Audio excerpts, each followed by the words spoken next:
need the other camera. Let's rotate.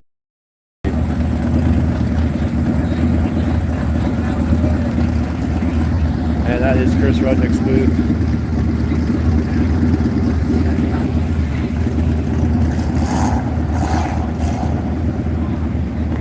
There's a lot of action going on here. There's Motion Auto. There. Everybody else in the world is here. And I was going to say hi to Chris, but it's really busy, so probably leave him alone for now and go walk around and check out some of the car show.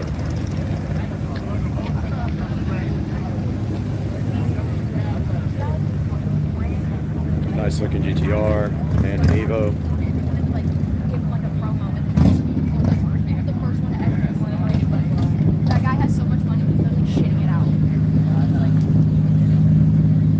Cool GTR.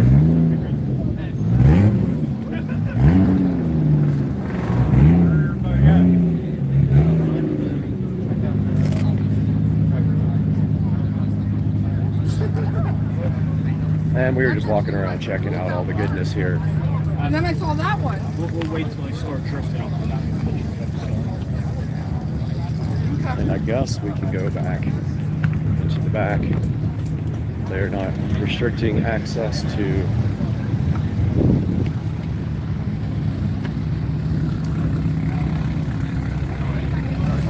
there's Samet and Chris.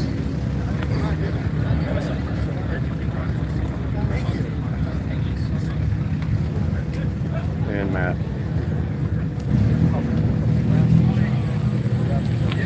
Doing photo ops, not going to bother them. But we will go back here, check out the rest.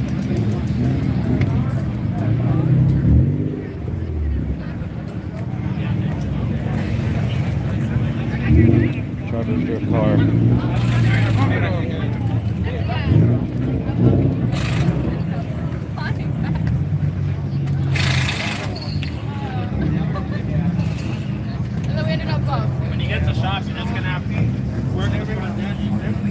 There's the MagnaFlow booth. Here's Colette's car, the rotary. And then that is that's the rotary, no, is that the rotary Supra? Yeah. That's Adam in the Supra. Right there.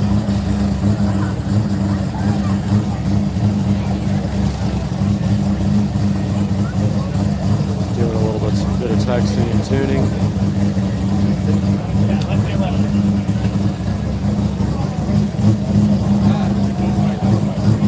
Out of the Colette.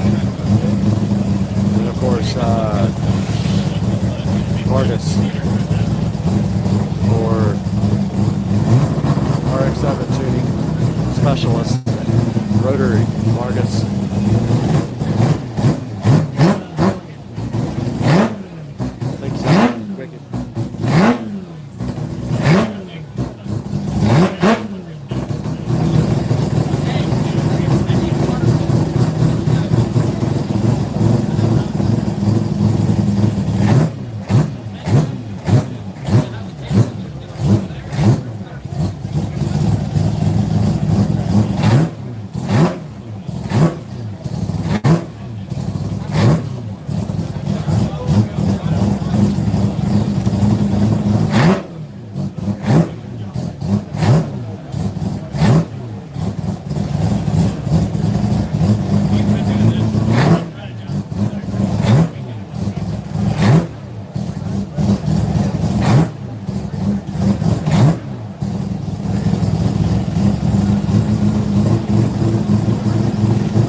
Oh my god, this thing is so freaking cool. Guys, welcome back to Supercar Street Racing again, and you got Brad here. We just got through a minor hurricane which has just moved out of the area, and so now we have time to come back and show you guys a new review of something sent to us by a company. They wanted us to check it out, asked if we were interested, and of course we want to get this stuff out to you guys to try. So let's get out here in the SCSR garage and take a look at what we got out here. And we have the Jet Fan Max by Kika. We're going to be taking a look at that today, and they also sent us the portable fan as well to take a look at. All that coming up today on Supercar Street Racing. Hang out.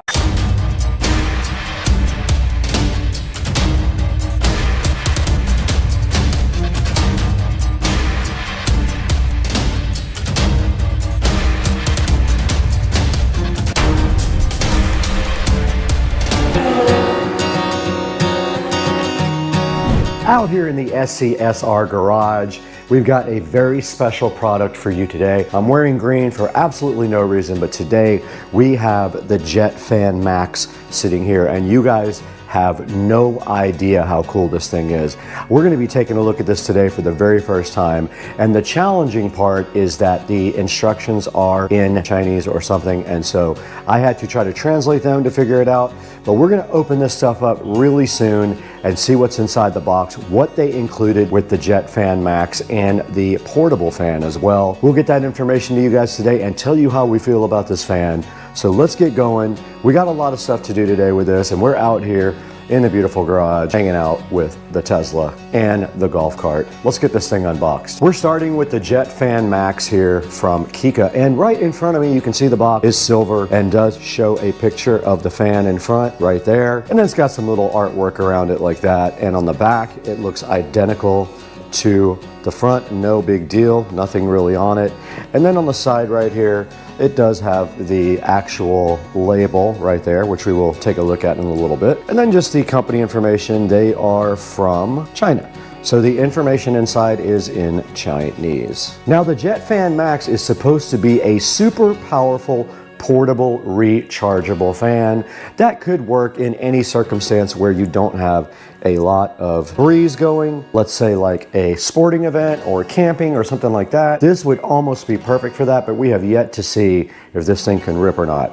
Now, I did cheat and I charged it ahead of time, so it is completely charged up. So let's go ahead and open the little one first and see what that's all about. You guys can see the Kika cute little portable fan sitting right in front of you.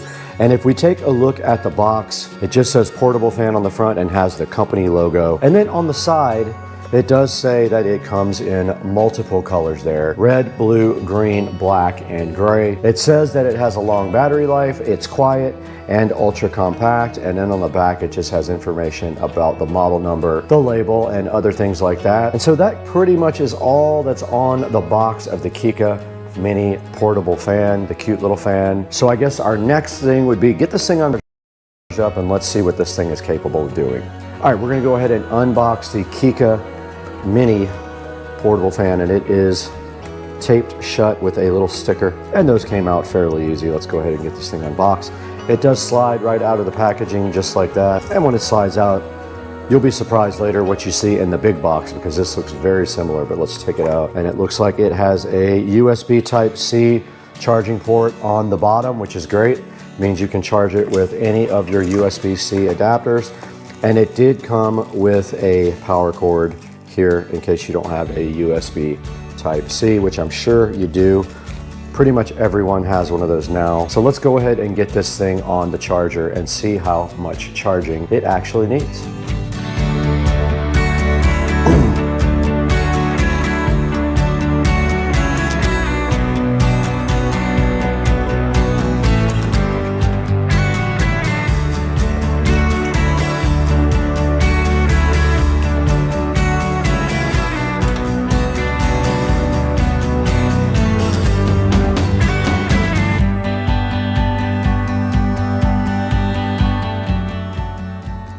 All right, you saw right there that we turned on the eco battery inside the golf cart. We did switch on the 12-volt system, and now we have plugged in the mini portable fan to the club car precedent on the 12-volt system here, and it is charging with this USB Type-C cable. It is on a single LED, so we're gonna go ahead and let this guy charge up until it is fully charged. And while that's charging, we can go ahead and open the big one. Let's get over here and open the big monster size fan from Kika, which is chilling on the golf cart. Right in front of the Kika Jet Fan Max now, while we got the little guy charging over there off of the golf cart battery, we can go ahead and take a look at this guy. So let's go ahead and get it opened up. It actually opens up backwards like that. And as you can see on the inside here, we have the Kika fan. We have a nice instruction manual right here as well. We've got this add-on device right here, which kind of looks like a filter. We've got this tube right here, like an extension. We've got a charging cable right here. We've got this little brush add-on. And then we got the Jet Fan Max, which weighs about, I would say, 5 pounds at least. All right, we're sitting in front of the Jet Fan Max packaging content, and unfortunately, the entire manual is in Chinese, so I did have to translate the few things that I could figure out. But obviously there is a type of filter here that you can put on it with a screw on this thing.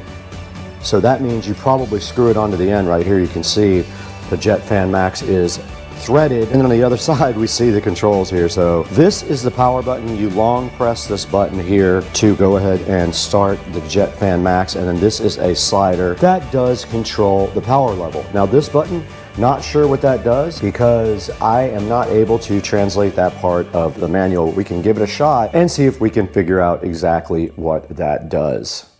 All right, the Jet Fan Max is in front of us, and we do have this add-on. You have that, and then you have this nice brush add-on here as well, and that goes right on. I don't know what you would possibly use that for unless you're gonna clean something maybe. You have an extension also that you can add on right here, and there's a good look at the extension on the end, and then you can then put your brush. That just clips right on the end like that, and that is how you use the accessories. I guess you can blow stuff off with it, like a cleaning tool. And then this thing just does come straight back off like that, and that part unscrews just like that. Back out here with the VESA Jet Fan Max, and let's talk a little bit about the operation of this. Now, as I said, this is kind of substantial. It is heavy. 5 or 6 pounds should tell you that it is a quality product, and a lot of that might be the battery on the bottom. Not sure, but the battery does slide out just like that. So if you have an extra battery, you can go ahead and have that charged up and ready. But that just slides right back into the VESA, and then it is ready to go. Now here is the power slider, and that's the level of the fan intensity. And I don't know what this does because I cannot read the manual. Now to power on the fan, you simply hold the power button down with a long press. And you can see right here, it does say 95% on the charge indicator, and it is at 0% power. Now we're turning it up, and it is going to blow the camera over. It will blow. That's only 36% on the thing, and it will blow this. Absolutely rips, and you can see how much power it had at only 50%. It will blow the camera over easily.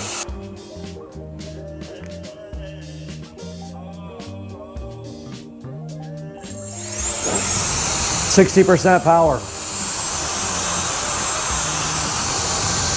100.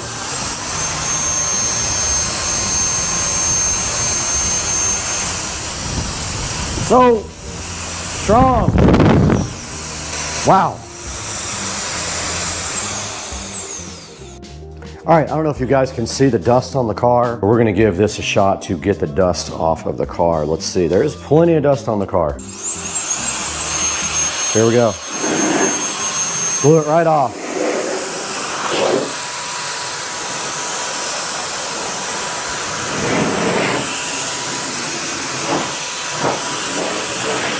The dust that isn't stuck to it is coming right off.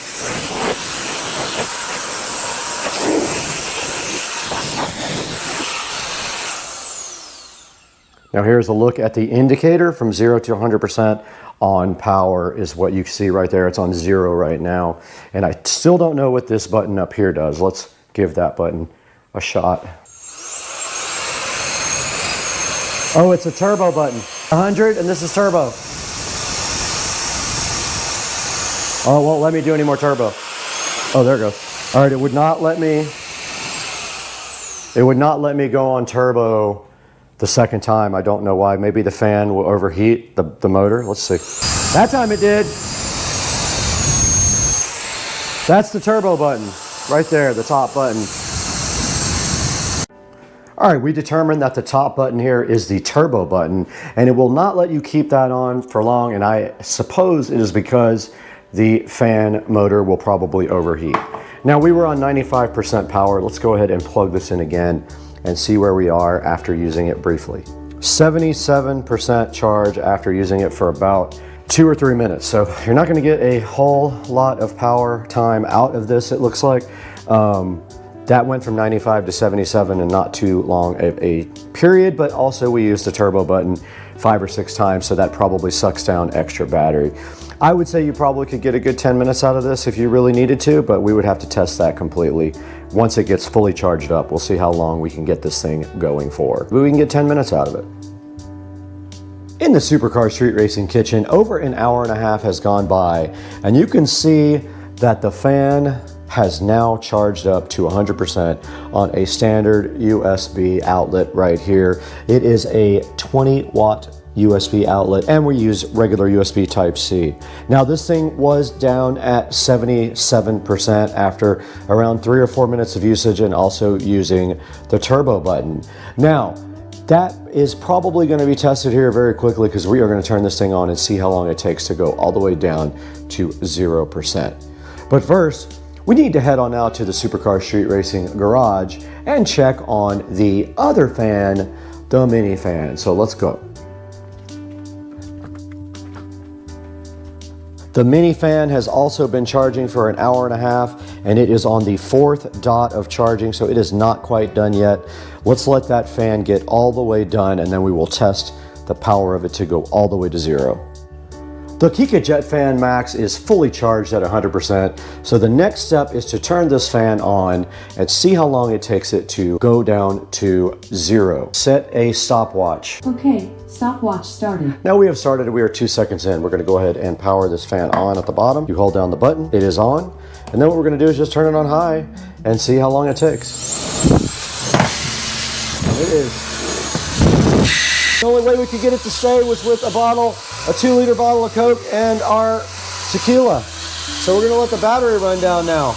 I can't see the battery, unfortunately. Let me turn it where we can see it. We've got 1 minute, 18 seconds.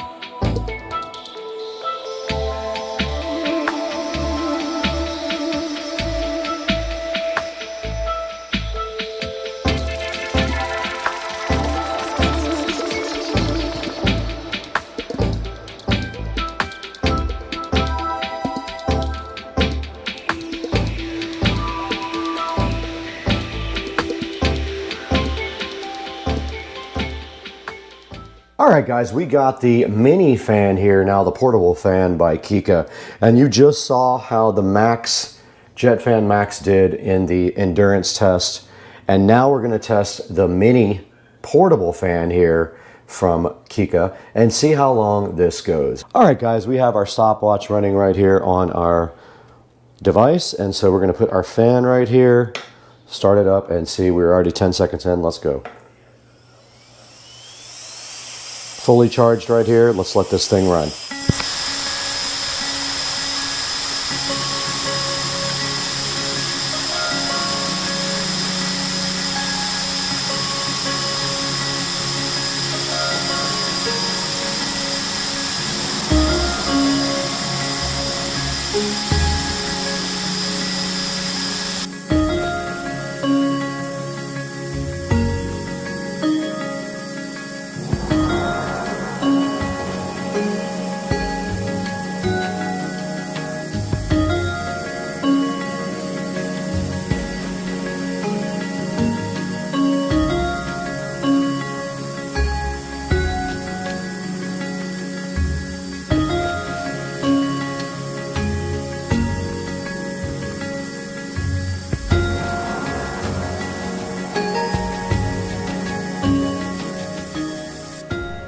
Okay guys, so you just saw we ran the mini portable fan down to nothing.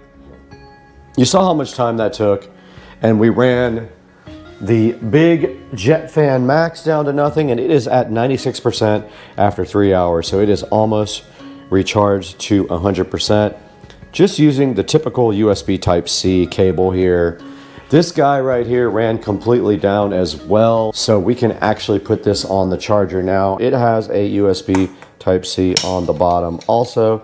So we just plug this thing right in like this. And you can see on the back of the unit, it does have 4 LEDs, and it did start blowing again as soon as I plugged it in. But it has 4 LEDs right here. Both of these guys are recharging. Okay, let's reset the stopwatch and see how long it takes this portable tiny mini fan to recharge. This is going on 3 hours right now, maybe a little bit more. And then we'll give you an update once we get all this stuff completely recharged. The Kika or Kaika, however you want to pronounce it, fans are rocking every way, y'all. Guys, welcome back once again, and today we have a special product here, the Kika or Kaika, however they pronounce it, Jet Fan Max. I don't think this thing is available yet.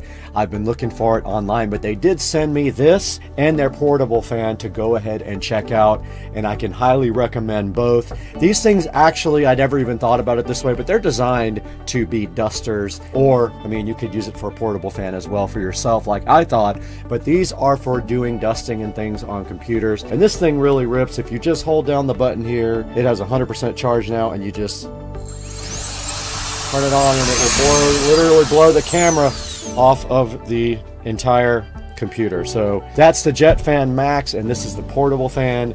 The Jet Fan Max takes about 3 or 4 hours to charge up, and this little guy took a couple of hours to charge up. We got about 23 minutes out of the big guy, and we got hours out of the small guy. So please check out Kika. I'll put a link in the description to their store, and go ahead and buy a Jet Fan Max when it is available, or one of their tiny little fans as well. And this thing did blow all the dust right off of the Tesla Model S Plaid. Guys, we got to get going today. We have a lot of stuff to do in the house.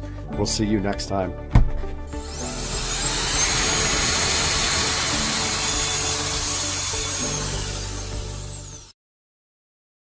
Guys, out here in the Supercar Street Racing matte black garage, there's a surprise coming for this guy. But what we're doing today is we are going to be removing the Trojan batteries from this guy. They are shot and they need to be taken out, so we're going to go in there and remove them, and at the same time we actually get to see what controller we have finally, and that's today on Supercar Street Racing.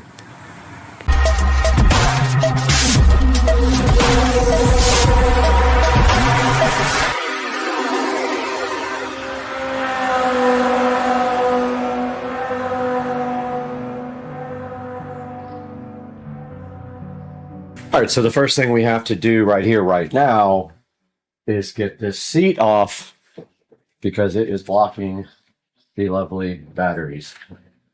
We no longer need this charger, probably ever again. And the seat can just sit happily right here while we disassemble this entire unit. Pretty much everything with red gets 48 volts.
Okay, wow, I wasn't expecting the batteries to be that heavy.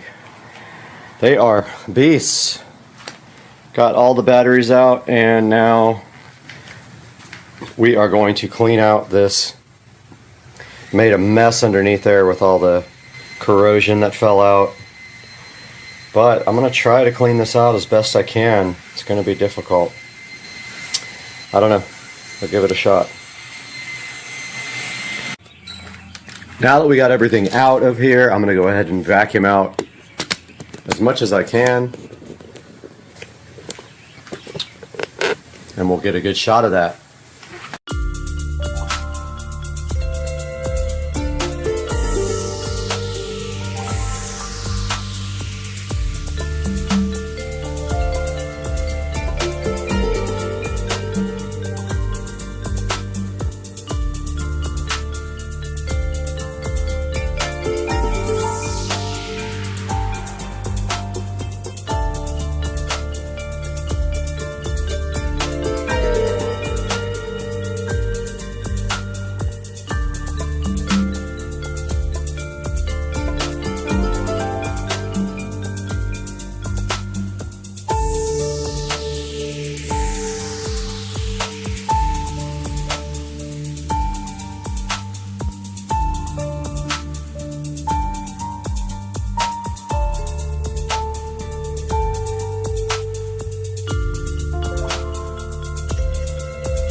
All right, I got the golf cart all nice and detailed and ready for the eco battery install. And I am about to call those guys here at 9 o'clock and see what the deal is with getting the eco battery and the AC motor and controller. And then I'll update you guys after that. But this thing is ready. The engine bay is cleaned out, and let's get to getting. All right, good morning, guys. Supercar Street Racing here. Today, we are taking the car into Sam's Automotive. Car right there. It's got to go in today for head gasket. Head gasket. I keep getting that wrong. Valve cover gasket, valve cover, plugs, and coils. Well, it's 48 degrees out here, so I doubt we will be putting on this top down. But, it's probably very cold. Cold start. So, on the way first to, I got about a quarter of a tank, so I'm gonna go ahead and top off the tank. Little bit of E85 mix. But first, let's put the top up. So there goes the top. I don't know if you guys, if you don't have the hard top convertible, that's freaks people out that are sitting in the car when you do that. Yeah, we're headed to Sam's Automotive. He is a local BMW expert, and he is going to take care of the valve cover gasket, the valve cover, and plugs and coils. And there goes the tent. And we are on the road again. And then we are Ubering back home. Let's get on the road, guys. Get to the E85 station. I don't want to give this guy an empty car just in case he has to drive it and test it and all that. I love this new phone with this wide angle camera. Okay, this is great. This dude is completely blocking the E85 pumps right there. So I'm gonna have to zip around like this and get to this E85 pump right here. So last time I filled up the car, it was a little E85 light, so I'm gonna go 50-50. Looks like quarter of a tank.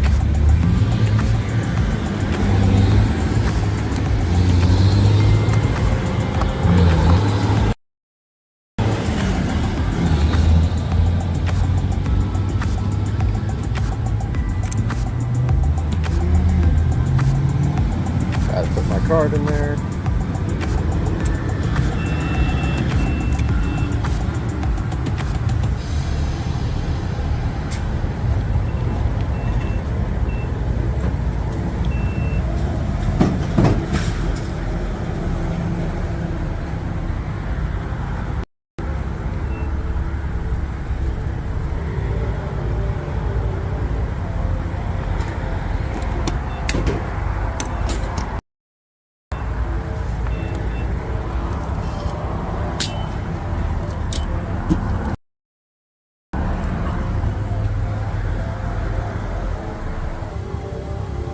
Gonna do about 6 gallons of ethanol, the rest 93. See if that fills the car up. I'll probably do about 6.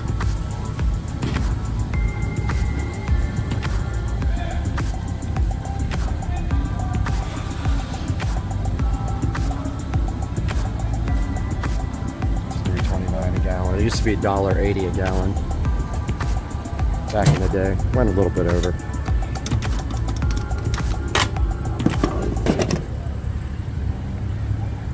Do this again now with 93. Hopefully I didn't share my credit card earlier. I don't have to blur it out. Alright, so putting my card back in for 93. I got to do this every time I get gas.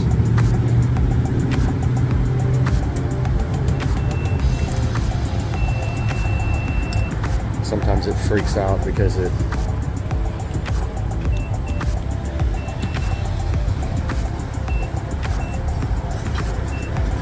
because it's 2 transactions in a row, but hopefully it's good. Get the 93.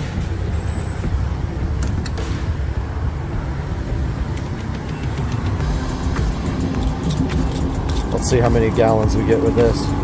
It's kind of a guessing game due to the fact that we weren't almost completely empty.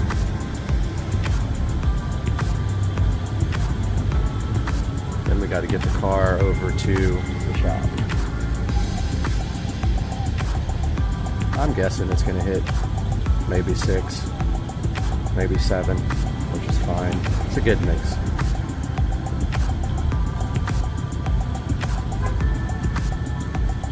Like I said, last time we weren't E85 heavy, we were light on E85. So we were probably at like a 40% ratio, so this might bring it up. No, we're going to still be a little bit light on E85. That's fine. 7.2 gallons, guys. That's what we got.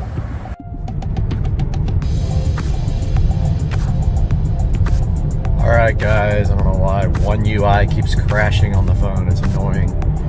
Happens when I do videos. But we're on the way now to get the car washed because I don't want to give the guy a dirty car.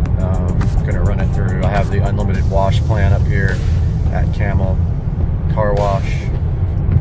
So headed that way now with a nice full tank of gas in the car, and this is the first time I think I've tried the selfie mode on the new camera phone with the 4K selfie on this. Is probably going to look awesome.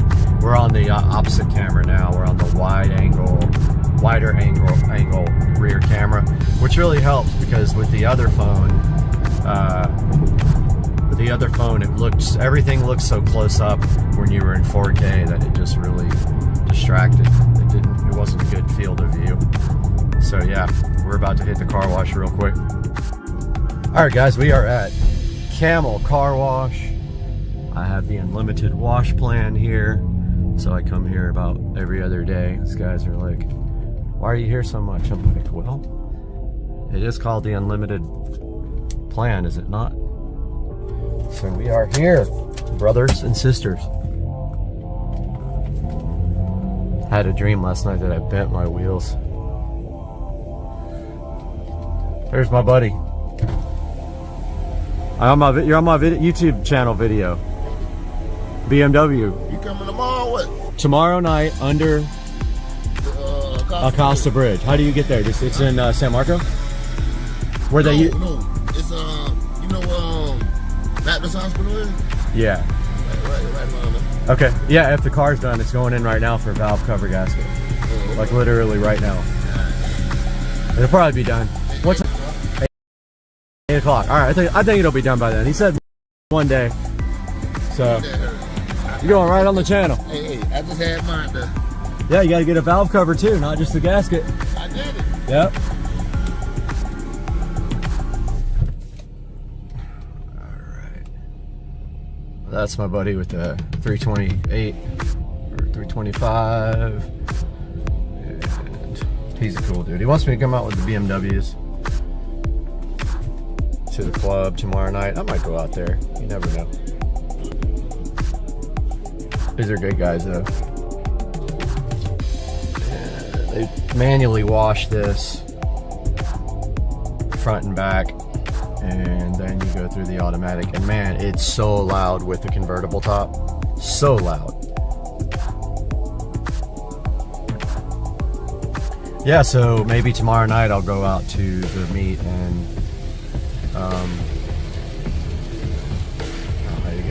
Baptist Hospital is what he said. I think that's in Riverside. I'll have to look that up. Uh-oh. Stopped. What the heck is happening? Car wash stopped.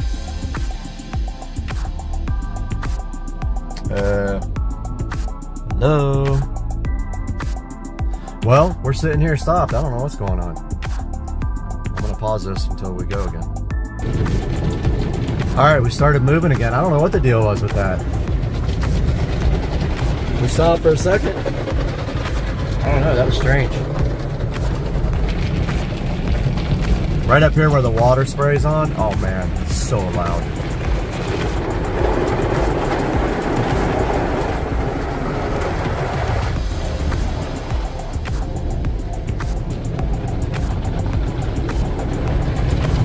Right here. I have to hold my ears during this part.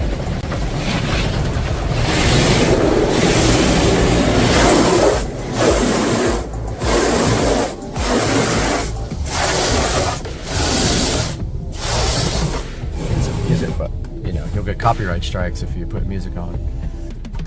Yeah, it looks like we're doing good on time. It's about 20 minutes from here. It's about 8:35 right now.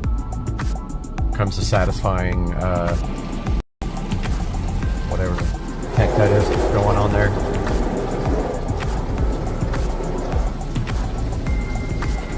They got the scam ceramic shield that they want to charge you like $10 a month extra for, but I don't go for that stuff.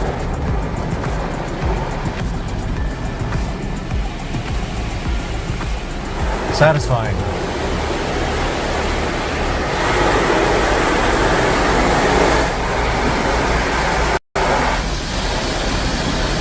And then I love the part where it gets your car almost dry. Does a pretty good job. There's some water always on the back here, like around the sides on the back, that you have to wipe down if you want it completely dry.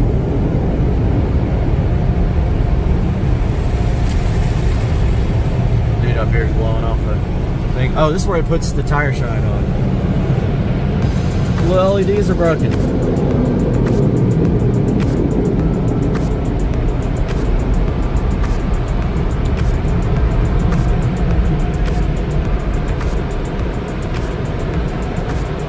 Alright guys, let's get going here to Sam's Automotive.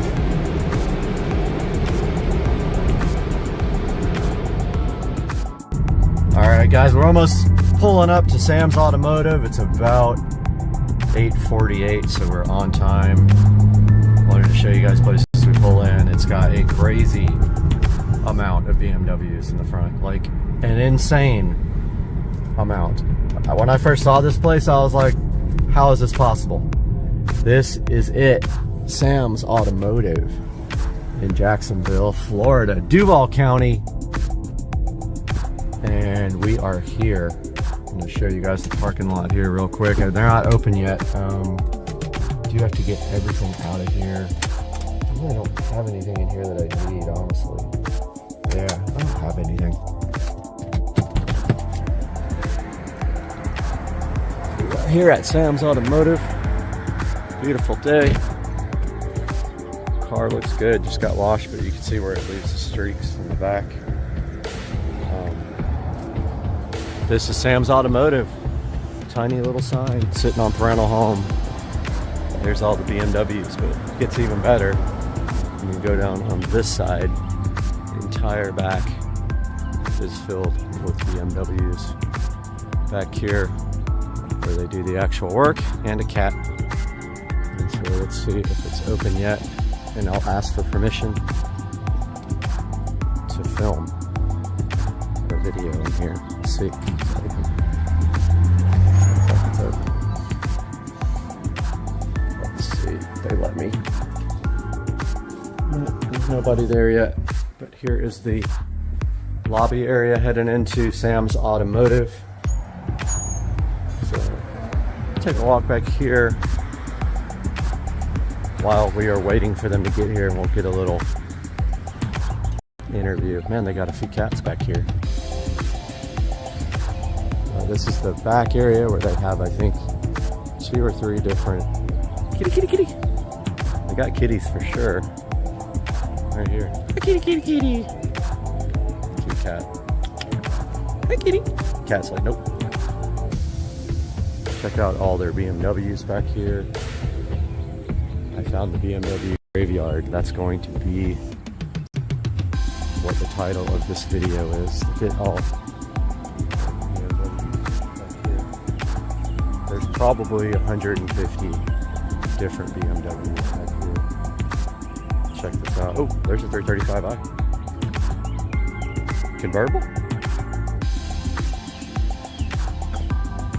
Dang, those wheels look exactly like mine. That's not a convertible. That's an IS. DCT. Looks like it's been here for a minute.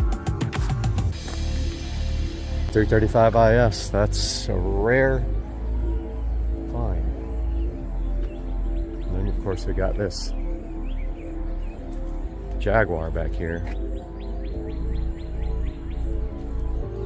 Dude, some interesting cars. Look at this Rolls Royce Silver Spur. 540i. And there's an auto refinishing and restoration that doesn't look like it's open anymore. But check it out, guys. It's crazy. Oh, this is actually a British car shop, and I forgot the name of it. But look at, I think that's an MG. There's some Mini Coopers here. Yeah, that's a British car shop there that uses that bay. Because there's a Jaguar here, Rolls there. I don't know what that is underneath that cover, but it's sick. Here's a 128, just like my friend who passed away. Here's an M5, really nice M5. I'm gonna ask about this IS over here, what's going on with it. If you guys don't know, the IS, even up to the last one made, was an N54 and a DCT, and it looks like the shifter is out of it. This might be a 6-speed manual, not sure. Look, there's a bunch of wrecked cars back here too. Full Z4, I think it is.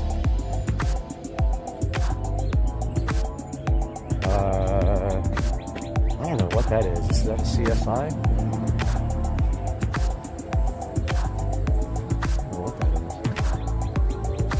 Says 6 on the back. Weird.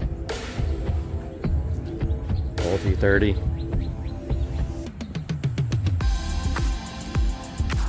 Bunch of E46s over here. Old 525s.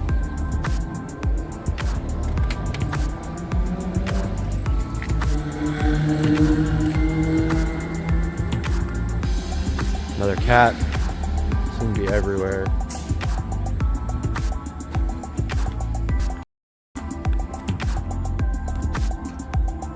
Here's a wrecked, I don't know what it is, 5 Series? 535i.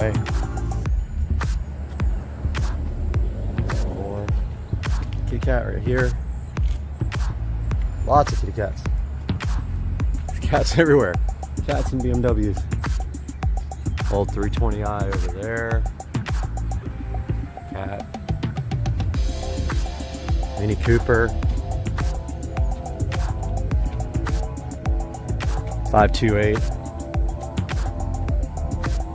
Here's an old 325 IS. Old E30 325, I guess. Like a newer model.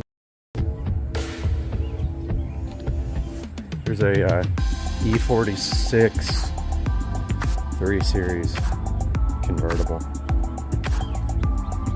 Don't know which one. Here's a cool wagon X-Drive. It's a 328i X-Drive.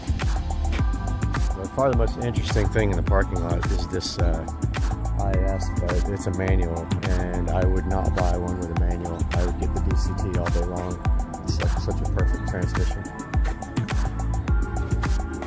M5's kind of sick. I like the color. Pretty cool. Got some kind of weird something.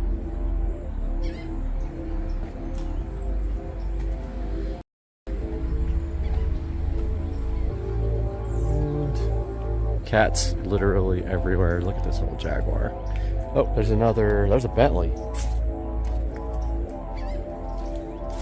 And there's a few guys back here in the back. in the woods. There's a few completely wrecked vehicles. Yeah, I wonder what Finish Line auto refinishing and restoration used to be, because it was always closed when I came last time. I think it's just crazy. And of course, up there, more in the woods. Well, it's 9 o'clock. These guys should be here by now. I gotta remind them. Boy, those wheels look just like my wheels. Those might be my wheels. Those look the same. And he's got the same carbon fiber center caps. Good grief.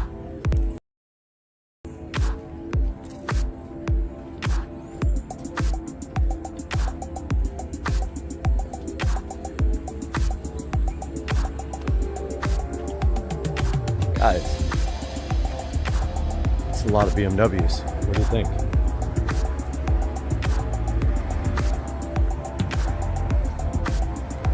I found the BMW graveyard and the cat graveyard. Kitty, kitty, kitty, kitty, kitty. Cat's not gonna let me anywhere near it. All right, let's head back up and see if they are here. All right, they are not here yet, so show you guys what's in the front. Here, we got quite a few up here too. Here's a 740, or like I call it, a 74 oil iron ton. So 325 CI, which I think there was one in the back as well. And here we got a old 540i that looks like it has not moved. CI as well, and then an X5 maybe. But yeah, that car looks like it hasn't moved in a while. Some of these are permanent homes. It's a nice 328i with good, looks like the paint's in good shape, it's just dirty. Here's a 325 CI again. And a little look at the front of all these. Now these are in the front.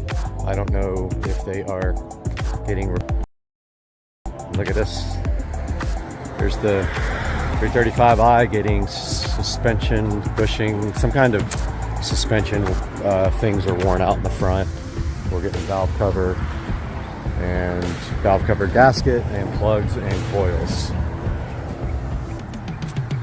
Sam's Automotive. Voice is okay, right? All right, this is Sam's Automotive office. And they're going to be working on the car.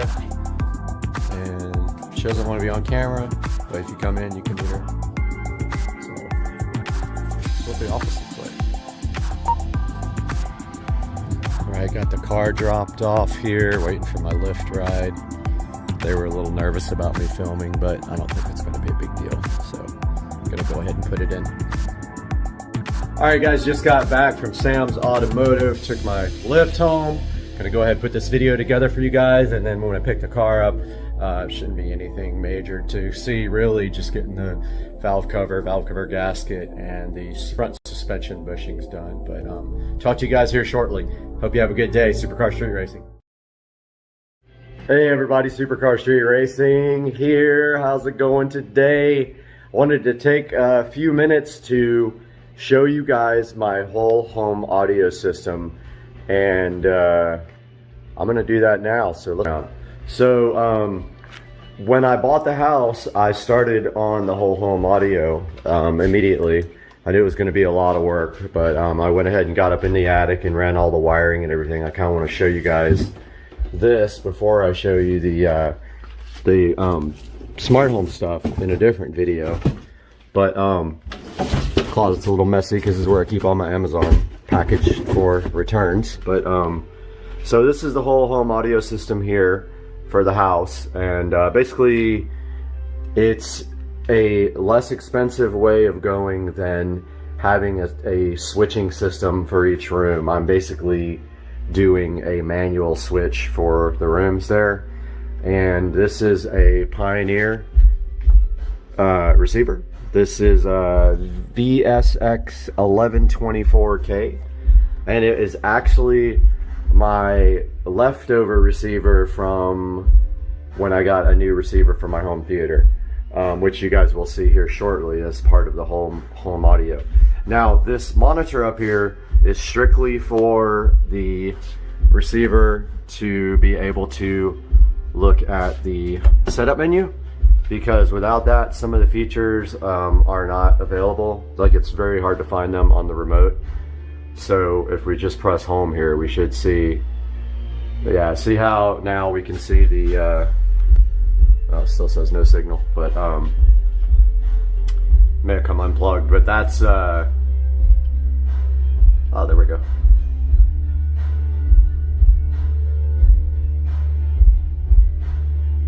Well, I'm not sure, but that's supposed to be the menu for the receiver there, like when you press that home button. Oh, there it goes, okay.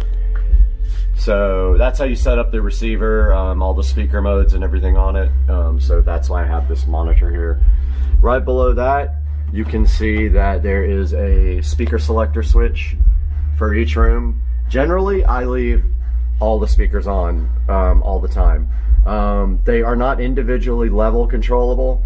That's the only thing about this. There are selector switches that do that, but they don't have this many rooms available. Oh, also, computer, turn on the audio closet light. So I probably should have done that first, huh? So I have a smart home plug in here with the with a fluorescent light back in the back. All my wiring goes up through the walls into the attic, up through there behind the speaker selector box. And this is my Behringer Ultra Bass Pro. So this is a subharmonic synthesizer, or what this does is it enhances bass. It actually creates lower, fuller bass, and it has several settings. There's a DBX unit that's similar. I think it's the 120 or something like that. But basically you can adjust the amount of, you know, synthesized bass you want. It's got a frequency adjustment for how low you want the bass to be. The frequency wise, a dynamic punch, and then it's got a subharmonic or an ultra bass.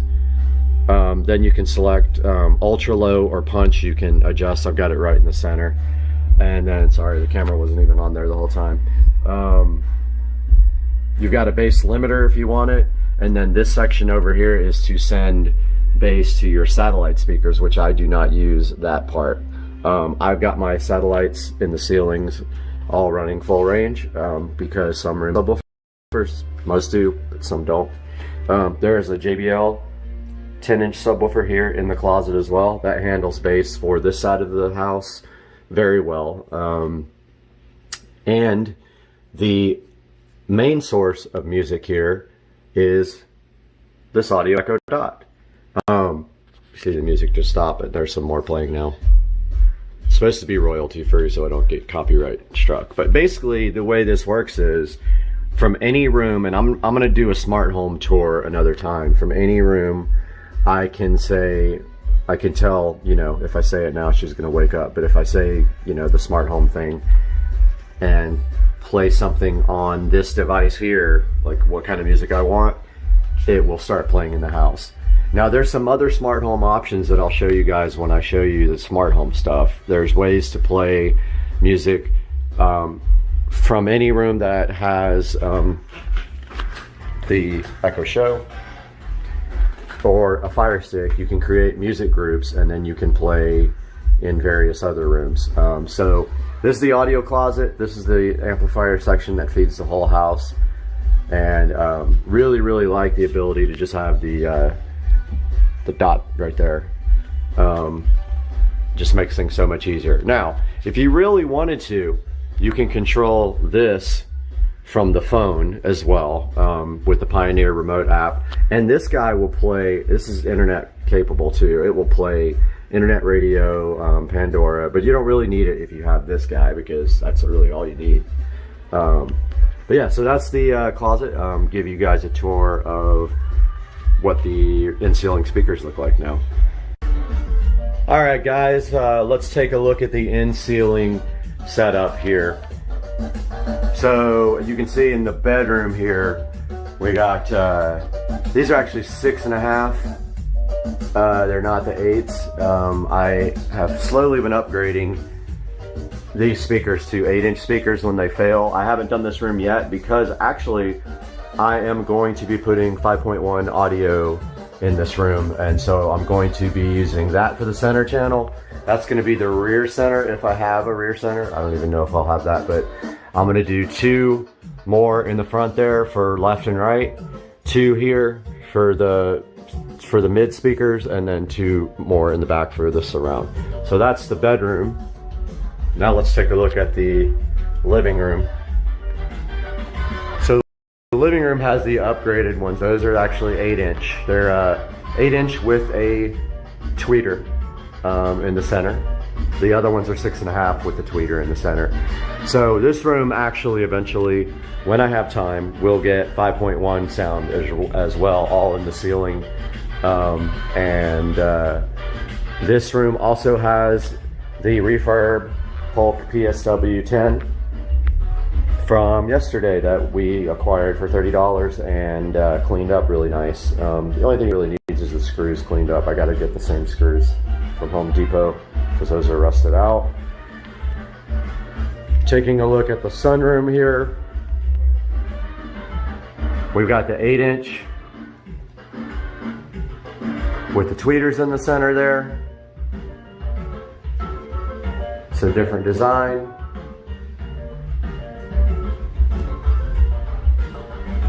See how those, you can't see the tweeter? The ones on the sunroom you can.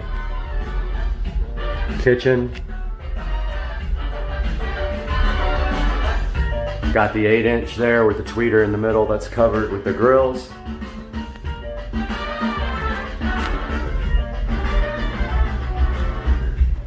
Moving into the office area, we've got still the 6.5s. Those need to be upgraded. I noticed these speakers will start cutting out after a while. I think the wires on the voice coil come loose a little bit and then they stop playing because if you like tap them, they'll come back on.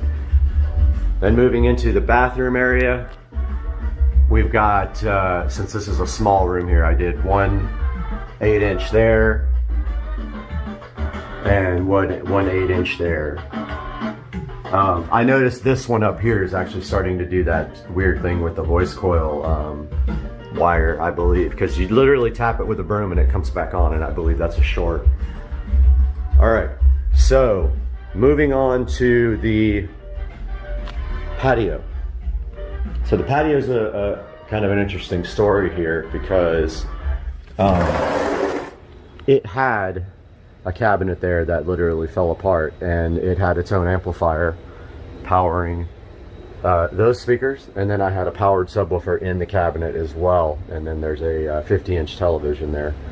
So when that cabinet failed, I decided, I actually haven't decided what I'm going to do yet because I'm going to be redoing my pool here pretty quickly, but these can actually run off of the zone 2 of the amplifier in the closet inside.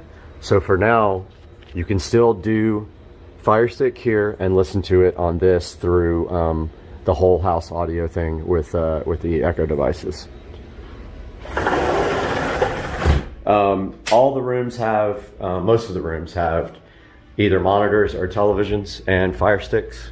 I will show that on my smart home video tour, which will be quite extensive as my house is completely smart home, everything. Moving out to the garage, we've got the 8-inch in ceiling out here as well.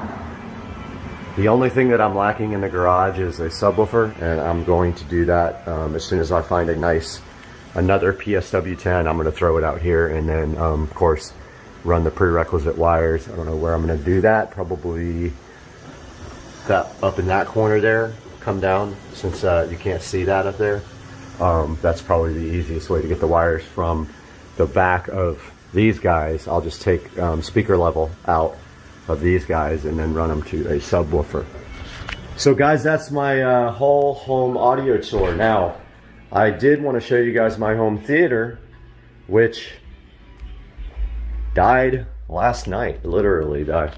I think the bulb in my projector finally gave out after about 7 years. But this is my theater room, which I will do a full tour on as soon as I get a new bulb for my projector. I think that's what happened. Now the bulb lasted a long time because I run it in eco mode, and like ever since I got the projector, I've run it in eco mode, and I've just got it strapped up on a glass shelf up there underneath, and it's a 120-inch screen. We have a Pioneer receiver, JBL front speakers, and then I did the surround sound 6.5s for the surround sound, and I have a Advent center channel. The screen is made by me. It is paint. It's called home theater screen paint. You can get it at Lowe's. I framed out the screen myself and painted and sanded the wall, and it came out amazing. I ran all the wire. I did pretty much everything in this room myself. I did the paint. I did all the electrical work. I did the audio cabling. So the cables go to wall plates behind the receiver. They go up through the ceiling there to the speakers, and also HDMI to the projector, which is a really, really nice Epson. It's not 4K. Don't think I'm going to be doing that anytime soon because they're really expensive for a true 4K. But it does do 1080p, and it's very bright. And I highly recommend it. I don't remember the model number. I'll have to get it and put it in the description.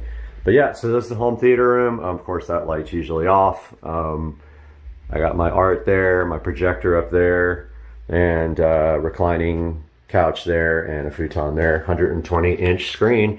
It's actually capable of going wider. That's just as far back as I can go without the door. If you want to get an idea of how big the screen is, there's the door. So that's as big as it can go without taking the door off, literally, which I thought about doing that, but I did not do it. But anyway, that's going to do it for today's video.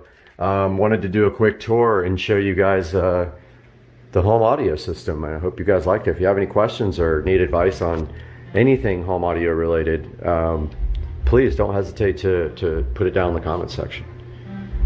Have a good day. Mother Nature is about to unleash on us, and it is awesome. Look at the lightning and the thunder in Florida. You gotta love Florida life.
Good morning, guys. We are in the supercar street racing beautiful sunroom. You can see the beautiful water right behind us right there. And we are here to talk about the OXS 3.2.1 Dolby Atmos soundbar. OXS contacted Supercar Street Racing, wanted to know if we were interested in getting this thing in for you guys to take a look at and review.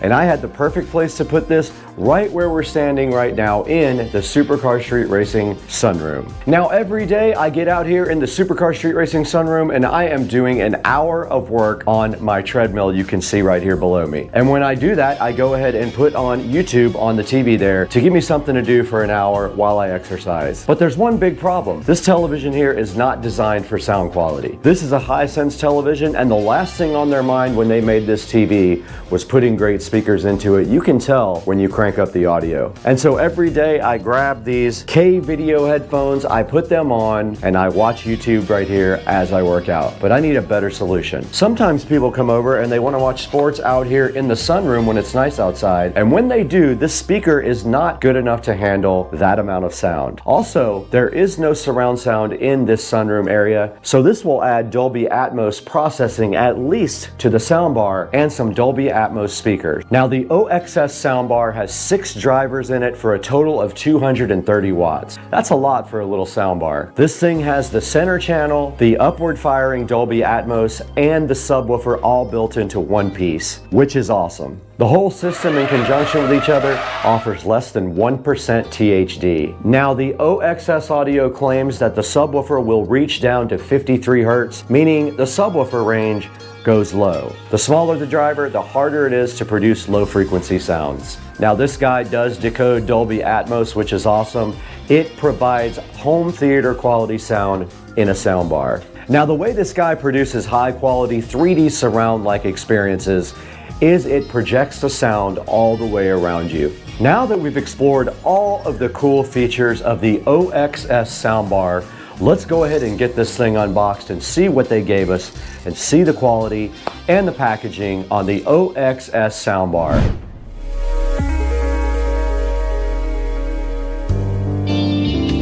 All right, we're right in front of the OXS soundbar now, and right in front of me you see the box here, and on the front of the box it does say that it supports eARC. It has a feature called Sky Channel, and that apparently is the speakers that fire upward into the ceiling. You can see it's 3.1.2 on the front there. Also noted right here that it is HDMI compatible and also Dolby Atmos. And on the side of the box it just does say OXS, and I correct myself, it does have a Bluetooth thing on the side here saying that it does support Bluetooth. It does support eARC, optical, auxiliary, USB player, or HDMI, and it does have a remote. And that's about it for the box. There's just a picture of the thing on the back. But let's go ahead and flip this over now. And right here on the back you can see that it does say immersive sound experience with 3D technology. Dialogue technology makes everything stand out, and then flexible bass with a sub built in. It does have 5 different EQ settings for you to choose from: standard, voice, music, or movie, or night as well. All right, inside of the box with the OXS soundbar, immediately on top you can see an accessories package right here. Looks like it has a few things included with it, like a power supply, maybe a power cable, maybe an optical cable, it looks like maybe an HDMI cable, some screws, some batteries, and a remote. So let's go ahead and remove this packaging. We don't need that where we're going. Or this. And right inside, that is in fact the accessory box right there that we did pull right out of the OXS audio packaging. And directly on top you see a short optical cable, probably, I don't know, 2 feet optical cable. That's nice that they gave you an optical cable with it. There is also 1 HDMI cable, so if you're using eARC, you've got your HDMI cable right there. There is the remote control for it. That's what the remote control looks like.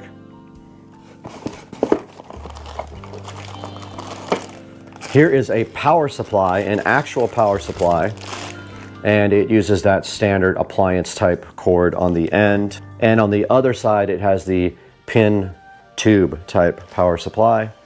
There is a installation instruction manual, a quick start guide kind of here in there. And then there is the actual power cable right here. Like I said, it's the appliance type cable. I forgot the actual name of this connector on the end. And then some lovely screws to mount this with, and some awesome batteries. They gave you a set of batteries as well. Let's go ahead and get these batteries into the remote. Go ahead and open this remote up and get this thing batteried up.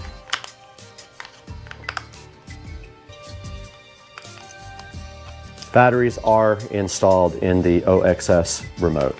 Now for the soundbar itself, I think we should get it out of the packaging and get this box off the table. And it did come out of the packaging easy, and included was this nice template for you to go ahead and drill your pilot holes to install this into your wall. All you have to do is level this out and then go ahead and drill where it says pilot hole, and you can hang this directly from your wall. Now there's a full instruction manual right here as well included. There's the OXS soundbar, looking so fly and so fresh. Very high quality looking soundbar. I do like it.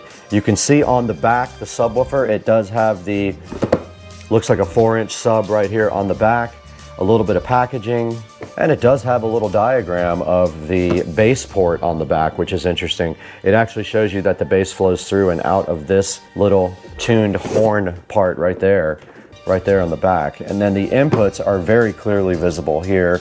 Let's spin that around for you guys. You have a variety of inputs here. You have the power input here, you have an auxiliary, a USB, an optical, an in, and an out. So basically, if you want to connect a device directly to this, you will come in and then you'll go out to your TV. If you're going to use eARC, all you have to do is connect the HDMI cable to your TV's eARC, and then your actual device or your television itself will play into this soundbar.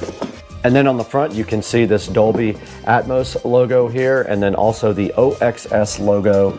And on top, it looks like you have a volume control, a power button, a Bluetooth on, and then I think an input indicator here. So you would click this through to go through the actual inputs on the soundbar. Now, if we flip the soundbar over, you can clearly see the wall mounts here, and you can see that the pilot holes will match up with your holes on the back. All you have to do is drill at that spot, and you should be able to hang your OXS soundbar from a screw. Now, don't forget, if you do have drywall, you cannot just use drywall screws if you don't go into a stud. So you will have to use drywall inserts. Those were included with the soundbar's mounting kit right there. You can see 2 drywall anchors right there for your pleasure and your mounting enjoyment. And that is all that we can see here on the OXS audio. If you kind of look closely on top, you can see the Dolby Atmos speakers poking right there. Pretty cool.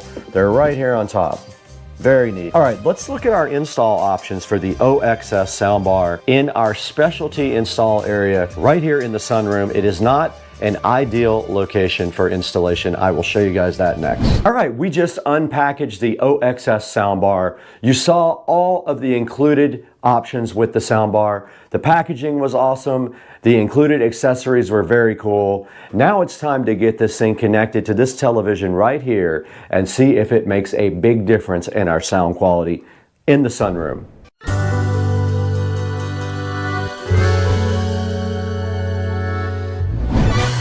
All right, we're right here in front of Supercar Street Racing Video Jukebox playing 24/7. Make sure you check that out if you haven't already. But right here you can see this Hisense television does not have a great sound quality record. Now, one of the things I want to do in the future is put a 5.1 surround sound system in the sunroom and move the sound and everything up to the ceiling and mount a TV up here in the ceiling as well.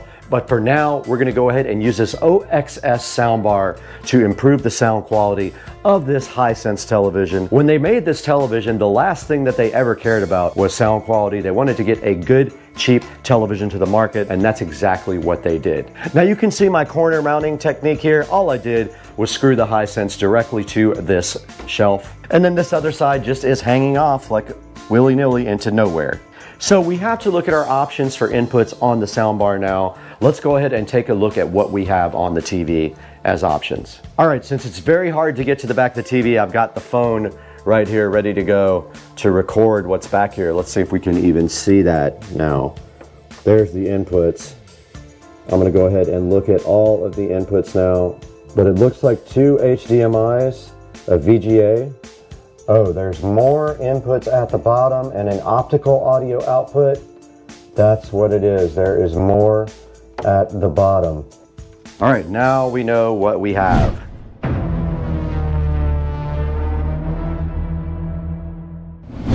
We went ahead and checked out our options for installing the OXS soundbar on the TV, and it looks like we have many options. The easiest option might be the optical port if I can get the actual connector in there. This will not fit, as you can clearly see, will not fit right there. It would have to go right here. Let's go ahead and get this TV unbolted from where it is, and we're just going to simply move it to the regular position right here. Let's get this TV unbolted and go ahead and move it over and just go ahead and do the soundbar like that, since we don't use that area very much right now.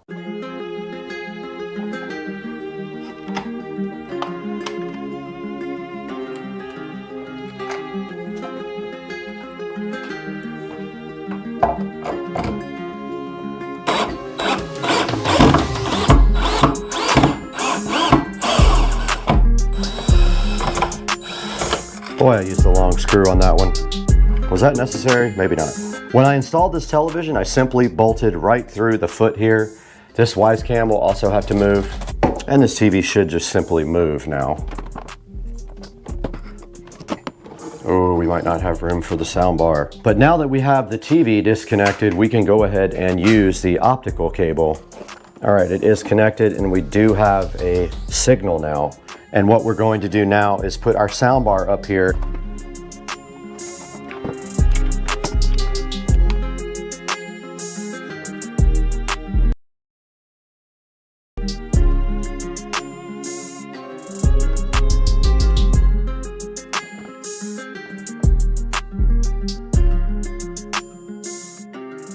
All right, I'm hooking up the optical cable now. I clearly saw an optical light in the port, and I saw optical out. I see light on this side of the port. Let's swap the input to optical.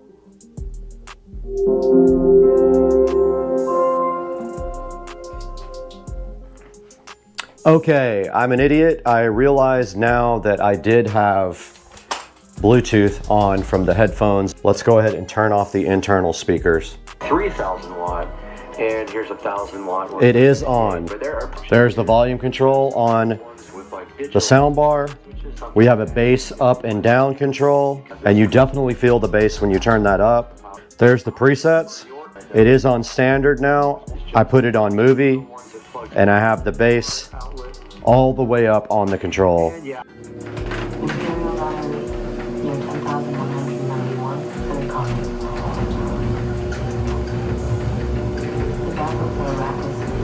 Sounds good. There's enough volume to override the, it is not wide open yet. The volume's very clear. The dialogue's awesome. His inaction is difficult for me to accept. The bass is good. Very impressive. Dirty work. The volume is on 50 right now, I believe. And it's set for movie. That's volume 60. Sounds great. It's got really good bass, nice high frequencies. There's the treble. Treble is accessible from this little snowflake on the menu. Okay, we just connected the OXS soundbar right here in the sunroom and took a listen to it. You guys heard what I thought about it when we got it connected. Now it's time to see how you guys can pick one up for yourself. Let's throw it out to the Supercar Street Racing Studio A and look at this soundbar online and see where you can buy your own.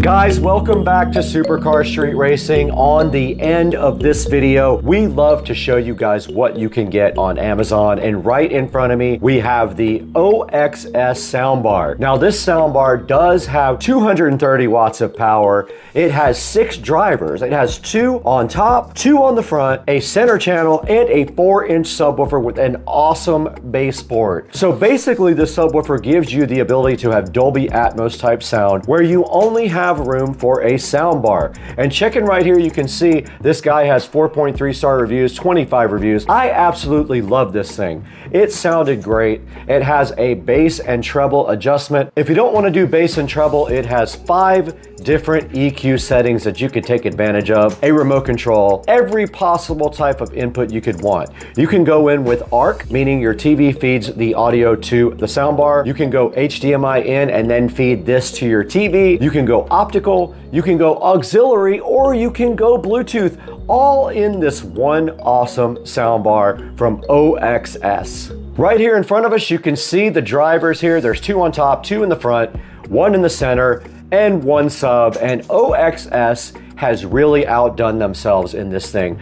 I played a Dolby Atmos movie on it. I played Dune 2 while I was sitting there working out, and this thing absolutely sounded great. It drowned out the noise from my actual treadmill and gave me the ability to not have to use those bulky, uncomfortable headphones while I'm on the treadmill. You can see right here how this guy produces 3D sound. It creates sound by projecting it from all around you, and it includes above, side, and front. This is showing you the 6 ways you can connect this guy to your TV or computer. This can actually just be a Bluetooth speaker. It does not have a battery, so you will have to have power, but still, you can just use this as a Bluetooth speaker if you want to. So go down to the link in the description. There will be an official link to go ahead and purchase your OXS S5 soundbar. Go ahead and grab one for Supercar Street Racing. And thank you so much for 101,000 subscribers. We had a nice subscriber party yesterday when we did it, and my family was in there. It was the most awesome thing ever. Support Supercar Street Racing, support our vendors, like and subscribe, buy your soundbar or any other thing you want through that official link. You can buy anything you want. Click the link in the description, get anything you want from Amazon, and it helps us out so greatly. But we got to get out of here right now. We got to go to Cliffs and we need a Uber. Let's get out of here. Hey, Uber, are you here yet? Uber. Not here.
Guys, we are back with another instructional video for the Club Car Precedent, and today we have this Club Car Precedent throttle, pedal, brake, whatever assembly you want to call it.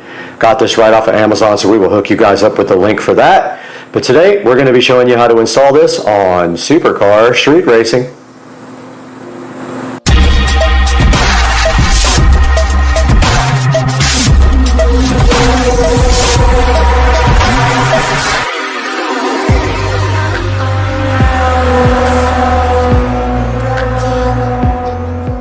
Out here in the Supercar Street Racing garage, and the very first step of this process is to remove the mat.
Okay, for the next step here, mine is a little bit strange because I have this brake pedal switch right here that connects. But the next step is to pull out this little area here, and it has one of those little Christmas tree things on it. Set that to the side, and you can see here the brake assembly that we're going to have to disconnect here in a little bit. But on my cart, we also have to remove this extra brake switch.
All right, so we just have two crescent wrenches here.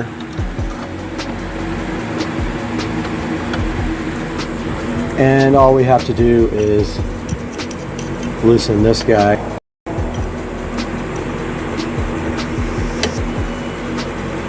And I think it's going to be this way.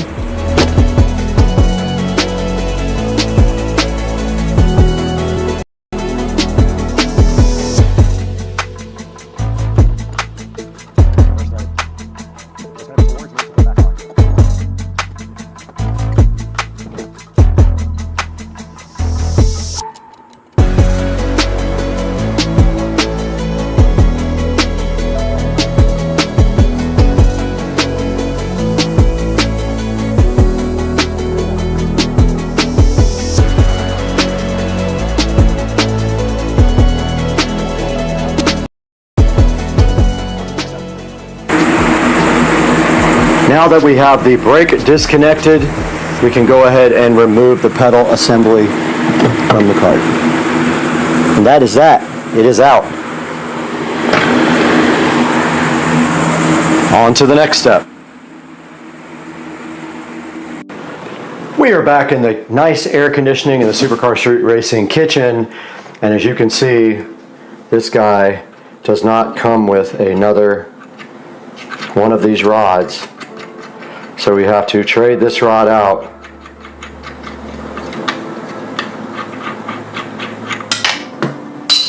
And we don't want to lose that, but I saw where it fell. So we're literally just going to take out this old here and put it right through.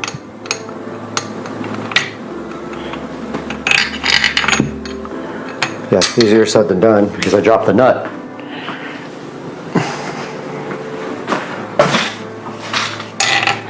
I think these are all reverse threads.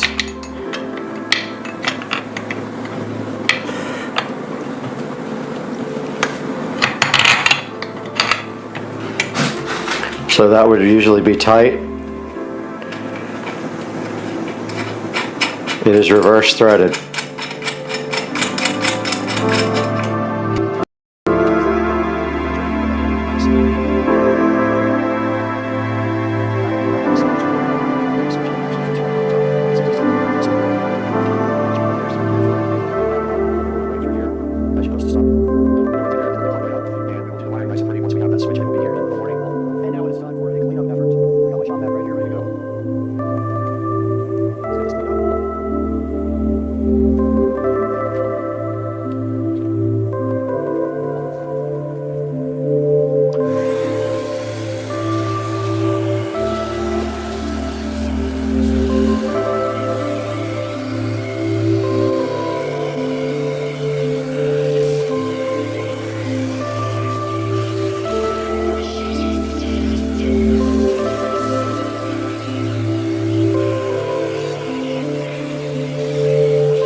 And we do have a problem right here, and that is that a bunch of these screws have broken off.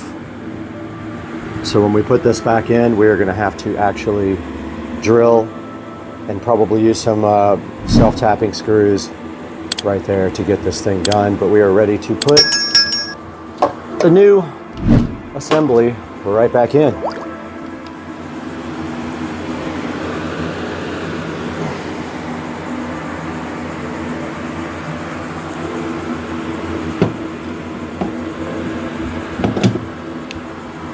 Need a towel to kneel on.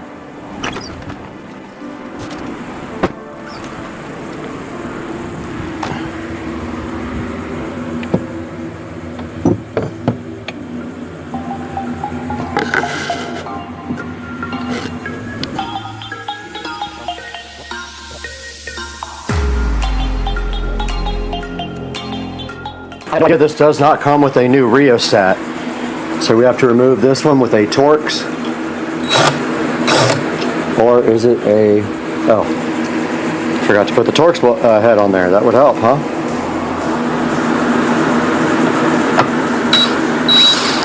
Simple as that. It should come right off. But I don't want to take it off until I have one right next to it so I know how it goes back on. I don't know if there's another connection to something here, but I see it clearly on the other one.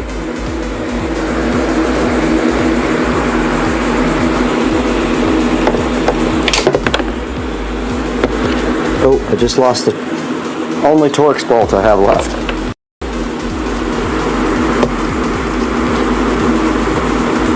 Okay, I can't tell how this comes off.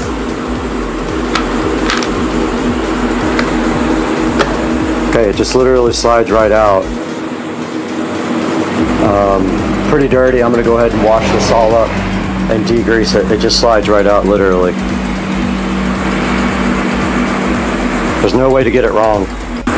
Got the old rheostat cleaned up. Get that out of the way. Got the new part, just like the old part was oriented.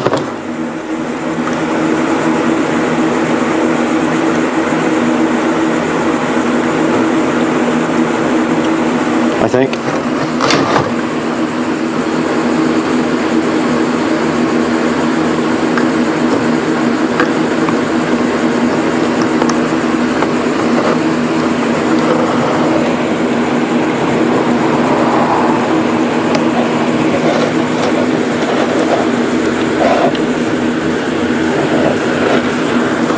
Okay, this is harder than I thought to get back on.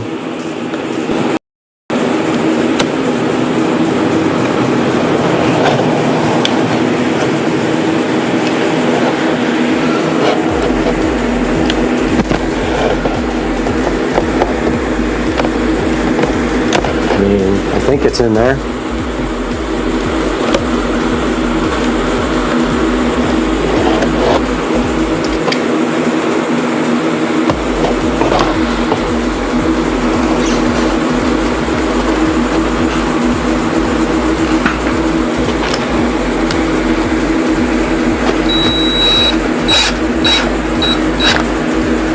Looks right.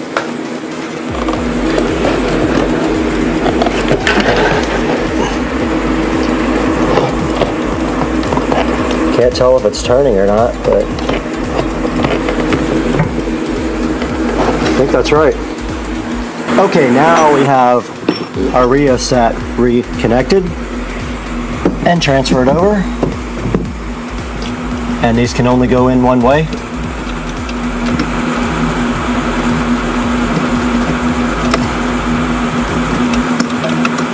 So you can't mess them up. And they have those anti-water dealies.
Just ran down to Ace Hardware and picked up some self-tapping screws to finish off the pedal assembly. 3 out of the 4, well actually all 4 were jacked up to the point where I couldn't save them, so I drilled and used one of the old self-tappers, and then I bought some more to finish off the other 3, which we'll have to drill out here shortly. But yeah, just a little update, just ran in Ace Hardware, so yeah, that's what's up now. Alright, we are back from Ace Hardware and we picked up some self-tapping bolts. The trick here. I think these will be fine.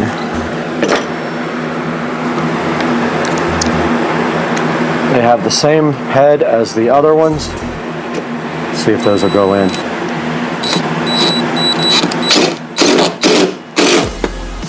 That worked perfect.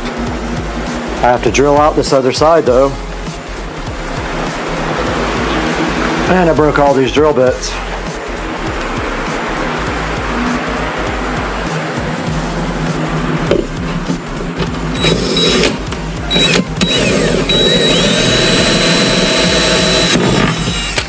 Oh, it's just plastic. It's just plastic, or either there is metal down below there. Yeah, I think there's metal below it. If not, we'll use the bigger ones. Yeah, didn't do anything. That one won't either. We might have to use the big ones on this. Oh. They sold me one of the wrong one.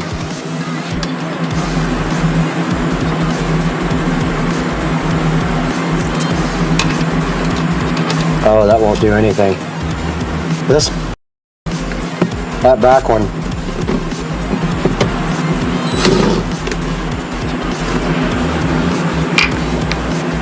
This one might go in, that back one is not going in. It's a way bigger hole.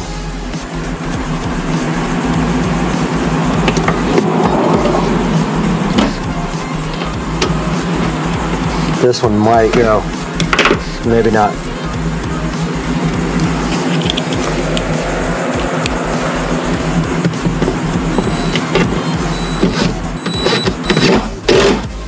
That one went. That back one's not going in. It's way too stripped out. But that's not going anywhere.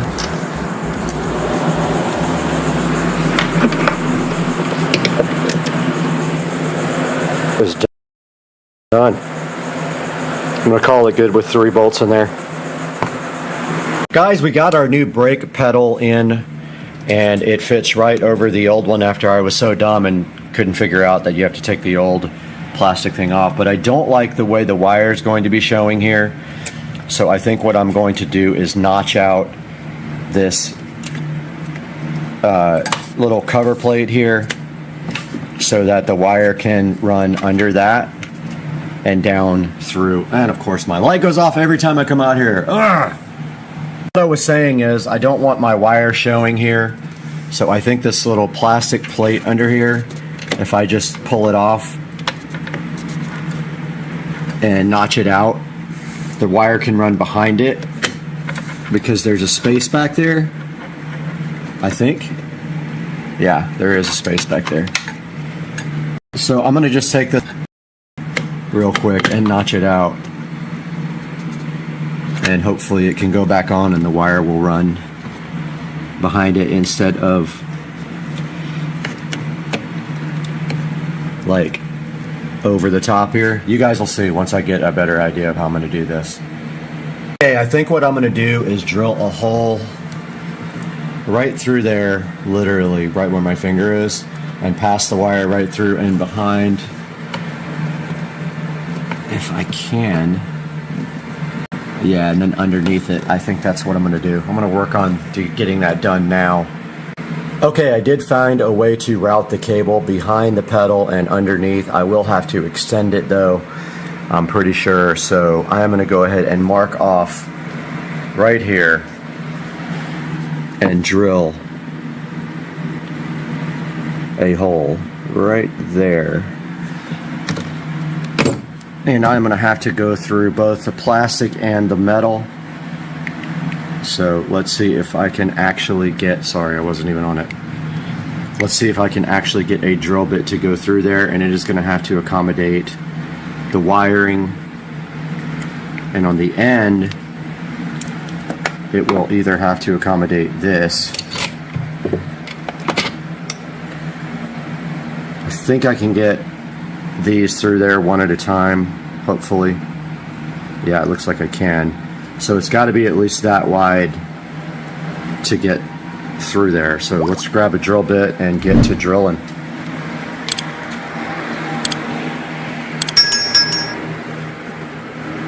If I didn't break them all yesterday. I know. This thing, every time you touch it, it turns on. All right, let's see what we got in here that matches. And I think maybe this one will be perfect. Let's see.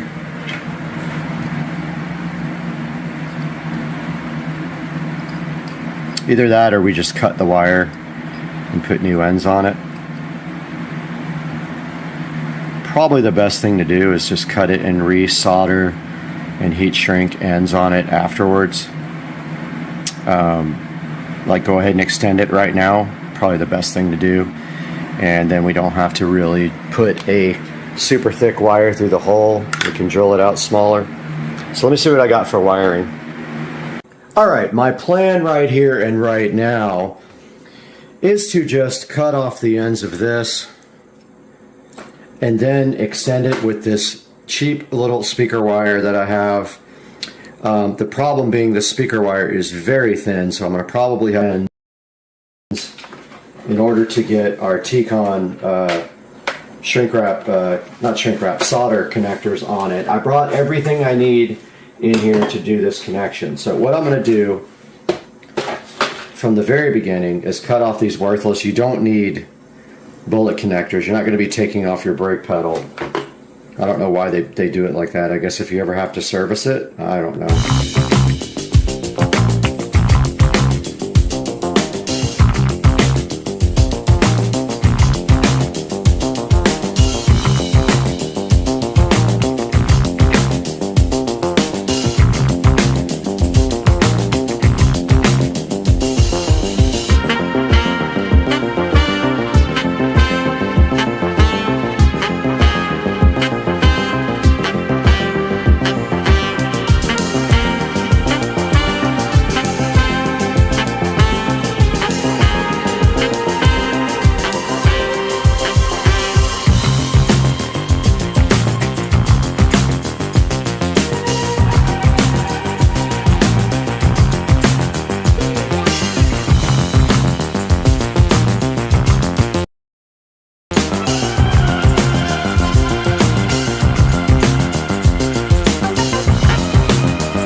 I'm going to drill through this brake pedal. See that right back?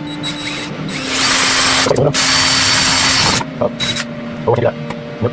That's right, it's plastic. Okay, that's not gonna work. Okay, that's not work. That's any brake. Somewhere back there. Yeah, no. Shoot, it's right on the edge of it. That sucks.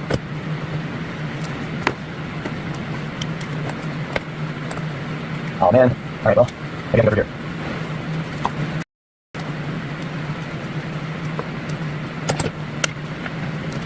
Break this thing.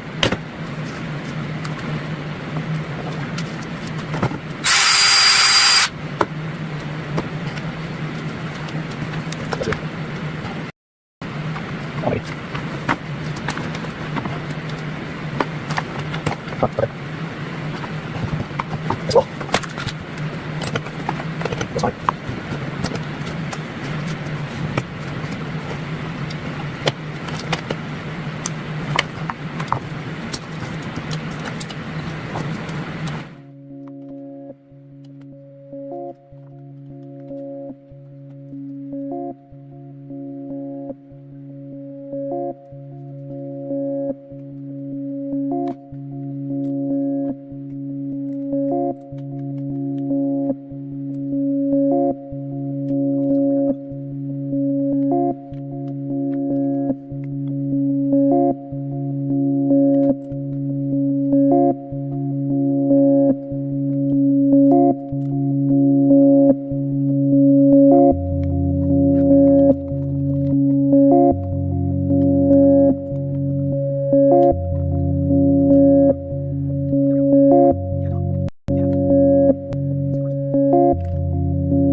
Update from the garage here. I did get the wiring run behind there. I need to tuck this in a little bit better, but yeah, the wire is run nice underneath the pedal right there. It goes behind the pedal and then underneath like that. And then what we will do now is just tie this up really nice to the brake pedal and leave a little slack so we can move, and then get this tied in right there. So that's next on the list. Alright guys, a little update from out here in the garage. I got the brake wire ran to the back and underneath, and I might have already done this update, but the next step is to actually zip tie the brake wire line to the actual brake thingy here, whatever it's called. Give a little slack right there, and then do the connection. So I'm going to do that now.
This project is completely done. We have replaced the brake and accelerator pedal assembly on the 2014 Club Car Precedent.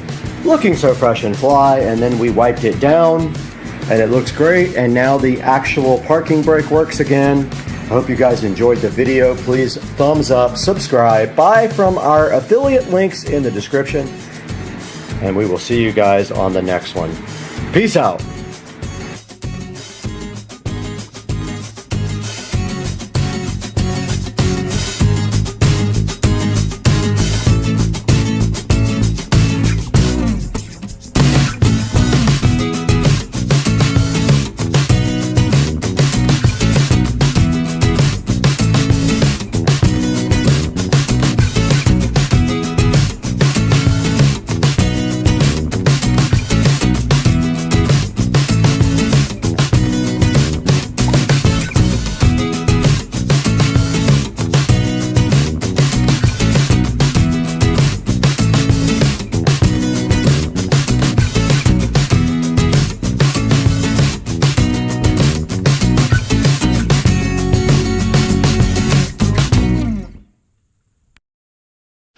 Guys, we are back with another batch of on goodness here on Supercar Street Racing, and today we're going to be taking a look at the Cloud Stratus.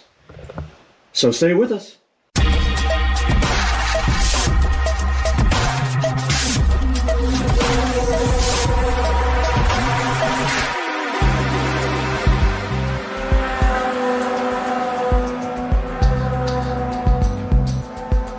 Right here in front of me, and right now in front of me also, is the On Cloud Stratus in the color Fossil, which is this color here, and Midnight, which is actually black.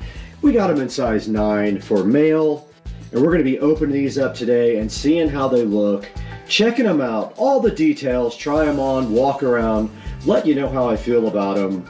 And that's all coming up right now. And right here in front of me, we have the Cloud Stratus in Fossil and Midnight. You can see right here on the label indicating Fossil and Midnight. And the old but reliable but familiar On box. Looking so On boxes are always recycled. And themed, just like all the other On products, there's a nice cloud on the outside of this recycled packaging. Now this was ordered directly from their factory. So this was part of last year's models. Again, I believe I got them for about $100. I think they were 20% off of normal. So let's take a look and see what's inside of this box next. The on freshness keeps rolling here on Supercar Street Racing with these amazing on shoes that were ordered at a discount, the Cloud Stratus. Let's open them up now and get a closer look at what is inside.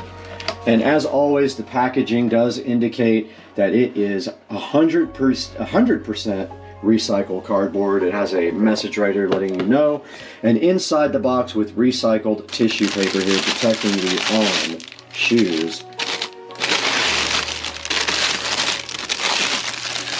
And here you see Fossil and Midnight on Cloud Stratus shoes, looking great, if I must say. So let's get these things out of the box, take a look at them in detail, and see what they're literally all about. And once again, sitting in front of me is the Cloud Stratus from On in Fossil and Midnight, which is very cool. It's kind of a bluish color, the Fossil, or a bluish gray color, and Midnight, of course, being the black. And let's take a look at the detail of these shoes. Now, on the tongue here, you see that it says On Cloud Stratus with the On Chicken logo, like I like to call it. To me, it looks like a chicken pointing a beak in the air, but it actually is the word On, and I guess it's supposed to be a person. But yes, right here on the tongue, they've got the On Cloud Stratus logo, which looks pretty cool. It is in blue and kind of a reflective silverish white right there, as you can see. We do have some darker gray laces, which kind of accent very nicely and contrast the white here on the side. And then up front, where the laces hit the front, you've got this blue lace material right here that the laces actually go through. And then here you've got the softer gray material up front. And all On shoes are shipped stock with these inner condoms to protect the shoe shape. In shipping, I have removed that so I can feel the softness of the material, and yes, it's pretty soft right here on this grayer part, and I guess that's what you would call the Fossil color there. Even though there's some other tones on here, like looking at the side, we have the On Chicken logo again in a reflective pattern here, reflective material, so I guess when you're walking you'd be able to see these at night. And then right above here where the laces go through, there is a light blue patch of material and then a white patch of material here where the laces go through, with some nice contrast to the gray here. And on the side we see the Cloud Tech logo down here, which is this, I guess, this mesh thing here that the shoe is on the bottom of the sole. And they do have these kind of springy looking holes on the side. And the Midnight material flows around from the back to the side there, if you can see that. The back of the On has the O right here in black. You can barely see it there, but it has the O from the On logo. And then below that it says Helion in the white section, which I'm not sure what that exactly means. But it's right here on the back, and then they have this notch cut out in the back as well. And that rounds out the back of the On Cloud Stratus. Now here's a good look at the bottom of the On Cloud Stratus, and you can see under here it says Speedboard right there, and has the On Chicken logo again on the bottom. And the bottom of the shoe is a black and white, looking pretty good if I must say so myself. But the key to the On shoe is always going to be how it fits. And so far, On is one of my favorite shoes I have ever purchased, and I haven't really had one that wasn't a great fit and great comfort level. So in order to test out these shoes and see what the comfort level is, what I usually do is go take them for a little walk, try them on, let you know how I feel about them, and then we go online. We'll take a look at the On website and show you how to order the Cloud Stratus if they have your size left, because these are last year's model, so they are at a deep discount. Alright, let's get these things tried on and get a walk around going in them. We are out here in the Supercar Street Racing living room with the On Cloud Stratus in Fossil and Midnight. And they are down here right now, and you can see I already have my PFG boat shoes on. I'll be taking these off, putting on the Cloud Stratus, and giving them a test drive. And I just want to remind you that I have pretty bad bunions, so I'm pretty self-conscious about even showing my feet, but in order to make a good review, we need to do this. So first things first, inside of the shoe, there was also this nice cardboard dime for free, no charge. Let's get these Cloud Stratuses on my feet. I wear them unlaced, actually leave them just like they come from the factory, and I wear them unlaced. And already they are pretty comfortable. They're not as comfortable as the last ones that I reviewed, but they are comfortable. And I definitely do feel, I usually buy extra wide shoes because of the bunion problem, but I don't feel any problems here because this cloth feels pretty flexible, so it allows this part where I have issues to kind of just flex out. I have put on the Cloud Stratus and I am ready to get up and walk around in them. They fit a little tighter than the last ones I had, no big deal. They are incredibly comfortable though.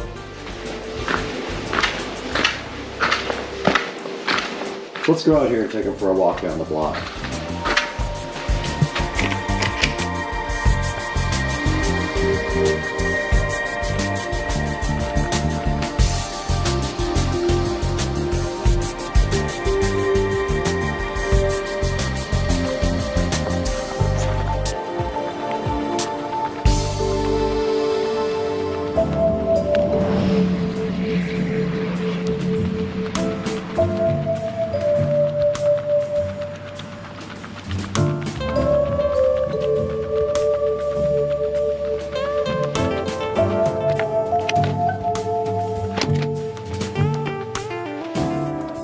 We're back in the Supercar Street Racing closet with the On shoe collection here, and guys, it is time to round off the On shoe collection, but first we have to make room for the last pair to round off this 3-shelf collection.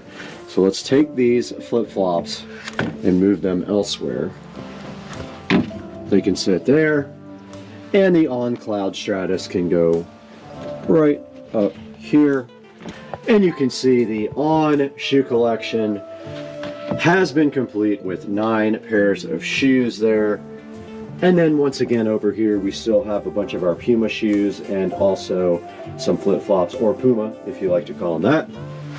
And now let's take this thing out to the Supercar Street Racing 4K production studio. Talk with Brad online about how to get your pair of Cloud Stratus shoes from On. We're here once again in the Supercar Street Racing 4K production studio, bringing you high quality 4K videos. I'm Brad, you're on Supercar Street Racing as usual, and today we have the On Cloud Stratus that we just purchased directly from On, and we're taking a look at it right here and right now on the onrunning.com website. So it's on-running.com. Now there will be a link in the description to these as well on Amazon, but if you go directly to the purchase your own On Stratus shoes. Now right here we see the On Stratus are reduced by 40% right now. So you got to get on there and get your On Stratus ordered. And they're actually Cloud Stratus. I call them Stratus. They are Cloud Stratus shoes. And if you look right here, they have quite a few left. Let's see, so my size is 9, so they do have my color here. They're calling this white and black, but it looks like a little bit of an off-white.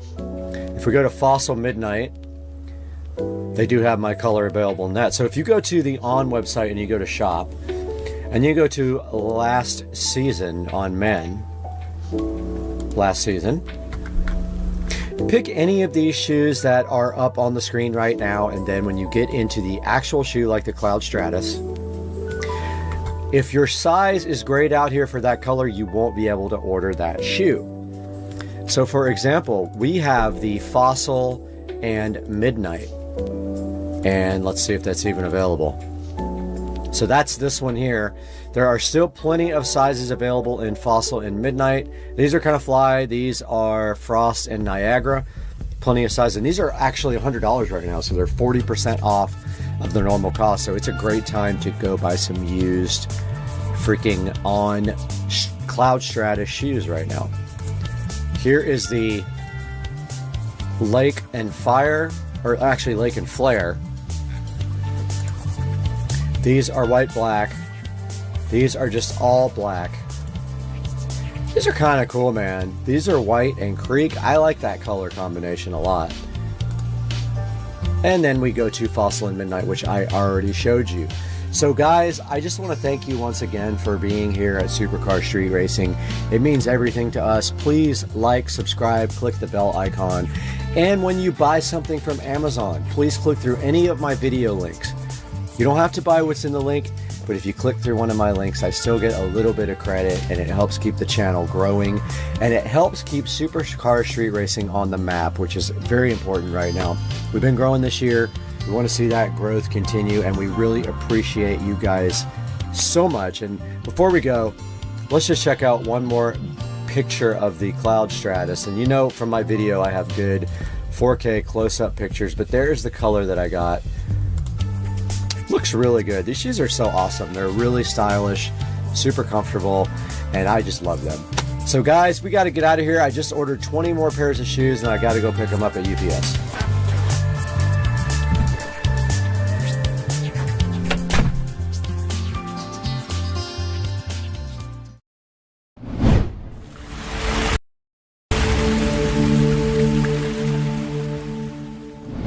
Hey guys, welcome back to Supercar Street Racing. I'm Brad, and if you're new to the channel, thanks for joining us. If you've already been here, welcome back. And what a good place to be today. We are in the Supercar Street Racing amazing bathroom to show you guys something that we got to help us out with a problem that we need to solve. So today we're going to take one thing sitting right here, and we're going to replace it with something else sitting right here, and I'm going to tell you guys why on Supercar Street Racing.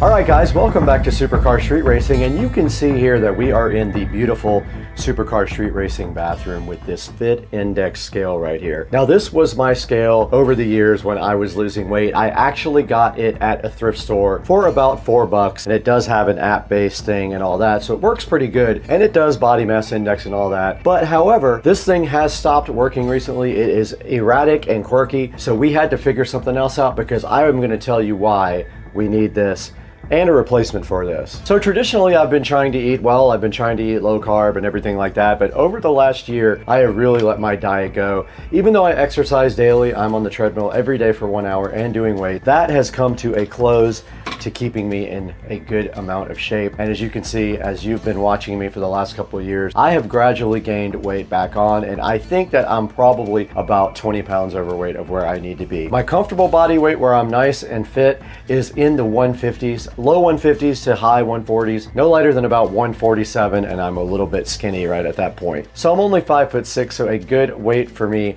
is probably around 150. And we're gonna take some time to tell you how we're gonna get there.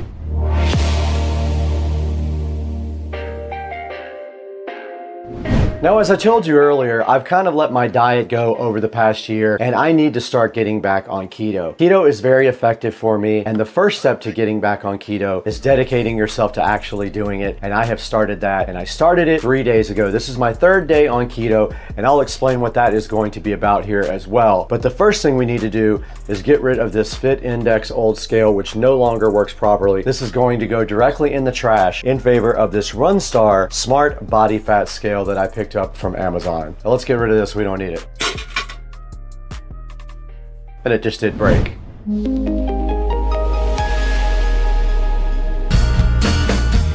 All right, right next to me we have my buddy right here. This is the Runstar Smart Body Fat Scale. It has a color LCD display on it, and I'm super hyped to get this opened up and explain to you guys what this is going to do for me. Now, as you see in the front, this thing does a lot.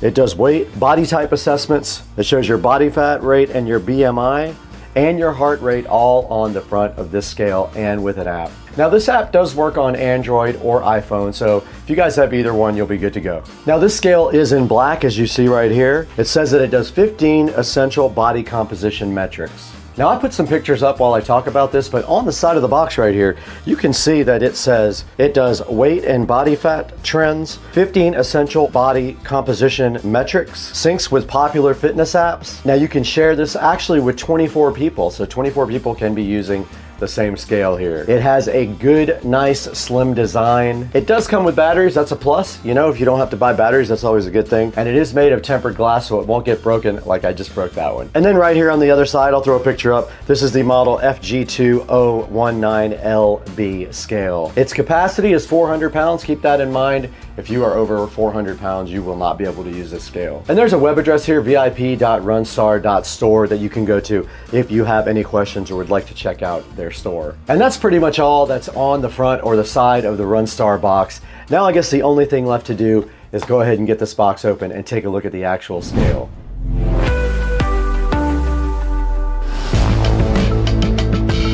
Now the inside of the Runstar scale, it just has a piece of foam over the Runstar to keep it protected. Go ahead and get rid of that. And then right inside of that, there is a user manual right here. Shows you some of the error codes, like low for charging battery, overload, and calibrating. There's also a QR code right here to scan to go ahead and download the app to use with this guy. This does use Bluetooth to connect to your phone, so remember that. Make sure your Bluetooth is on when you go ahead and download the app to connect the scale.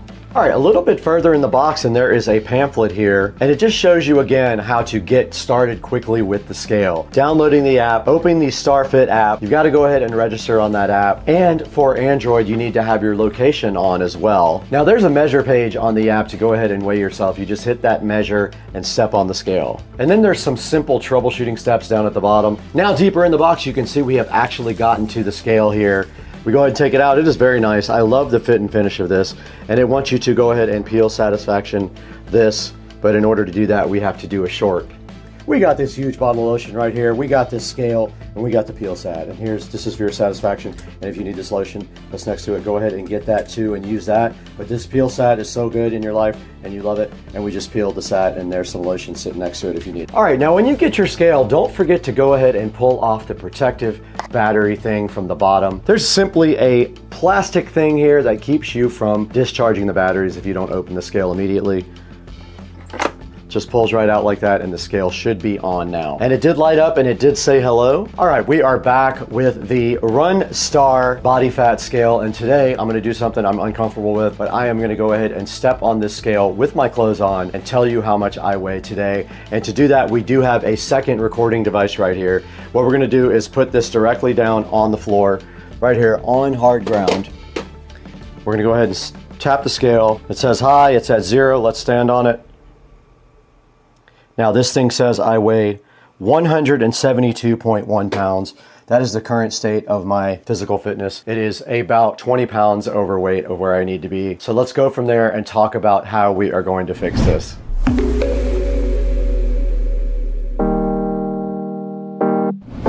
All right, guys, you just saw me do the most uncomfortable thing I could think of. I put myself out there, I weigh 171. The clothes probably weigh 5 pounds, so I'm probably at a good 165, 166 right now. I need to be at 150. I need to lose 16 pounds. And the way I'm going to do that is with the keto diet plan. Now, if you've not done keto, basically what your goals are there are to get yourself down to a certain amount of net carbs per day. Now, this is not like regular carbohydrates. There are apps to go ahead and calculate the carbs in every food, or there is a formula to calculate it, which I will put up on the screen right now. This is how you tell how many carbs are in your food. But the app Carb Manager is awesome and it is free, and everybody puts foods in there and does the calculations for you so you can plan out your meals and know what you should and should not eat.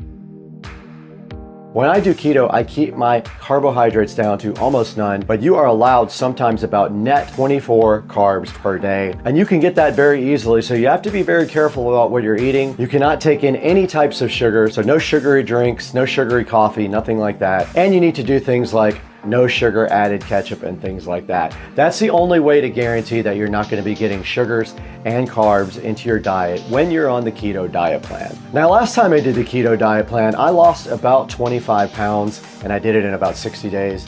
I feel like I can do these 15, 16, 17 pounds, whatever it's gonna take to get me down to 150. I think I can do that in about 40 days, maybe 45 days if I push myself not as hard. I love getting on the treadmill every morning for an hour, and so that also helps me with the weight loss. And then I also do weights as well. I do 30 minutes of weights every day. Now, I already have the first set of food that I'm gonna be eating on my keto plan, and I will go to the fridge and show you that after this. But first, I just wanted to say, I hope you guys are in the corner with me. I'll be doing a daily short of my weight loss. I will be putting that on a short as my body weight goes down, which it will, and you guys will get to see it in real time. So keep an eye out for those shorts. And now, let's go ahead and see what kind of food I bought for the keto diet plan.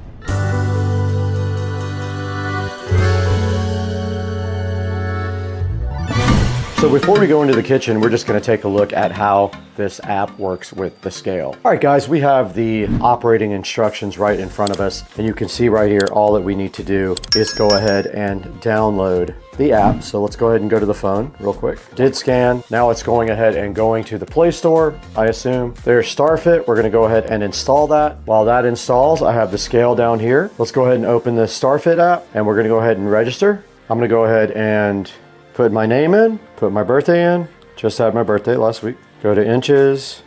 I am 5'6". My target weight is going to be 150. Let's confirm that. Okay, I clicked allow. Place the scale on flat ground, lightly step on the surface to activate, and the app shows it is connected. Okay, it says that the Runstar R6 is connected. Let's go ahead and stand on it. We are supposed to be in bare feet.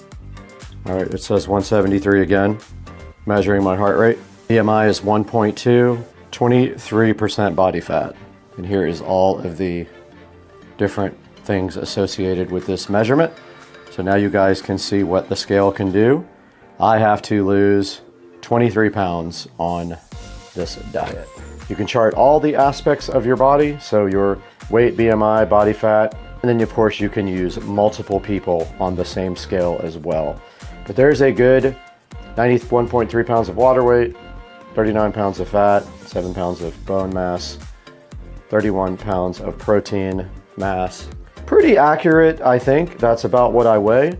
And it's pretty cool that you can get all this on the app. So now you guys know how the Runstar works and how you use it with the app. Now let's go on into the kitchen and see what kind of food that we got for the keto diet.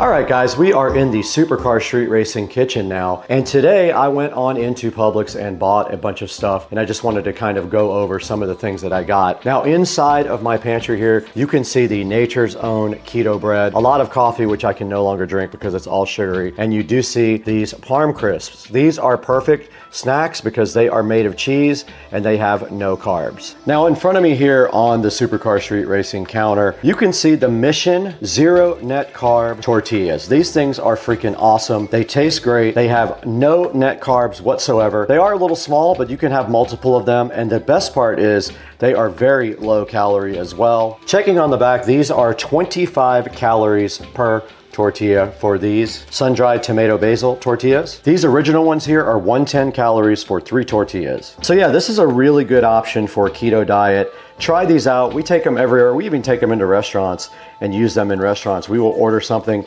and put our own tortillas on there and take the food off of whatever they have and place it on our tortillas so that we can do some cool things like go get Mexican food and still be low carb. Now inside the fridge here, there's some essentials that you have for low carb eating. One of them is no sugar added Heinz ketchup. That has no extra sugar added. Obviously, real mayonnaise you can have because it's all about fats and low carb in keto.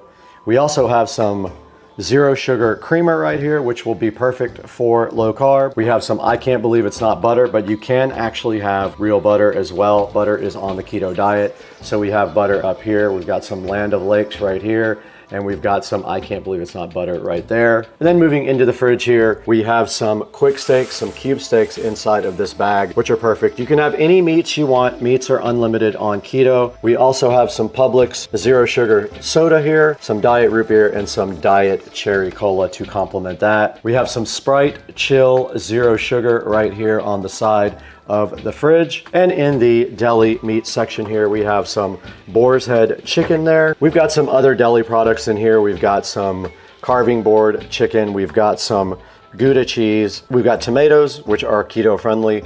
And we have another pack of cheese there. We have enough food there to go ahead and make sandwiches every day, or we also have some quick steaks there. Now moving into the freezer area, I only bought one thing today to get me started, and that is a pack of Bubba Burgers here. I bought Bubba Burger turkey burgers there, and I will be putting those on the Nature Zone bread to eat later on if I want something for dinner. And that pretty much rounds out everything that I have for my keto diet. To start my keto diet, I have started and been on it for the 3rd day now. I'm actually feeling better already. Today's a big day. It's a big start. Now, let's go back into the Supercar Street Racing Studio B and see if we can take a look at this scale online and show you guys how to get one for yourself.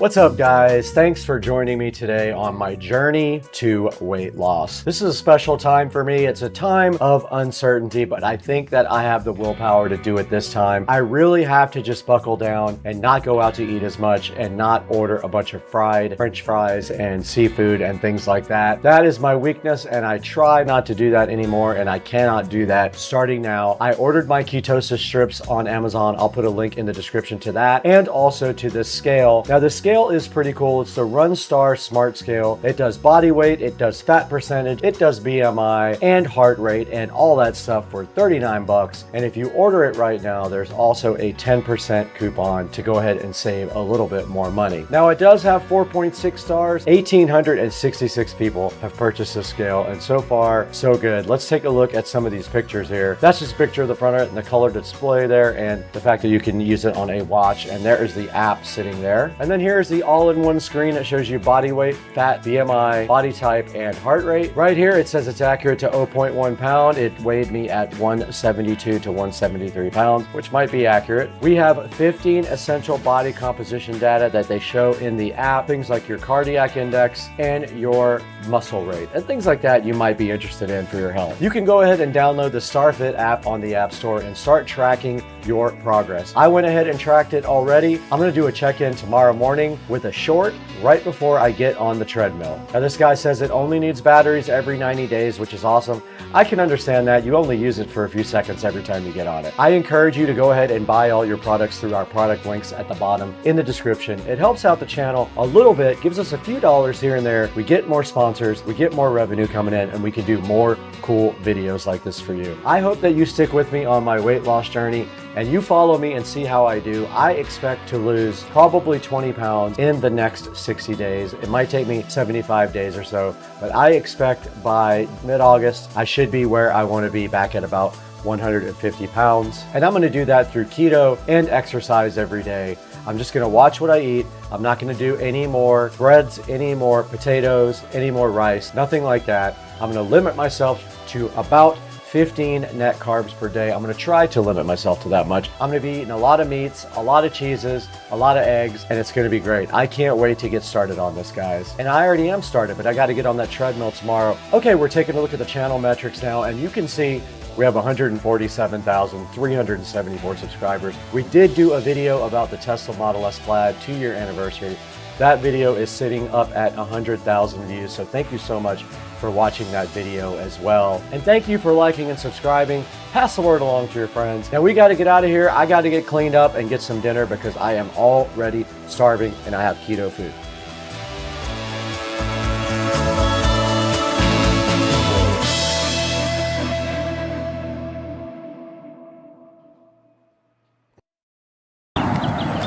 That looks like the car.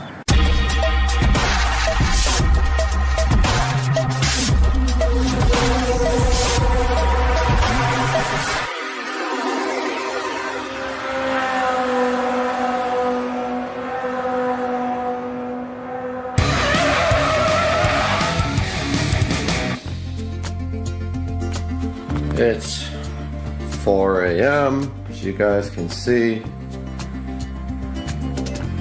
and I'm half asleep, but I'm waking up early today to get my workout in because I am going to look at a car finally.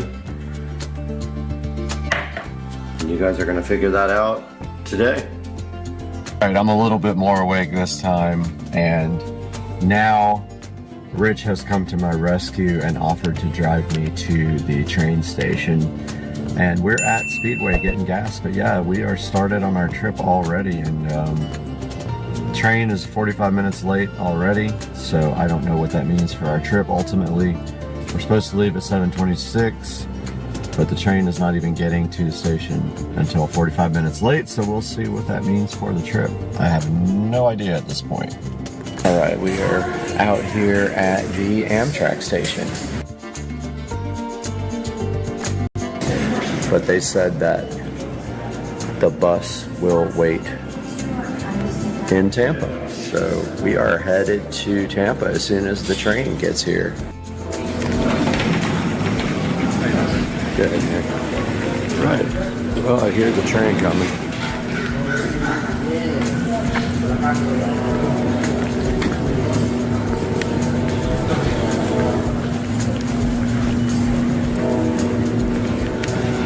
See if we can see it.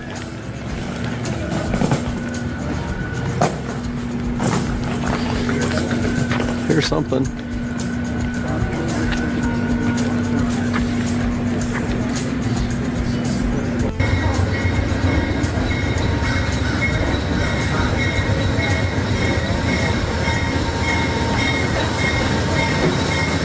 Cool. Silver Star.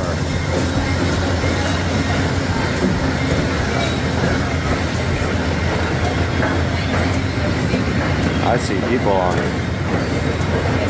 I'm assuming a lot of people are getting off.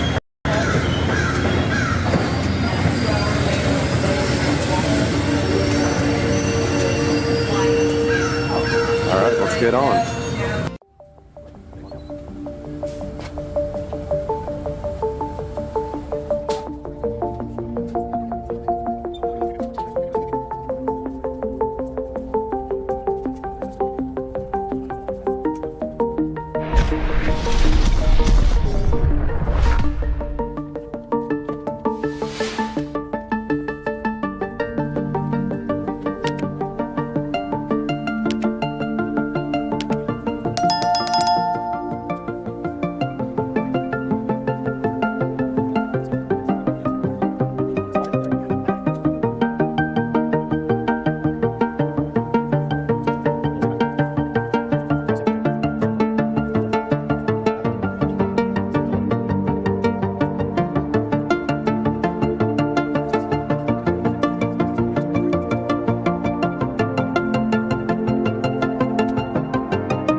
All right, we're on our way.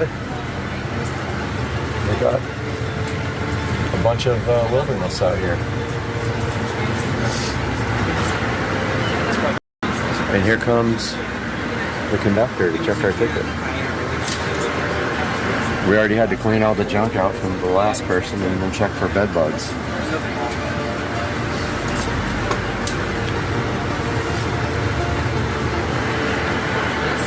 So then we will go to the cafe.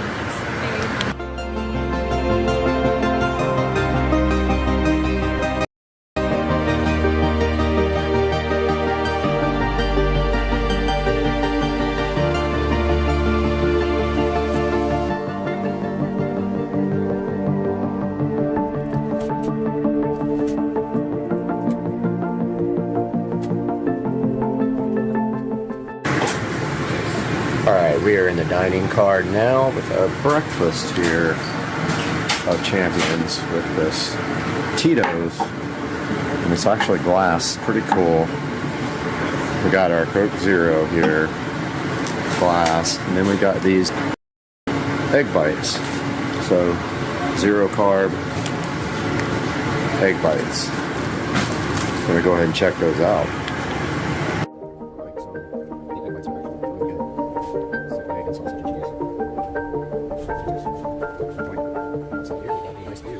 Of the forest. All right, so I think we are on the top.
We're pulling into Orlando now. There is Orlando Station. About 45 minutes late to an hour late, I think, right now. And there is the train.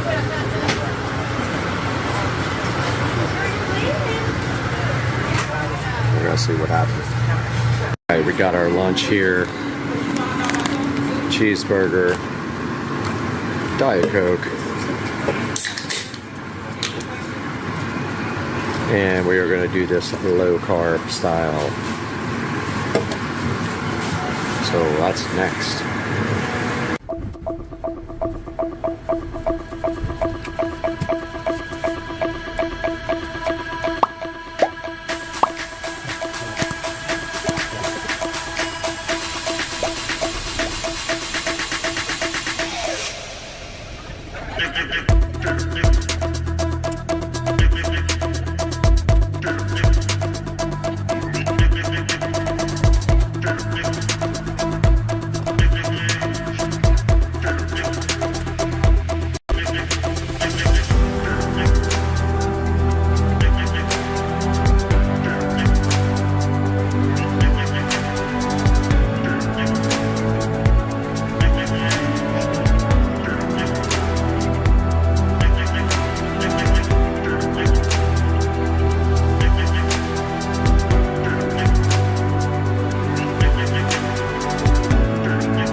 All right, we are almost in Tampa. About 20 minutes till we get to the station. 1:51 p.m. Who knows where we are now? Outskirts of Tampa. All right, we have arrived in Tampa. We are unboarding, deboarding, detraining, untraining. I don't know what we're doing. But I gotta find the bus to Bradenton now. Once I get off this train.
All right, we are in Bradenton, waiting for the mystery car to show up. That is not it.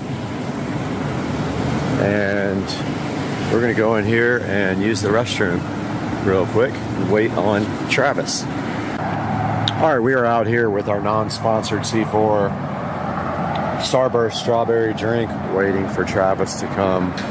We are at the Bradenton Ellington bus stop, and Travis will be pulling up with our potential new vehicle any moment. I would like to get that coming in if I can, so you guys will know immediately when he pulls up what it is. So we will see him shortly. That's it, I think.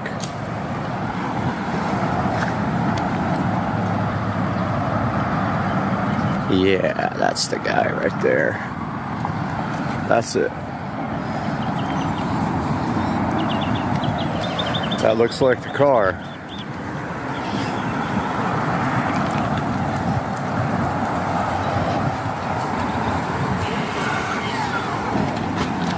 Right? Travis, what's up, man? How you doing? Good, man. Is it alright if I put you on?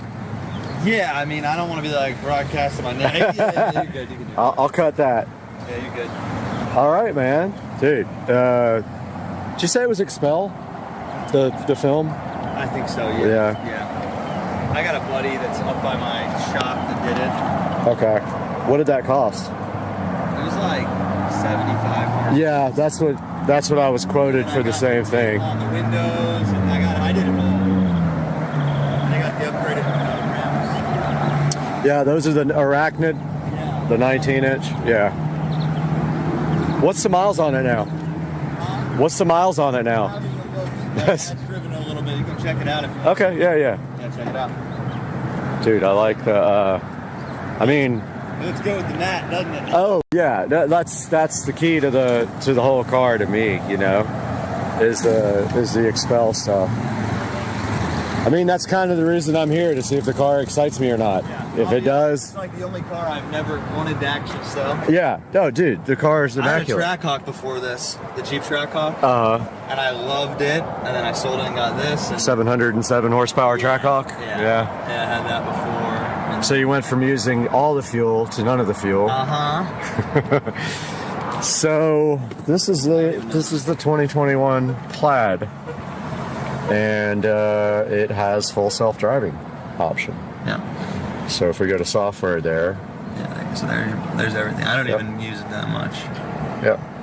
So I don't know a lot about that, as far as like that you have to follow certain rules, and they can give you strikes, and they Yeah. can take it away, and all this stuff, even if you pay for it. But I have no idea. I'll be honest, like, I just use it sometimes on the interstate, double Okay. click it, and it keeps me in the lanes. Right, and a lot's autopilot too. Maybe Yeah. you're just using autopilot. So it's got 18,000. So it's got more, yeah. Yeah, I okay. didn't even look. All right. Okay. Yeah, so there's actually an update available. See, it always does this too. Like, when it goes to the warehouse, you plug it in, it'll update itself automatically. So are these the original tires too? No, they're brand new. Okay. You haven't ever had to do brakes or anything, right? Nope. I was actually just in an Uber, and the guy was like, "That's got my oil change, dude, $100." And I'm like, "You don't ever have to get an oil change." And these things, which is like, All 4 tires are brand new? yeah, it should be. Maybe not. No, that's not. Those don't look new. Those do. It was the back. So I put new ones on the back, but that's what it was. Front tour. Yeah, that's what it was. Yeah.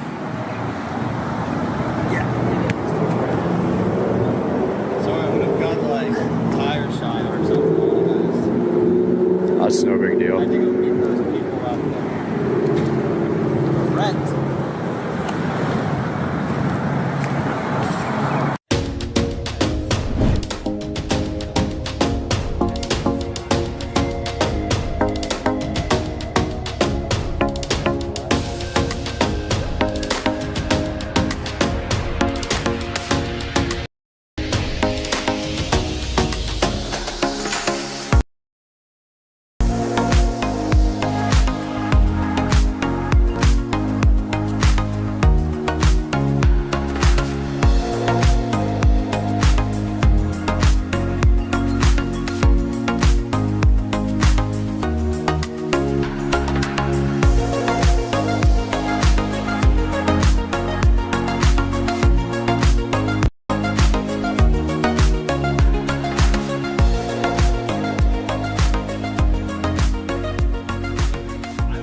It's Monday morning. Had some time to sleep and think about the Tesla. Does have way more miles on it than I thought, and it needs 2 front tires and a rear taillight replaced. This is my Airbnb, and it literally is a loft. It sleeps 4 people. Pretty cool loft up there. There's a lion up there as well for you if you like pets. And this is the other side. And it has a little fridge, AC, and it was about $100, and this is all I needed for the night. It has an outdoor shower and bathroom, so kind of interesting to take a shower in the cold with hot water. That does work. It just takes a while to get hot, but that is the good look at the Airbnb, and we're about to be heading to the bus station to get on the bus. Our first step of the trip back to Jacksonville is the bus from Bradenton to Orlando. This time we're riding the bus all the way to Orlando, then hopping on the train to Jacksonville. So we'll see you guys on the bus.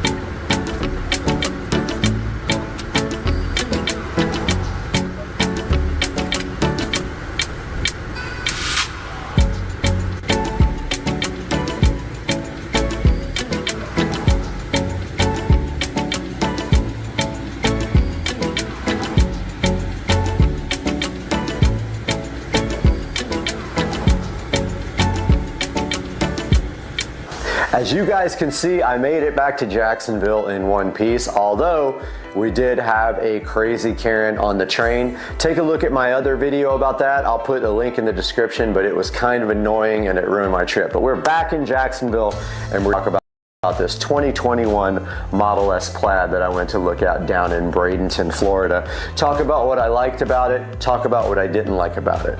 So the first thing that I loved about this 2021 Model S Plaid was the PPF film. It has full paint protection film all over the car, and as you can see here, it is a beautiful satin paint protection film, and that is about $7,000 or more worth of paint protection film on the Model S Plaid.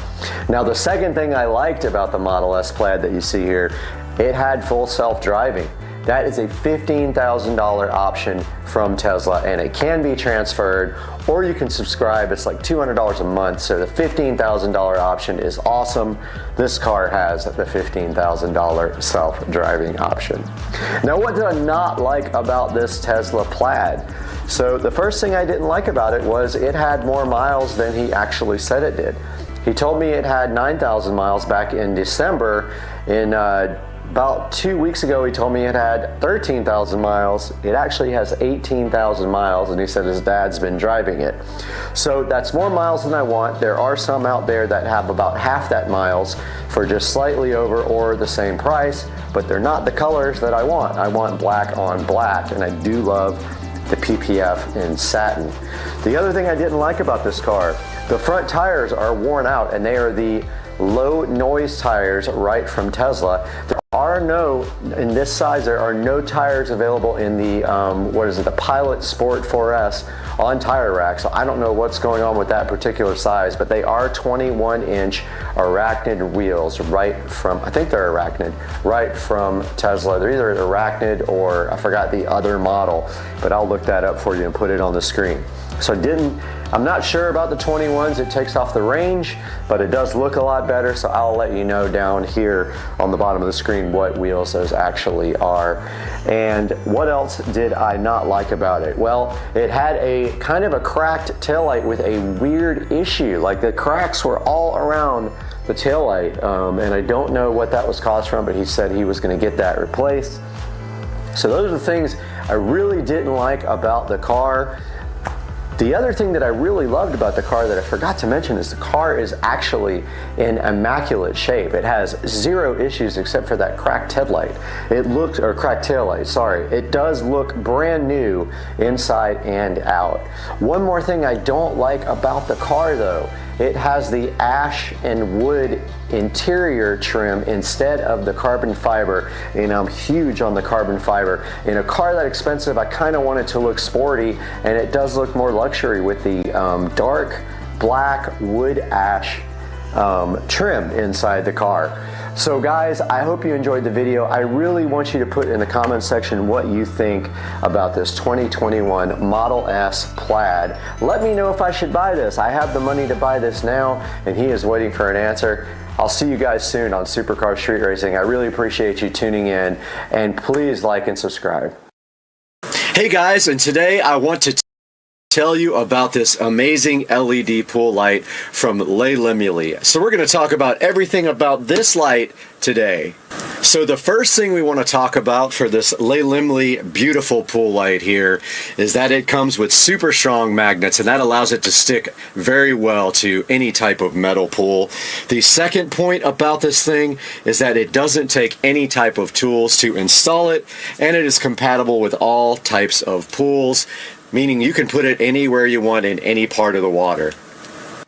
So this pool light here also uses an app for Bluetooth control, and that means you can do so many things with it. You can change all the colors, put it on a schedule, or sync up music to it with the Bluetooth app, which we will show you guys here in a little bit. So if you guys have ever tried any solar powered lights for anything, then you know how weak those can be. And this is amazing because it has a 26-foot cord, meaning it can reach almost anywhere, and if it doesn't, you could just simply add an extension cord because that part will not be submerged in the water. All of that is waterproof as indicated in the manual. So yeah, this thing has a long enough cord where you can put it pretty much anywhere in your pool. So the Lay Limley here also has a built-in transformer. There's no need to go buy a separate transformer. It's completely safe to swim underwater. So the Lay Limley light is rated at IP68, and that is a dust and water rating. The IP just simply means ingress protection on the light, and the 6 means that it is dust resistant, with the 8 being that it can survive long periods underwater being submerged. So completely waterproof with the Lay Limley light. Here we have the Lay Limley LED pool light, and we're going to take a look at what's in the box right now. And here's a good look at the front of the box. Shows you that it's a 20 watt pool light, and it has an 8-meter cable, and it is IP68. And there is Lay Limley there and the barcode for it. And right here it's showing you the app that you use to control it. And on the back, I guess they also must sell some other besides RGB, but this is an RGB color LED pool light. And taking a look inside of the box, we have what looks to be some sort of mounting bracket, and on the back it says to glue it. We have a instruction manual, and we see who this is made by right here, and that is in China. And then there is some instructions here on how to install it, which we will be taking a look at here momentarily. And it looks like here we can put it in 3 different types of pools: steel wall pools, soft-sided pools, and then I guess where's the third type of pool? And okay, yeah. So the third type must be the glue type pool, which would be for any other type of pool. And then inside the box here for the Lay Limley pool light, we see we have quite a long cord here with a built-in transformer. They do give you some, looks like some glue. Not sure how well that will work or not, but we will give it a check out. And here is the actual device here, sitting so beautiful. And on the back it says Lay Limley there. 20 watt RGB color light. And that is all that is in the box for the Lay Limley LED RGB pool light. So as usual, we're not just going to tell you to buy this product. We're actually going to see how it performs and how it installs. So once it gets dark out here, we're going to go outside and take a look at this at the pool. Alright guys, we are in the phone, and the first step to getting the app for the Lay Limley LED pool light is to go to the instruction manual and scan. And let's put it on photo there, and it already shows that it wants to open that link, and we install the Duo Co-Strip app, as you can see here. And there goes the app installing. And let's go ahead and open that now. And that is how we will be using the Lay Limley LED pool light. We have to allow it location access, and Bluetooth has to be on. And that is the first step of getting this light working. Okay, now that we have the app installed, the instruction manual says to connect to the light, we have to do the following. We have to tap the settings icon, and we got to find that.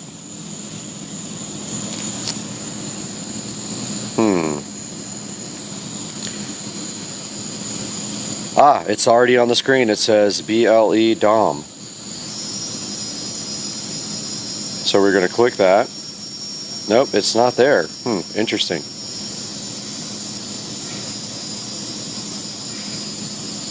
Tap setting icon and refresh icon. Okay, hit the refresh icon.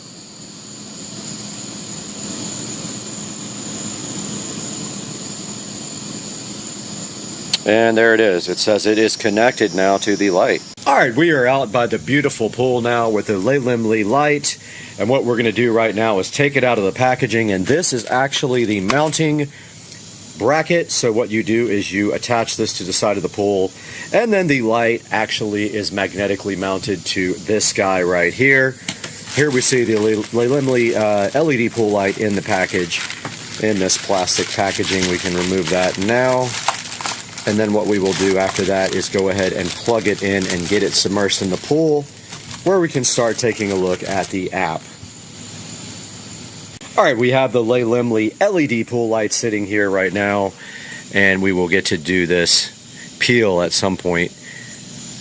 And I don't know how that actually peels. Let's see. Just like that. And now all we have to do is plug it in to supply power to it. And let's see how bright it is. And yes, it is very bright. And now we will proceed to put that over into the pool. And we will just be temporarily mounting this, so no mounting necessary. If you were going to be mounting it, you would use the mounting bracket over there, glue that to the side of your pool, or attach it to the side of your pool. Then this would stick to the magnet. And then we're just going to put this here until it gets dark enough to actually show you the app and how the light looks underwater. Okay, we are back outside where it has gotten dark, and we are with the Limley LED pool light. We have the app open now, and we're also recording on the other camera, and where we can go back and forth. And you can see here on the app, we can just hit one of the presets like green and purple. And that's really purple. Or this classic colors here, and the light is responding to the Bluetooth control. It is very bright. It's actually much brighter than my regular pool light. And we can also go over here to style and go to any of these preset styles here. That's blue strobe, green strobe, red strobe, 7 color strobe. And there are all kinds of presets for here for you to actually go through here. Those are gradual changes. Then of course you can do music. Alright, you can see also here we can adjust the brightness and the speed of any of these presets here. I just changed the speed there. And the brightness can go down as well. As you see there, it did get a lot lighter. And moving back to the front page, you can also use the color wheel to change the colors.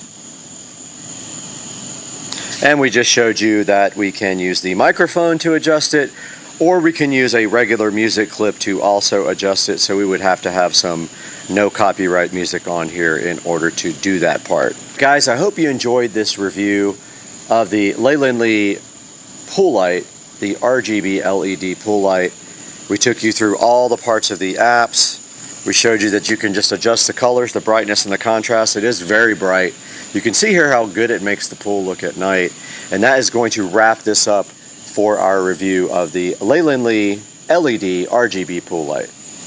What's up, everybody? Welcome back to Supercar Street Racing, and we got something brand new for you right here. It's Sofern's ST1 flashlight. It's a compact, powerful tactical light with a monster beam, USB Type-C charging right here, and some features that honestly really surprised me. And a quick shout out to Second Channel here. This is Second Car Street Racing you're watching here, where we do some behind the scenes tests and bonus footage not available on the main channel. Now, why am I impressed with this ST1? Well, this thing is small enough, you can see here, for everyday carrying, but the output is insane. It throws up to 2,000 lumens, powered by a 21700 rechargeable battery, and even has a smart step-down feature so you don't burn your hand off. It's fully waterproof, it's drop resistant, and has multiple lighting modes from turbo to moonlight for reading maps or for checking gear at night. Now you've got this fast charging right here, like I said, on the back. You've got a side button for mode cycling, a lockout mode, a strobe for emergencies, and the machining feels great, honestly. It's got nice knurling, and it's grippy, and it's very rock solid. This thing feels like a tool, not a toy, for sure. Now let's show you how it works. Basically, you just push that button right there for the first level of light. Push it again, and you've got this insane light.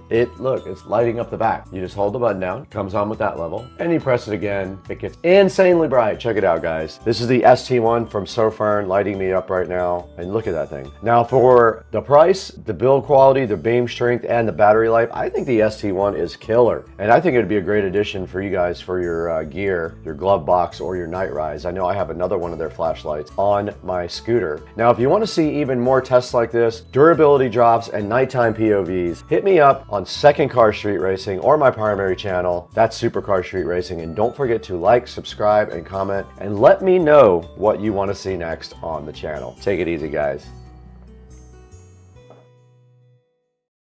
Hey, and welcome back to the channel. Today we've got something to talk about, and that is, you want to be a YouTube creator? Well, I've got some things you should probably think about before you make that commitment.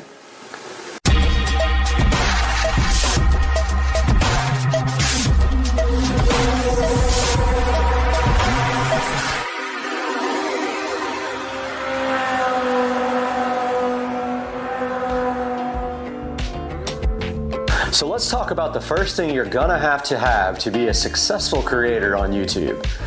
So YouTube recently raised the stats for becoming a creator and making money with YouTube videos. They now require 1,000 subscriptions. So I know you might be thinking it's difficult to get your first 1,000 subscriptions. It is very difficult. But there are options out there. There are paid subscriptions where you can pay people to actually boost up your subscriptions. Places like Upwork will do that for you for a minimal fee, and it can get your channel started on the way to 1,000 subscriptions. Other ways to do it is just social media. Put your channel out there on Twitter, put it out there on Facebook, and just by word of mouth. And people will subscribe to your channel. They'll help you out tremendously. So the second thing you're gonna need is 4,000 watch hours in order to monetize your videos. That's in 12 months' time. Now I know that might seem like a lot of watch hours, but that can be done pretty quickly. If you take your time and make great videos, you can get to that 4,000 watch hour mark quickly. Again, there's other ways to get it done though. You could actually pay someone to boost up your watch hours to 4,000, at which time your channel might take off and start earning revenue. So the next thing you need to be a successful creator on YouTube is a plan. Now, when you have this plan, all you have to do is just stick to that plan and come up with something that people are interested in hearing about. It might take you a few videos, but maybe one day one of your videos will break out and go viral. I know I have several videos over the 40,000 mark, and that's the only way you're really going to make money on YouTube, is if you get videos up there in the 40, 50,000 mark per view. Those people with million hit videos are making quite a bit of money on YouTube. So I know what you're thinking. How much does each video pay on YouTube? Well, there's a lot of factors that go into getting your videos monetized and how you get paid. And a lot of them have to do with ads. And how many ads you place on your video and how much people watch your video has a big effect on the amount of money you get paid per video. So as you can see here, planning your ads in your video has a big effect on your pay. So how much does each video make on YouTube? Well, I can tell you from experience that a video that gets over 40,000 hits will probably make you around $120 to $140. Now again, it depends on your mid-roll ads, your primary ads, your secondary ads, if people watch all the way through, the length of your video, and other factors like that. But as you can see here, a video with over 40,000 hits is still not going to make you a lot of money. You're going to need to get into those millions of hit videos if you really want to start thinking about retiring. So your next challenge is going to be coming up with ideas for your videos. To be a successful creator, you don't necessarily need to upload videos every single day. But when you're starting, it certainly helps. The more videos you upload, the more chance you have of becoming a successful creator that makes money on YouTube. Now, all your videos might not strike it rich, but having a lot of videos out there increases your chances of a video going viral, at which time your channel could take off. I have several videos with over 30,000, over 40,000 views, and as soon as I started getting those kinds of views, my revenue increased and my subscriber count increased. So try to make as much content as possible, but also try to make it very, very high quality. So how long does it take a channel to really take off and start making money? Again, that's going to be up to you. First, you've got to get that 1,000 subscriber thing out of the way. Then you got to get that 4,000 watch hour thing out of the way as well. Once those two things are done, you can start monetizing your videos, but you also have to create a Google AdSense account so you can get paid, and YouTube has to approve your account. Now, getting your account approved can be tricky. They have done some things with certain people's accounts saying that they had copyrighted material when they didn't. They have flat out denied some people's accounts, and they can take your monetization away at any time if they feel like it. So go ahead and get these things out of the way, and you're well on your way to being a successful YouTube creator who makes money on their content. So how long did it take me to start making any kind of money on YouTube? Well, I'll tell you right now, I've been at it for years, and I still don't make enough money on YouTube to even pay for the channel. It's a bummer, but you gotta start somewhere. And I have hundreds of videos from years back, some of which were not monetized until recently, and so I haven't made a lot of money on YouTube. I only really ever made any money that can even be counted towards anything. So you're gonna take a loss in the beginning, and especially if you have to buy equipment. You need things like cameras, you need lights, you need editing equipment, you need mics. And for that quality to be high, you're gonna have to spend some money. So it's gonna take a while for you to start rolling in the money on YouTube, but take a look at some of the things here that you're gonna have to have in the minimum to make some high quality video productions. So let's go over some of the things you need in the long run, once again, to have a successful YouTube channel and make some money as a creator. So the first thing you need is the 1,000 subscribers. That has to happen. YouTube will not monetize you without 1,000 subscribers. The second thing you need here is 4,000 watch hours over the last 12 months. You have to have at least 4,000 watch hours or YouTube will not even accept your application for monetization on your channel. After they accept your application, you're going to need a Google AdSense account to get started getting paid. And YouTube does report to the IRS. So you can expect them to send all your information to the IRS with your social security number. You need a plan. What's your channel going to be about? What kind of content are you going to focus on? Are you going to have more than one area of focus in your content? Make sure that plan is good. And you're going to need to create a lot of content. A good successful channel starts with a lot of creative content. Eventually, when you have your 1 million or 2 million subscribers, you can step that content level down and just focus on the main things that make you money on YouTube. Now, I wish you the best of luck on your endeavor to create a successful YouTube monetization channel. And please let me know down in the comments if you have any suggestions. What's been your experience trying to become a creator on YouTube? Let me know down in the comments, and we'll see you later from Supercar Street Racing.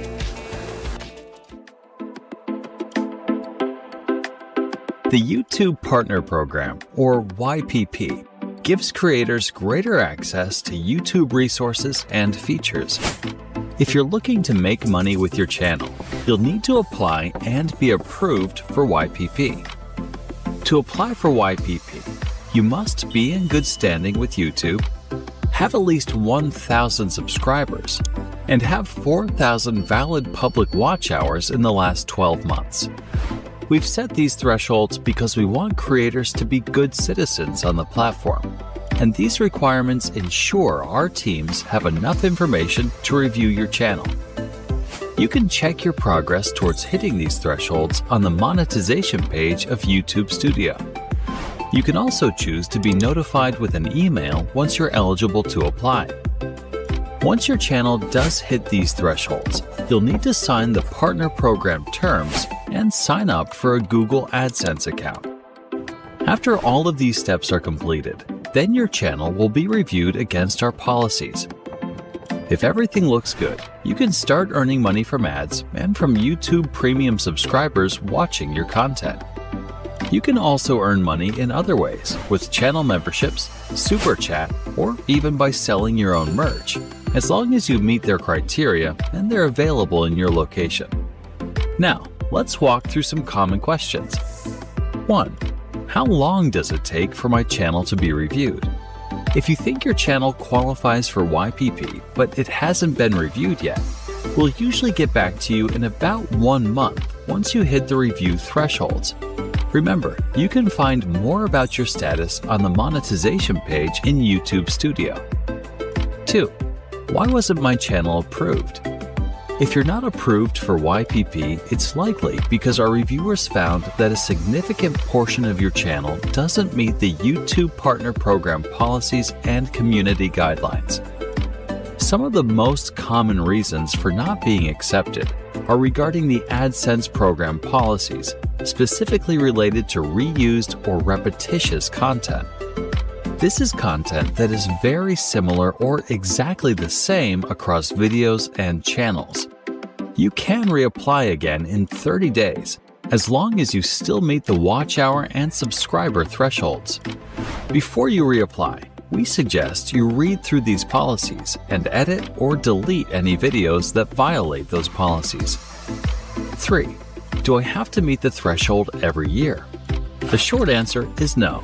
However, you do need to stay active with uploads and community posts. If you're inactive on your channel for 6 months and fall below the threshold, we may remove your channel from the partner program. For more information on applying to the YouTube Partner Program, check out the resources in the description below. Thanks for watching. Guys, back in the Supercar Street Racing Garage, you're starting a very ambitious project in here.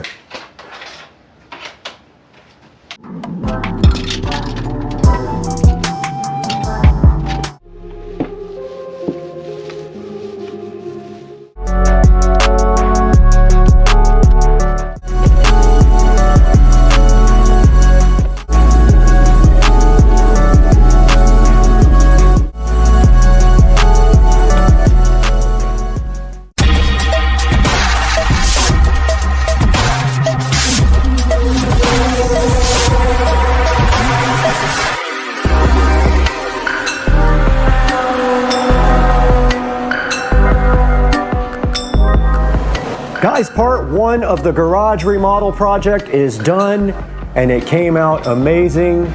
Yes, there are some little dots on the ceiling you can see through the paint, but I painted on this for hours and hours, so it will have to be touched up at some other point. But I have put the paint away for the day. I've been painting since about 4 a.m. and it is now 3 in the afternoon. We painted everything black. The walls are black, the ceiling is black, and then what we will do next is we're going to paint a red stripe right across the top there, which ends right at the black right there. It's going to go as wide as that bulkhead right there. Now what we need to do is get this place cleaned up and get the car back in. And I have already decided to keep this garage as clean of a look as possible, so I'm going to move as much as I can out to the shed and clean up this place massively. Now let's get to work and get this place clean.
So right here, I'm basically just preparing to reorganize the garage.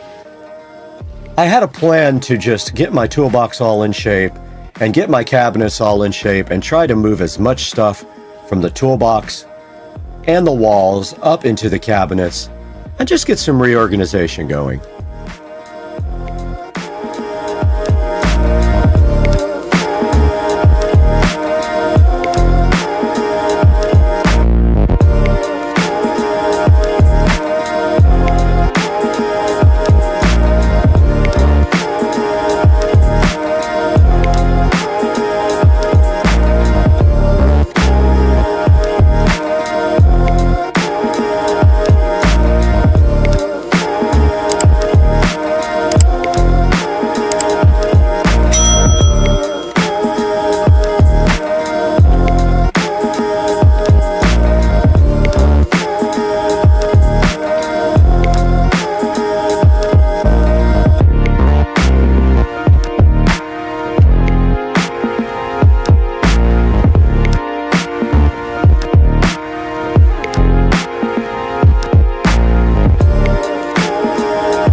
right, guys, in this section of the video, all I'm doing right here is just starting on reorganizing my toolbox. Basically, everything in there gets messed up over time as you just do a lot of projects. You know how that goes. So this part of the video is me reorganizing my toolbox and moving things up to the cabinet above there. Now you can also see here in the upper right hand corner of the screen, and I'll zoom in here, that I have already started labeling and organizing the cabinets above the washer and dryer.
All right, we are back in the garage, and I just wanted to give you guys a full tour of what happened in this video. So basically, this whole video today was to get my tools and my cabinets up here reorganized. So what we did from the very start was we took every bit of the tools out of this toolbox, put them all out, laid them out all nicely, figured out how we were going to reorganize the toolbox. And then what we did is we went ahead and moved things into the appropriate drawers. And for example, like on the front of this, you can see that this is screwdrivers, vice grips, and files and things like that. It's just kind of an overview of what is actually in the top. And you can see I have all my files there, my chisels, my small screwdrivers, my big screwdrivers, my vice grips, and a whole bag here of Allen wrenches. And I have it kind of labeled right there for the next drawer, which is Allen wrenches, measuring tape, wrenches, and sockets. Actually, this is for the top drawer. This is for this drawer. So it's a little bit different. There's not room to put anything right there. So this is for the top, this is for the top, and then this is for the second drawer. And so we have all of our wrenches and sockets in this drawer all organized really nice and laid out pretty cool. And moving on to the next drawer, we have the pliers in here. So anything to do with pliers, electrical pliers, those big vice grips and anything goes in this drawer. And my wire strippers are somewhere else now, but they were in this drawer. I moved them out because it was too crowded. You can see right there, there's just too much going on. And in the next drawer, we got the electrical and the stud finder. All the electrical stuff is there, including the strippers, the crimp tool, my meter, tester, my electrical tape and solder and things like that, and my stud finder. It's all labeled pretty nice right there. And the bottom drawer, looks like our label is coming off, but this is where I keep all my miscellaneous screws and nails. I also have my laser level, my label maker, my drywall saw, and a few other little things in there. And now moving up to the cabinets, this is where I needed a lot of work. Over the years, things just get messy in there, and I wanted to redo this whole thing and get as much off of that wall as I could because I had everything on pegs there. So I reorganized everything really nice up in this cabinet. So you can see right here, right now, we got like all our switches and wall plates are right there. Our electrical boxes are right up here. We've got smart devices. There aren't any in there right now, but I know I'll be using that. We've got LED bulbs and landscape lights right there. Anything to do with fasteners and screws, electrical connectors, and drywall anchors, all labeled out really nicely and sitting so fly in this cabinet. On top of this cabinet, I have storage. So I just put some old boxes from various things that I wanted to save above. And then also up there, well, oops, I turned on the washing machine. Also up there is the, for the garage, the amplifier and the subwoofer for the garage. And now on this side of the cabinet is where we have more heavy tools. So we have our jigsaw, our heat gun, our levels, our Dremel, and anything to do with drilling and screwing, I put right up there. You can see that looks so nice. And then my drill and my impactor right there, and my wire drill behind that. Cutting accessories here like saw blades and all that. And then of course, when I put these cabinets up, I hung power in the back, and all my charging for my DeWalt stuff is sitting right there. So nice. And guys, that is going to do it for part 2 of the garage remodel. We'll be back with part 3 very, very soon, and I hope you guys enjoyed the video. Hey guys, we want to welcome SOFERN to the channel with our HS22 rechargeable headlamp. Now directly on my head right here, you can see this headlamp, so fly and so fresh, and SOFERN wanted you guys to check it out because this thing is perfect for camping, running, outdoor use, but I plan to use it directly up in the attic every time I go up there. I do a lot of stuff up there, and I always need a headlamp. And this thing is so cool because it's detachable from the strap here. You literally just pull it out directly like this. Comes off like that, and then on top there are only 2 buttons for the whole entire flashlight. One of them is power, and it also controls it from spot, flood, and spot flood. So you just press that, hold it down, and then click it, and it changes the brightness, and look how bright that is, guys. And then the other side changes the color temperature. So 2 buttons to do everything on the SOFERN. It is rechargeable. There is a USB-C type port right there. The battery just does screw directly into here. It comes with a rechargeable lithium battery right there. This thing does 2,500 lumens. It's very powerful, and the battery is up to 400 hours in runtime. Now this strap right here is adjustable. You just have to adjust a couple of little buckles right there to change it for your particular head. It's IP66 waterproof rated as well, so it's perfect for taking out into the moisture. And the lights go all the way down from 2700K, which is a warm white, all the way up to 6500K, which is cool white. There's a look at the color temperatures. The brightness here, 2,500 lumens. And you can see here also the way the color temperature works outside. So go ahead and grab a SOFERN HS22 from the link in the description. Tell them Supercar Street Racing sent you. Now let's get back to the video. All right, how many do you want to get? 200. 200 pounds. About a pound. Is that a lot?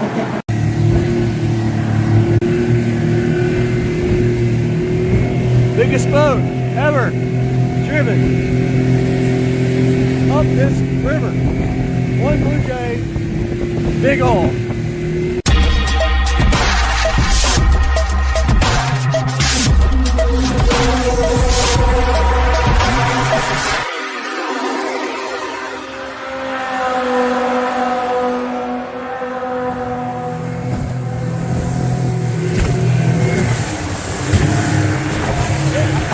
Oh my God. One Blue Jay. We can drive my motor. What did you got video? What the hell? Dude.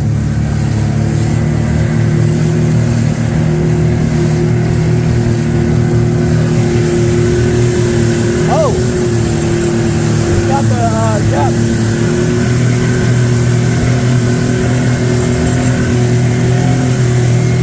This thing is insane.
It goes down. It goes down. It goes down. It don't go down. It do go down. Robert, it goes down. No, it don't. It do go down. It do go down.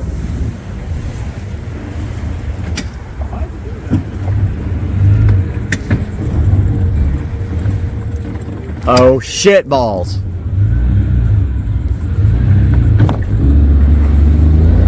Hell yeah. It do go down. I like this place. Man, it'd be fun to live there and just walk. Oh. Yep. Right on the.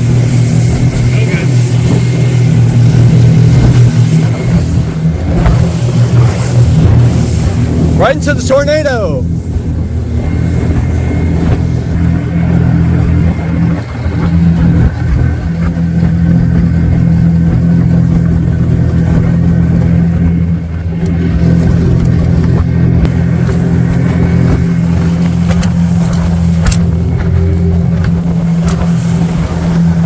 Water resistant. Oh! It's saltwater resistant.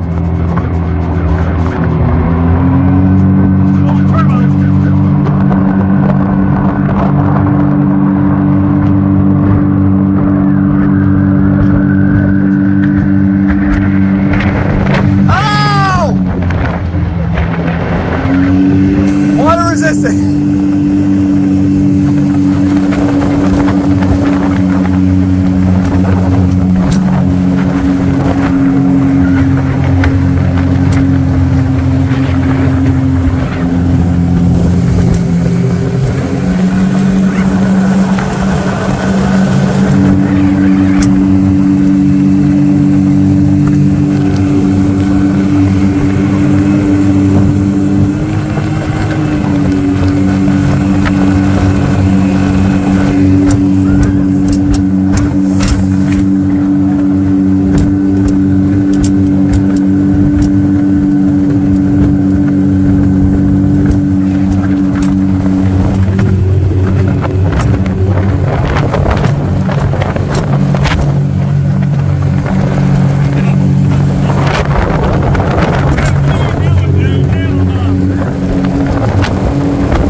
Good shit.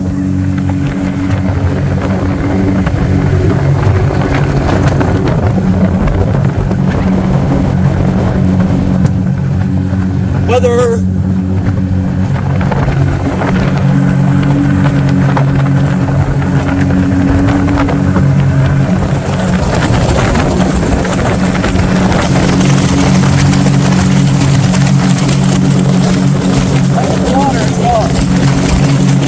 Live underwater.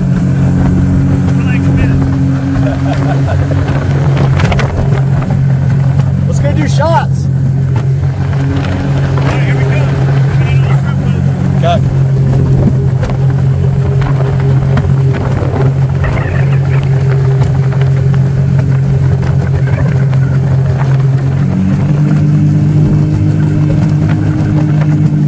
Let's go.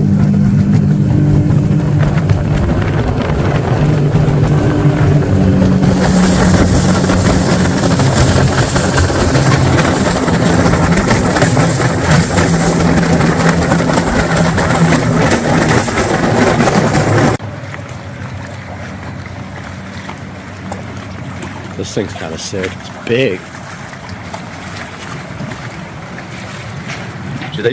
Do they just do shrimp? This guy? Yeah. Dang. That's awesome. We need to buy like how many pounds? I don't know. 10 pounds of Royal Reds. They usually buy. Hopefully they got Royal Reds. I don't know if they have them or not. They usually do. But the price is so good, and they're that IQF frozen, I think. So they're phenomenal. Like fresh, when you defrost it. Got some good video today. Camera got ruined. Phone got soaked.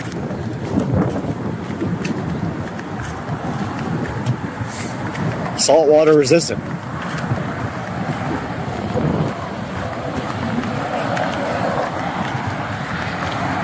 Shrimps. We bought some here at one time, me and you. They were fantastic. I remember.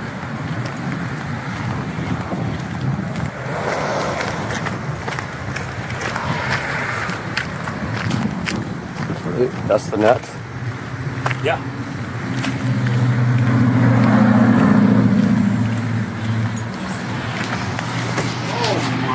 God. You was waiting. You're not looking at. I didn't catch you looking at porn, did I? No.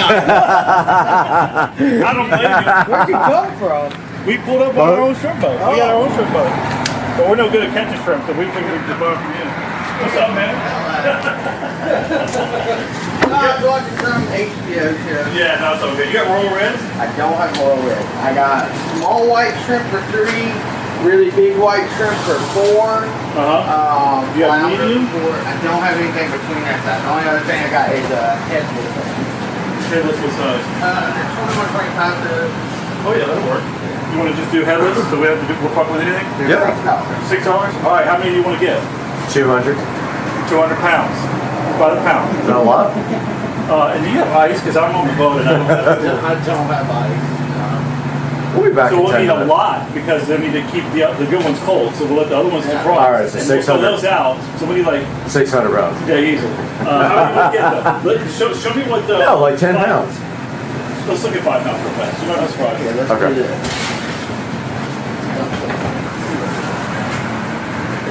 That looks about 5 pounds. Wrap it up. God, that's going to be a good meal, dude. Actually, What if that's 5 pounds? it might be close to it, actually. We'll do shrimp and grits without the grits. Look at the bottom. Does it look good? Yeah. Oh, you shake it out to get all the shit out of it, right? Yeah, I'm gonna get all that. That's why I put it in the basket. Yeah. That's perfect. When are you gonna have royal reds again? Probably not till December, Oh, January. really? Yeah. We usually don't get them till like around then. Yeah. These are going to be amazing. I can't wait to see like how we're going to cook them. I'm gonna do a seafood boil. Yes. Hell yeah. And actually, we need to start defrosting anyway, so don't make sure. No, they're going to be fine. We'll be home in 10 minutes, to be honest. 10-minute ride. Scores is like 5 minutes away, and then we'll be... Scores? Is that where we're going? No, the one in Mayport's closer. Oh, Club. Man, I got...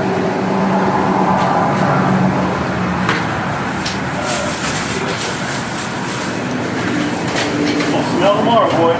Woo! Yup. 5 pounds. Man, let's go, man. You were like, I don't know, man. You want that? Yeah, we'll take that. You want more? I mean, that's 5 pounds. What do you think? Who are we going to cook for, though? Like, just us? Well, we can send them because they're frozen, so you can use what you want and then put the other ones. Is that enough to cook for, like, neighbors and all that stuff? I mean, it's fine. That's 5. That's probably around 110, 120 shrimp. Dang. A half pound.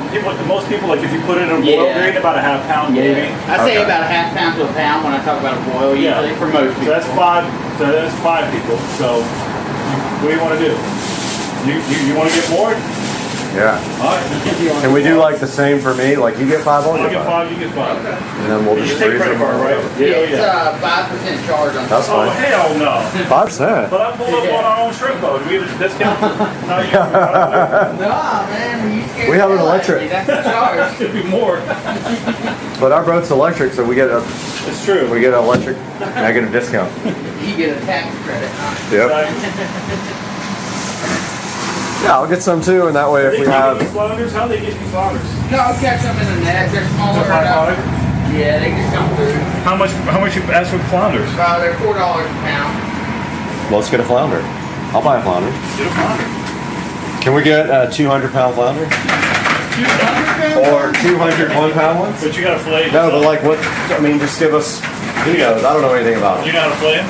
No, you're gonna fillet. Oh, okay. You got a fillet knife in the boat. Give us a flounder, You want flounder? please, sir. Yeah. Yeah. Probably 1, 2, to be honest. 2 flounders. Yeah, they're not that big, so. What is it, maybe pounders, 1.5 pounders, maybe? 2 pounder flounder. Yeah, dog. There's Yeah. This thing feels good. There's a lot. Why are you sitting here? You don't have a fucking blow on you. Oh, what? You're missing out on all the good cold air. No, it does work pretty good though, don't it? It does. You got a lot of shrimp, brother. Oh, this ain't nothing, man. Dang. This is literally probably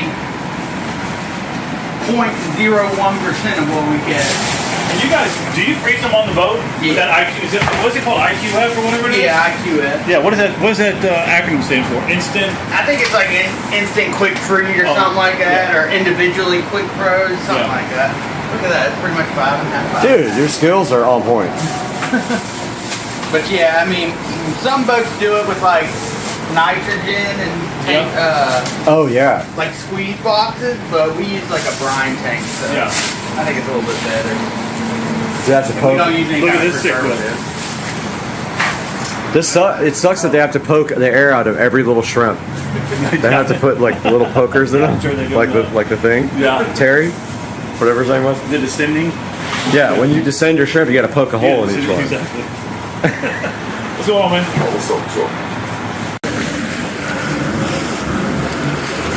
Heading into a storm. Oh, away from the storm. Beautiful here, stormy right over there. It's gonna be a good video.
park wherever I want.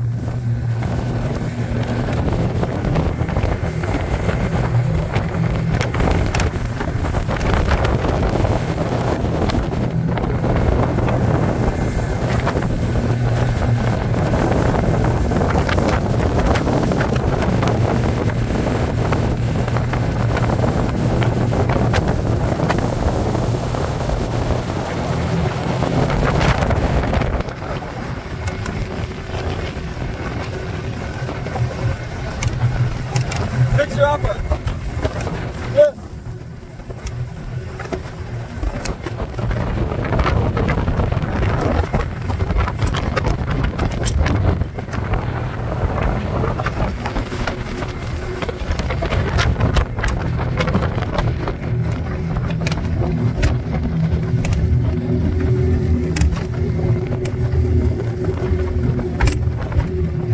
Spine. Ow!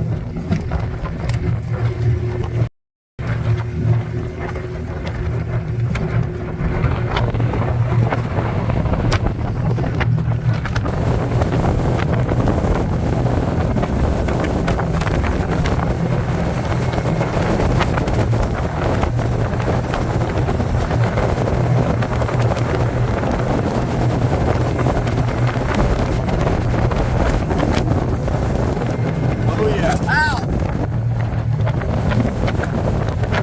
Sick. I love that one. Dude. That's a nice one. That one too.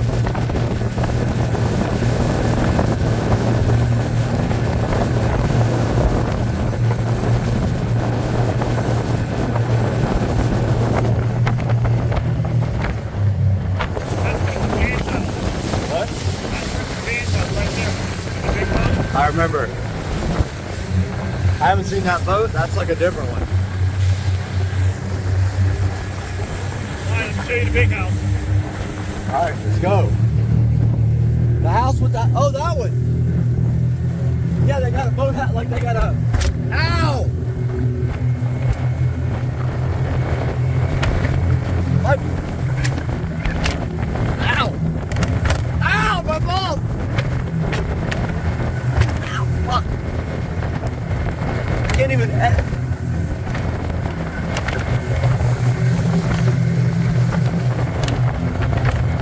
Oh man, that thing is sick.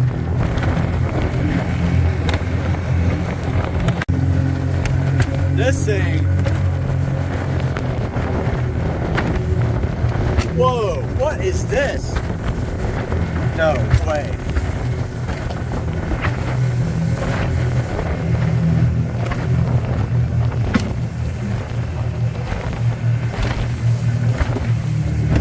No fucking way. That's a, what? What the hell? How do I not know about this place? Look at the boat. Dude, that's like $1 million worth of pavers. Oh, boathouse. They're going to build another big one right here. I want to live there. Jonathan's working on this one. What? What the? Oh, they're building one. That other place is sick. Oh, this is like, right by our house, right? Yeah, Fort Caroline. Fort Caroline, yeah. Look at that boathouse. They got their golf cart parked down there. Yo! This is Fort Caroline Park right here. Yeah, they're right there. And then here's the stack. Oh, watch this.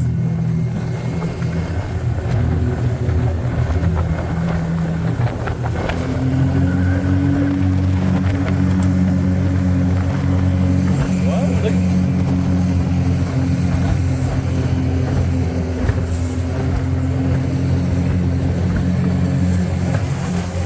Yo! Chimiquan for certain.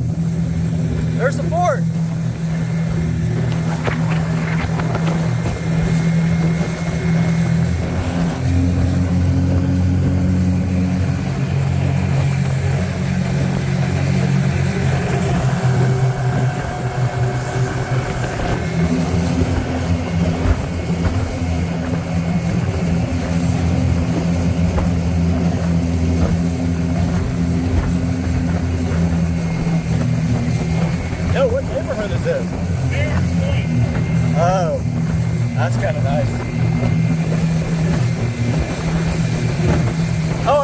18 car. Oh, that's the where we always drive with the golf cart, right there. Okay, I know where we are.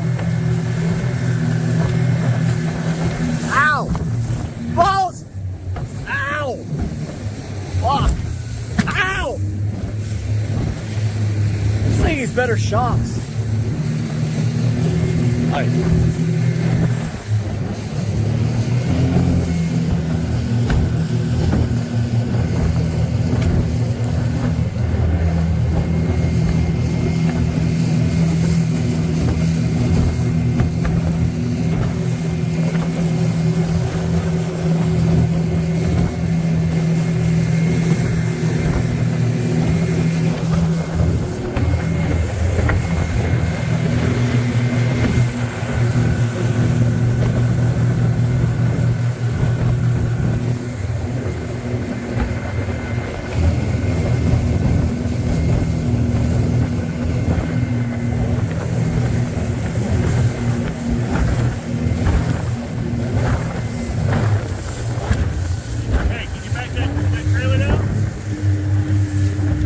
Maybe.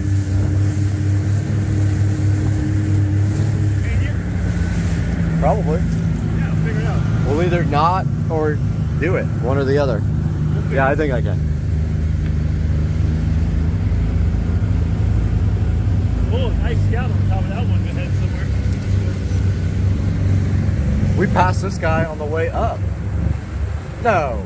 I thought we passed that dude. All right, laying you off, right? All right. All right, guys, we are out back again.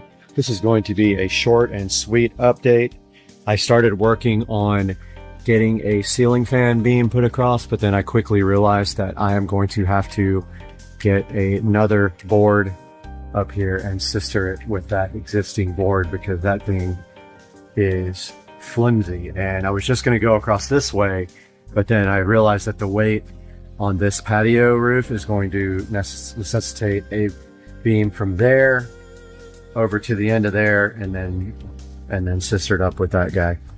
So taking a look at our automation equipment, the electrician left about 30 minutes ago and he finished our full automation system. So we have the Jandy Aqualink with the Aquapure salt fluorinator. We've got the Aqualink interface there, and he redid the electrical here for my receptacle for the pool light and for the new automation system here.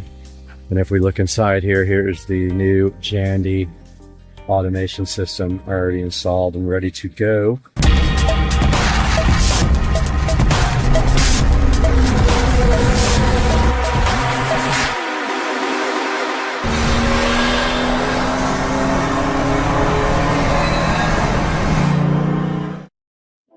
Hey guys, Supercar Street Racing here, and today, something that a lot of people do not know or understand how to do, and that is changing the bulb in a standard pool light. That is a pool light that has a housing and a niche in the back of the pool, and is connected via one single wire to the switch. That's what most of the old school pools have, is the single light. And I believe was made by a company called Amerlight. There were several made. There is a very dim serial number on the back of mine, and it was made in 2011.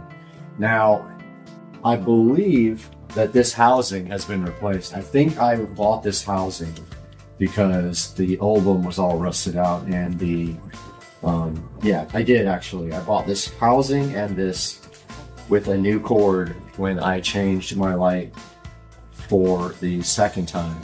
So the reason that these are a pain is because inside of this housing is a standard like yard style spotlight. One of those larger ones that just has a standard Edison base. And to change the bulb out in this, because remember these are incandescent back in the day, you have to take this housing, this front housing off, and then you have to replace the gasket every single time that you change the light bulb, because if you don't, you're asking for trouble. Now, when I wanted to change my pool light out to an LED light, I thought that I would do that myself. Back then, I would say maybe 9 years ago, LED pool light bulbs for standard housings were very expensive.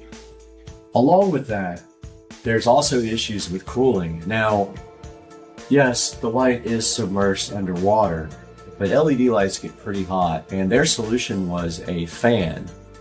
Now, that's interesting to me because the housing is actually completely sealed here. There's nothing for a fan to breathe in, and there's no way to let a fan breathe because this is submerged in water.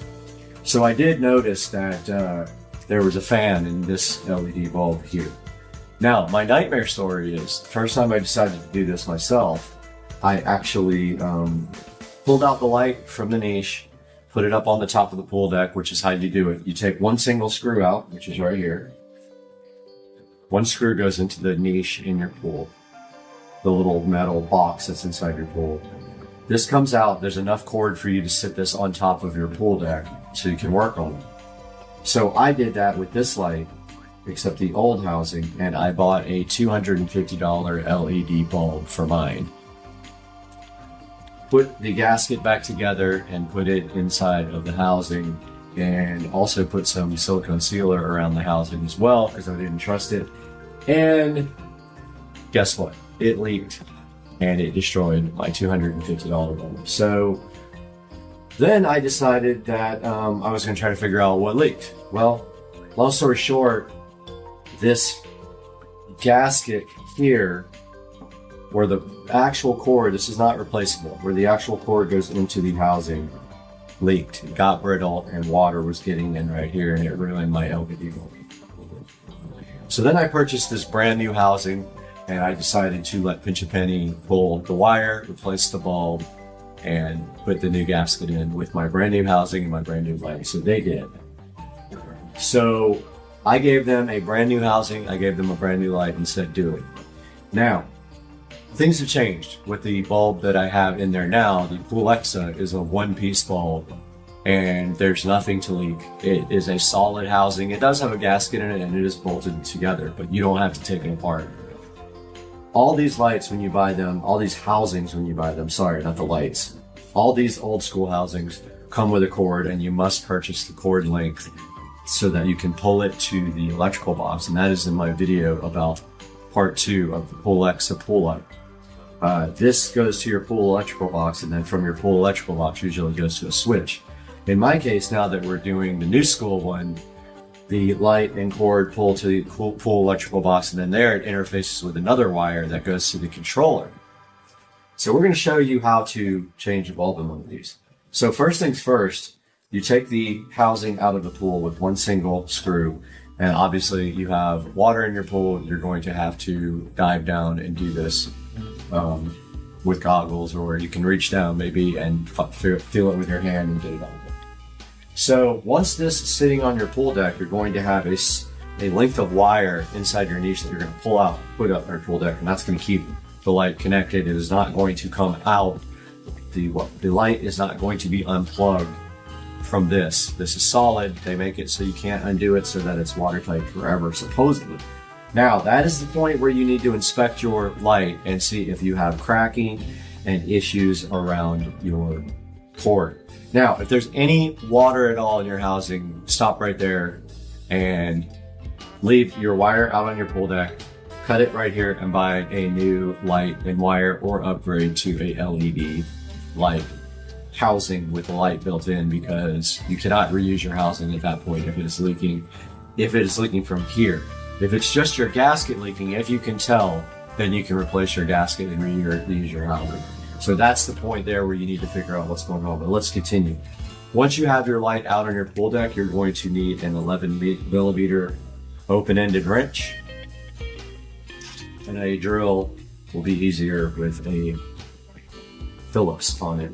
And if you notice here, there's a ring around the outer part of this housing. There's a ring connected to this screw with a nut and a bolt. Sorry, it's a screw and a nut. So what you do is you hold the nut while you run the screw off. Like so. And it is very good. Strip up. It's very, very tight because the screw has screw has become what do you call it, corroded. But yeah, it does not want to come anymore. So I'm gonna have to grab a, let's see if I got the right. Yeah, it's a smaller nut. It's a smaller screw head than it is the nut. And this guy is turning, obviously. So let me grab another wrench for this, and I'll be back. I went ahead and got a number of wrenches, including some vice grips here. Also some PB Blaster. I would recommend spraying the screw with PB Blaster before you start taking the nut off, because mine is pretty bad. I don't know what size the head part of this is, but I brought a few. Looks like it is 3/8, which is interesting because the bolt, or the nut, is definitely 11 millimeter or something close. And let's see if my ratchet will go on there. It will not. The ratchet style won't work, it's too thick. So we're just going to have to take this off long enough by hand until we get it loose enough to get the drill on it. And it is very tight. Yeah, this screw is absolutely shot. Even with the PB Blaster, it does not want to move. It is super corroded on there. Remember, this sits in the water. And all those chemicals and everything in the water take a toll. Alright, it's pretty loose now. I bet you my screw driver will get the rest of that off. It's kind of hard to do while you're trying to face the camera, but let's see. That's completely stripped out. Now you just need to get this open enough to get this ring off of the clamps. So we got some more work to do here. It's actually pretty loose now. I would have let that, I would do the PB Blaster and let it sit for about 15 minutes before you actually start. Now also remember this clamp sometimes has to be pried apart, but this one looks like it is coming apart. And it is almost ready to be hand. Yeah, it is coming apart. This clamp actually expands so you can get this ring off. Now, this LED light is actually 80% burned out. The blues don't work on it anymore. I caused that. I went out of town one week and left the light on for an entire week, and when I got back, it was toast. Do not leave these on for days and days and days at a time. Okay, so you don't have to take it off all the way, I don't think, I don't recall, but we are going to take it off all the way. Yeah, it's still... Now see, also, these clamps are also movable. All these clamps are on the edge of the bolt are movable. I'm gonna go ahead and take this off all the way because it's easier for me. If you can get it off of there without taking it off all the way, I would do that. Because it is almost enough now where I don't have to take this bolt completely out. So once this nut and bolt are out, this ring here, there's a washer as well, pulls off of the clamps. See, the clamps are movable. Now at this point, the light just pops right off of the front. So inside of here, now here's your ring. Inside of here, you're going to find your gasket. Now this one is extremely corroded. It is going to take a screwdriver to get it off, so I'm going to go grab one right now.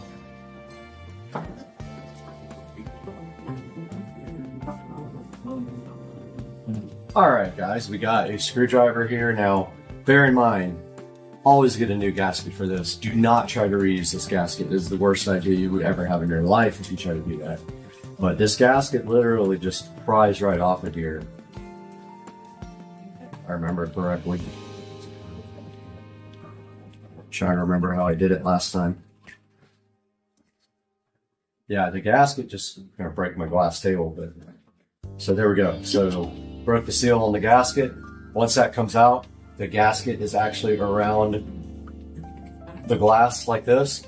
Go ahead and get a new gasket. The pool store will either have these or order them for you. They are, of course, proud of them, so they're probably about $25 or $30. That just goes right around the glass there. Remember what way you take this apart? It's got to go back in exactly the same way. Have a look at what's in here. This is the LED pool light that I purchased almost 10 years ago, and it was my second one. So my mistake was so big on this light wire leaking. It wasn't really my mistake. I didn't know that the wire was corroded. That I had to buy a new pool light for almost $250, and the first one I got was completely shot. Brand new, waste of money. And the new housing was over $250 as well. So it cost me around $750 to get this pool light changed because the housing leaked. Now, inside of here, you would normally find a normal incandescent bulb on these old school ones. But this is a LED replacement pool bulb. And I don't see any obvious signs of issues here. It does have a problem. This is a J&J Electronics bulb, multicolor bulb, and it is controlled with the switch. How many times you flip the switch off and on is how you program this bulb. Now the blues are burned out, or I would resell this. Blues don't work in it. And if you look inside here, you will see this lovely housing. That's what it looks like on the inside. It's completely sealed. And this would be where your new bulb would go. You take your new gasket, put it back around your glass, replace your bulb, put the cover back on the top, and then tighten your ring back around the clamps. And that is how you replace a pool light bulb. I will put some options in the description if I can find the housing. I believe it's an Amerlite or a Pentair or something like that. It does have a serial number on the side because I bought this one years and years and years ago. It's AM, I think that means Amerlite. AM something. And yeah, it was around 250 or 275. If you needed a much longer cord, I thought the cord went all the way to the switch box, but it does not. It goes to the full light box. So I bought the long one. Probably wasted a bunch of money. But I'll put a link in the description to this, maybe the gasket if I can find it, and a modern replaceable pool light, so that if you would like to do this, you are able to purchase your own and do your own DIY install. It's not that difficult, guys. I put silicone sealer on mine because I thought it needed it, but it really doesn't. This gasket just literally slips around here. It gets pinched against the housing when you tighten everything back down. And then I actually even tested mine in a bucket of water before I threw it back in the pool. If you want to do that and make sure there's no leaks, like put it in there for maybe 15 or 20 minutes and then inspect the inside of the glass and see if you see any water. You could do that as well. It's not a guarantee that you're going to see any water yet, but hope you guys enjoyed this video, and I hope you are successful in your project to replace your light inside your pool. And if you guys have any questions, make sure you hit me up in the description, and have a good day.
We are here in the bedroom with the brand new Bi-Cold smart mirror that we are about to unbox. Should come on when we do this.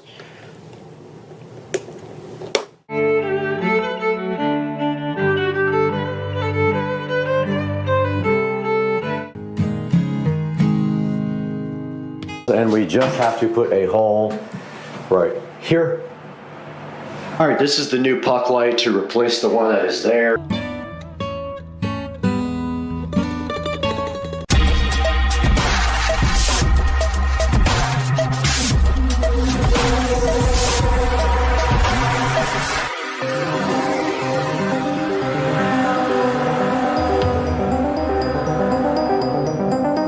We are back and we finally got our replacement smart mirror and we are ready to go ahead and hang this. So what we're going to do right here and right now is bring this mirror in here and hopefully not drop it because the other one was broken. And I have set a towel on here for this. Yes, this is a two-person job handling with one person, which is not good. And then the last thing we'll do is the peel sat. Oh, yep, don't do that. Thought I broke it again. So this thing is pretty much ready to go. We have to run the wires through the wall. Just like that.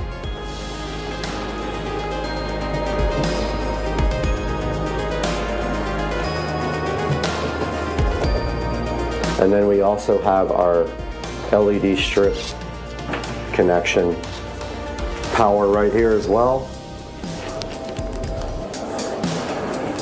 So all we have to do right here, right now, is pull this wire through, connect it to. So once this is up, we can then pull our cords through. All right. So this is the hard part. It's kind of heavy. Yeah. We need all this stuff off of here.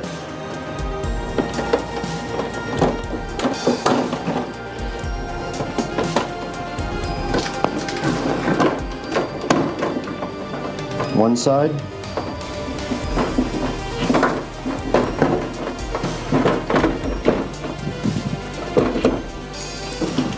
Is it off?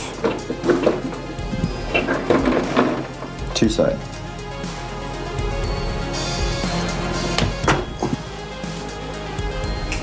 Now, if the mirror is not level, we can maybe fiddle with it a little bit, but that mirror is hung. Let's go get our level. Looks pretty good. We got our level. Let's see how good we are. Oh, it's way off.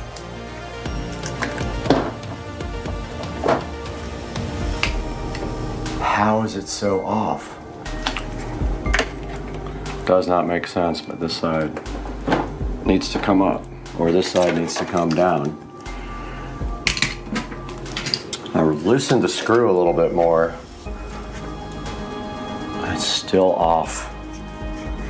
I'm gonna put some stuff on this tape, on this screw, to try to get this to come up, because it's off and I don't know how it's that far off, but it's like 1/4 of an inch off.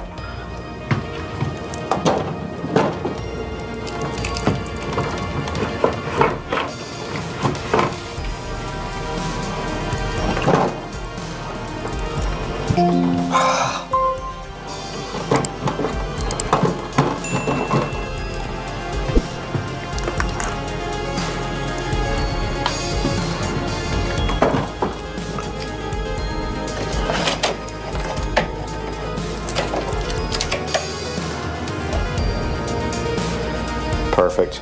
Fixed. Fixed. Yeah, dog. Let's go.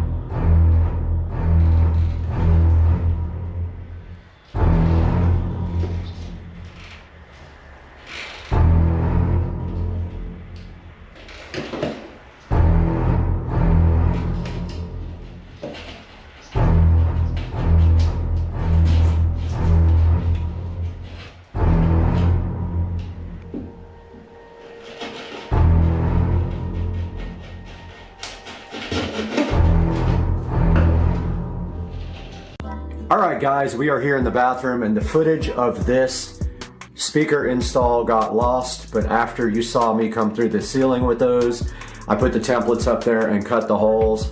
We already had wire from this bedroom for the speakers that are now used for the home theater, so we had to use those for this because we're out of spaces on the Supercar Street Racing switcher right here for audio. But as you can see, we have YouTube no copyright audio playing on these brand new speakers. There will be a link in the description to these so you can pick some up for yourself. But yeah, it came out really good. Sounds awesome in here now. Never had audio in this bathroom before, but I have it in the other bathroom. So I went ahead and added it in here. And these are pretty nice speakers. They're about 50 bucks each, and they're 8-inch dual. So they have like a tweeter and a woofer inside of them. But yeah, it came out really good, really clean looking. Just have to touch up one little space right there where I made a mistake. All right, we're in the middle of the peel set.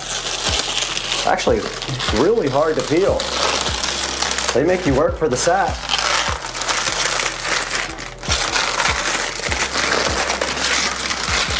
And there is the mirror peeled with the sat. And now let me walk around the corner and plug it in while you guys watch. Gotta be smarter than the plug, I guess. It is plugged in. And I'm pulling all the slack on the power.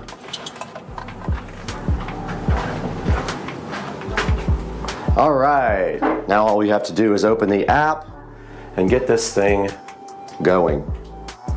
We have the Wise Mirror app going in right now. That is the app that you need to control the mirror. And let's see if the light works on the mirror. It does, very cool. So this has a built-in white light, but we added a Govee LED strip, which we have not even initialized yet. So we made it easy to get to the strip. Back here, so we can push the button. And I believe the mirror has two switches. It has a switch for warm and cold, maybe not. Yep, there's the warm. So we gotta click add. And then we gotta find the, oh, I'm not on Wi-Fi. Okay, we gotta connect to Wi-Fi, find the mirror, and set it up. And I'm gonna go ahead and connect to the 2.4 gig network. Okay, it wants us to allow Bluetooth, and it says press this if you have a join, or if you have a scan, but ours says join. All right, looks like we found the clock, and it needs to be set up, so we got to go to the settings. We don't want the 24-hour clock. Day, month, 1210, Celsius, no. High brightness, yes, we have that on already. Basically, we are set up. We have to put our, it already knows our location, cool. Night mode, nope, we don't need night mode. Firmware, got the latest firmware, and that is it. This guy is set up, and now we have to set up the Govee LED strip, so let's go to the Govee app. And we're gonna go back out and hit the plus button, and it did find it, and I'm clicking add. It wants me to hit the button in the back, so that's why I put it where I could get to it. I'm connecting the LED smart strip to Wi-Fi as we speak. Our mirror is connected to Wi-Fi, and now it is connecting via Bluetooth. And I don't think it needs a firmware update. Oh, there it is. It is gonna update the firmware. We're gonna go ahead and let it do that now. All right, guys, we have the RGB IC LEDs from Govee paired to the app, and it is doing its thing now. And you can see we have a scene set up, and then when we want white light, all we have to do is push that, and we can get white light. Now, the next thing we have to do is hang our towel rack, and it is going to go right about here. We got to get some drywall inserts, and we're going to hang that guy right up there. But yeah, the mirror looks awesome. We got the smart going here with the temperature and the time and the weather, and this project looks crazy good. we need to go ahead and get our towel rack mounted as a final step here. I do not like how high the mirror is, I'll be honest. I think I mounted it way too high, but I'm gonna leave it like that just for effect. I do like the way the lights flow down there. But the towel rack is going to sit right here somewhere. So I'm just going to put the thing in the wall, you know, somewhere right there. And I do have one of these things that you kind of hammer in and then you turn with a drill. So I'm going to grab the hammer real quick. Maybe I can just screw it in like this.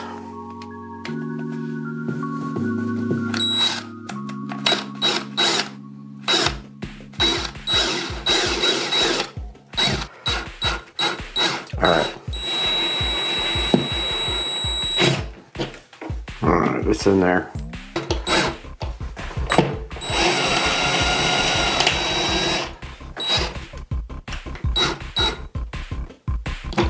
This part you need the level. I'm gonna go grab the level real quick. Could not find another type of insert like that, believe it or not. I do have 1,000 of these, but yeah, looks level. Now this is the tricky part.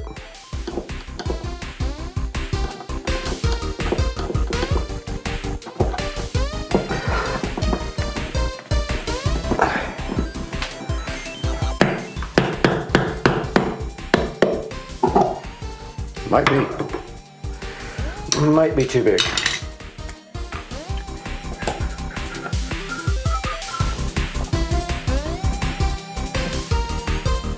No, it's kind of perfect.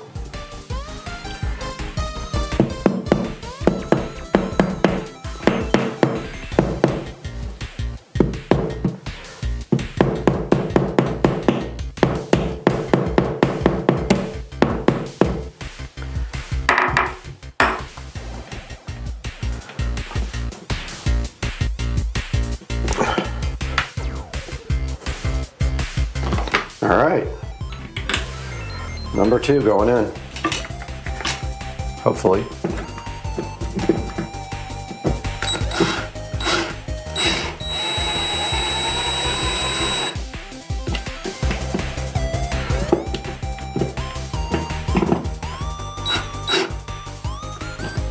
Looks tight to me. Now we need our small screwdriver because this has a set screw at the bottom, and you just simply put this over it and tighten up the set screw.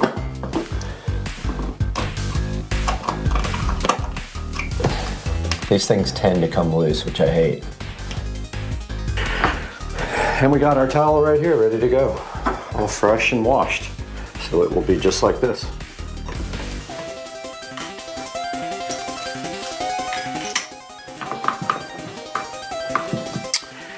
And this bathroom is finished.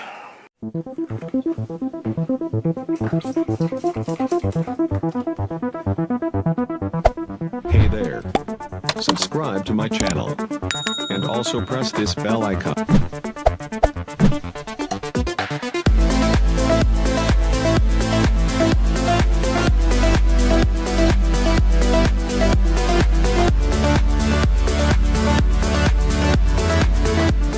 Alright guys, welcome back to this SCSR guest bathroom, and I want to turn the lights up a little bit for you guys first so we just have better lighting. But we are all done with this project and we're so happy that you stood around and watched us do this, and we love doing things like this.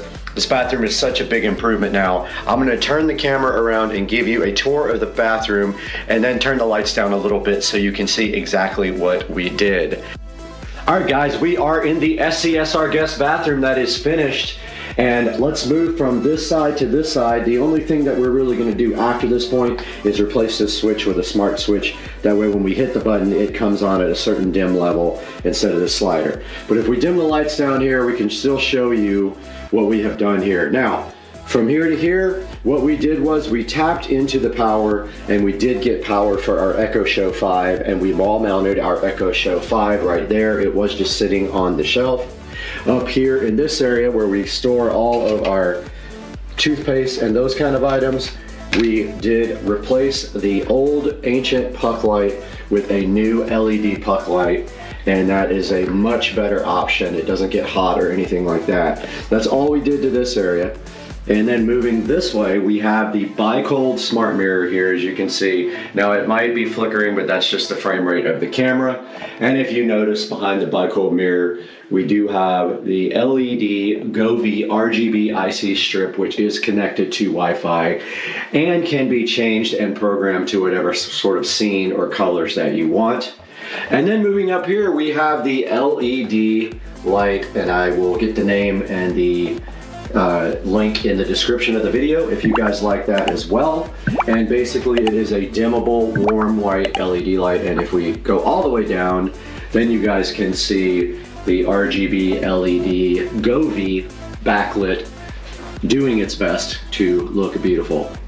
Now if you want the built-in light, remember this mirror does not come like this with RGB, this is my creation. If you want the built-in light, you press this button and then you do get a white outline, and you can control the GoV LED strip from the Show 5 right here. So let's turn that light back off and turn this back on and step back with the lights on. Now we did also paint the entire bathroom when we did this, so that was a little bit of an effort that I didn't know I had to do. So moving around here, you can see our new paint color is a pretty cool color. I did enjoy looking at this color after I got it on the wall.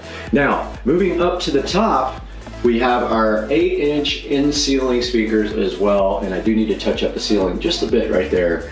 The ceiling, if you even touch it, you know, it goes scuffed, and the paint did come off when I pulled the tape off the ceiling, but I have touch-up paint for that. So that completes it. We have the in-ceiling speakers, which are part of the whole home audio, rounding off the bathroom here, and I hope you guys like this series. I like doing it. We're gonna do more stuff like this. I mean, I like doing this all over the house. So stay tuned. Thanks for liking and subscribing, and we'll see you guys on the next one.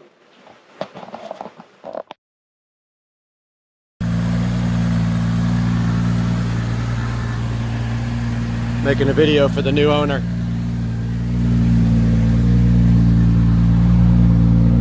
About to get it on the truck, Philip.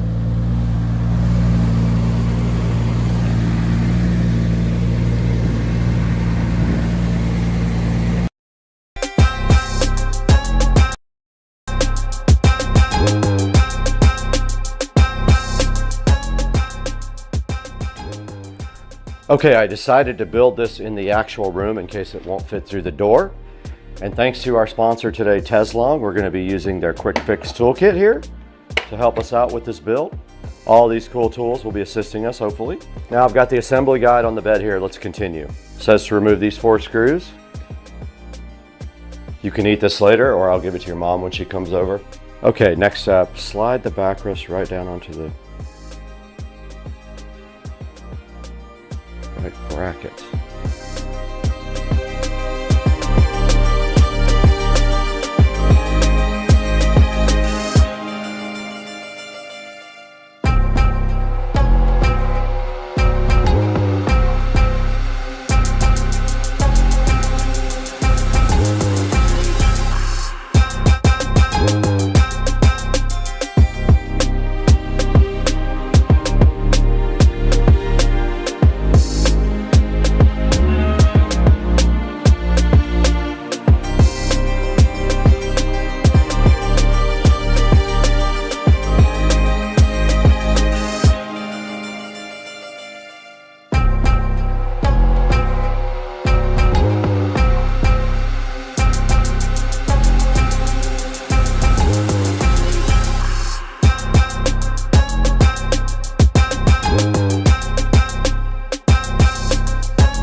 Okay, I just finished building my eWin gaming chair. You can see it right here, looking so fresh and so fly. You can see right here, it also has a magnetic pillow system, but we have to get this old chair out of here. That is the next step.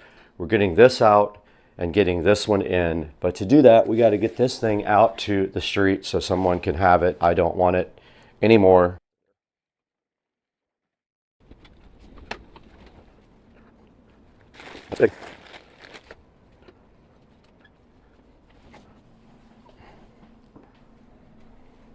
Perfect.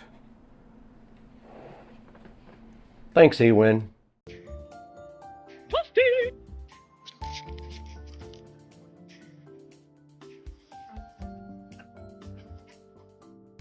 Gotta log in.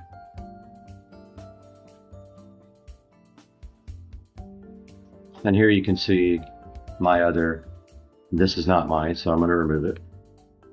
This is my neighbor's.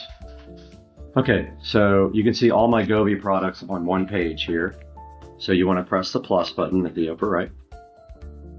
And now we are adding, let's see what model number this is. Fixture lights H6087. You can actually type it in the search box. H6087 search. There it is. So it says Bluetooth device nearby, so what it's telling you is to be close to the product.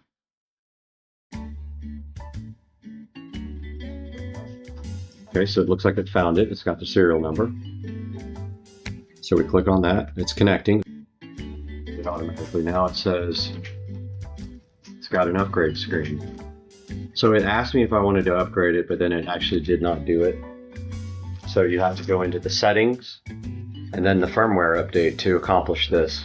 So here we go, it's upgrading the firmware. So I haven't quite figured out the layout that I'm going to put these in. I think I'm going to stagger them back and forth on the beam if they will reach the entire length of the beam, but I don't think they will after looking at the length of the cables that go in between them. And I don't want to try to I want to have to try to extend a cable, and I bet you I can't get longer cables for these, but man, I wish these cables were just a little bit longer.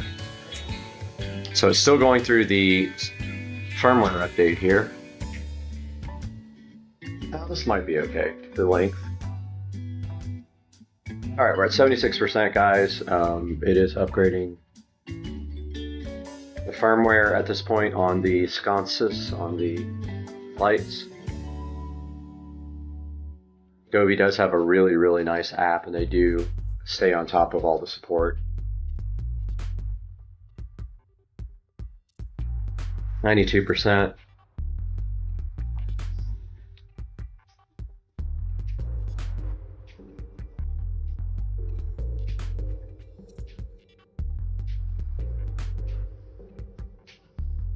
And it looks like it has updated them successfully. So we're going to take a look at how you mount these guys now. Out on the patio now, just taking a look at it. Hey guys, welcome back to the channel, Supercar Street Racing, and here we have the 2014 Club Car Precedent. Today we're going to be doing our first mod. We're going to see what happens when we try this. If you take a look at these side skirts here, someone thought it was a good idea to put a ugly chrome diamond plate side skirt on here. We're going to be taking these off, and maybe, I don't think we can take this off. This is actually part of the, I don't know why every single thing on a golf cart has to have a logo on it. That's ugly. It wraps all the way around here like this. Can't get the Ingersoll Rand off of there, but we're going to take these side skirts off and attempt to paint them matte black. I've got the paint up here on the table, and I got it from that orange store, Home Depot, and it is Fusion all-in-one. And I did pick up new screws for the steering wheel. However, I thought they were tapered like this, but they actually are not. The ones that are in there are just regular old screws. So I bought the wrong screws, and I don't currently have a vehicle to get back to the hardware store. But yeah, that's what's happening today. Supercar Street Racing.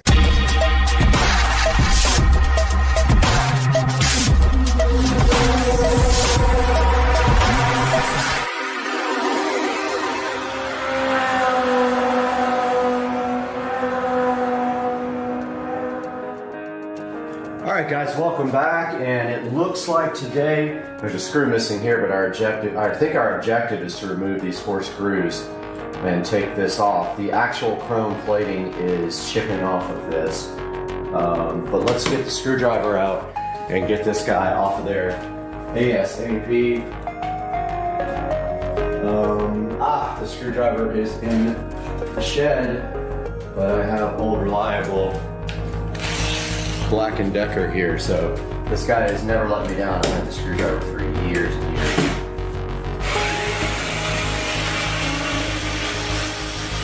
This screwdriver is really good. For a cheap Walmart screwdriver, it's a lithium-ion battery. It has come through many times. That screw won't come out.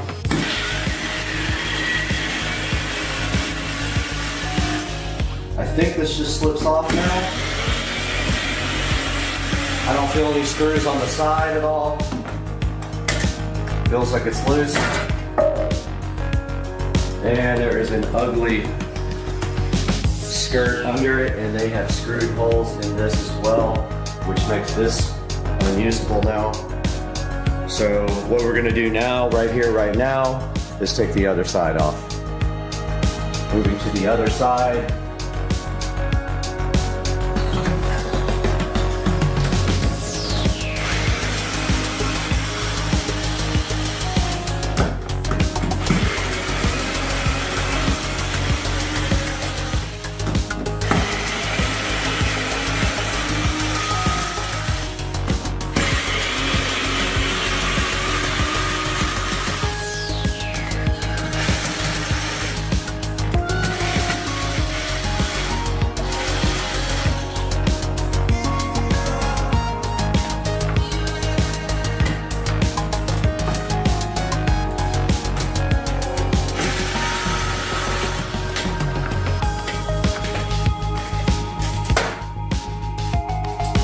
So the side skirts are the Ingersoll Rand side skirts. I can't even say it.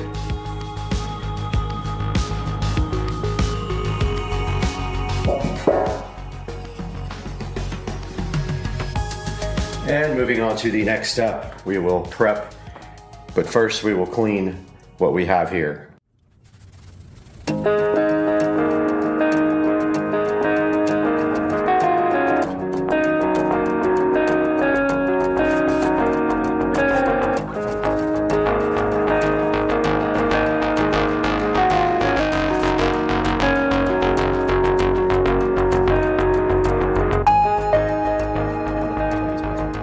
Okay, so I got the deglosser out here and I went over these one time. I'm gonna go ahead and go over them again with deglosser.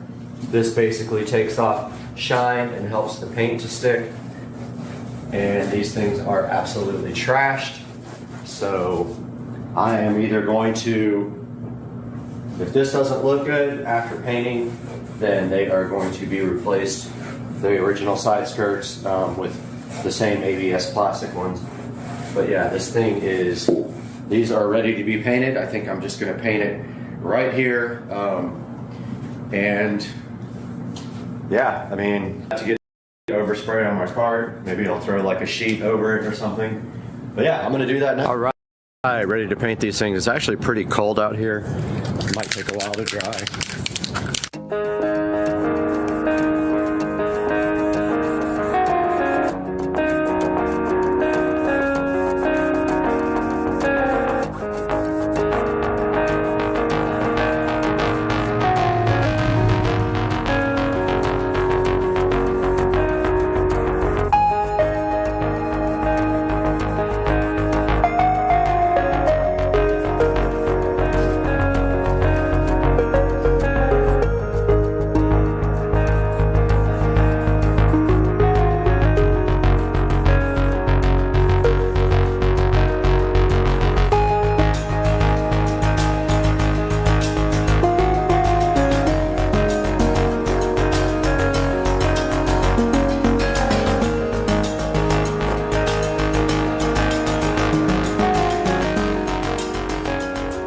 my yard guys got here, that would cause an absolute mess. I went ahead and brought the side skirts back inside the garage, and I got the heater out here because it's pretty cold. The only thing I don't have any black screws, so I don't know if I should paint these screws or what. I'll probably throw a little paint on the top of them. Maybe I could just like do a quick you know, like touch up of them when they're on the cart itself, and kind of put a sheet around it so I don't get anything all over the cart. But yeah, so the first coat is on. I think it's sticking. Thought I saw a couple places where it might be bubbling, but the deglosser usually does pretty good. It's going to need multiple coats for sure.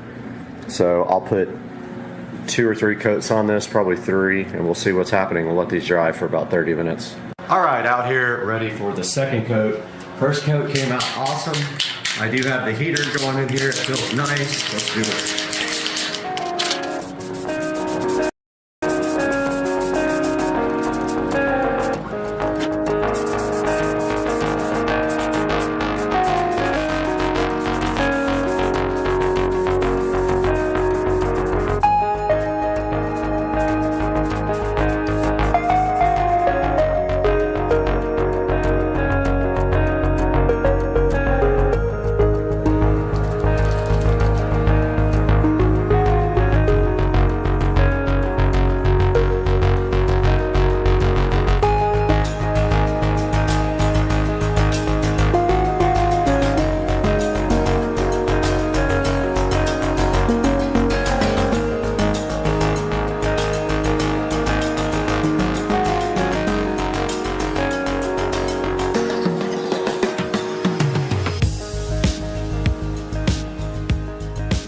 I'm going to go ahead and try to put them back on and see how they look.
All right, out here, and there is some abnormal wear on this passenger side tire in the front. I'm going to go ahead and rotate the tires, hopefully, if I can get that done. I think I have all the tools I need, and then we'll figure out what's causing the wear on this. It may be bushings is what someone was telling me, but we got to figure that out and replace whatever is shot.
All right, so I rotated the tires and found some weirdness on the PSI. So this tire is, they're all over the place basically. This tire is at 32, the other one is at 17. I read online a good PSI is 20 PSI. So I'm gonna go ahead and take some air out of this one and air the other ones up.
All right, everybody, we're out here, Rich and Trish, and we are decorating the cart for the annual golf cart parade. And we have probably one of the best carts, I would say. We have like passengers riding on the sides. We have the snowman and the Santa Claus.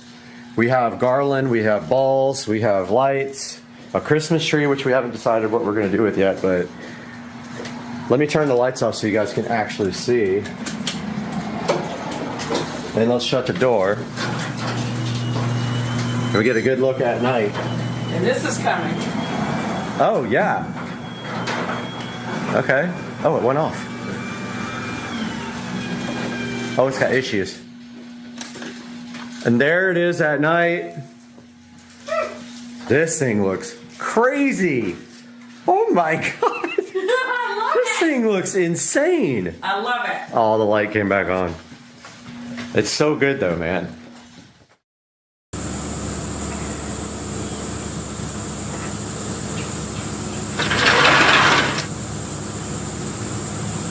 Hey guys, welcome back to the channel, and today we're going to be taking a look at this Sane Logic mini chainsaw. That's right, it's not the Insane Logic, it's the Sane Logic mini chainsaw we have right here. And this is actually a gift for Mr. Dukes of Duval.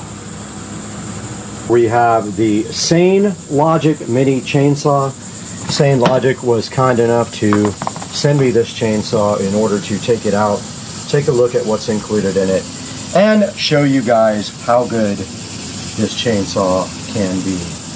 And once we look inside the box here, we do see the main brushless Sane Logic chainsaw here, looking so fresh and beautiful. I like the color blue. And it looks like on top, I don't know what that little, oh, that's chainsaw oil right there on top. And right here, right now, we have the off, yeah, okay, we'll have to come back and see what that does, but I think it locks and unlocks the actual head there so you can turn it.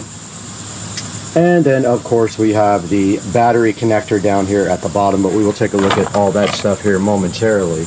And right here inside the box, you also do get 2 gloves for free. You've got the Sane Logic battery, and it doesn't indicate whether it is 21 volts, but right here on the packaging it does say it is 21 volts. And then right here, right now, you have a extra chain for your chainsaw. You have some safety goggles. You have the plug there for the wall outlet. And you have this little bottle here where, assuming you would have to add oil to it, you could use that. And now let's take a look at the instruction manual and see what it says.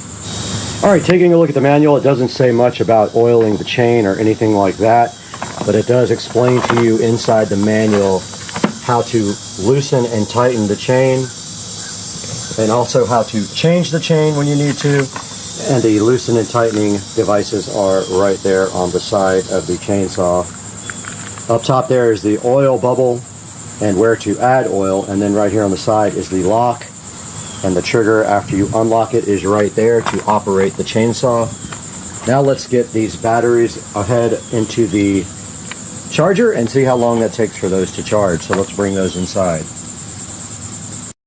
We are inside now with the chainsaw charging station, is what we'll call this. And we can just plug it in here just like this and see how long it takes to charge the batteries. The other chainsaw that I reviewed did not take that long, but it plugs right into the back of the battery like this. And the light has turned red, so we will see how long it takes now to charge. We're back with the Sane Logic chainsaw here, and while this battery charges, we're going to go ahead and load this battery onto the Sane Logic and go do some testing. And so the battery goes on just like this. And it's hard to snap it in with one hand, but there it goes. And then the Sane Logic lock mechanism is pressed. And the chainsaw works just like that. Now we will go test this thing and see what it can do.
All right, we have finished with the same logic chainsaw usage, and we placed it right back in its container right there.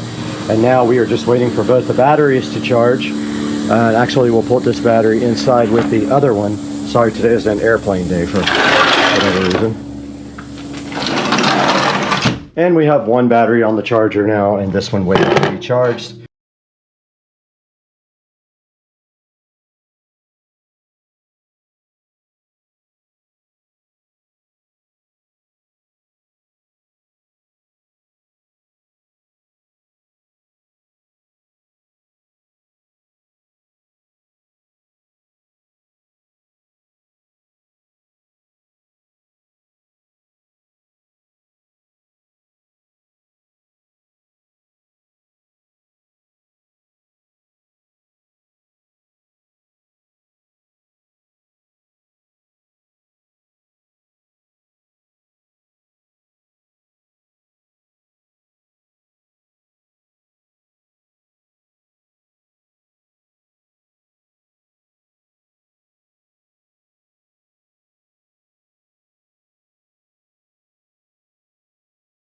Now, what if creating a virtual influencer didn't require 5 different tools, a design team, and weeks of trial and error? Well, today I'm breaking down Higgsfield AI Influencer Studio. It's a platform that lets you create, customize, and animate AI influencers from start to finish in one unified workflow. No jumping between apps, no broken pipelines, just idea, character, motion, video. And this isn't just another avatar generator. This is built for UGC style content, social native creators, brands, or anyone trying to scale influencer style videos fast. Now, I'm going to be walking you through what's new, why this all matters, and exactly how the workflow works from character creation to final video output. So let's begin. Now we're going to talk about what makes Higgsfield different. So most influencer AI tools fall into one of two camps. Either they're really good at static images or they're good at animation, but almost never both. At least not without switching tool and breaking consistency. Now Higgsfield fixes that with one unified character builder. You create the character, customize it,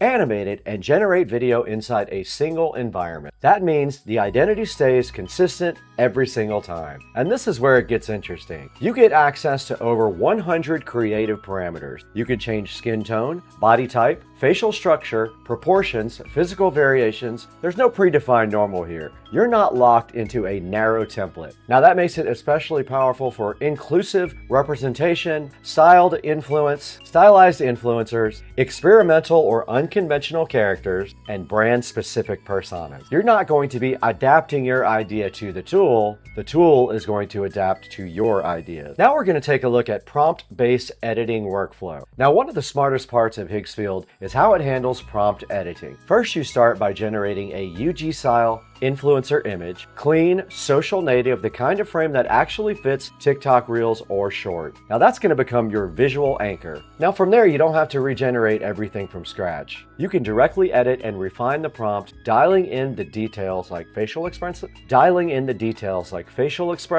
style, mood, vibe, and physical trait. And this keeps iteration fast and controlled. Instead of rolling the dice every time you want to create something or tweak, you're refining an identity that already exists. That's a huge deal for creators and brands who care about consistency. So we'll start with an example here and how you build your character. So first thing over here on the right, you can do your builder, or you can actually put a prompt in on what you want your influencer to look like. I'm going to start with human. I'm going to do male. I'm going to try to imitate me as much as possible. I'm going to click European, white skin color. I do have green eyes. I'm not going to put any of the skin conditions on there. My age is going to be adult. You can actually work on your face at that point if you want to, or your body. You can have a regular human face here. You can have an athletic body, and then you can select your style here. Short hair is what I have. No tattoos or piercings necessary at this time. Let's do hyper-realistic rendering. And over here you can see it added all of these specific features to what we want. And now it says generate.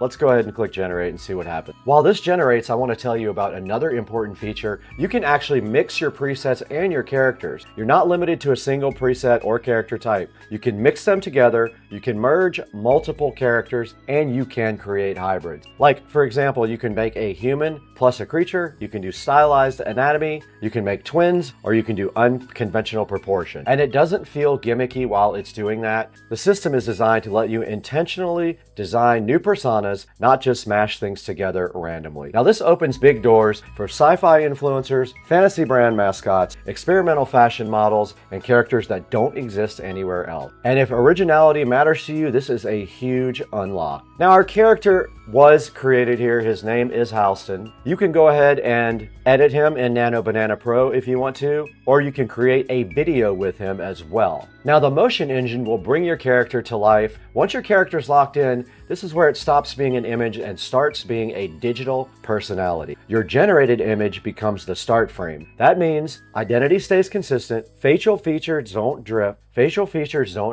and the character still looks like itself when it. From there, you control the motion. Now, you define how an influencer behaves on camera. Subtle movements, expressive presence, body language, not just basic animation. It's designed to feel performative, like someone actually showing up on screen. You're not animating a picture, you're extending a personality into motion. Now, Halston is right here that we created, and I want to show you the video output capabilities now. If you look down here, you can see if you press the camera, there are some predetermined movements here. We can pick any of these. Let's go ahead and just grab this one here. And you can see right here on the side, we have our motion here and our character. We can choose the output quality. We can do 1080p. You can choose whether you want the background to come from either the character image or the motion video. I'm going to go ahead and generate that with our character. Let's go ahead and see what happens. We are generating it now with AI Influencer. Now, this is perfect for TikTok, Instagram Reels, paid ads, or influencer style promos. Their motions are going to be smooth, their expressions will be consistent, and the output is social ready, not cinematic that doesn't fit your real platform. This is content you can actually post. Now, while this is generating, they also have ready-to-use characters. If you don't want to start from scratch, they have 10 pre-built AI influencer characters. They're fully editable, fully customizable, and perfect if you want to do prototypes fast, test concepts, or launch content immediately. You can take one of these and still make it completely your own. Now, you can see this is actually using Kling 2.6 motion control to create this video. It is in the queue right now and we're waiting for it. Now, while that's going, I'm going to go ahead and put another one in the queue. Let's go ahead and click this one more time and find something different. Let's try this guy here and do the same thing. This time we'll keep the background image. Let's see if we can do that. We'll do a few more here while that's still going. Do that one, generate that. We have a few more we can do, generate that. All right, we have one more we're going to try here with our Halston. Higgsfield AI Influencer Studio is clearly built for viral scale. It's for creators who need volume, brands who need consistency, and teams who want to speed without sacrificing control. Now, instead of fighting fragmented tools, you get one clean pipeline from idea to influencer to motion-ready video. If you're serious about AI-driven content creation, and especially influencer-style videos, this is one of the most complete systems out right now. And if you want to see this in action, test characters, or push some creative boundaries, Higgsfield is absolutely worth checking out. Drop a comment in the comments section if you like Higgsfield AI Influencer. We'll see you in the next one.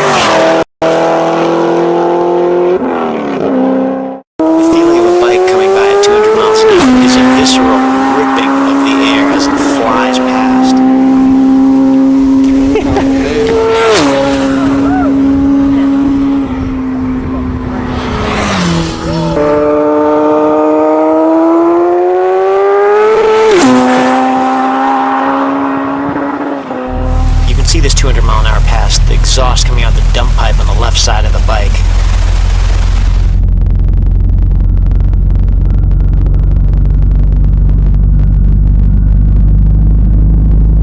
Turned it, huh? He blows my camera sideways.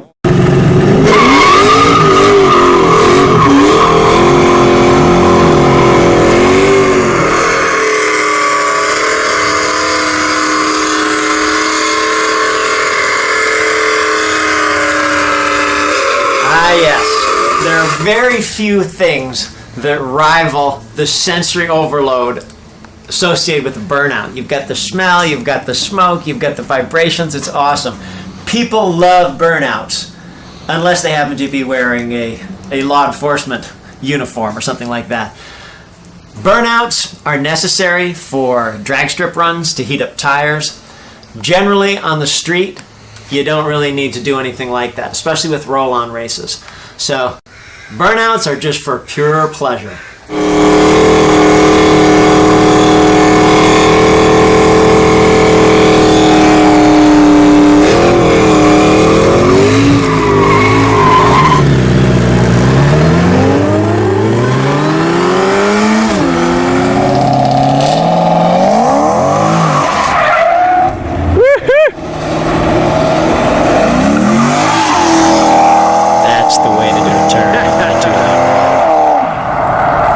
That's what we like to see.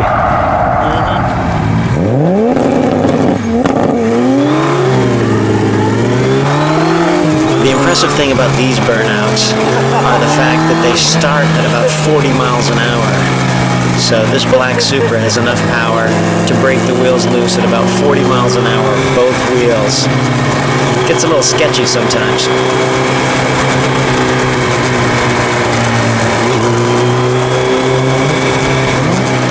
Being careful about the rider in front.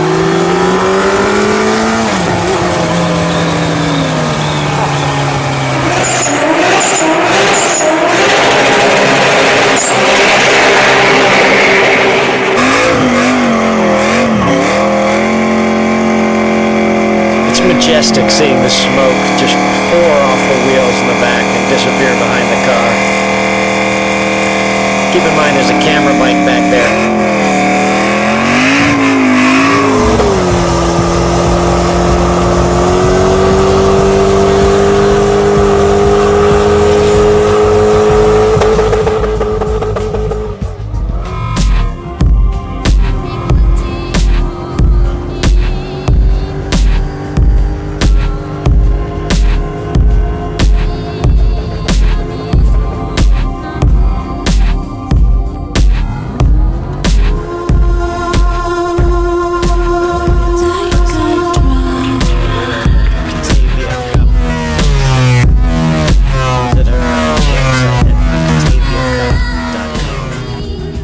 That burnout was seen by an officer perched at the side of the road about 5 miles away, so we had a little talk afterwards. Everybody drove away and lived happily ever after.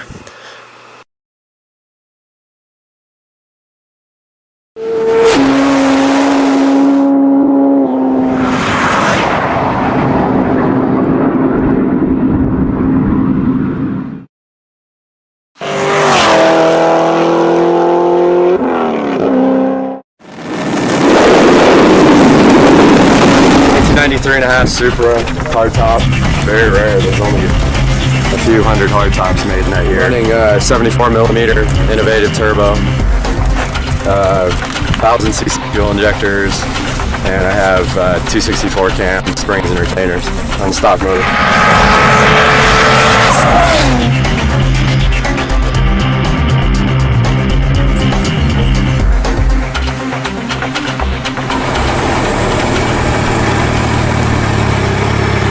You guys might want to take another 100 yards just so that you're comfortable right where you want to be when you take off.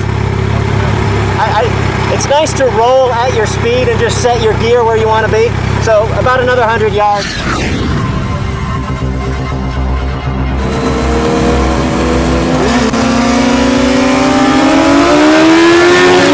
This is a great matchup.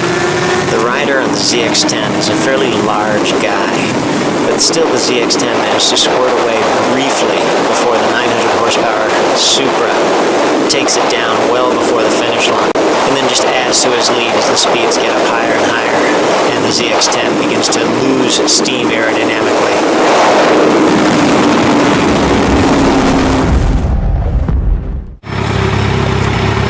I think that boy has about 900 horsepower. That was nice. That was actually really good. You just squirted past him, and then he was trying to hold. You're losing, you're gaining ground just a little bit, and then he just took you in.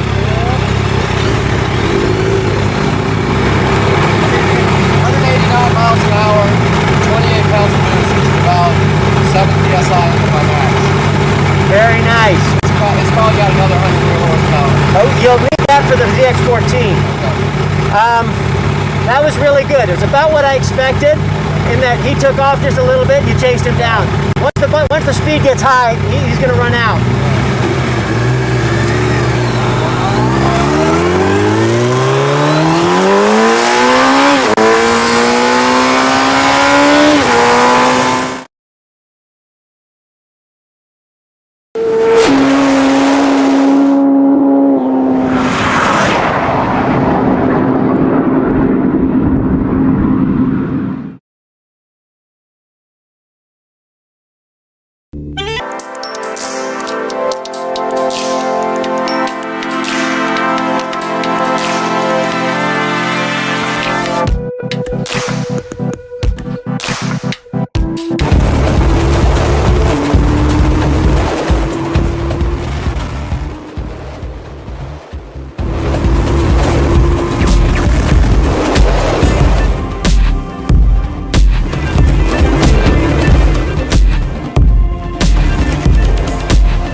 That was pretty wild.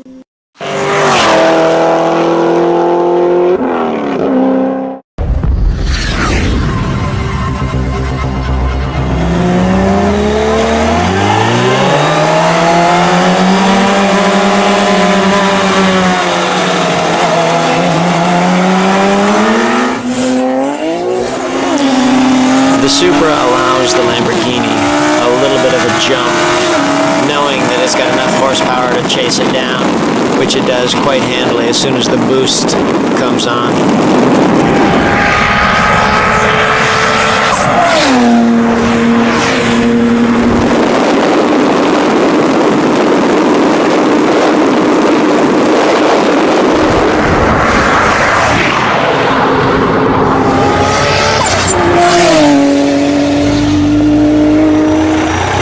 Super's fast. Super's fast? Lambo's not so fast.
Alright guys, we are off on an adventure right now.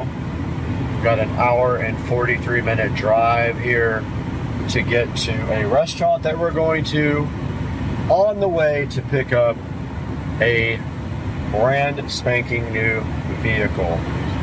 And I'm not going to tell you what that vehicle is right now, guys. You got to wait just like I do, and we'll get back to you with an update as we get closer.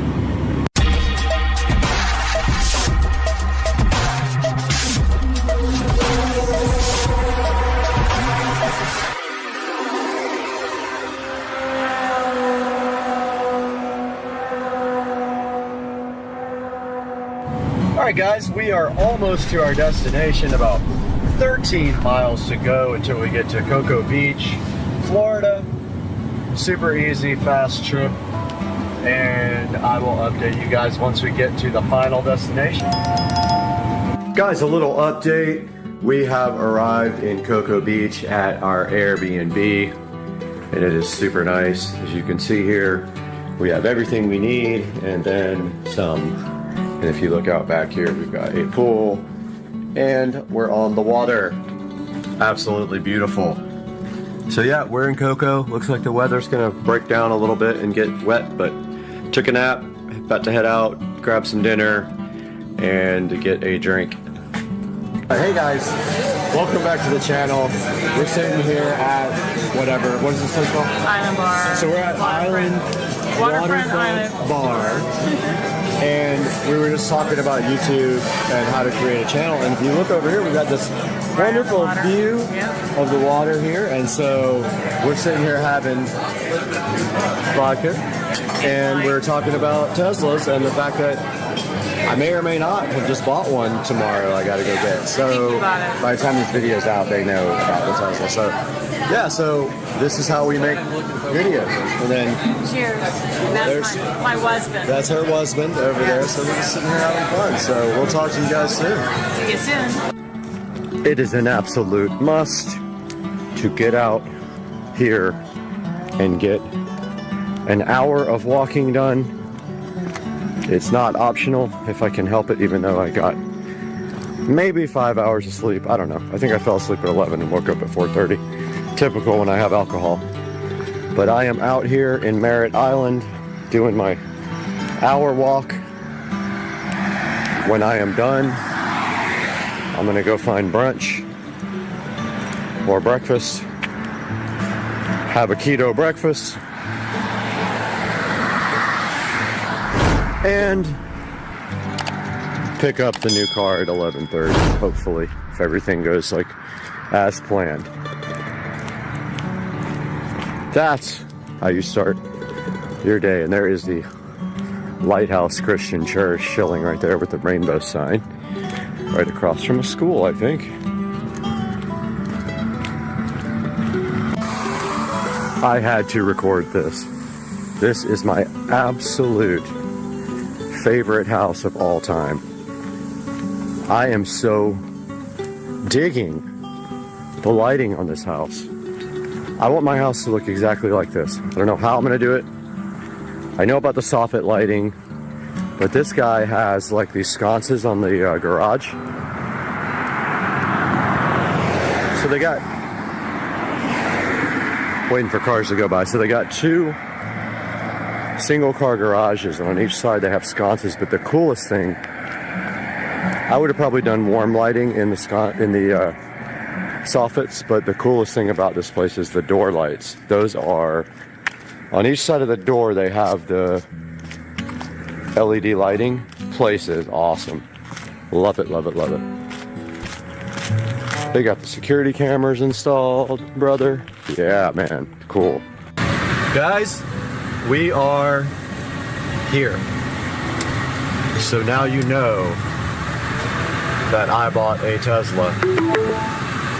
And your destination is on the right. It's probably that one right there on the end. That looks like that might be my car. So yeah, that's probably my car there on the end. Let's check in here. We are out here checking out the new car. The only thing I don't like is it has the Pirellis instead of the Michelins.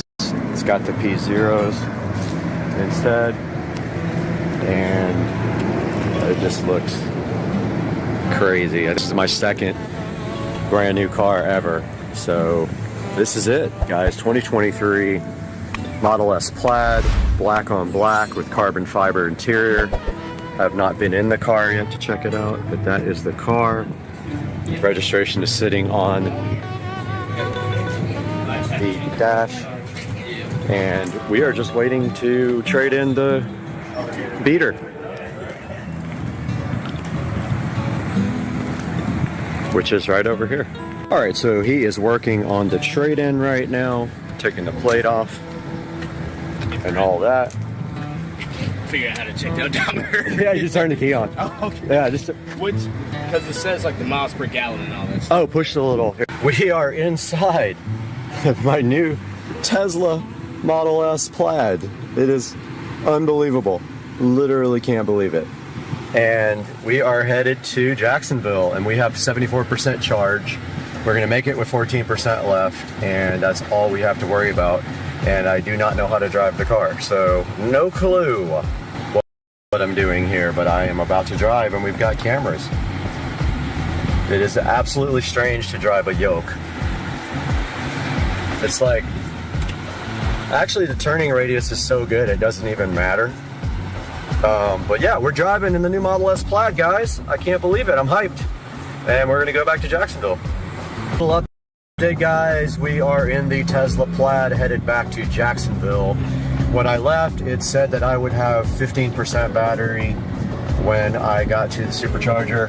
However, now it says 26% battery, so that has steadily been increasing. I have the driving mode on chill, the steering on chill, the acceleration on chill. Everything is in chill mode. So it looks like we have plenty of battery power when we get to the supercharger, and we'll go ahead and top it off because I don't have a charger coming until Sunday. So if I do want to drive it again, I'll want to get some power into it. But yeah, a little update. I found out how to play music, so I'm playing internet radio right now. And the only thing I don't like so far is you can't listen to phone notifications while you're listening to like internet radio and things like that, but that's just normal stuff. You're either on Bluetooth or you're not, so that's the way it works. And we'll give you guys another update at the supercharger. We just left the supercharger and it was charging at, I don't know if it was on purpose. He said that's a Generation 1 supercharger, so it's slower than like a newer one. So that's kind of normal for that one. It took about, I don't know, an hour and a half maybe to charge to 100%. And yes, I am charging it to 100%. Tesla's website says to do that, even though some people don't. It says charge all the time to 100. So I did it. It was $29 to charge for whatever range that is, 100% will give me. I won't be charging hardly ever out in public unless I travel, which I don't do very much because I will have a level 2 charger at home on the 30 amp dryer. So yeah, we're headed home now, and that's it. Nothing else to report. You ready? Yep. All right, so we've never even felt this before, so let's... You ready? Yep. Let's do it. Okay, we're gonna hit it from just a roll. Ready? Yep. Here we go. Oh, Jesus Christ. Oh my God. Holy.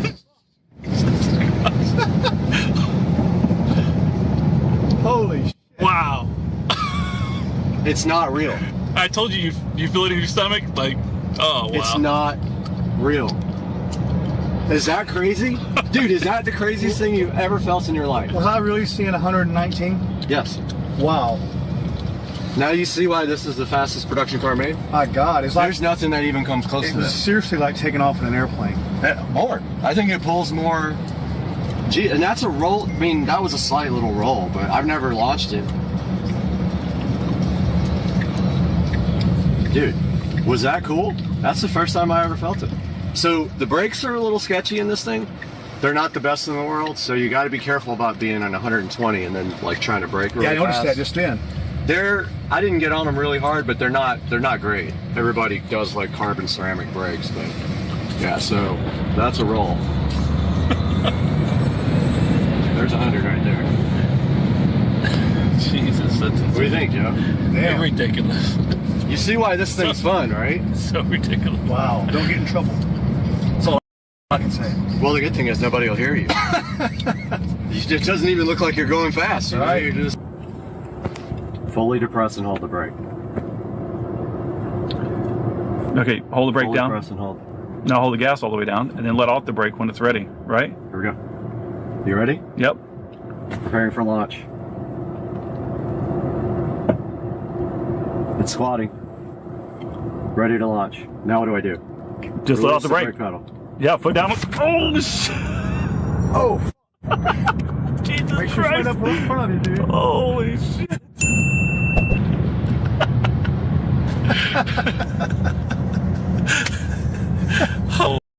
shit, that's crazy. Woo!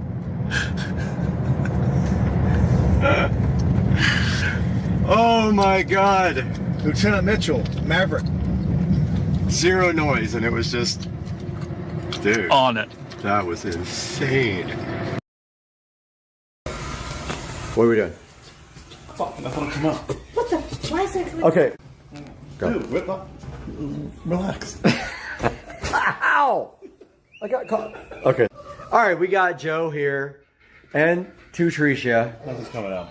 And he's really trying to get the last barbecue sauce out of it, but how do you do it? Centrifugal force. You look like you're in karate. It's all at the bottom. Can we just witness that? How many people did you kill when you did that? Oh, Oh, hold here on. we go.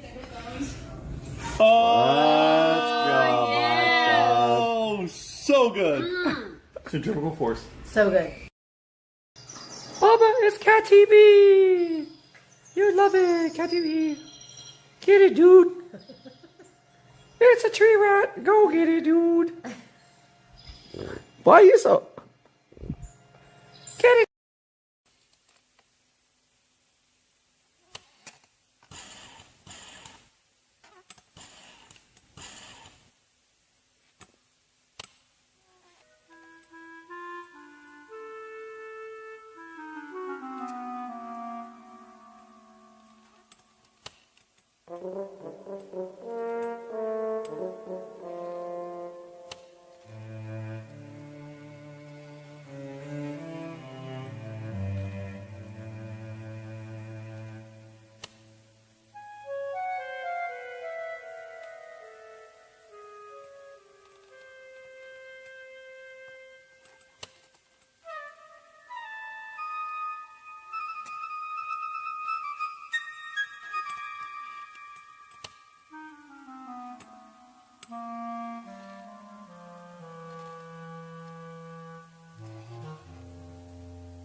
Guys, welcome back to Supercar Street Racing, and today we are starting another project, and that is the parts are laying right here on the table for what that is going to be, and we will tell you that here shortly on Supercar Street Racing.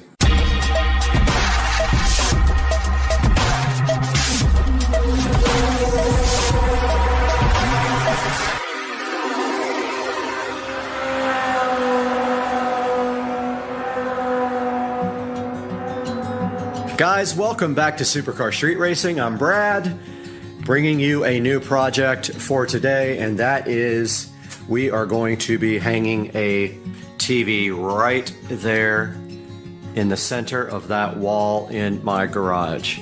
I realized the other day when I was working out here, I really need a television out here that can articulate. So I did buy an articulating mount for it.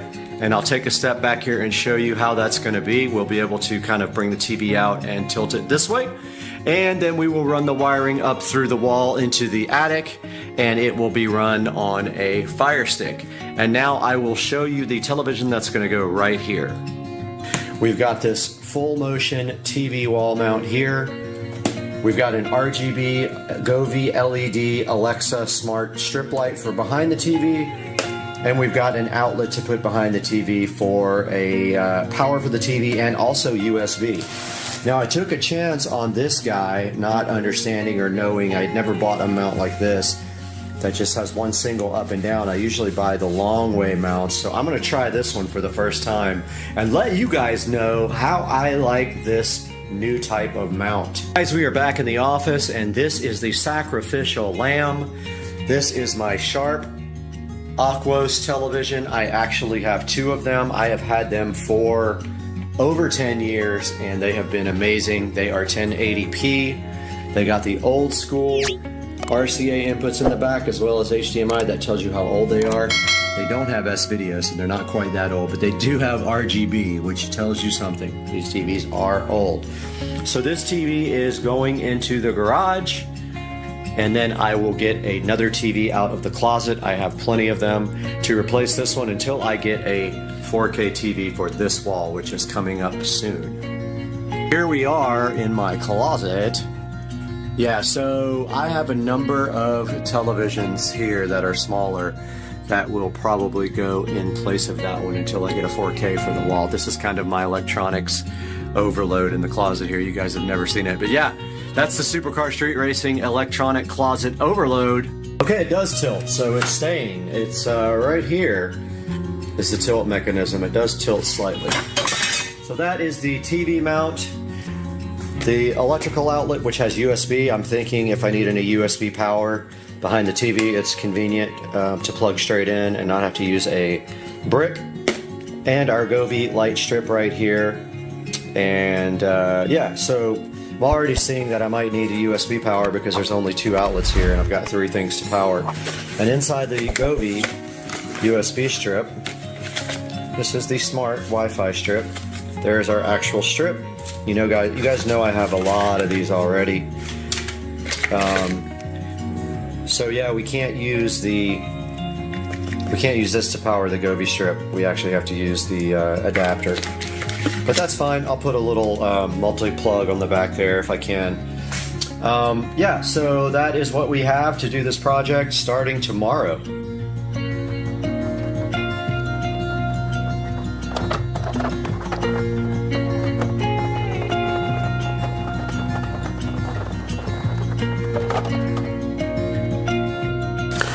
Okay, here we have the Sharp Acronis TV. And if we look at the back of it here, it has 1, 2, 3, 4 HDMIs, a bunch of RGBs, VGA, and cool that it has actually has audio out here. I think this is actually an audio input. Yeah, I think this is input, this is output.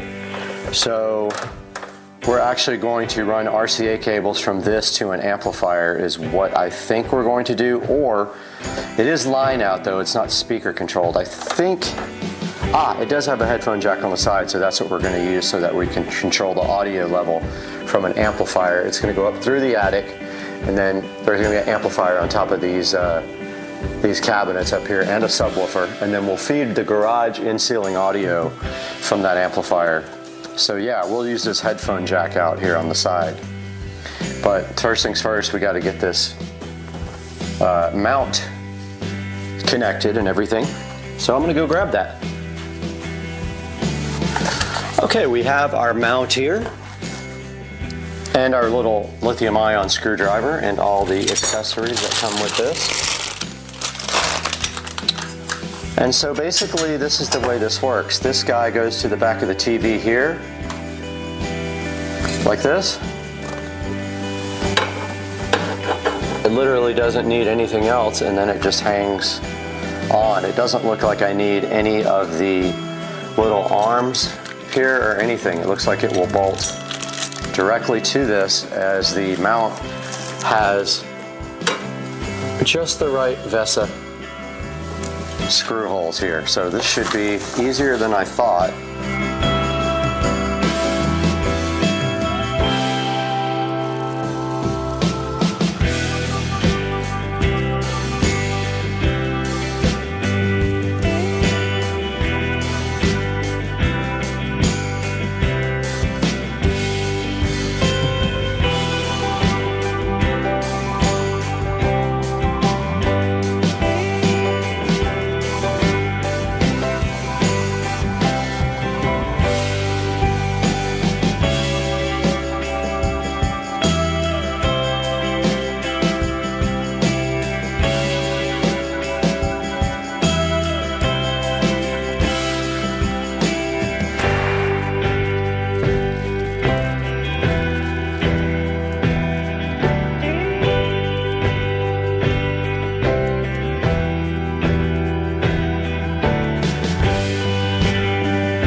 Okay, we got our floor condom ready, and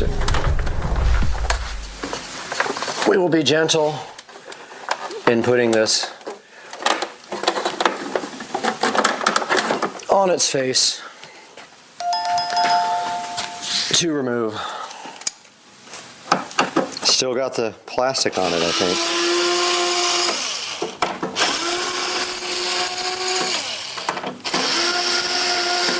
I don't have the replacement for the bottom of this, but I don't need it. It won't be seen.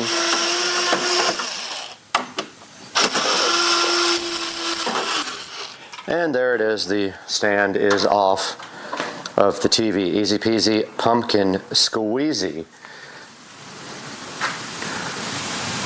So we do have a toolbox up on the bench. I want to make sure that the bottom of this TV does not interfere with the toolbox opening. So we're going to measure from the bottom of the mount. Actually, we're going to measure from the center of the mount to the bottom of the TV, because it's about 10 inches, 9 3/4. So we need to be at least 10 inches above the toolbox, right? So that the bottom of the TV doesn't hit that. We need to at least open the door that much. So I would say there's a nail pop right there. If we go just a little below that, just like right above the nail pop, then that puts 10 inches of the TV below it. Maybe right here.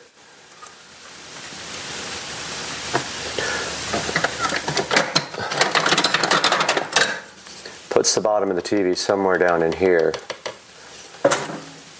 Almost perfect. Right where that dot is.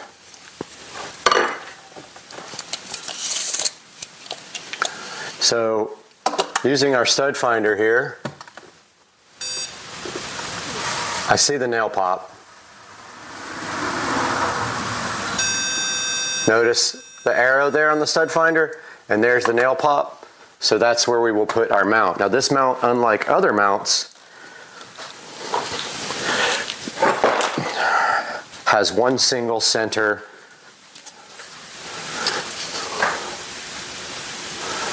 So it will actually mount like that. So that's the center. Then all we have to do is, we just need to put the center in. Then all we have to do is literally level by going left or right. And that's how we get the TV centered left to right. Unlike a mount that goes this way, you can kind of fudge it if it's not level by putting something under one side of the mount to raise up one side. But on this one, we don't have that capability, so it has to be perfect left to right like this. And the center gives you the opportunity to move it this way, left to right, to get it center. And we'll do that with a level up against the edge right here. But first things first, we need to get this thing mounted, so I need to get the appropriate tools out. Okay, here's what they provide us to mount the TV. And it is just a bag full of drywall inserts and lag screws. We don't need the drywall inserts, we're going directly into a stud. We do need the lag screws. Really only need two, one for the middle and one for the top or bottom. And here's a good look at that hardware that they give you.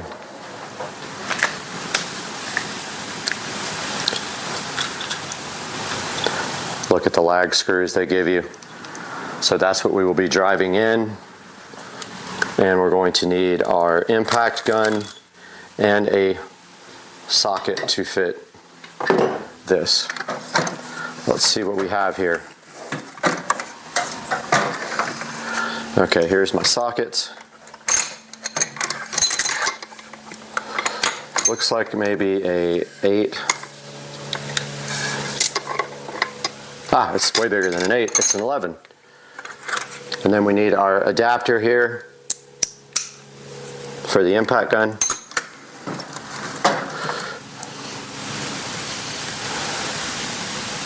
And fits perfectly. Grab the impact and get to work. Okay, I'm ready to go. Let's do a pre-drill. I don't think it's necessary. So we can go here. These are heavy stones. I want to chance to break a hole. So I'm just going to run this a little bit first. There we go. All right, now I started.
thing's going nowhere.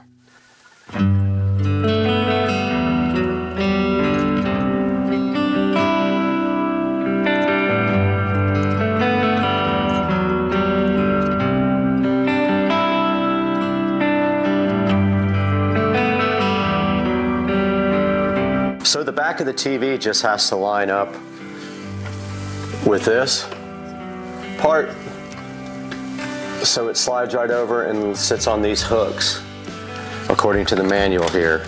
Then there's 2 screws in the box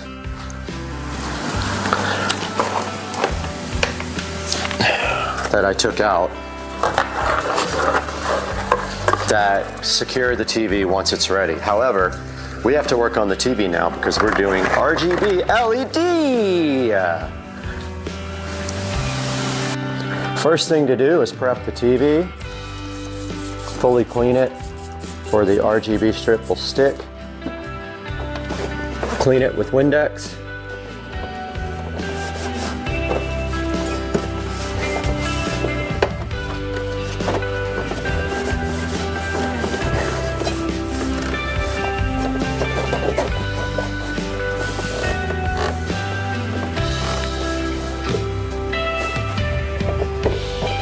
Hate these towels that don't actually dry.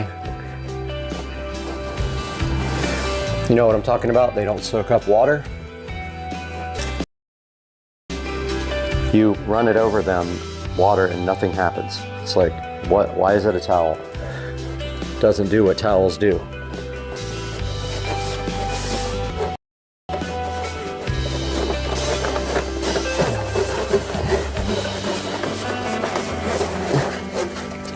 All right, this thing is clean and drying off. Now I didn't get the immersive TV, not for the garage. It was about $80 more. We don't need that. We have the Govee Smart LED strip, which we can program to make come on when the TV comes on. And here is the strip right here. But we have to plan our power and all that. So power will be on this side. I'm putting the wall box on this side of the TV, so power needs to mount on this side. So I'm thinking power here. And the strip will go around the edge like this. So our power.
Everybody, welcome back to Supercar Street Racing today. It is hot in the SCSR Studio A because I forgot to turn the air on early in the morning so we could shoot all day, and so it's having trouble keeping up with the hot. But regardless of that, we have something else hot right here in my hand. This is the Diag 600 Pro OBD2 car scanner. Now, TopDon did reach out to Supercar Street Racing to see if we were willing to take a look at this, and I said I thought you guys would enjoy this very much, and they sent one of these out. So today we're going to be taking a look at this on Supercar Street Racing. Let's get to work.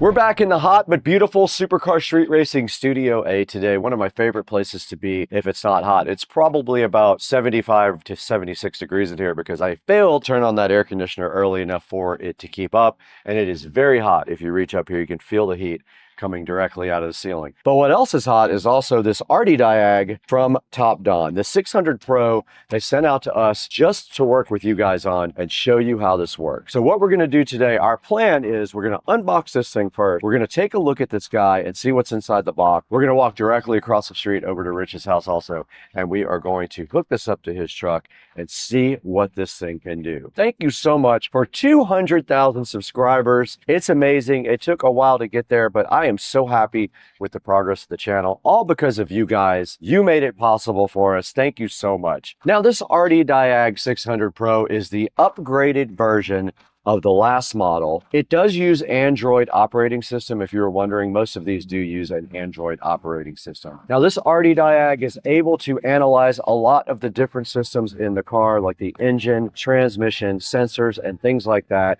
and report back to you what kind of condition those are in. This guy will give you detailed fault codes and descriptions so you understand exactly what you're working with. It also does maintenance functions like your battery. It does things like ABS, things like oil, throttle, and injector coding as well. And also cool things like TPMS reset should be able to be done by the Diag Pro. Now, this guy also does live data monitoring. It can read your car's data and show it in real time. This dude does do one-tap code fault clearing as well. You just hit one button and it goes ahead and resets all the active codes in your car. This guy uses auto VIN and auto ECU recognition to identify your vehicle.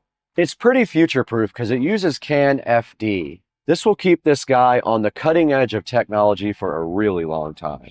This powerhouse is compatible with 90 different vehicles and also 12 languages, so no matter where you are, you probably are able to use the Diag 600 Pro. It says that it has 2 years worth of updates built in. And now right back behind me up here, you can see some of the essential features it does for maintenance. It does things like oil reset, ABS bleeding, DPF reset, throttle relearn, SRS reset, brakes, battery matching, injector coding, and SAS reset as well. This guy has been on quite a few automotive sites online. You can see here, it's been featured on a lot of different places. You can see some of the technology right up here that it has: a 7-inch touchscreen, 3350 milliamp hour battery, a 4-core 1.5 gigahertz processor, and also it runs on Android 11. Now, I am really hyped to get this Diag 600 Pro directly out of the box and see what's included with it. Let's go ahead and do that right now.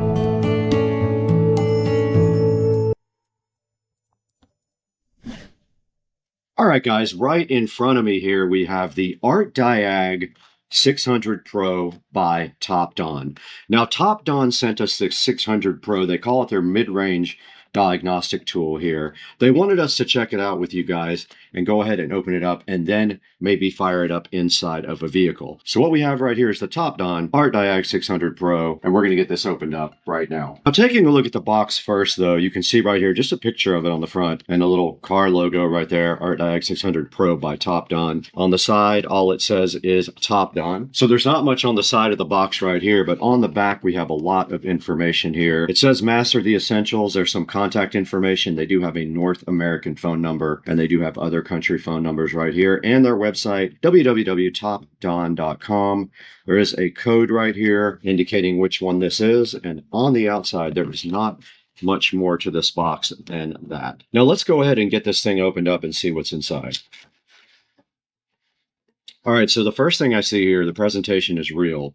We have a nice bag with all the stuff for the Topdon inside of it, so we don't need this box anymore where we're going. And nice looking case here for your OBD2 scanner. Let's go ahead and open it up and see. It has a nice handle on the top also for you to carry it. And inside of this, we do have the OBD2 cable. So it looks like it has an old school serial. I think that's a 16-pin connector there, and that's your OBD2 connector right there on the other side. Everything is nicely packaged in little bags, and inside of this probably is a charger. It is. It's a USB type A on one end, and thank goodness it's a USB type C on the other end. More and more companies are finally getting smart and putting USB type C in their devices so that everything is one standard. Then we've got the actual scanner right here, and there is a couple of little manuals as well. There's a quick user guide here. There is a user manual if you scan that. And the first part of the manual here is in English, and it kind of describes everything on the front of this, but let's get that opened up so you guys can see it in person. There is the nice ArtDiag, really nice looking box with a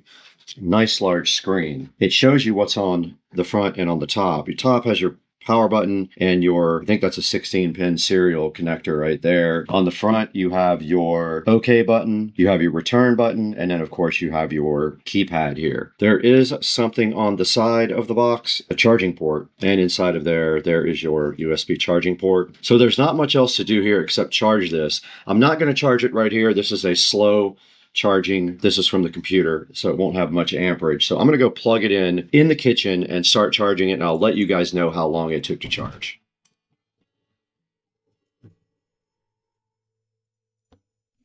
All right, guys, we're back in front of the Topdon, and I'm happy to report that that took about 20 minutes from 60% all the way to 100%. So now we're ready to go ahead and fire up the Topdon. Let's go ahead and turn it on. There it is booting up, the Topdon. It says copyright 2024 Topdon. Let's see how long it takes to boot up.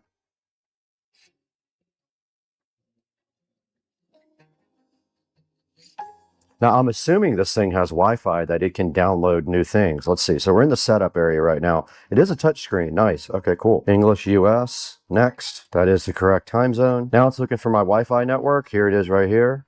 I'm going to go ahead and put in the code that you guys can't see. All right. I put my Wi-Fi information in. It says connecting. All right. So now it wants us to update the version to 2.3.0, and it's going to fix known bugs.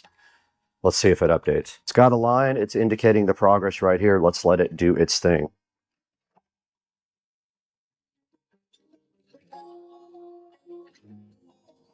And finally, it is at 100% on the download. Now it's telling you here when you first use this thing, there goes the firmware update. It's going to probably restart and update the firmware. Let's watch that process. Oh, no, it's on. Okay, cool. So let's hit update. Oh, okay, this is loading. It says there's a bunch of updates. Let's look at that. So this might be updating for the cars and stuff. There's 74. It says there's 74 updates. This has to be like vehicle updates. You just click this, it selects all of them to update. So there's 63. Let's do it. And you can see a readout up here of the speed that it is downloading updates. Let's let that update in the background.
We're back now after a couple of hours of break, and my GoPro overheated, of course, because it's absolute garbage and we're inside the air conditioning. This tablet did eventually finish all the updates. You can see right here, there's nothing left. It did let me know that I have a free year of updates. That is usually $29.99. But there's a lot of things here that we can't do right now because we're not connected to a car. It does diagnostics, OBD2, EOBD. So if you go into OBD2, you got to connect first. So what we're going to do after this, here's the different maintenance items you can do depending on what vehicle you have. So let's take this thing directly to Rich's house when it's not 115 degrees, get in his truck and connect it right up and see what it can do. Guys, I wanted to take a short break from the video to introduce you guys to our new sponsor, Trond.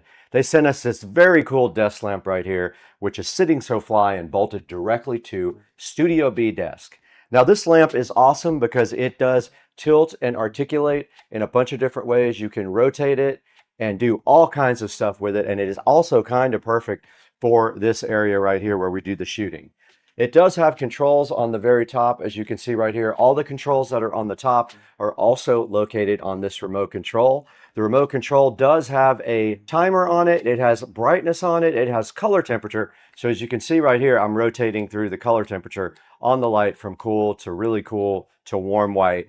And on the remote control right here, you can do the exact same things, if you guys can see that right here. The lamp just bolts right to the desk here. It bolts right from the underneath, and then all of the different areas of the lamp are articulable, so you can move everything. Especially these two little wands right here are very cool. I love that. You can almost see it in the webcam picture right there. So Trond donated this light. It is a 360-degree rotating Architect desk lamp. It has 5 colors, 5 brightness levels, a 24-watt light with eye care, and a 45-minute timer, and it does come with a remote control. Now, right now, it is $69.99, but there is a 20% coupon you can apply to this, and also there's a promotion that you can save another 10% when you check it out online. And you can see right here on the picture, they're actually using DaVinci Resolve, and they have the nice desk lamp above it. That's what I'm going to be doing because I'm going to install this guy right here. I'm going to put a link in the description to the Trond LED desk lamp. Make sure you support Supercar Street Racing. Tell them we sent you and show your love for SCSR. Now back to the video.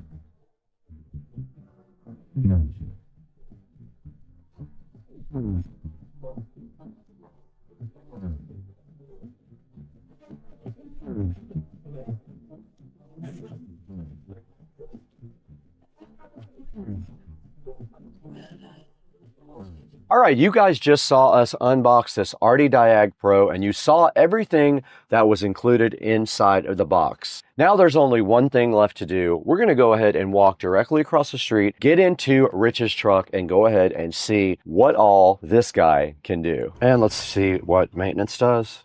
You can reset different things in the car, like your oil light, your throttle position, your EBP, steering, ABS, DPF, BMS, injector, and TPMS.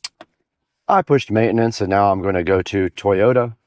It found the VIN again, double cab, confirm, and there's the manual oil reset, so you can go ahead and reset the light if you do get your oil changed. That part is not supported with engine and ECT. And here's all the other functions you can use to reset to do maintenance on the car. So for example, if you need to reset your injectors, you can go in there and do that. So the mall is where you can purchase things for the Top Don. That's that button right there. The library has a bunch of useful information here, like a DTC repair guide, DLC location, warning light library, a user manual and a quick support with TeamViewer. I guess they can remote in and work on this. And I'm doing one more auto scan on it. There it is, reading directly off of the computer. All the live data is like the fuel trim. The RPMs are right there. I'm at 700 RPMs. You can see right here. Vehicle speed sensor, timing. You've got all kinds of things that you can view in real time with this nice top-down Art Diag 600 Pro. User info is just where you get all your information. You can also do firmware updates or system updates. We've already done all the updates. You saw that yesterday. That took a while for the cars to go ahead and get updated, but everything is current here now. And that is a look at the top-down. It does a lot of cool stuff. Let's see what battery voltage does. All right, it shows you real time. The battery voltage is at 14 volts. That's cool. And under history, you can look at reports that you saved. You can replay old data. You can actually do screenshots as well if you need to. And you can screen record, which is pretty cool. All right, we are recording now on this device, and I'm going to play back a little bit of the video that I record on this device if I can figure out how to get it off of here. This is recording right now, so if we go back into diagnostics and we go to VIN, all right, it's scanning now. Let's do auto scan. I'm going to record the screen and see if I can get the file off of there to play back for you guys. And it is scanning now. It's at 30%. You can see at the bottom, 40%. It said no DTCs actually, but it is on. The light is confirmed on the dash. And it is at 70% now. Occupant detection, passenger door, driver door.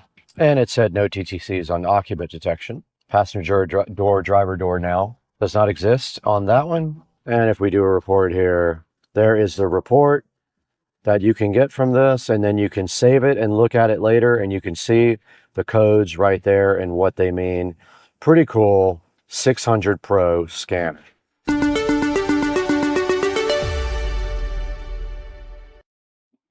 We just took this RD Diag 600 Pro directly out of the box, walked across the street to Rich's house, and installed it in his truck. We pulled all of his codes and checked out his entire truck with this cool little device. And it's very awesome, and I highly recommend this guy. Go ahead and pick one up from the link in the description. You probably won't be sad about it. It's got 34 reviews at 4.4 stars. That's actually really good. It's hard to get a 4.4 star review on Amazon. You guys know that. And now that we've done all that, there's only one thing left to do, and you guys know what that is.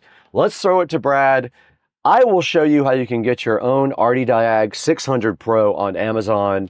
Go ahead and order it from the link in the description. Let's toss it over to Brad right now.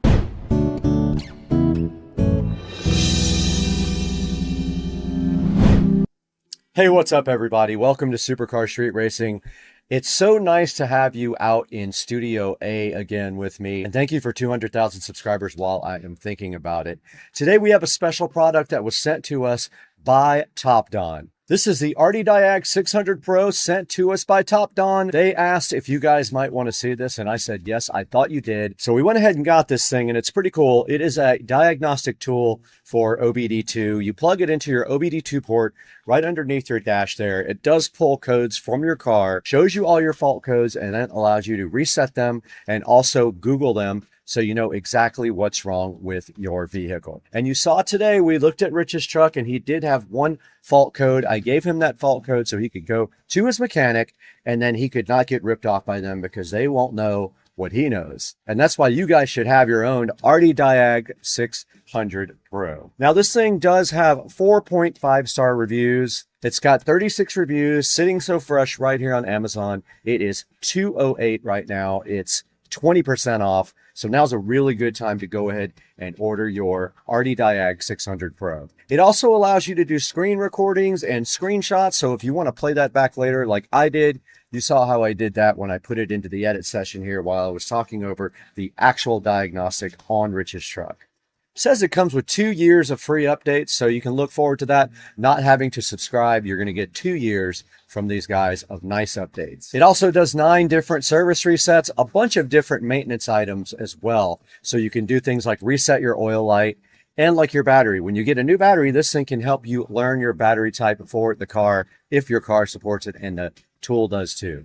It also does live data monitoring. You can actually watch the car's data in real time on the screen so you can get indicators of what your vehicle is doing. This thing can identify your ECU automatically and know what kind of car you drive.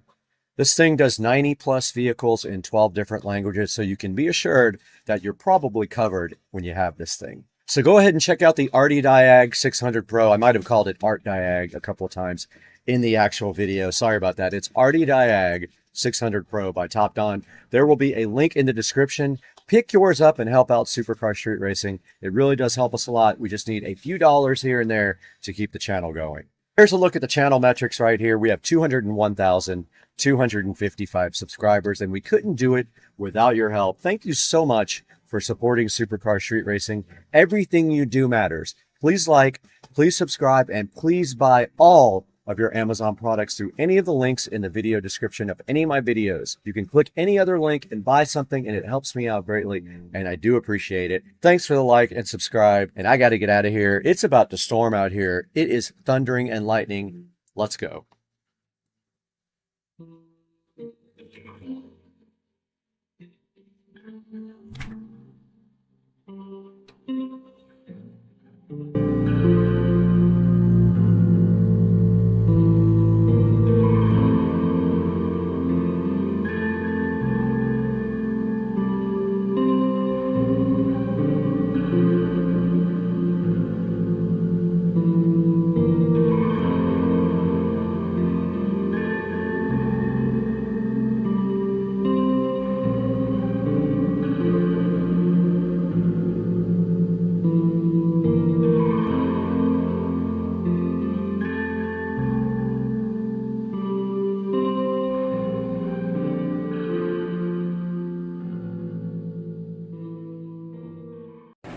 I'm out here filling up my brand new decanter that BTO gave me. So awesome. I'm hyped. We ran it last time. The guys are right behind me. We're gonna do the rest of the string lights.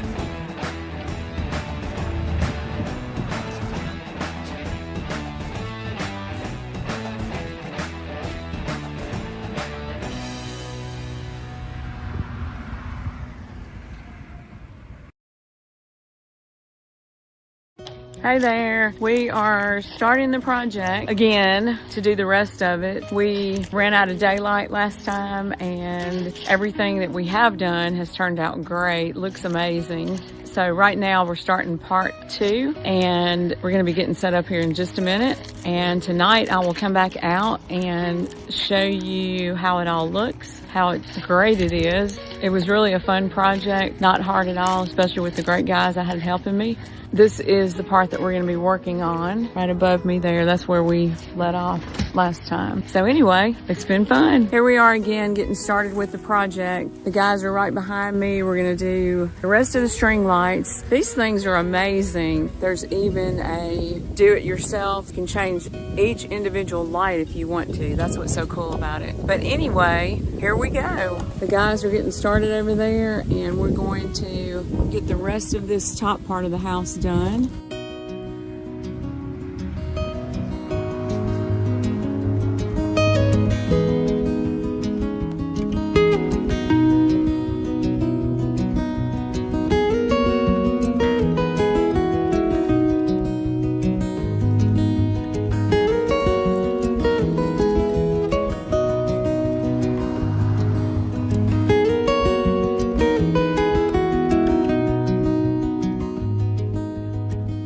All we've got left to do is that top part, and hopefully we're going to have enough to finish.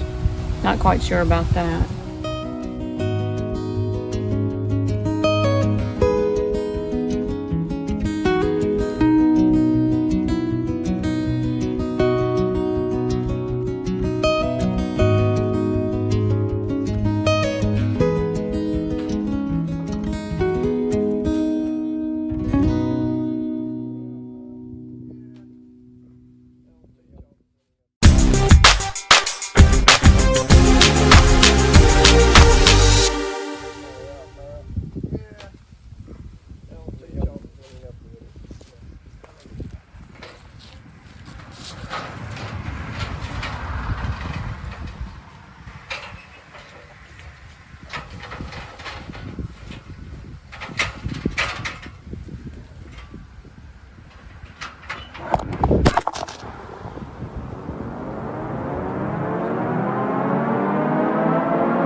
I didn't tell my friends here that you really need to stick the sticky thing down for about 3 to 5 seconds to get it to hold good.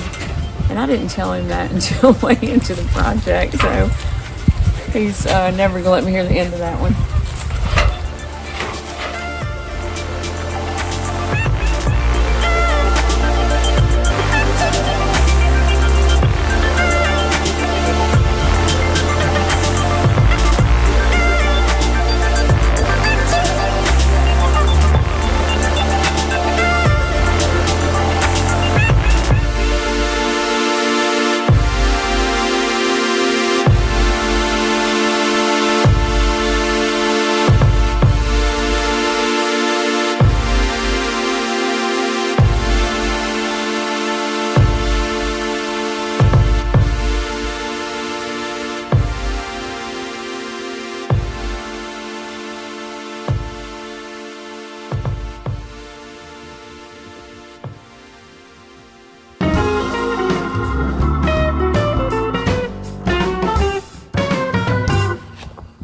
I just realized that the camera went off before we finished, so I'm going to show you what all he did.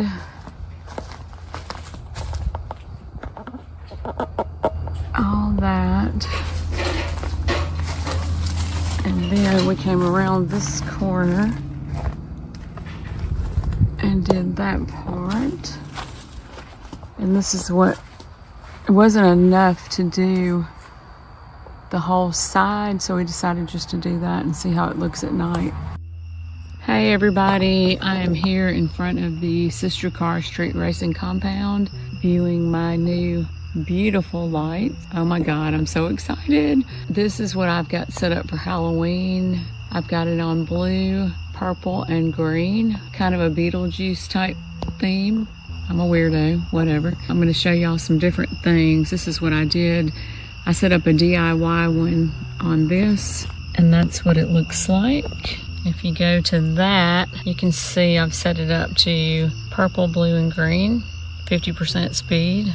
Breath is the effect that I'm going for. It's not too fast, not too slow. It just kind of flashes between each color, and I just did this as my own. The normal Halloween colors were not showing up well on my house, so I'm going to show you some other different things. We're going to go back. Okay, this is where you can set it to your own custom color, kind of a yellow color. My house is red, so a lot of the colors don't show up as well as they would on a light colored house. It's kind of creepy. You can go up here to scenery. You have all different kinds of things. Willow, Glacier Express, speed, your own colors, whatever you can possibly think of. Let's try this. I haven't tried this one before, Dream. Okay, it is like a meteor. Let's try early spring. It takes it a second to change over. Let's try another one. Okay, this one's pretty cool. Kind of twinkling with blue and green colors. It's pretty awesome. Then we can go to life, which has trends, sports, meditation, dating. Okay, it's kind of a pink and red theme, I guess. Try sports. I guess you can set that to whatever color is your team. Let's go for a party mode. Oh yeah, that's my kind of vibe right there. Looks like a red, white, and blue party. I think we can change that to whatever we want, but I kind of like the red, white, and blue. It's kind of cool. So what work is some, looks like white. You can heart this, or you can go to this little 3-dot thing and you can set the speed of it. So many options, I don't even know. Oh, festival, I like this one. Okay, you have all these different things. Christmas, Valentine's Day, Halloween, Thanksgiving, Forest, Mother's Day, Father's Day, Football Day. Wow, let's see what Christmas looks like. Okay, let's get some green. Oh, there's our, I don't know what color that is. Doesn't look like green, but we can change that if we want. Okay, for Christmas, it's doing all these colors. But if I wanted to, I could just delete any one of these right here. Just click on it, delete it. And then I can add whatever colors I want my Christmas to be. I love it. Love it, love it, love it. It's too cool. Okay, we're going for Valentine's Day. Kind of looks like the dating one. Like that. Let's see what Thanksgiving Day looks like. Okay, this is our colors for Thanksgiving Day. And you can do that speed however you want, if you want it to be faster or slower, or... Oh, Neon World. I love that.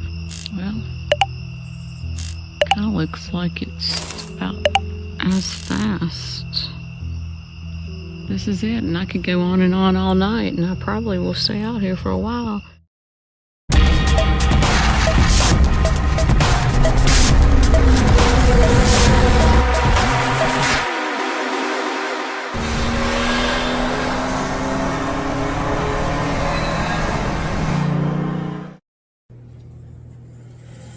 Today we have a package from Amazon right here for the thrift store iMac. Let the upgrades begin. But first we got to shut this guy down, and he is just stuttering here with no RAM. 2 gigabytes from the factory. There's iMovie. Let's shut this guy down and see what we can do here.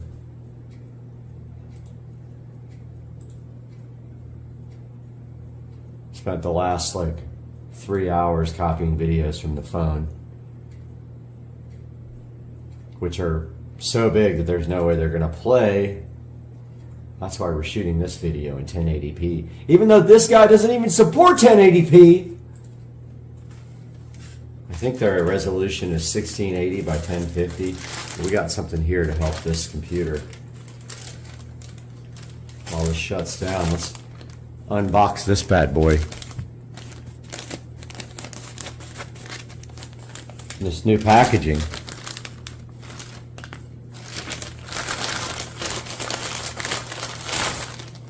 Ah, yeah. Right here we got the QE. Bring computer new life. RAM. Should have 8 gigabytes here of the same speed RAM. This thing started doing the enroll again for the school district, and it's irritating. I'm gonna have to fix that. But let's take a look at this. Should be 2 4 gigabyte DIMMs here. Make sure you destatic yourself before you touch this and you destroy it. 4 gigabyte DIMM. And another 4 gigabyte DIMM here. And so apparently, by the way, I got shocked really bad by this thing the other day, because I forgot that it was plugged in when I started working on it. So let's unplug that first. Now you should be able to just pull this tab. Oh, no, that didn't. Ah, yeah. Okay. That worked good. So what you do is you pull the little plastic tab here, and the DIMM slides straight out like this. And you'll see it's keyed. See the slot there? Now our other DIMM should match this. If it doesn't, we have a problem. And it perfectly matches. So yeah, so then you just take your new DIMM and slide it right back in the same spot.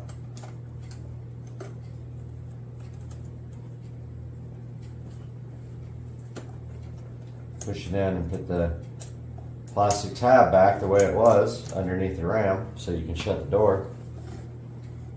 Again, you just pull that plastic kind of a pain to get out after you do that, because of course we are removing it with it angled the wrong way. Here's our new dual whatever ring RAM stick. Slides right back in the same slot. And then this bad boy becomes a new man. Oh, that didn't feel right. There we go. All right, so before we put the cover back on, we're gonna make sure she boots off. And if she doesn't, the RAM goes back. Simple as that. That's why I bought it from Amazon. Paid a little extra. Let's see if it chimes.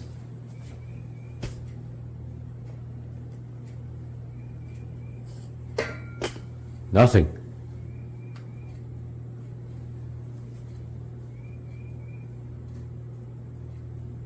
Did the power cord come out? Yep. All right, let's see. Oh, I hear it. Started right up. Let's see what it says when it boots. So far, so good, my friends. Everything about this Mac should be different. Went from 2 gigabytes to 8 gigabytes, so definitely a big increase in RAM.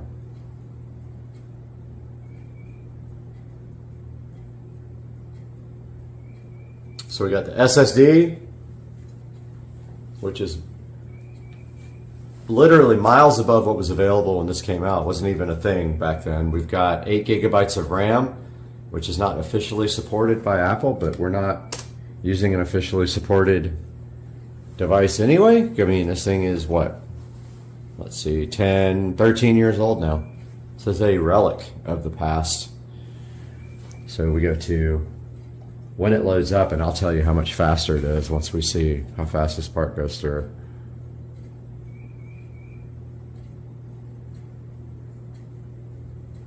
It's always normal for it right here to just spin for a second.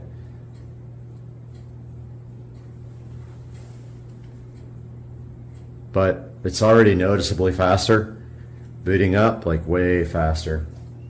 So we go to this and we go about this Mac. And we have 8 gigabytes. Let's look at the memory. Yes, yes, yes. We have 8 gigabytes of RAM in our $22 thrift store Mac, guys. Peace out. I hope you loved it. You gotta shake it and bake it. All right, here's the chef with his wings. And ain't nobody in the world knows how to make these wings. Show him your wings. Hurry up. You only got 5 seconds. 5, 4, 3, 2, 1, boom. Bam! And you don't know how to make them? You wish you could make them this good.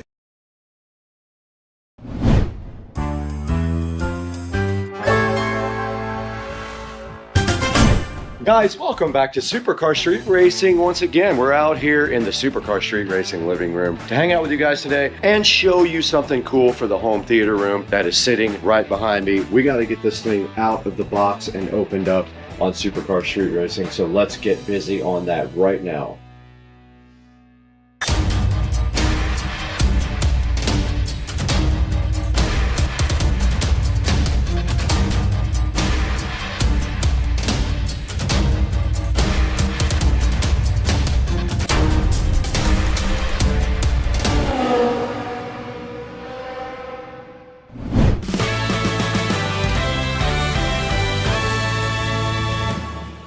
Welcome back to Supercar Street Racing, guys. You got Brad here once again, and today we have a piece of furniture sitting right here, so fly and so fresh for the home theater room. Now, we are going to get this thing out and into the theater room real quick, and then we're going to get it unboxed and built. I have not looked at it yet, so I don't know what it's going to take to build it. This might take an hour, it might take 5 minutes, who knows. It's supposed to be exactly what I need for my entertainment center in the theater room for the new Marantz Cinema 50 and all the other gear that goes in there. So why don't we do one thing right now? Let's get this thing over into the theater room and get it unboxed and see exactly what it's going to take to build. What do you guys think?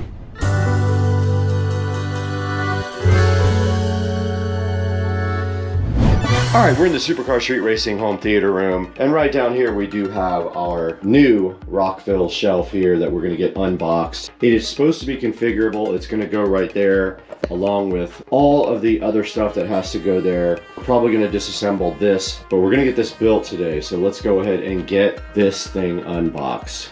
All right, a bit of fair warning. This box is extremely heavy, about 50 pounds. So be careful when you are carrying it because you can hurt yourself with that thing. So do not hurt yourself. We have the patented SCSR knife. Hopefully this thing is not damaged because it is heavy. All right, and inside of the box, some protective foam and a lot of parts. So it does come with a little QR code thing to show you how to build it. And then inside of the box are all of the shelf bits, which we have to get undone. Comes with these tubes. Should come with also some studs that go into these tubes. And also, we are not going to be using the whole thing. Looks like there's some hardware inside this bag. There's some feet there if you don't want to use the wheels, I think. More hardware here. These are shorter tubes, so that allows you to configure it differently with the shorter tubes here. And then we have some medium tubes. And that is it for that part. Then it looks like this is the actual shelf. There are 3 wooden pieces, 4 wooden pieces if you need 4. And let's get this box out of here now, along with all of the mess that we created.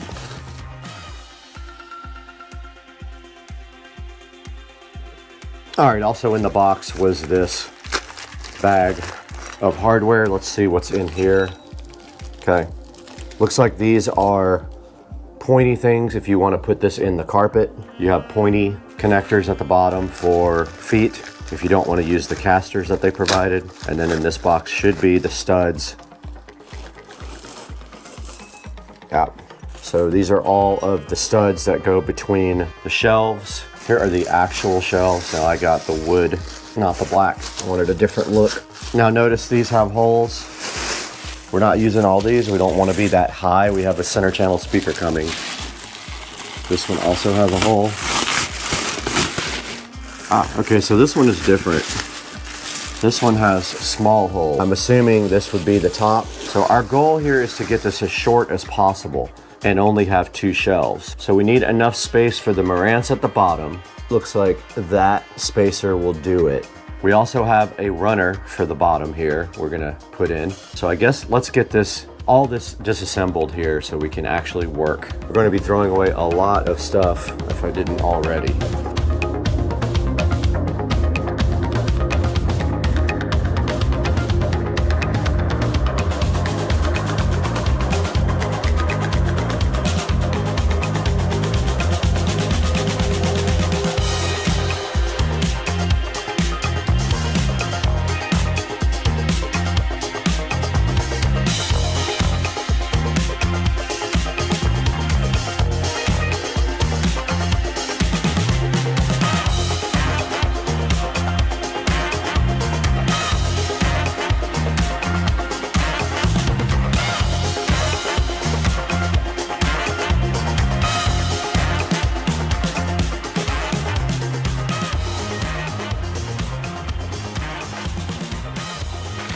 All right, I didn't show you guys this. We have a runner for this side here. Should be wide enough to cover up all of the wiring.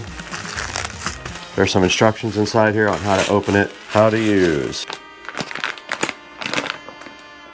Ooh, it's shaggy.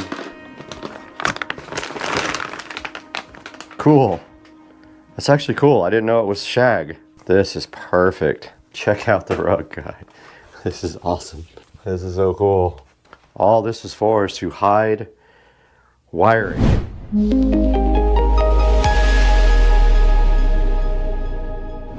All right, guys, we got brand new wire for our Polk audio speakers here. We are still missing one Polk speaker. It will be here next week. They are on back order, but we have brand new banana plugs to replace these junky old flat cables. I'm gonna go ahead and use these on the fronts. Now, I didn't use them the first time. I used these old crappy banana plugs that I had before. So I'm gonna go ahead and plug in these guys and run the wire underneath the rug, which is what it was designed for.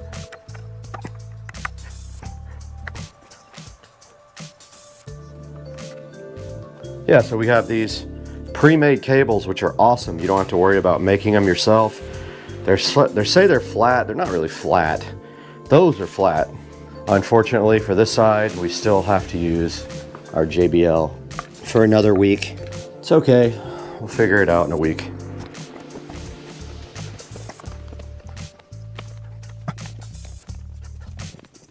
It's going to show just a tiny bit on both sides. We will take care of this one when we actually get our new Polk audio speaker.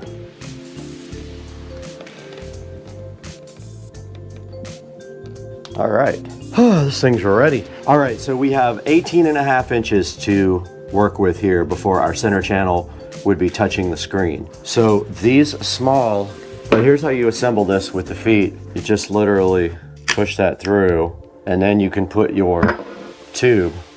Now you take your other threaded rods,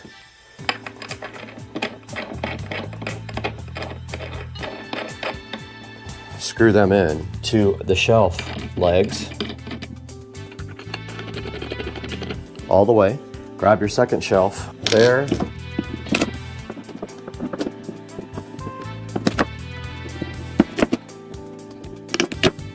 There. Now, Ultra Base can go down there.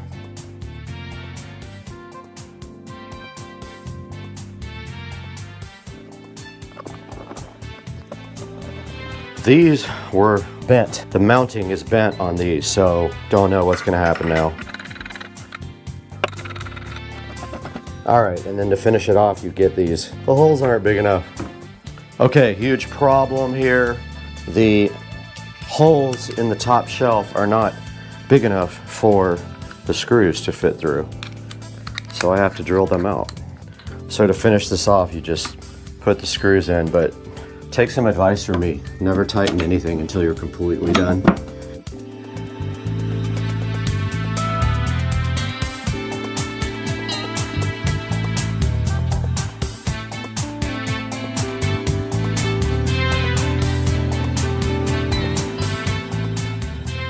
Hopefully this fits in the bottom. It does, just like that. Perfect. Push it back so I can wire it. Marantz goes here, center channel here, and then I just have a couple little things to put in after that.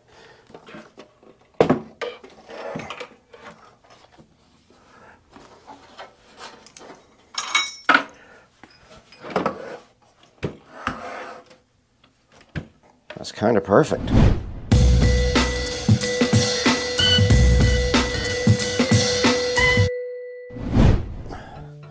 Okay, so wiring this is not going to be too bad. A lot of the stuff will be hidden under the rug. I'm going to order new cables for this guy. I'm going to go ahead and order some really nice cables for this, actually. These go to the wall, power.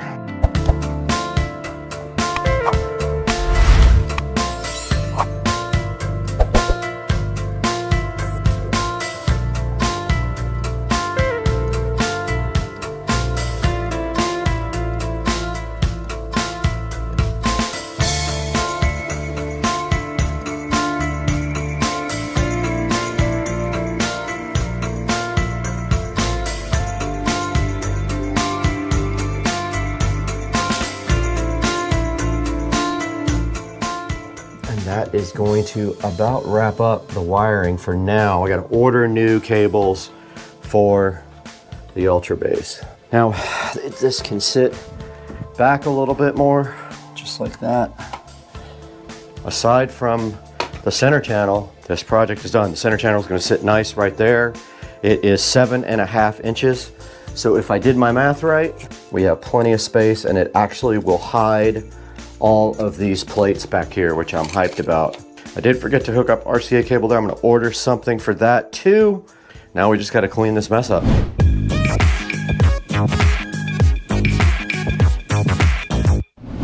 All right, guys, this is going to wrap up our project here for the home theater room. For now, we are still waiting for our center channel from Polk Audio and our other Polk Audio tower speaker. But for now, you can see we did get the rug put down. We got our new entertainment center in and connected with the Marantz Cinema 50. We got our center channel up on top, which is being replaced. So this project is done until we have our new center channel and our other Polk tower speaker. But that is a good look at how it turned out. You can see we have our Behringer Ultra Bass down here at the bottom chilling. It just needs to be straightened out a little bit. And then right above that, the Cinema 50. We got our Fire TV Cube on the side here, and we got our Advent on top. And we also tied the wiring up and ordered some better wiring to shorten up a lot of the cables in the back. So for now, guys, that's gonna do it for today. I'll leave a link to this guy in the description so you guys can go get your own. I only use 3 out of the 4 available shelves, so I have 1 leftover shelf that I can do something with if I really want to. But yeah, guys, thank you so much for watching. Please support the channel by liking and subscribing. And when you purchase anything from Amazon, not just this, not just anything, you just click through one of my links and it will take you to our affiliate program and pay us no matter what you buy. As long as you use one of my links in the description, you're good to go. Does it work? It does work.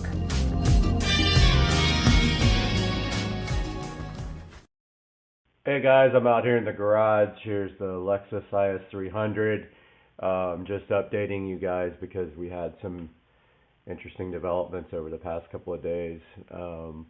When I was looking at the car, I noticed that the radiator supply went to the opposite side of the engine from the GTE motor. Wasn't quite 100% sure, and due to my lack of knowledge, I didn't ask the proper questions. And also, the GE head has been used quite a bit on the GTE block for the conversion from normally aspirated to turbo. The GE head actually flows better than the GTE head for the turbo. So, not asking that question and assuming that the block was a GTE block, I purchased this car. After posting the pictures up on Super Forums, I had a couple people notice the GE head and comment on it, and made me look further into this car being a full 2JZ GTE swap, which it is not. This car is a NAT car. Technically it is a 2JZ GE engine that is built, fully built, and converted to turbo. Now, what are the positives and the negatives about this? The positive is that the GE head flows better than the GTE head. That would be the only positive. The negatives are that the twin turbo motor accessories don't fit the intake and exhaust manifolds. So they have a special exhaust manifold and intake manifold for the GE head and block. The other negative being that the car technically is not worth what it was before. Now, it does have the 6-speed Toyota transmission. It has the Supra brakes. It is a partial Supra conversion, not a full Supra conversion. I have been working with the seller and the dealer trying to work something out to keep the car, but I do have a lot of content already made that I was holding off on releasing, but wanted to post this quick update before I release that content. I'm waiting on an answer from them about a few stipulations that I have on keeping the car. To be honest with you, the car is not what I thought it was. I was disappointed. The owner also did not know that the car was not a GTE block. A lot of the guys on super forums are saying it was dishonest, deceitful, negligent. I am willing to work with them on it under a couple of conditions. One being that when I'm ready to sell the car, the dealer that sold it to me will sell the car for me. Other than that, I do have some content coming, but I wanted to get this video out so you guys know what's going on with this car. This is not a Supra swap. Again, not the end of the world. It's not the complete end of the world. It's disappointing to me, to say the least. It's has kept me up for the last couple of nights, and this is what is being posted on YouTube at this time. There's some reasons why you know it's not a GTE block. GTE blocks are drilled out on the exhaust manifold side for the stock turbos, the oil feeds for the turbos. This block is not. That is a GE block. The other difference in the GE block is it doesn't have oil squirters for the pistons, and I was told this by the seller after we discovered this, and he is correct. A lot of the big power guys block off the oil squirters. It's not a big deal. And the block is no different otherwise. It's not like the block is not as strong. It is, because it's built. That is if it is built, and there's no way to verify that it is besides the word of the seller and the shop that sold him the car. He does have the original engine from the car. I've seen pictures of it. It is also a GE engine with at least cam gears. I see them on the motor. So, but anyway, that is the story.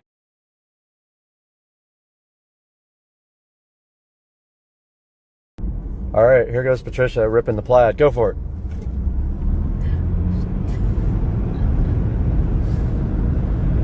That wasn't to the floor, was it? No.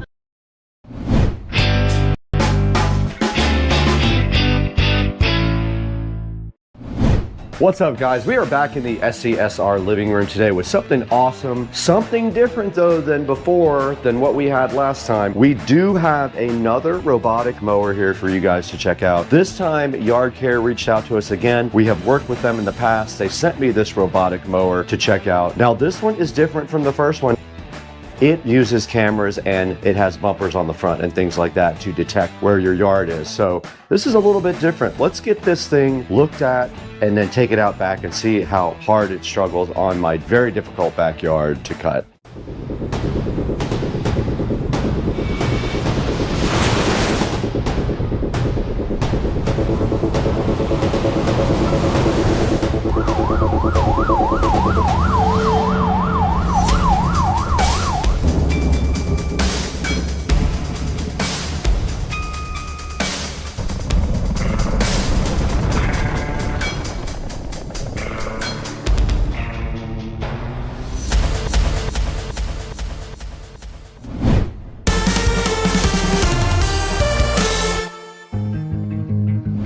Okay, we're directly in front of the Yard Care robotic lawnmower. It did come with a user manual here, but I just want to give you guys a little bit of a thank you for 200,000 subscribers. It's not easy to get done, but you guys helped me do it, and I really do appreciate everything you guys have done for the channel.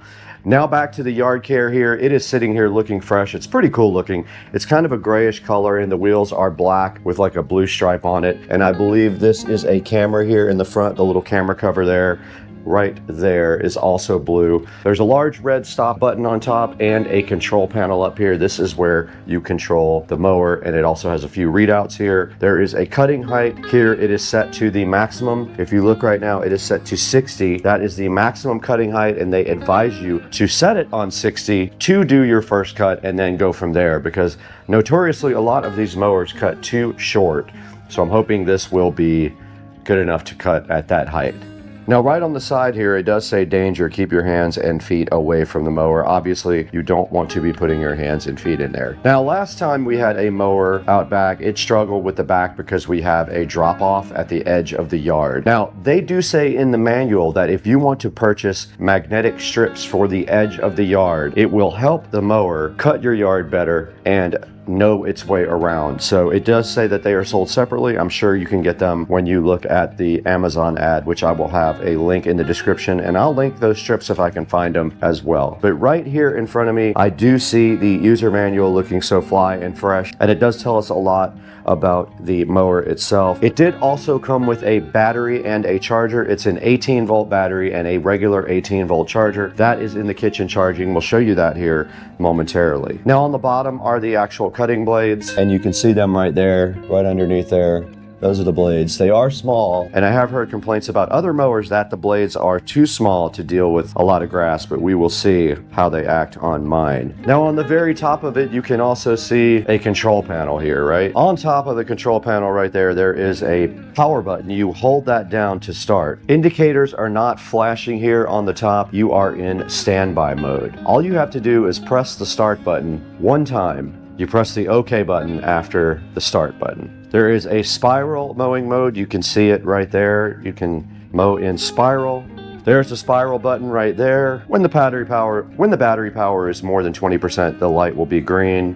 When it's less than 20, the light will turn red. And there is an alarm indicator. You have to press the OK or the stop button to clear those errors. You can press the stop button on top to clear and stop the mower. There's some maintenance tips on the next page. You can carry it from the back here. There is a lifting handle underneath the back. Now you can also replace the blades at the bottom when they do get dull. They are small blades, almost like little razor blades. And now let me show you guys the battery pack and charger. Okay, we're here in front of the Yard Care battery pack and charger. This does use one 18 volt battery, making me wonder how long it's going to last. We'll see if it can cut my backyard. It's very small. It was almost charged when I got it, so it is fully charged right now, and it does go directly in the back right here. There's a slot for it right there. There is not a whole lot to this because it does not have an app and it does not use GPS. Now that we've taken a good look at this, let's take it outside in the back and see if it can cut my yard.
What's up, guys? We're out here in the Supercar Street Racing Studio B, our second studio, the smaller one, to do a small video about this YardCare V100. Now, YardCare is a longtime sponsor of Supercar Street Racing, and they did reach out to us and see if we wanted to look at their robotic lawnmower, the V100, and I said, of course, and I feel like you guys would want to take a look at this as well. Let's preface this with saying this lawnmower is made for shorter grass, not really thick grass. If you have very thick St. Augustine grass in Florida, this will not work for you. You're gonna need one of the other models. This one will not navigate through very thick St. Augustine like mine in my backyard.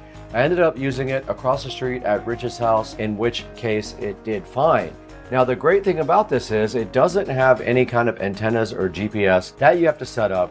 All you do is just put it on the ground and say go. This thing just rips for you and cuts your grass on its own time. Now, it does actually use a battery and charger that are separate from the actual unit, so you don't drive the unit up onto anything. You actually charge the battery in a charger and then just stick it right directly in the back of the unit. It does have interchangeable blades also, so if they ever wear out, you can get under there and actually change the blades out. And it does have a place to grab it on the back. You can hold it from the back and then the front and just carry it directly like that. And that's what I did when I took it over there to Rich's yard yesterday and cut his front grass. Now you can see right here in the picture, there is the actual charger right there. And it looks like a lot like a standard tool charger. When you buy like a regular tool, it's like that. And I believe it is 18 volts on the charger. And you can see right there, it does say 18V right there, 18 volt charger. It can mow up to 1,600 square feet on the 18 volt charger, or you can get an extra battery, of course, and then you can mow as much as you want. Now, this thing can use magnetic strips so that it knows where your yard edges are, and I will put a link in the description to those as well. It has adjustable cutting height also. It's got an HD camera. That's how it knows if things are in the way. And if you watch the video, you can actually see this guy trying to avoid me when I'm in front of it. This thing says in the description, you have to have a well-defined lawn. What that means is clear boundaries, no big drop-offs, so that the mower can see what it's cutting. Now, here's a good look at the obstacle avoidance that it uses. You can see right here, it scans the area and can see things. There's a spiral mode. There's a button on top that activates that. All you have to do is push it. It does this mode. It's got a bumper on the front too. You can see it right there in the picture. And you can see it in my video actually. If it bumps into that bumper, it will move almost like a robotic vacuum cleaner. It has adjustable cutting height. Look at the picture here. It can go up to 2.6 inches and then it thinks it's an obstacle. There's instructions right here. It says obvious boundaries. So you see here what it can and cannot handle. It has problems with very tall grass and also unclear borders on your lawn. There's the range of this thing, 1,000 to 1,600 square feet is appropriate. There's a little overview of the controls. There's a look at the top, the control panel, the scale knob cover, the AI, the rain sensor, and the stop button. And then at the bottom, there's the caster, the blade disc, the driving wheel, and the protection disc. And here it just tells you what comes with it. It does come with a 1EC robot mower. You get one robot mower, not two. A battery charger, a 4 amp hour battery, some screws for the cutting blades, some spare blades, and an instruction manual. And right now this guy is on a limited time deal. It might not be that by the time the video gets posted. Right now it is $379. If you have a payment plan on Amazon, you can also do that and do payments through them. And YardCare is a proud sponsor of Supercar Street Racing. Please support our sponsors and let them know that you came from Supercar Street Racing so they reach out to us again to help you guys buy the right products from us. And you did see this thing made easy work of Rich's lawn. His grass is thinner than mine, so it was easy to cut for this thing. I believe I left it out there for about 15 or 20 minutes and it did get most of that front area cut, and then all you would have to do is take it and transfer it to the other part of the yard. And I want to thank you guys for 205,000 subscribers on Supercar Street Racing. We could not do that without you. That is a huge milestone. I also want you to check out our Instagram and Facebook channel. I will put both of those in the description now. That way you guys can please go follow me on Instagram, follow me on Facebook. Let's get this train rolling. But we got to get out of here. I have to actually work.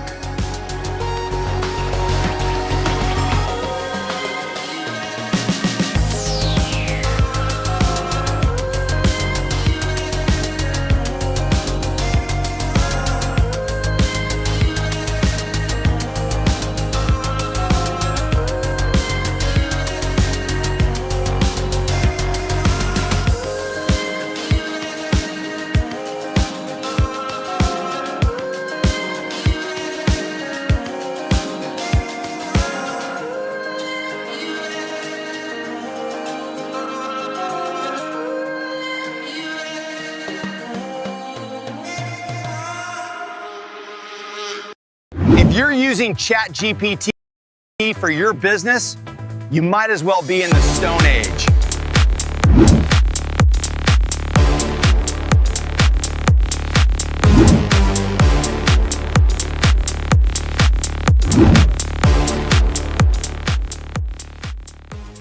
Are you still only using ChatGPT? Well, it's time to level up. Now, what you're looking at isn't just a chatbot. It's the reason Google and Microsoft are looking over their shoulder. Imagine if Google and Microsoft had a baby, and that baby was a genius obsessed with productivity. That is GenSpark. Now, in the next 7 minutes, I'm going to show you how I use this Silicon Valley unicorn to run the entire business side of supercar street racing. From data analysis to brand design, all in one workspace, RIP PowerPoint, RIP manual spreadsheets, the AI era just got its final real super agent. So what is GenSpark? They're a team of only 30 people in Silicon Valley, yet they hit a $1 billion valuation in just 6 months. Why? Because they aren't just giving you text, they're giving you your finished work. Now, most of you know supercar street racing for the 0 to 60 times and the awesome reviews, but behind the scenes, I'm a one-person business. Now, usually that means paying for 10 different subscriptions, ChatGPT for writing, Canva for design, Midjourney for images, some expensive coder for the website. But GenSpark is the one that replaces 10. For 20 bucks a month, you get a single workspace that orchestrates every top model. GPT 5.2, Claude 4.5, Gemini, and even their proprietary models like Nano Banana. It's like having a 24/7 pit crew right here in your business, and you should definitely check it out because they have free credits when you sign up. Now check this out. I'm going to go ahead and open up AI slides on GenSpark. I'm going to go ahead and put this prompt in. Now I need a sponsorship deck for my next tour. Normally, this would take me 5 hours of tweaking boxes in PowerPoint. Let's see what GenSpark AI can do. Now, if you watch closely, it's going to research the luxury car market while it actually builds the slides. It's going to use structural thinking, professional formatting, and I can export this straight to Google Slides or a PDF. Now, what used to be last-minute stress is now a 5-minute task. This is how we keep supercar street racing moving at 200 miles an hour. Let's see what happens. Now, check out GenSpark AI. Already generating all the stuff for my new slide deck. You can see it researching the European tour, the European auto market. It talks about the market growing and remaining large. And then it's looking at the demographic, the audience reach, the sponsorship architecture, the ROI model. Look at all this it's doing already. And over on this side, it is starting to develop the slide deck. Very cool. Now you can see this thing working in the background. Look at all the code, everything going on the right. Now it is still going. You can see that it is thinking on all the rest of these. Check out the charts it just made for me. Now there are 5 more slides to go and it is still building them. All right, my slide deck is complete. You can see here, we've got 12 whole slides completed about the Supercar Street Racing European Tour. Look at all this. It's got all the charts, all the analysis of the market, everything we need to grow the business. Now all we have to do is export it, or if we want to, we can edit it with AI or edit it manually. But let's go ahead and export it. We'll click View and Export. You can see we can view it as a presentation. We can export it, we can save it as a template, or we can voice over our slides as well. Let's export it to Google Slides, and we'll put all pages in there, and we'll click Export. All right, you can see right here it exported to my Google Slides. Let's go ahead and open it up. You can see right here the Supercar Street Racing Pitch Tour. Look at this. Everything I need to go ahead and grow the business on my tour is ready for me, including the charts and everything else, all ready to go. What a great tool this is. But wait, what about a digital home for the channel? We need a new landing page for our merch and event signups, but I'm a driver, not a coder. We're going to go ahead and open up the AI developer here. We're going to open up the simple website. Click that and click Start Building. Now we got to go ahead and give it a prompt. Let's go ahead and do that here. Okay, let's see what it can do with my prompt. AI developer is building my website. How cool is that?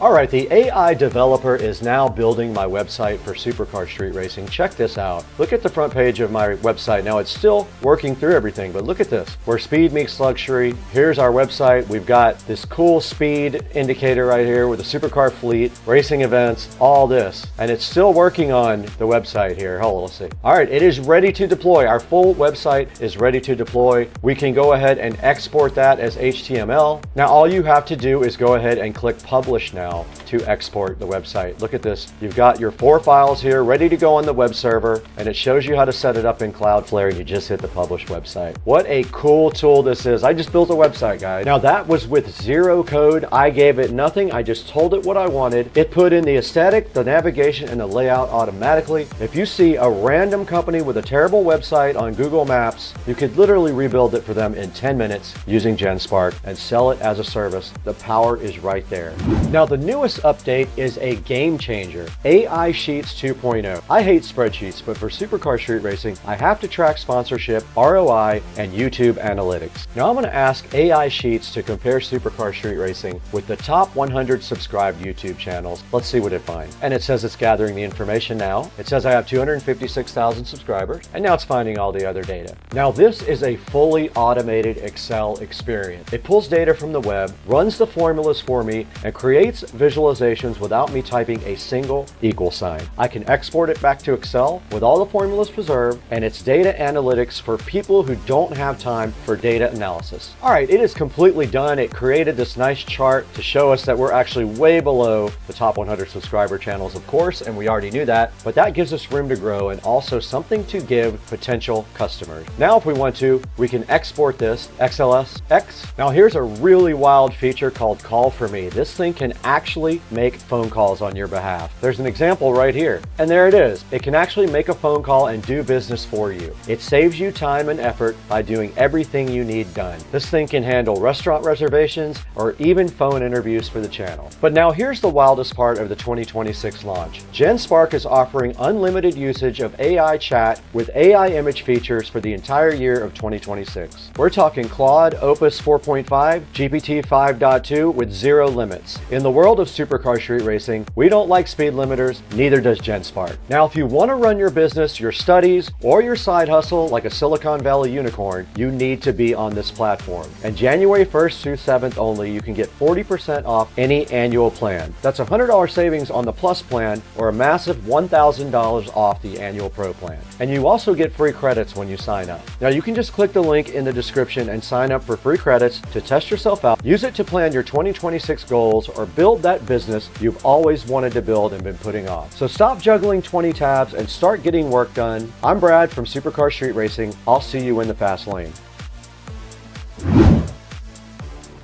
If you're using ChatGPT for your business, you might as well charge this with a 12-volt battery.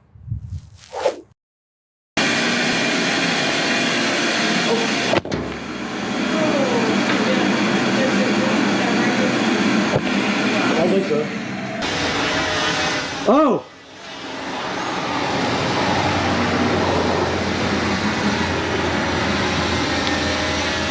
What?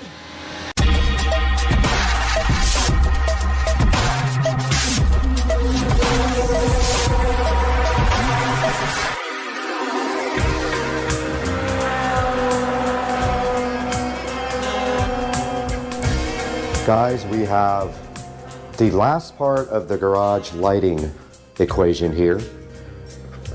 The Chang-M recessed ceiling lighting is sitting right here in front of me, and that's going to get installed today on Supercar Street Racing. Let's do this. Guys, this is the Chang-M smart lighting that is going into the garage to replace the existing lighting. Now what we have in there right now is some old school cans with some of those, I forgot the type of bulb, but it's the one with the 2 prongs in it, and I got the bulbs from IKEA long time ago. If these are cool, I'm gonna put them out in the sunroom as well, and maybe my bedroom. So let's go ahead and get these outside, but first, let's unbox them and see what's in them. So here is the instruction manual. It uses an app called BR Mesh to work correctly. Other than that, they're pretty straightforward. They have the actual can light, and then they have this little connector, and what you do is slide off this little cover right here and put the wire inside of this. Now that's going to be interesting for doing multiple lights, so we will see what that looks like when we get up into one of the lights. Hopefully we don't have to. I have a feeling we might have to put a little jumper wire on it, because I think that my lights are daisy chained on each other. As a matter of fact, I'm pretty sure they are. I got to go look.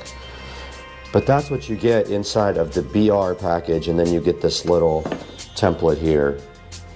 And I believe we'll be fine with the hole size. I think that's the same size hole that I have now. Let's get out there and get one installed and see what this takes. Right here we have one of the existing can lightings. It literally just is a metal housing with an IKEA bulb in it, and it's a GU10 bulb. What we have to do right here and right now is disconnect that GU10 bulb and put in the smart light and see what happens. Let's do it.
Not going to work.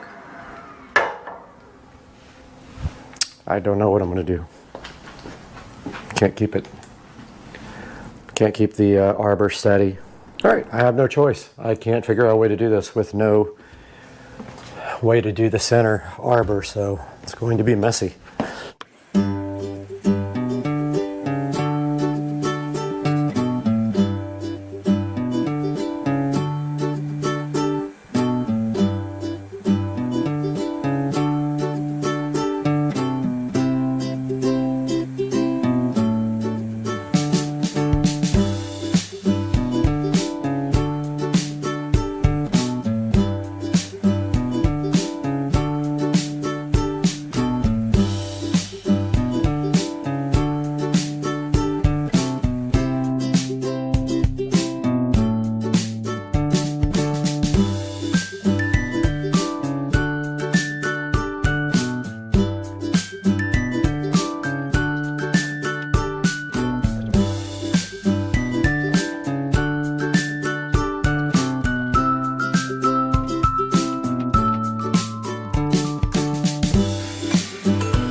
Uh-oh. Oh! No, no, no. What?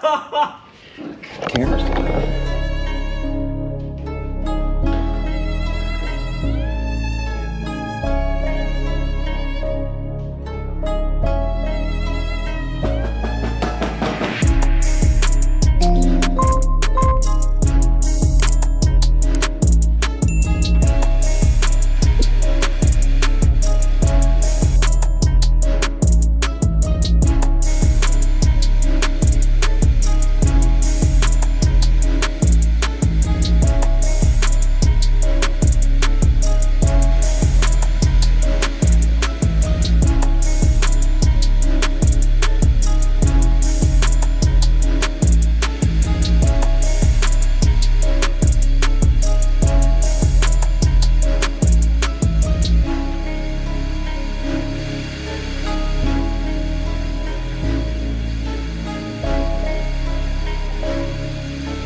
All right, me and my sister successfully changed out the in-ceiling lighting to the new smart in-ceiling lighting.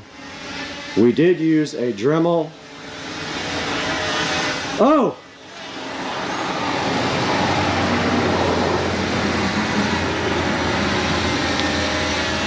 What?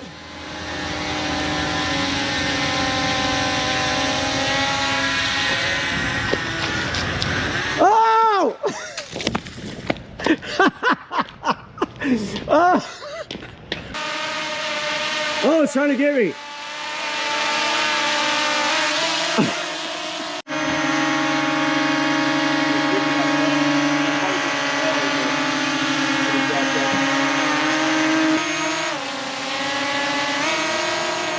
Dang, I love how I just can just go straight up. So sick. Oh no! I didn't ask you to do that. Got yeah, him! hit matches. The low voltage. Got him! Did it really? He crashed it. This thing's pretty indestructible. Yeah, no, it's fine. We got 6 minutes of All right, guys, as I was saying before, I was so rudely interrupted by a rogue drone. I have finished the lighting in the garage. I have had an issue with now too much power on one circuit because of the hex light. So what I have done is I have removed, because we don't need it, I've removed that set of lights, which was drawing at least 5 sets of bulbs power. I removed that light there as well, which was one of those big garage multi-lights. This can also be trashed. And I think that I have the power draw down enough now where it won't be a problem. What was happening is when all the lights were on, including the kitchen, they were on the same circuit as the hex light. And the hex light was pulling too much power and causing a circuit to blow. So I have removed that center light and that light. I also forgot about the 2 recessed lights up here. I have 1 light left out of all of the recessed LED lighting that I can put up here, but I'm gonna have to order at least another 1 more of these so I can finish off underneath the whatever that's called, the overhang under there that I lit up so nicely at one point.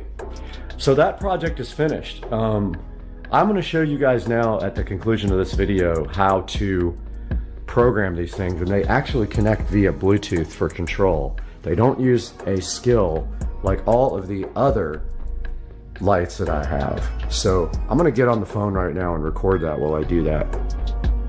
Okay, so I haven't added them yet. So I have to add first. So we click I have understood, we click enter to add. Power the devices off and back on to discover. Okay, off. Okay.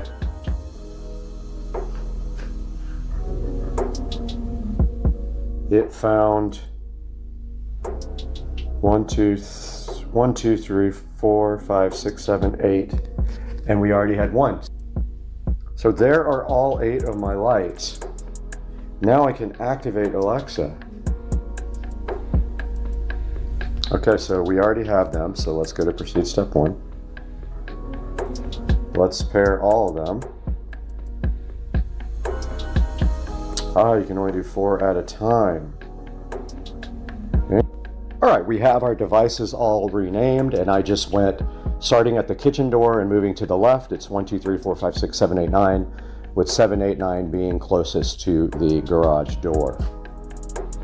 Okay, I just added all the lights into the garage RGB group for group control.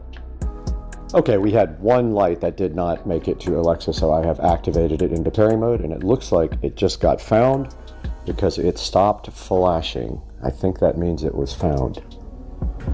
Okay, we have successfully added the existing 9 in-ceiling lights to Alexa, have them all named correctly. They're named Garage 1 through 9, and they start there with 1 and go all the way over to the back there in the corner at 9. We also removed 2 of the lights from the circuit because they're unnecessary and they were pulling a lot of power. I still don't know if we're going to have an issue when the garage door opens. I haven't tested that because it pulls some amperage.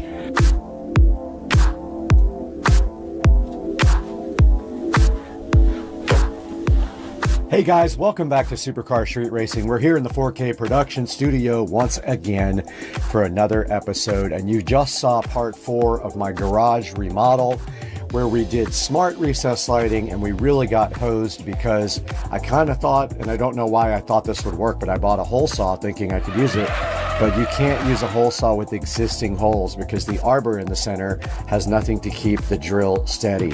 I ended up using a Dremel, which worked out great. A Dremel with a drill bit and a vacuum cleaner, as you saw there in the video. My sister was helping me out, which was a great help. Now what we did were the smart recess lighting 4-inch color changing 12-watt LED downlights, 1200 lumens, and they are from a company called Chang M or Change M. I'm not sure how you pronounce it. They have really good reviews, a 4.4 overall review. And taking a look at some of the pictures here, as you can see right here, the way these work basically is that you have this LED controller where you actually do the wiring. So you take your hot, your neutral, and your ground, and you go into that box. The little cover slides off.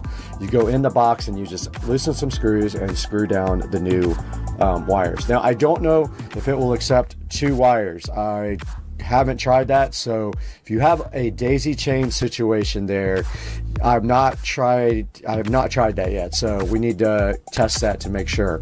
I have a couple more coming. Basically, after you do the lighting install with the wiring, you screw on this screw connector there that you see on the side of the light right here, right there, and that is it. And it is then linked to their app. And their app is called BN Mesh, I believe it is. I'm going to check that right now and make sure.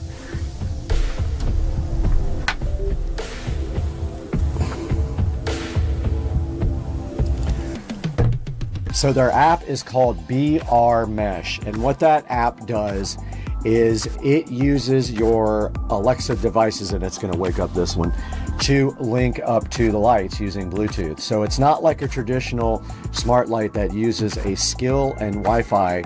These guys use a Bluetooth connection to one of your devices. So not hard at all to hook up and configure. The only thing I figured out though was that when I named the lights in the BR Mesh app, when it discovered them in the Alexa app, they were not the same name.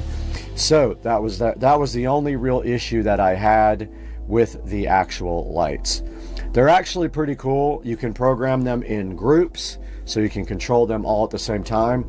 I am considering putting these in my bedroom and in my office now that I have tested some.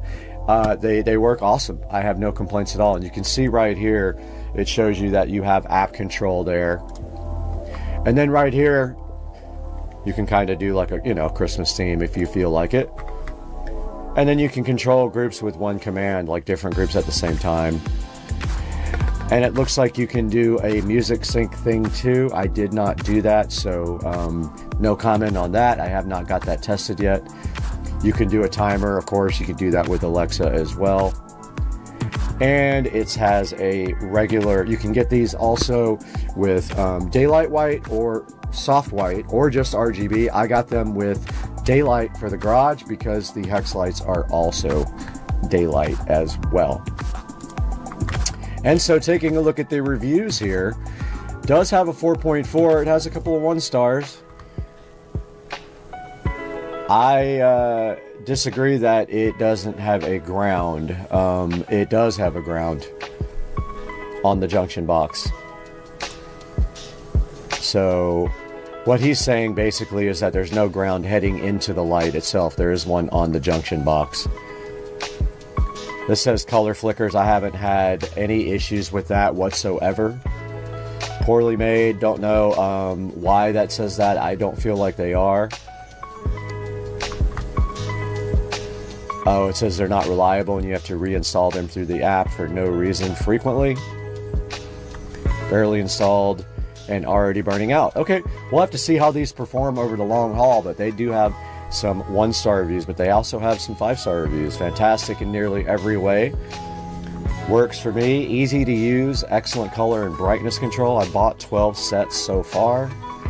Just buy them. And nice lights. There's some good reviews here, as you can see. And if we go here, they do offer them also. Make sure you check on all of their, in their store, they do offer them in different pack configurations. They have 4, 6, and 8 packs available, so that's convenient. And you really, like, you don't pay much if you just get more, just more of them. Like if you get like a 4 versus a 6, you only pay a few dollars more, so it's worth it to go ahead and get the bigger pack. So you can see, like here, if I click this, there's the 8-pack and it's only $65, and you can get a 10% off coupon. From the 4 to the 6-pack is only like an $8 difference. So go ahead and get the extra lights in case you ever need these guys. There are some other choices for you if you really want to shop around. There are some other types of these lights I have not looked at or reviewed. You're welcome to go ahead and comment if you find something that you want us to talk about or review. Go down in the comment section. And now I just want to talk to you about Supercar Street Racing. So I want to thank you all for constantly helping Supercar Street Racing grow. We're doing great right now. We're getting a lot more subscribers and a lot more views on every video, and I think the key is consistency. But what I need your help with is I need you to click the products in the description and buy anything from Amazon you need through any of my product links. If it's not in the description, click what's in any of the description of my videos and buy whatever you want on Amazon, and I will get a few dollars to help keep the channel rolling. And it'll help give me just a little bit of money, and it'll just help the channel greatly. Trust me on this.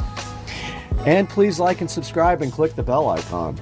So I am going to wrap this video up now and hope to see you guys for the next one where we will be completely finished. Oh, and one other thing I did is I painted that stripe red there too, and I don't know if that made it into the last video, but yeah, so this is all for this part of the video. We still have to do our shed and get all this stuff out and into the shed. We'll see you guys on the next one. Guys, welcome back, and you are here once again in the SCSR beautiful bathroom that was remodeled not too long ago. And right in front of us here today, we are taking another look, yet another look at some different types of on shoes. And today we have the Cloud Go Wide in size 9 male on Supercar Street Racing.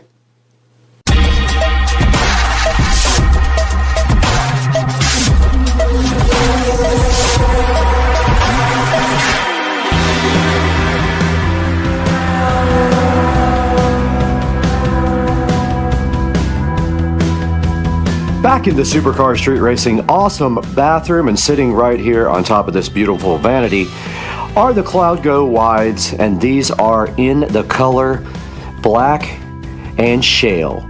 Now these are last year's models, so these are on clearance, so you can pick them up pretty cheap right now. They are about 20% off of their normal price, and all of the last year's models you can get on sale if they do have your size. One of the problems is though, that usually my size is not available, so I have been buying these up as I can. But as of right now, these are the Cloud Go wides for me, and I have not opened them yet, but we're gonna do that next, so let's go. Right on top of here is the ON logo, which I call the chicken, because to me it looks like a chicken with a beak up in the air. But it is an ON, not a chicken, and inside of this box there better not be any chickens, because today we are going to be unboxing the ON Cloud Go wide in size 9 male. And I do need wide shoes. I haven't had issues with any ON shoes yet not being wide enough, but these are going to be extra wide, which is what I usually buy in my ASICs for doing actual exercise. My ON shoes are not for exercise, these are only for fashion. And let's turn this box around and see what the box looks like on the other side.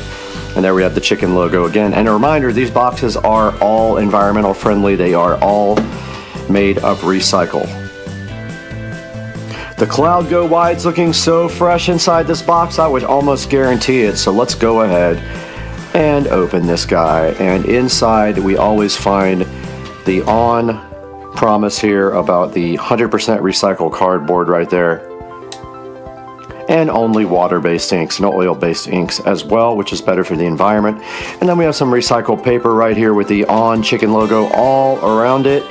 And then we just go and open it just like this. And there is the ON, looking so fresh. The Cloud Go wides, and that is in color black and shale. There weren't many left, and I thought this might be cool, so I went ahead and ordered black and shale Cloud Go wides. The Cloud Go wides looking so good in front of you guys today, and that's a little bit what they look like. Now let's get them out of the box here, and then inside of them they do come with a protective shoe condom that keeps them from losing their shape in the box, keeps them fresh in shipping. We'll go ahead and pull that out of the left shoe and go ahead and unbox the right shoe for you and pull off the protective shoe interior shoe condom for you guys, which it is very stuck. Very stuck. All right, yeah, got it. Now we see a good look at the Cloud Go wides. And you can see on the side right here the Cloud Tech logo.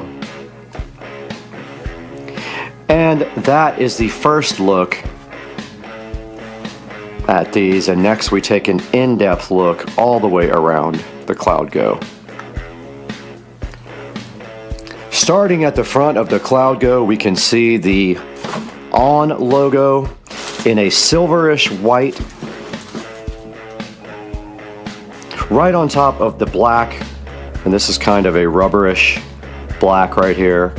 And then on the front they have the ON logo again right there in black, which connects to the bottom of the rubber on the soles. And then right here they've got the Cloud Go logo on the top that runs right underneath the laces. And this is kind of cool. It has another lace up front here. So the front lace is way further up than these laces. And then here's the black breathable material on the sides. Good look at the side. You do see these holes in the bottom of the sole and the ON logo again in like a silverish. It might even match the color. It's a little bit more white than the actual shale color. And then moving towards the back, we've got these fashionable stripes that run both right here and right here. And then they go all the way and continue around the back here and repeat the same pattern on the other side. And on the back there is just a slice up the middle right there from the bottom of the sole that heads up to the top of the shoe. And a good look right there at the top. Checking out the sole, the bottom of the Cloud Go wide shoes. You can see they're wide right here is why they call them wide. They're size wide. But on the bottom, they've got a pretty fashionable mix of the black rubber and the actual shale colored rubber there that continues all the way from one side to the other. And then they have the ON logo right in the center in the channel that runs all the way from the front all the way to the back. Not sure what the purpose of that channel actually is, but we'll take a look at that online and see if they do mention what that is about. Right down below me in size 9 are the Cloud Go wides, and you can see I am wearing my ASICs.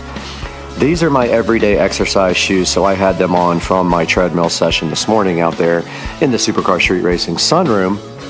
And now we are going to take off these ASICs and give these Cloud Goes a fitment try.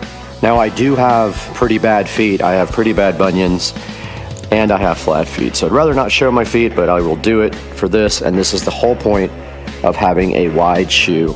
And you can see those go on nicely, and they are extremely comfortable shoes already.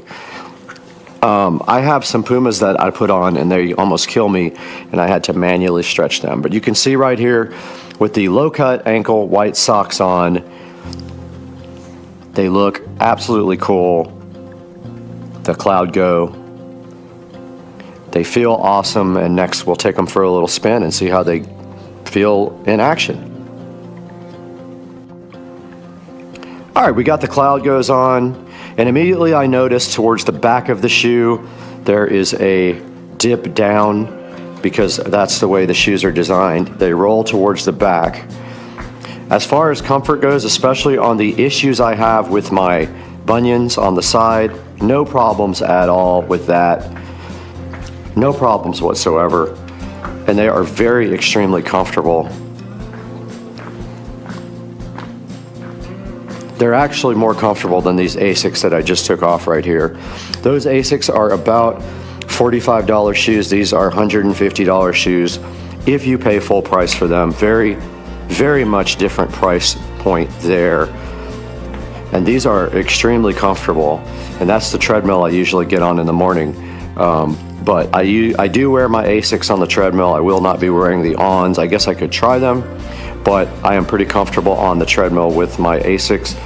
But after walking in these for a good couple of minutes, they don't even feel that they will need a break-in. They just feel like very comfortable and ready to go. And I'm sure that you guys would love these if you get them, because I actually love them already. So let's throw them in the Supercar Street Racing studio closet and add them to the collection. Back inside the Supercar Street Racing closet, and you can see here the ON collection is actually full. The only way we can add more to this is to take these hucks and take them down and put them here, or we have space over here with the other boat shoes. Plenty of space right here. So that leaves us space now for the ONs over here, so we can increase the ON foot collection. Let's go ahead and remove these guys and get them added to the collection. That means we are only 2 pairs short from filling up 3 shelves. And there we have the ON shoe collection. There are 7 pairs right here, and then my flip-flops up on the top. And then over here on this side, we have the Puma collection. All Puma shoes, except for these are Guess. But all the rest are Pumas there.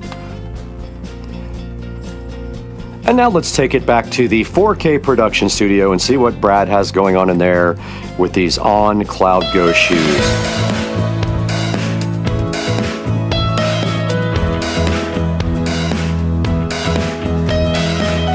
Hey guys, welcome back to Supercar Street Racing once again. It's going to be a little noisy today. I've got roofers up on the roof right now.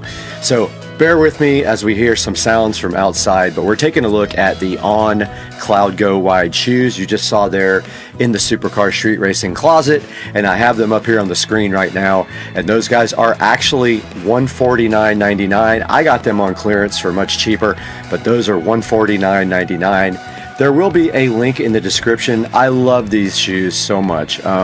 Just ON shoes in general, I like a lot. So these are pretty cool looking, and I did get to walk around in them for quite a long time, and they are super comfortable. Now, when you go onto the ON website, I'm gonna show you guys how to do this, and there will be a link in the description, of course, to buy these. But when you go onto men's here, and you go on last season, we can just click on shoes. And I could not find them on the clearance section anymore, but I will try one more time here, because that's where I did buy them. Here are all the ones that are on sale right now. And when you go into these, make sure that you check if they have your size. If they don't, it won't allow you to even check the actual shoe. Like for instance, this Cloud 5 Ready. If I go in here, these are reduced by 20%, but if I hit my size, they do have my size in that. So that's what you have to make sure of when you buy their last season shoes, that your size is available. And taking a look on Amazon, Cloud 5. I'm just going to put it in Cloud shoes here. And there are all of the on Cloud shoes right there on Amazon. And I will put a link in the description for these guys. And please buy through our affiliate links and like and subscribe to the channel. It helps us out greatly when you do that. And you don't even have to buy what is in the description. You can buy anything you want if you click on that link, and it gives us just a little bit of money. Get your on shoes. They're awesome. I have about 10 pairs now and I love them. And we'll see you guys later, because peace out.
Hey, welcome back to the channel, guys. We're out here in Studio A today, and I want to show you something really exciting for parents, teachers, and creators who want to bring children's stories to life. Now, this is Read Kids. It's on the screen right here, and it's a platform that turns simple story ideas into beautiful picture books and fully animated videos. Now, what makes Read Kids special is how easy it is to go from an idea in your head to something that kids can actually read and watch. You don't need to be an illustrator, an animator, or a video editor. Everything happens right inside the platform. Now let's start with the core idea. With Read Kids, you can create a children's story simply by entering a prompt. Now this can be a short idea like a brave dinosaur who learns to share, a bedtime story about a magical forest, or even an educational story that helps kids learn letters, numbers, or life lessons. Now once you enter the idea, Read Kids can build the story structure for you, including the age-appropriate language and pacing. Now here's where it gets really powerful. From this single story, ReadKids lets you generate a picture book. Each page will contain colorful illustrations that match the tone of the story and are designed specifically for kids. The characters stay consistent, the art style feels cohesive, and the visuals actually support the storytelling instead of just distracting from it. Now, ReadKids doesn't just stop at a picture book. With one click, you can turn that same story into an animated video,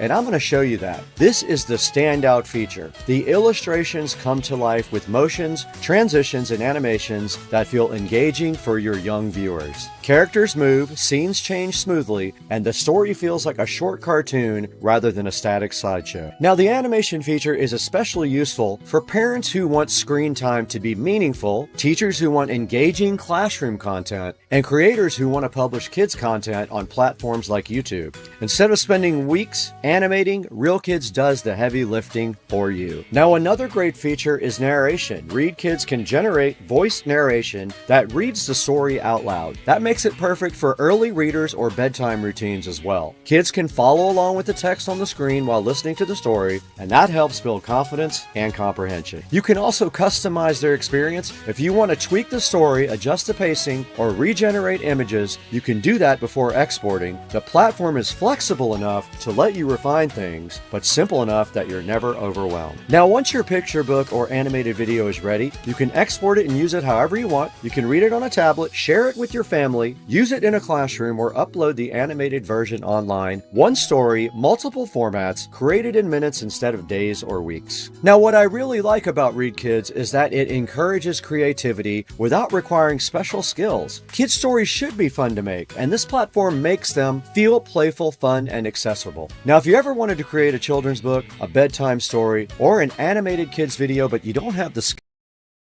What's up, everybody? Supercar Street Racing here. About to try to get these grills off, paint them matte black. So I hear the first thing we do is take off these 4 Torx screws. I'm going to get my screwdriver ready and do that now. Got my trusty Black & Decker cheap screwdriver out right here. Take those out. Notice right here, this thing's peeling pretty bad. The paint on it, I don't know what that's from. Number 2. Number 3. And number 4. Got that out. Pretty easy first step. Now, I heard from what I saw on these tutorials that now we should be able to pull this back and get to this grill. You just kind of pull it back enough where you can get in there. Once you get one out, you get the other one out. I'm going to work on that right now. Okay, so to get these clips out, you just push down on them. It's hard to explain, but they're like, you can push your screwdriver down. It's really easy, and then they go through the slot. It just took me a minute to figure out how to get it off of there. There's the grill. And then once you have the first one off, you have access to the second one to reach in and undo the other ones. So go ahead and take off both grills like that, and we'll be right back. Got both grills off the car here, as you can see, ugly chrome. And just got back from getting downpipes done, so there's the stock N55 335i catalytic converter, but here's the most important part, Plastidip. So we're going to set up a little makeshift paint booth out here with this box. Just a normal, you know, whatever box. We're going to throw these out here in the sun. They'll dry really fast. Throw this box right here. If you want to pre-heat the Plastidip can, you can do that as well. It helps the Plastidip flow better. Always make sure you spray a little bit out before you start spraying your object, because it has a tendency to splatter on the first spray. So take your beautiful chrome BMW grills, and I highly advise putting plastic around this because it will get on your driveway. So I'm going to grab some right now.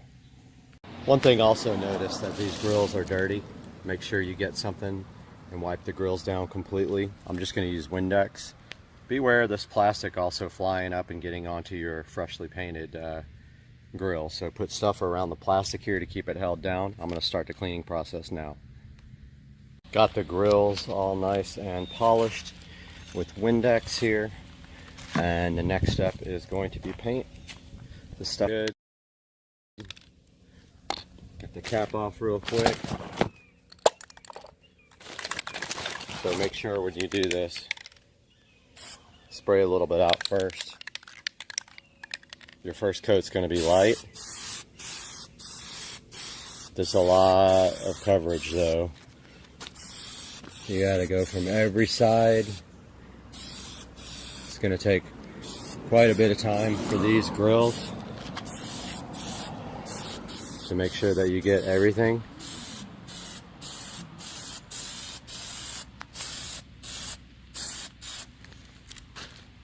Just keep the first coat nice and light, but get everything all the way around.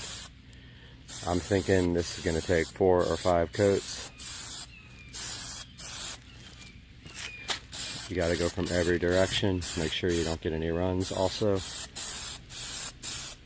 Drying time about 10 minutes between coats, maybe 15.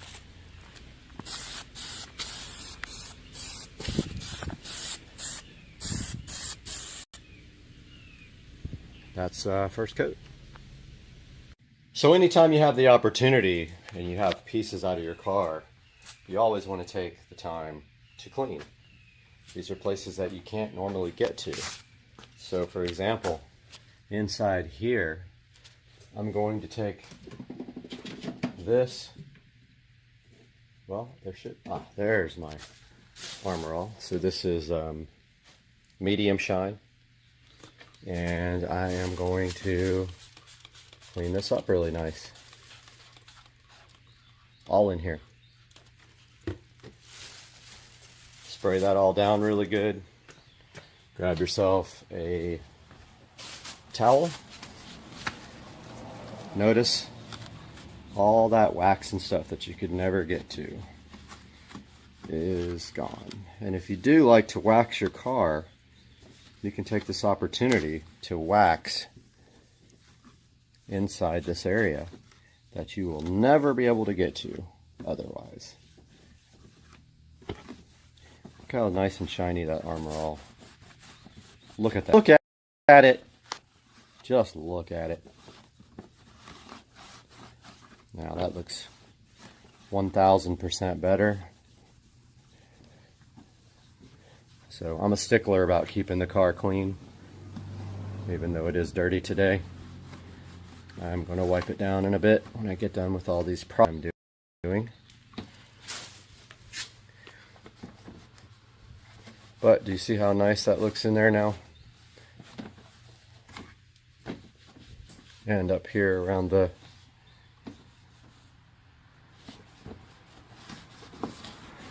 Alright, it's much better. Much better. Nice and clean in there. Yep, take your wax if you have some, or detail spray at least, and go in these little areas that you can't ever get to. Get out all the old wax and stuff. Okay, we are ready for the second coat. Remember to spray out a little bit to the side before you start. Maybe concentrate on those areas that the first coat didn't get. Second coat can be slightly heavier.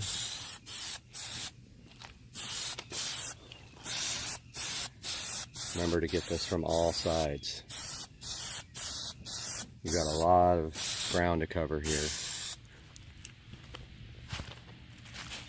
Go all the way around it.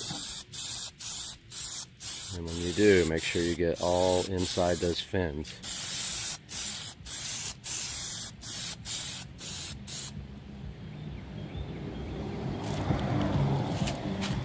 Sorry about the music blasting in the background, folks. So there is coat number 2.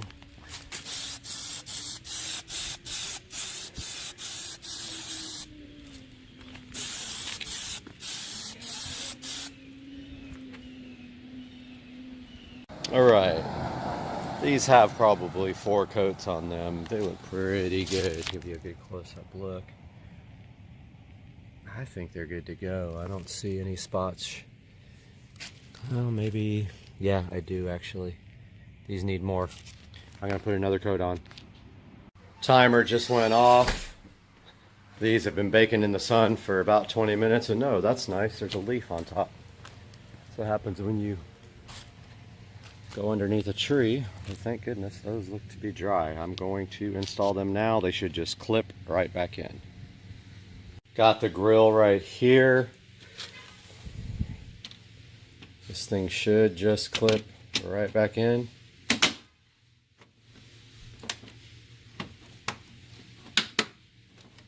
Just like that. That's the first grill. Wow, that looks so good. And here's the second grill.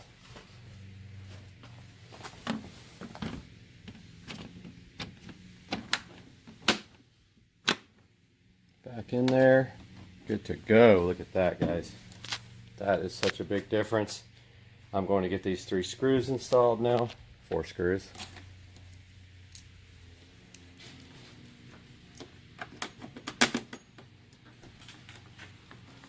Screw number 1. 2. All this stuff is difficult with one hand. 3. 4. Got my trusty Black & Decker. Always have Torx on hand for BMW.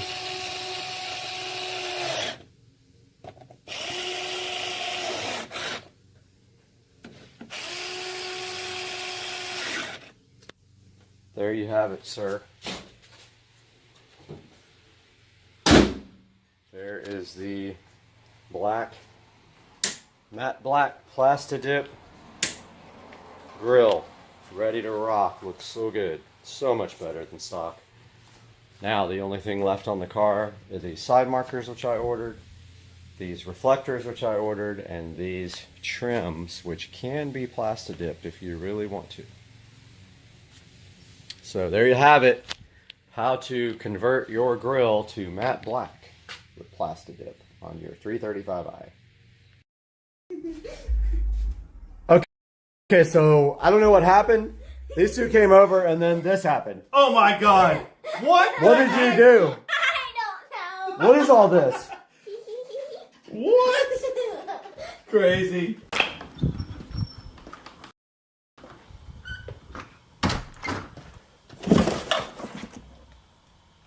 Seriously? Got him! Got him!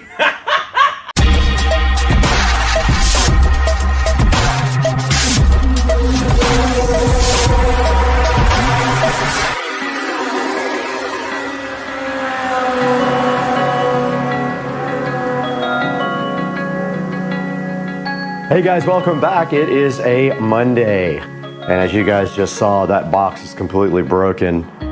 When I went to pick it up, everything fell out of the bottom. So it's a good way to start your Monday, right? But today we're gonna be replacing all my ancient yard lighting. I picked up these lights about a year ago and have not deployed them out into the yard. So we're gonna be doing that. We're gonna be reusing the old LED bulbs that are currently in the fixtures in the yard, but the yard fixtures are beat up and old and ancient technology. These are newer, nicer looking fixtures. So we're gonna go ahead and get that put in today. So that is our mission, if you choose to accept it with me. But first, we have to clean the yard up because we had some crazy wind in Jacksonville in the last couple of days, and we just need to kind of tidy up the yard a little bit before the yard people get here. So we'll start doing that first, and then we'll move on to installing these wonderful guys in the front yard. So hang out with me.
Here is the first light that we're going to be replacing.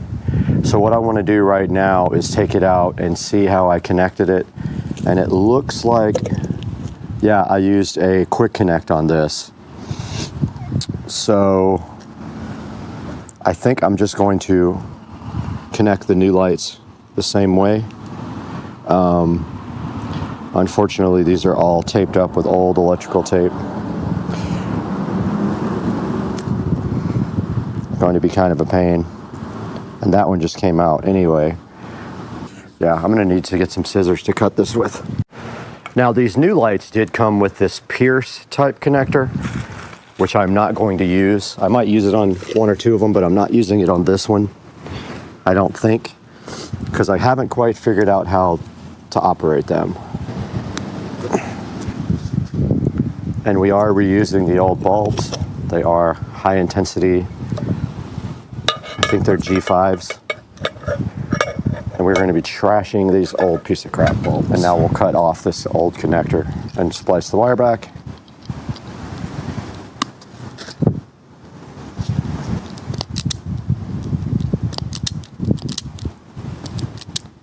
Oops.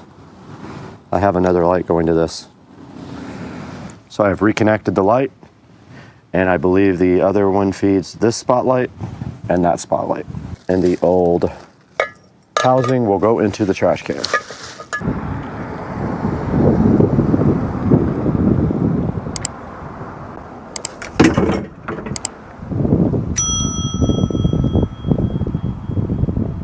I went ahead and powered the lights on, and that one is working fine. All I have to do is bury the wire so it's not visible under some mulch. And I will come back and do that in a little bit.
We have successfully replaced all of our front yard lighting with the brand new Westinghouse fixtures.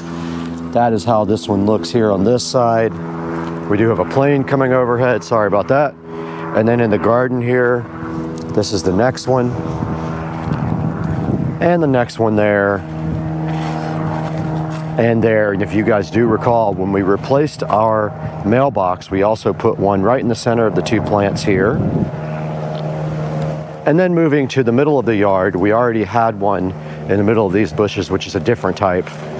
So we didn't have to replace that one. But coming to the front of the house, we have a fixture here, one there, one right there, one there, and then finally I did place one right over here to illuminate the pathway going to the gate and the backyard. So remember, we used our own, I think they're called G5 LED bulbs. They're like 7-watt bulbs, they're pretty bright. We did use the Westinghouse fixtures, and I can't remember where I picked those up. I really don't remember where I got them from, but I got a whole box of these, possibly off of eBay, but I don't remember. Really don't recall. We do have one single light left out of all of the lights, so we don't have enough to do the backyard. So I'll be looking for a set for the backyard pretty soon. And I hope you guys enjoyed this video, and you'll like and comment and subscribe, and we will see you for the next project, hopefully tomorrow.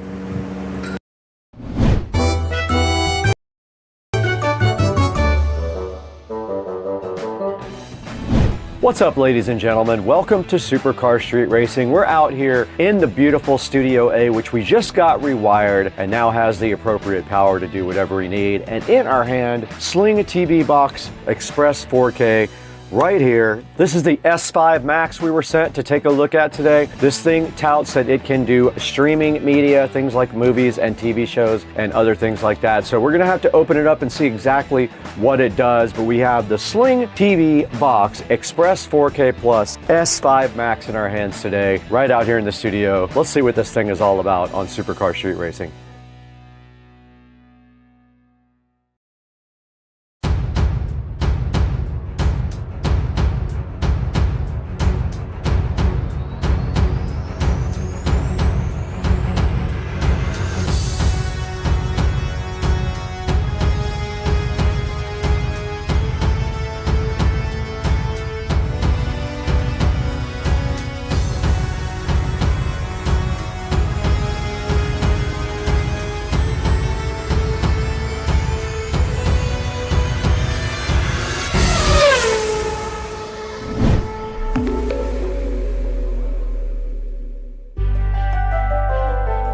How's it going, ladies and gentlemen? You got Brad here on Supercar Street Racing, and today we were sent the Sling TV box. This is the Express 4K. Now this thing is supposed to do a lot of cool things. It's supposed to play movies and TV shows and other kinds of multimedia entertainment, and it's supposed to do it in 4K. We're gonna have to get this thing hooked up though to see exactly what it really does. It took a while to get this. They were on back order. So many people were ordering, but I'm excited that we finally have it. We're ready to get down with this thing and see exactly how it works. It says on the back, incredible picture, exceptional value. It says it uses smooth Wi-Fi, TV controls, and a 4K picture. You do get some things with this. You get a nice manual, a cable, an adapter, and a remote. So I'm assuming you get an HDMI cable. We'll have to go inside and find out if that's true or not.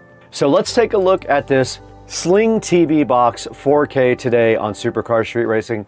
Let's throw it inside and get this thing unboxed.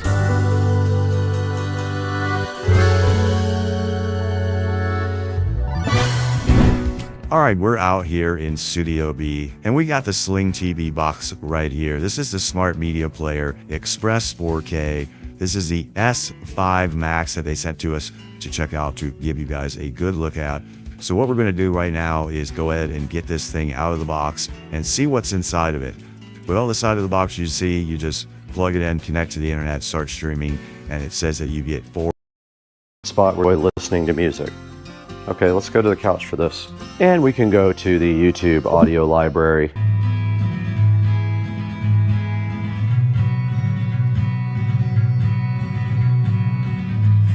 and we should be able to control our sub. Okay, we were successfully able to go ahead and set up the WIM Sub Pro. It is right down here on Wi-Fi, working perfectly, no issues whatsoever. And also there are a lot of options in the app for tuning the actual sub. You can change your own crossover levels, you can change the phase, and you can also set up the room fit where it kind of measures your sweet spot and adjusts its graphic EQ to make the room sound better. It's up to you whether you want to use that. You don't have to, but if you do, it is available in the software. But yeah, this thing sounds awesome.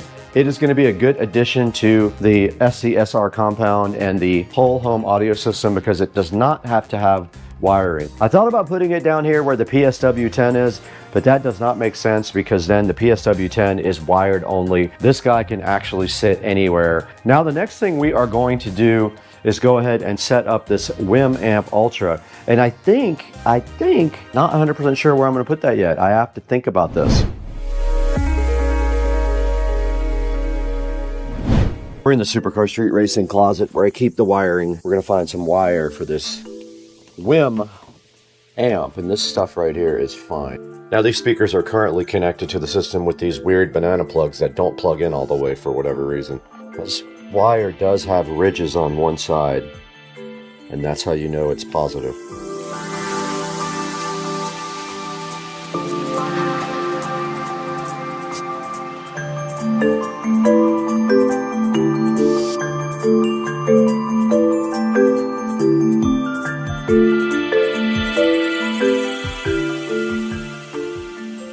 But check these banana plugs out that they give you. Basically, you just put the wire in here, through there, and tighten it up. And then you tighten this wire, and that's it. Now, this amplifier only has stereo outputs. It is not a surround amplifier. It does have subwoofer out, though. This is done. This is how you wire up the speakers for the WIM amp. Now, take note on the back of the WIM Ultra, all of your inputs and outputs. You have a Toslink in. We got a USB, a LAN, and an input, a regular stereo RCA input, and then our subwoofer output, which is very cool. And it is coming up. Okay, we're recording on both devices now, and all we have to do is go to the WIM app. So we went into WIM Home. It found it already. That is so cool. It found the WIM Amp Ultra F38A already. And it is going to set up, and it might update the firmware. It is connecting to my Wi-Fi system now. And it automatically updated the time and the date on the front display, which is awesome. It is updating the firmware.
Okay, so what's happening now? All right, so we just pretty much wrapped up everything. I think everything's about ready to go. Okay. Rice looking good. Give it a Okay. little toss. Yep. We're down here cooking that chicken. You got your removable handle there. Yeah, You just yeah, clip yeah. it right on and it locks. And it's secure. Like that thing is like not going anywhere. Okay. Once Look you at that squeeze it, it locks good.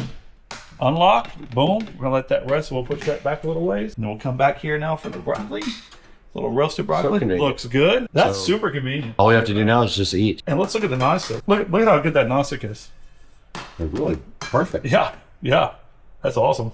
All right, let's get All the right. kids out here and eat. Let's do it.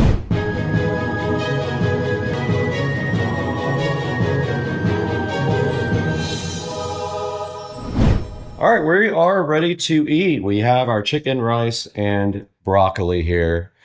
And we got these two knuckleheads. Huh?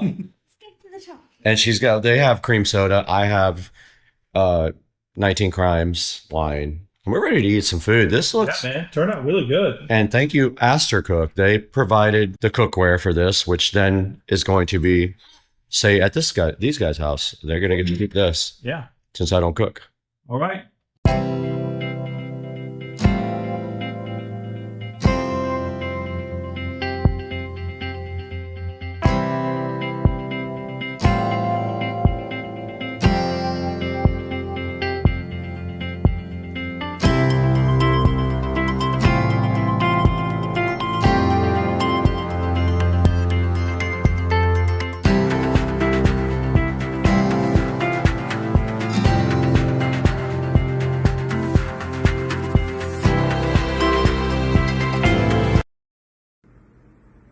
Look at this dude. Birdage with his mouth open. Birdage, what are you doing on my pool deck? Why don't you just jump in? The water feels so good.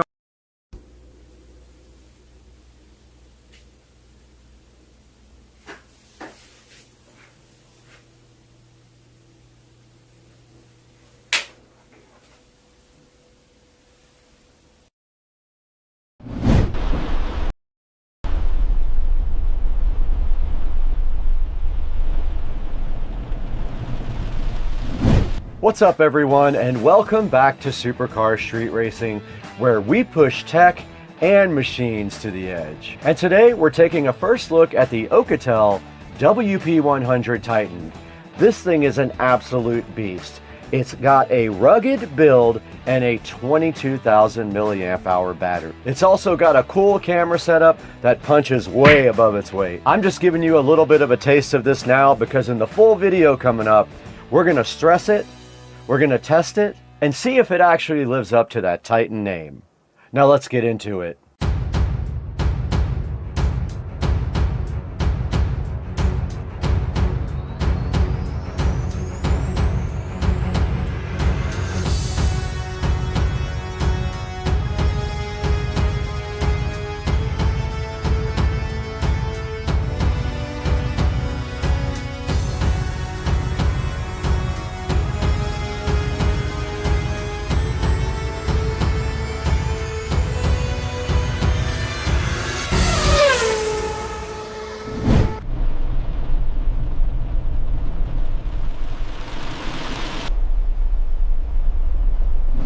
Alright guys, welcome back to Supercar Street Racing, and before we dive straight in, we want to give a shout out to Alcatel, who is a long-term sponsor of the Supercar Street Racing channel.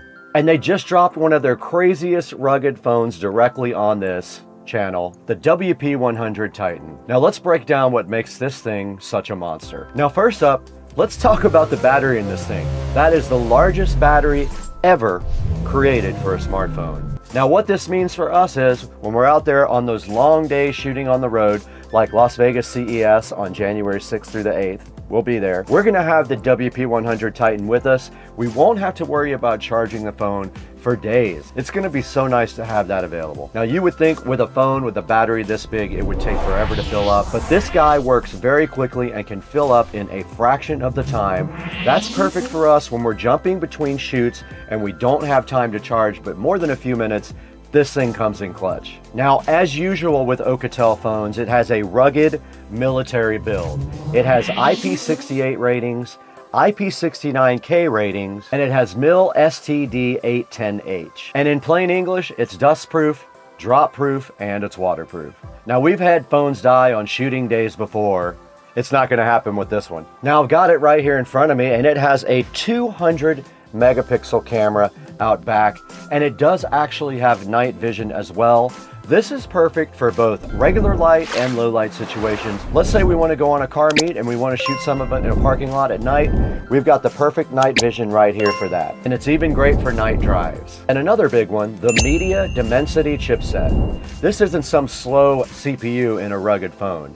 Apps load fast, 4K playback is silky smooth, and even gaming won't choke you out on the WP100 Titan. And now let's talk a little bit about the display. This thing has a 6.78 FHD screen with a fast refresh rate. It's big, bright, and smooth. It's great for navigating, watching back footage, all when we're out scouting new production locations. Now, something that I really like that Alcatel added to the phone is the dual frequency GPS and the expanded navigation suite. Let's say we're out in the middle of nowhere filming off-road shots or scouting new routes. This phone actually locks onto satellites faster and stays accurate even in wooded areas or around tall buildings.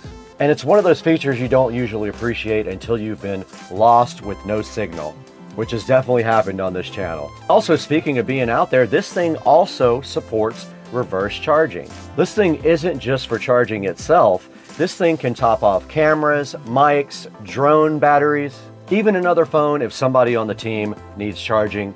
Plug it in right there and they can get a charge from you. So it basically doubles as a power bank for those days when you need it. Now let's talk a little bit about the durability. You can actually feel it when you pick it up, but this thing has an aluminum frame. It has shock absorbing corners right here, and it does have Gorilla Glass right out front.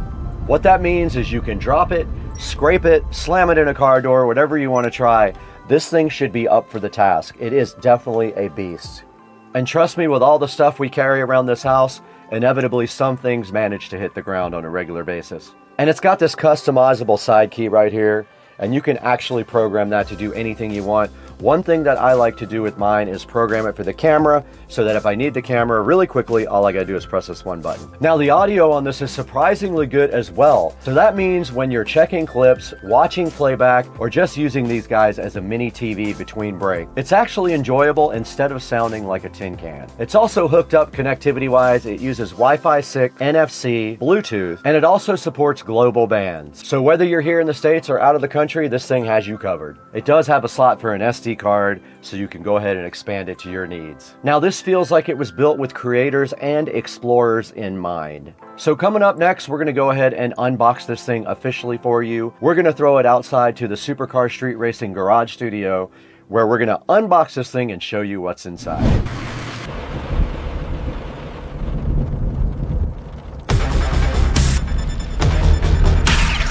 Okay, directly in front of me, we have the Alcatel WP100 Titan that we're going to be unboxing today on Supercar Street Racing. Let's go ahead and get this thing out of the box. All their boxes look about the same. They all have like an AI logo.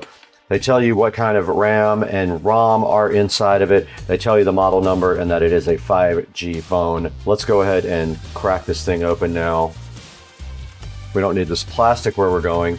And right here in front of me is the WP100 Titan box, ready to be opened. There's not much on the back except the IMEI number and a little label, so we're not going to show that on camera, but let's get this thing all opened up now. And there is the fly and fresh Alcatel WP100 Titan in the case. It does have the Alcatel brand on the little cover. Now this thing is heavy, guys. Now I am telling you right now, this might be the heaviest smartphone that I have ever felt, and there is a reason behind that, and we will get to it in the unboxing video. But there is the WP100. Look, it is made of metal there. You can see, look at the buttons on the side here.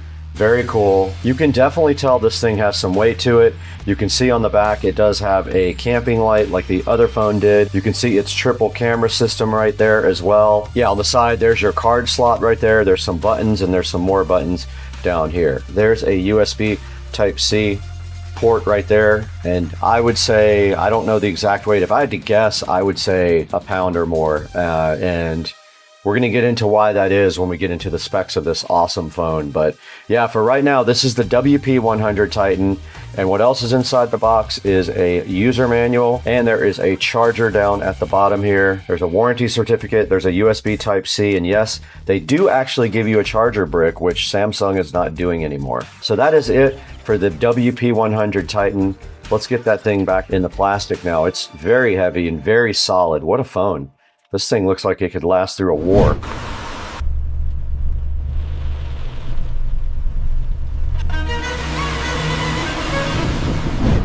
All right, you can tell we're in the dark home theater room because you can't see anything. So if we go to the home screen here on the phone, you can see there's a little projector icon. We can just tap that. And look at this.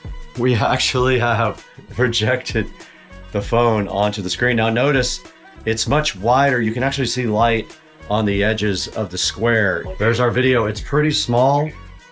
I'm sure we could back up a little bit and make it bigger. This is what we just shot. Now let's look at it in regular light. You can see right here, it is shining directly on the wall right there. On the side of the phone here, right on this side, there are two little buttons that control the focus. You can see right there, it's in focus, out of focus, but I can actually do it myself with the buttons, which makes that much better than what we were looking at before. That's the only controls that I could find. It does tend to autofocus, but at the same time, if you fine tune it, you can use the buttons there to get it out of focus. And I tell you what, I think that projector feature is really cool. I am really hyped to actually use this in a certain number of different ways, and I just wanted to make sure you guys saw that, and it looks actually really good even in broad daylight. All right guys, now that we have the Alcatel totally unboxed, you guys can see what this thing brings to the table, and it's no joke. This thing feels like a tank, but it's also modern enough looking that it doesn't feel like you're carrying around a brick all the time. Those buttons feel solid, that battery gives it some weight, and that rugged frame tells you you're not carrying around your ordinary everyday smartphone. You got all the essentials in the box. You guys saw this. You got your paperwork, you got your charger, and your USB cable. But the star of the show is the hardware itself, the reinforced casing, the high-resolution camera, and the built-in projector system. This phone is clearly designed for people who use their gear hard. But let's not waste any time. You know this channel, you know our mission. We don't just accept claims, we're gonna go test them. Now let's put the Titan through its paces and see what it can really handle. So up next, we're gonna do those famous waterproof tests. We're gonna do a drop test. Let's get to it. Okay, we are with the WP100 Titan, and I did locate this thing called underwater mode. We're gonna drop it in just like this, let's see. I'm walking around with it in the net. It is completely submerged. The bottom, you guys can see it just as well as I can. It's at the bottom of the pool almost. There's maybe a foot left before it's at the bottom, and it is coming back up to the top. There's our phone. I don't know when it stopped recording. It is recording still. It's recording. All right, great. All right, we put the WP100 Titan through our normal test. In the battery test, a whopping 47 hours playing back on YouTube, and we still had some percentage left. In the drop test, we dropped it 3 times from 5 feet, right on the screen, no issues whatsoever. It performed well in this test as well, as do all the Alcatel phones. And in the water test, we drug it through the pool. You guys saw the results. We drug it all the way through the pool, and the screen came right back on when we were done doing that as well. And in the performance area, we did 3D Mark, and we did Geekbench. In 3D Mark, it did well as well. 355 on Wildlife, 1050 single core, 3100 multi-core on Geekbench.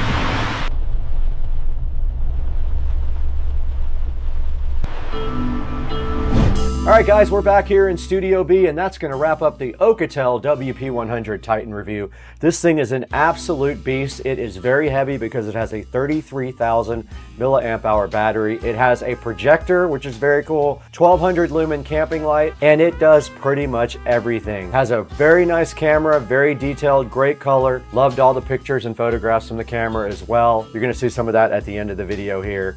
But that's going to do it. Go ahead and order your WP100 Titan from the link in the description. And thank you, Alcatel, for being a long-term sponsor. We got to get out of here, though. We got 1,000 other phones to review right now. All right, we're out here taking video now on the WP100 Titan. We got it set for 4K, 30 frames per second. This is the compound here, and you can see the alligator right there chilling, so fresh and so fly. And I just wanted to get you guys an idea of what the video quality was like. But yes, there is the alligator right there. There is the compound. There's some green grass for you guys. There is the pool, should be looking nice and blue. There is the pool tile. And then of course, we want to go ahead and look at some red colors. There's some nice reds and purples for you, and another look at the compound on the WP100. Let's get some pictures as well.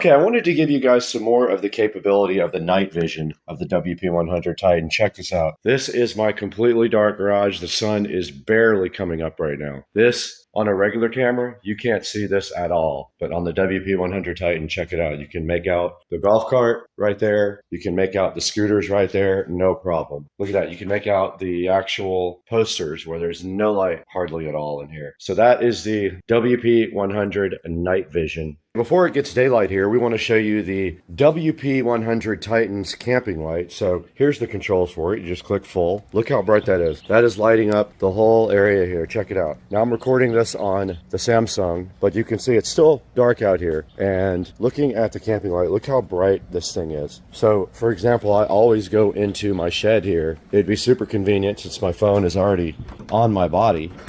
If I had this camping light, look at this.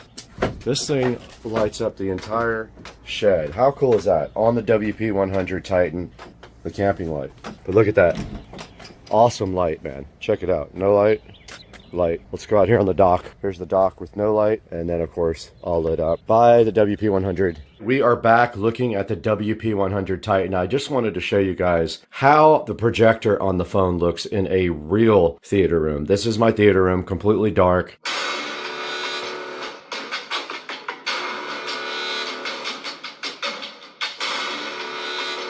Okay, that was my channel on the WP100 Titan and projected up onto the home theater screen.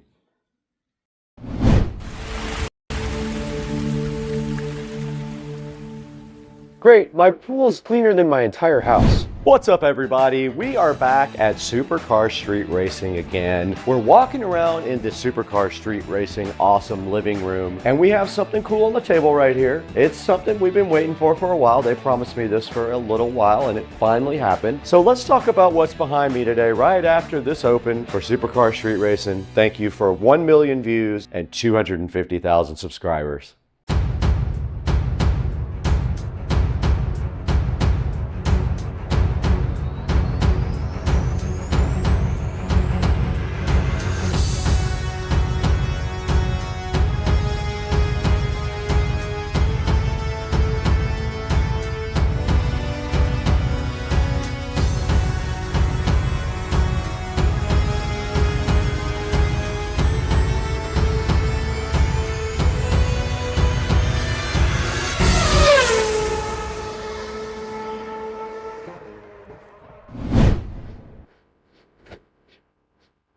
Well, at least somebody's doing the work around here.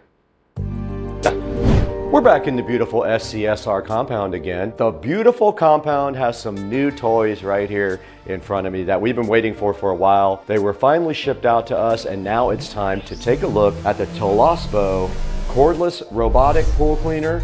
This is the Toolless Pleco Pro. And then right behind it, we have the Toolless S1 Pro. Both of those get their own videos, so today you're going to see just one of these. We're gonna start with the Toolless Pleco Pro. We're gonna get this thing out of the box and see what it's made of. Throw it in the pool and see if it works, even though the pool is pretty much empty right now. We're gonna try. Or just see how it operates, at least, since I don't have a lot of leaves in my pool anymore. But let's get going today on this. Let's get it out of the box and see what it's made of. Hey guys, what's going on? You guys know CamDuck, and they are back. They sent me this X7 little tower thing. It is a multi-function outlet, but inside of this guy right up there, there is also a hidden camera. You know how CamDuck does it. They like to sneak that little camera in right there where nobody can see it. And also on the front, you have some USB Type-C and USB Type-A charging ports right there. So this will sit on your desk. There's a power button on the top. There's 1, 2, 3, 4, 5, 6 outlets. There is a reset button right on the back here. And there is also a SD card slot at the very bottom right here. That's where you put your SD card slot in that records. And we'll show you some footage from the CamDuck chilling in the kitchen. What's up, everybody? CamDuck, here we go again. We got you, CamDuck. Let's go, buddy. This is the CamDuck X7. Make sure you guys support CamDuck. They are a loyal sponsor of Supercar Street Racing. You simply plug this guy in like this, and then right here you can plug in a bunch of different outlets, and then at the top you got your power button, like I said, and you can also plug in USB charging up here at the front, and nobody is going to see this little camera right here. Nobody. That's going to be just your secret. Sitting at your desk at work, maybe. If you need that, here it is right here. Check out the link in the description and buy your X7. There it is on the screen right there. Get it from the link in the description and tell them that Supercar Street Racing sent you. Now let's get back to the great video. Awesome. I've accidentally opened the world's first robot swim club. Right in front of me here, beside this awesome Black & Decker knife that we use to open everything, is the Toolless cordless robotic pool cleaner. This is the Toolless Pleco Pro. And right on the front of the box, you can see that it is cordless. It does wall cleaning. It does 7 cleaning modes and has app control. There is a picture of it right there on the box. And on the side, just a little more information about the Toolless official website and email address, a little sticker about the lithium battery that's inside of it.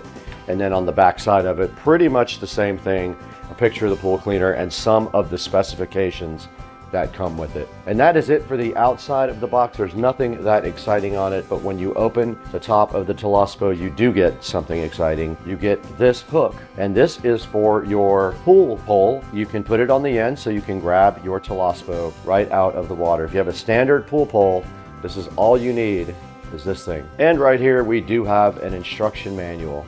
Let's put that aside too and see what's underneath that. All right, there's the actual unit there. There's the Pleco Pro right underneath this plastic condom, but on the side of it, it looks like there might be something there as well.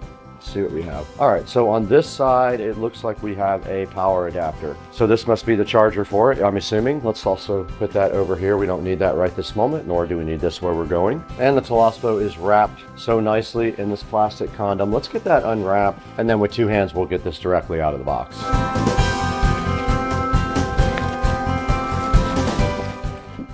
It was packaged very well, I have to say. And here's how it looks out of the plastic. Just like that. And taking a look at the top, there is a lid that comes up that has the filter inside of it right here.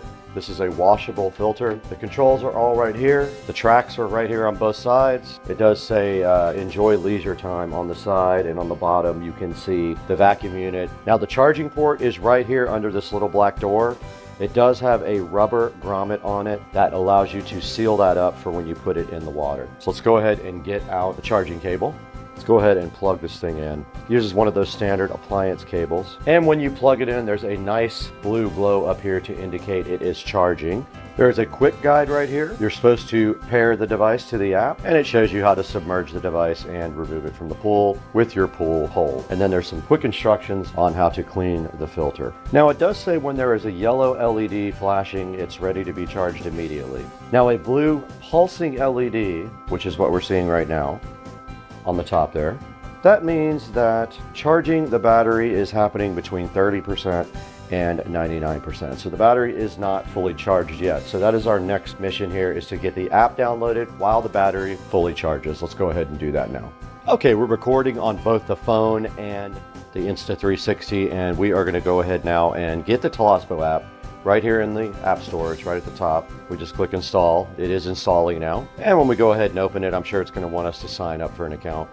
All right, I am logged in. All right, it connected to Wi-Fi. Now it wants us to go ahead and set up our pool. Now our pool is concrete and the pool depth is high. Now at the bottom of the app, you can see we only have a 76% charge, and here are all the modes you can put the Pleco Pro in at the bottom. Let's go ahead and let this guy charge up all the way so we can test it and see how good it can be. Fantastic. My pool's got more employees than I do. Okay, we got the Toolless and the WP58 Pro ready to be submerged. We're going to take this directly outside and drop it in the pool. Get this thing outside.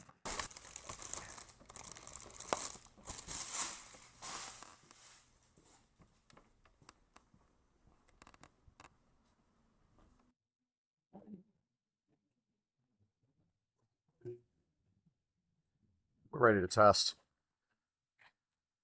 There's a few leaves in the pool. There's not much. So I'm opening up the app. Just turned the power on. We're going to go into standard mode. Set before entering the water. I think I just have to drop it in the water now. Let's try it. Why not? Bye-bye, phone.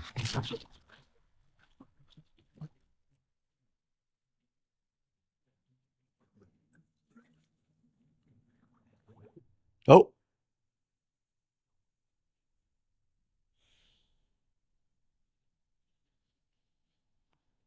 Something's happening.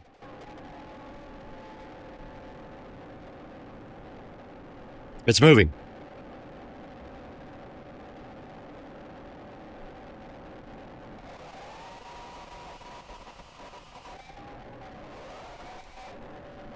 It's moving underwater towards the deep end, right to the leaves.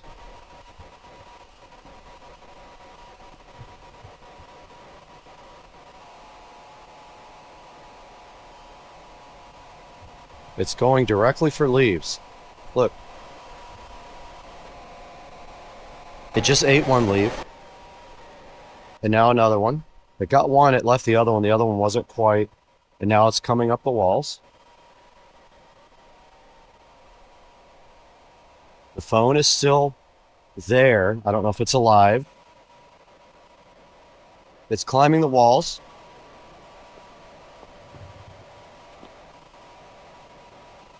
The phone is on. I see the screen. Phone is out of the water. It's still recording. And the telescope is doing its thing. Look, here comes the phone again. On.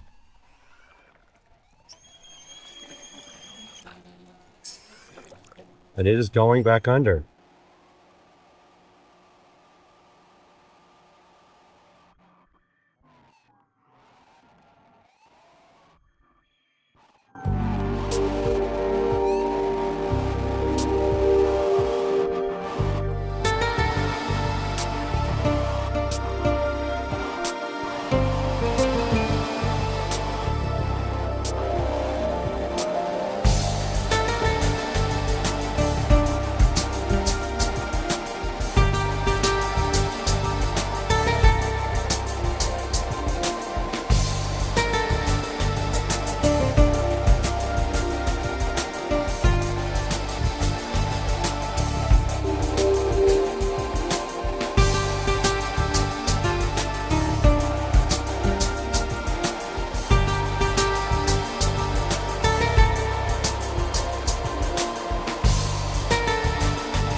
Great, my pool's got more gadgets than a spy movie. Hey, what's up guys? We've been busy today playing around with the Toolless Pleco Pro cordless robotic pool cleaner. Toolless did send us 2 of these. We have another smaller one in there to test. We tested the big one with the 4,000 gallon per hour suction, the dual layer filtration system, the 4-in-1 pool coverage, and up to 220 minutes of runtime. We went ahead and checked out the app where you can program what you want the pool cleaner to do, and we tested it underwater on my actual pool. Albeit, I don't have a lot of leaves in the pool, but it did pick up all the leaves that were in the pool and was ready for more. The Toolless is pretty cool. Make sure you go down to the link in the description and buy it from our official link at Supercar Street Racing. It comes in 3 different colors. Grab your favorite color and let them know Supercar Street Racing sent you. Thank you for 1 million views on one video. We just got that, and 250,000 subscribers. We couldn't have done it without you. You're all that matters to us now. You are our biggest help right now. We got to get out of here. We got to take a nap.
Okay, we're back in the Supercar Street Racing office because the manufacturer of Toolless wanted me to show you guys a little bit more about this. I did put it back on the charger a couple of hours ago. It is recharged. So today we're going to take it outside and show you guys the different cleaning modes of the Toolless pool cleaner here. Let's get this thing outside. Okay, we're back in the backyard now at Supercar Street Racing, and Toolless wanted me to show you some more stuff on their pool cleaner.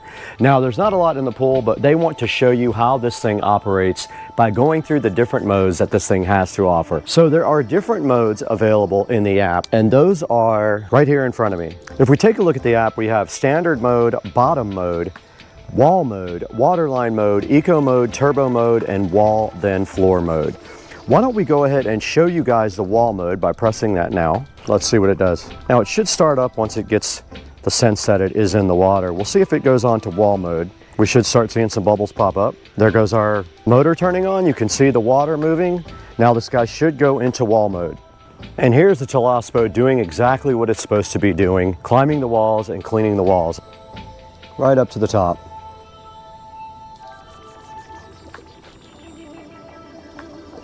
Right out of the water, got the very edge of the tile line. Scrubbing that tile line. Let's watch it go again. Scrubbing back on the way down, you can clearly see that. Still scrubbing the bottom of my pool.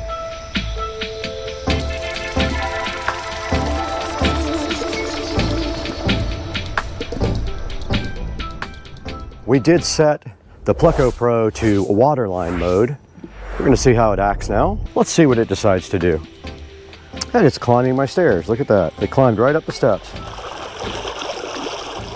And right up the next steps.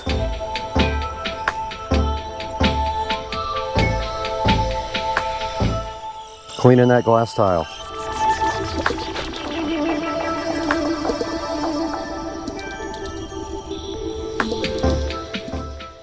It came right back up. And check it out, scrubbing that tile.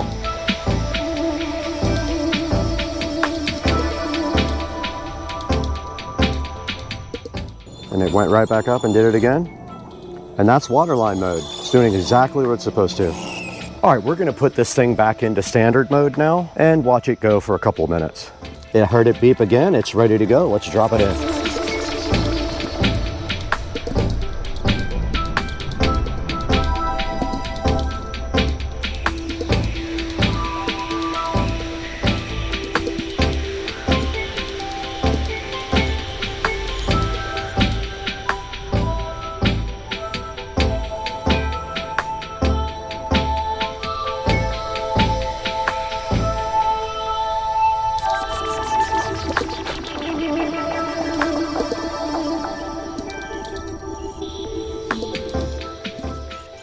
The only mode I haven't showed you guys is turbo mode, but you get the idea on that mode. It's the same as floor, but it concentrates on floor only. Turbo mode is strong cleaning on the floor only.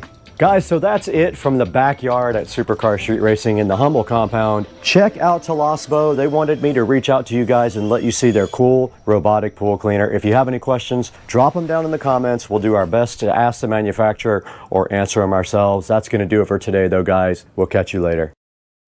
Why does it take so long to upload videos and I've got the fastest internet ever? Arrgh.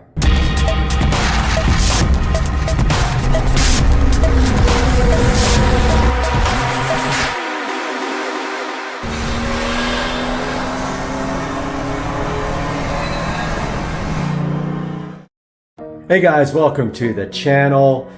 And today is a special day because I get to reveal the backyard, and you can see right here we got another video editing right now for Supercar Street Racing. Actually done editing, it is uploading, which takes the majority of the time here.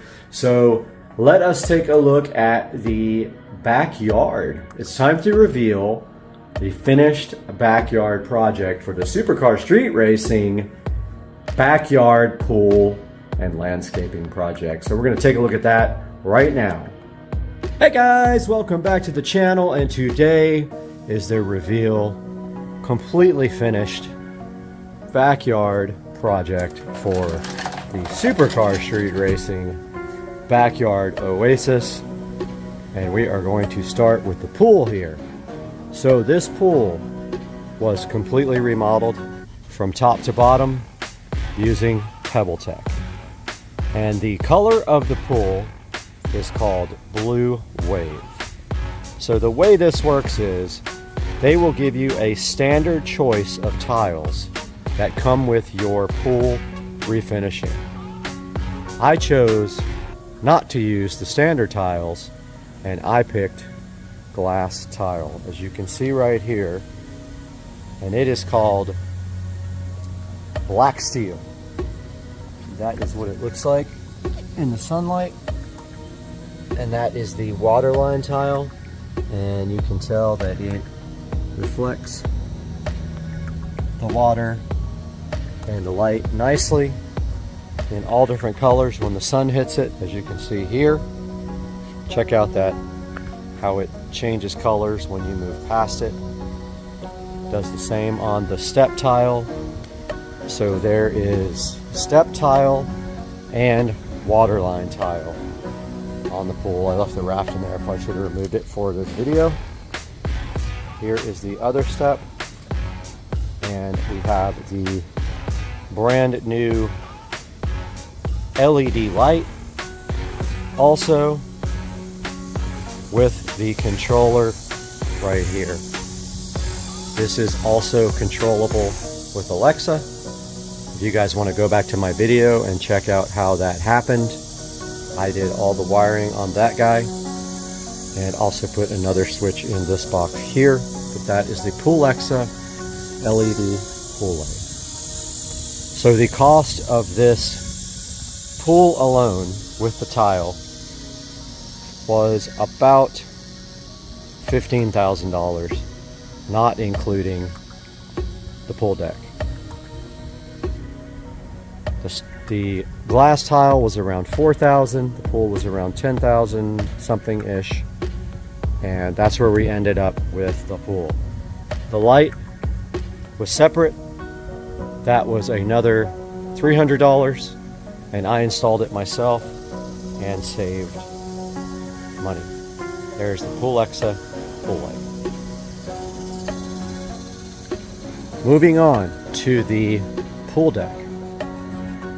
The entire pool deck was replaced, actually overlaid, not replaced, with travertine. That includes the patio.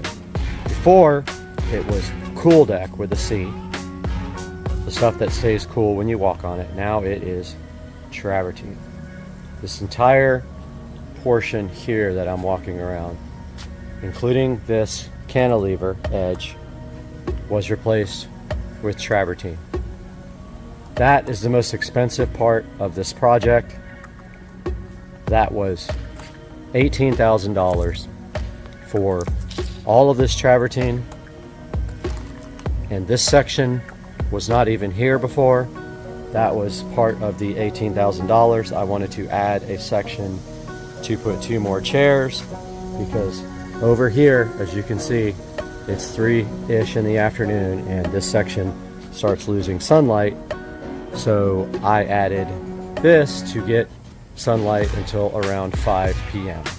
at which point the entire pool deck starts getting dark. That's it for the pool and the pool deck. Let's move on to the landscaping. Taking a look at the landscaping, we're not talking about concrete or anything yet.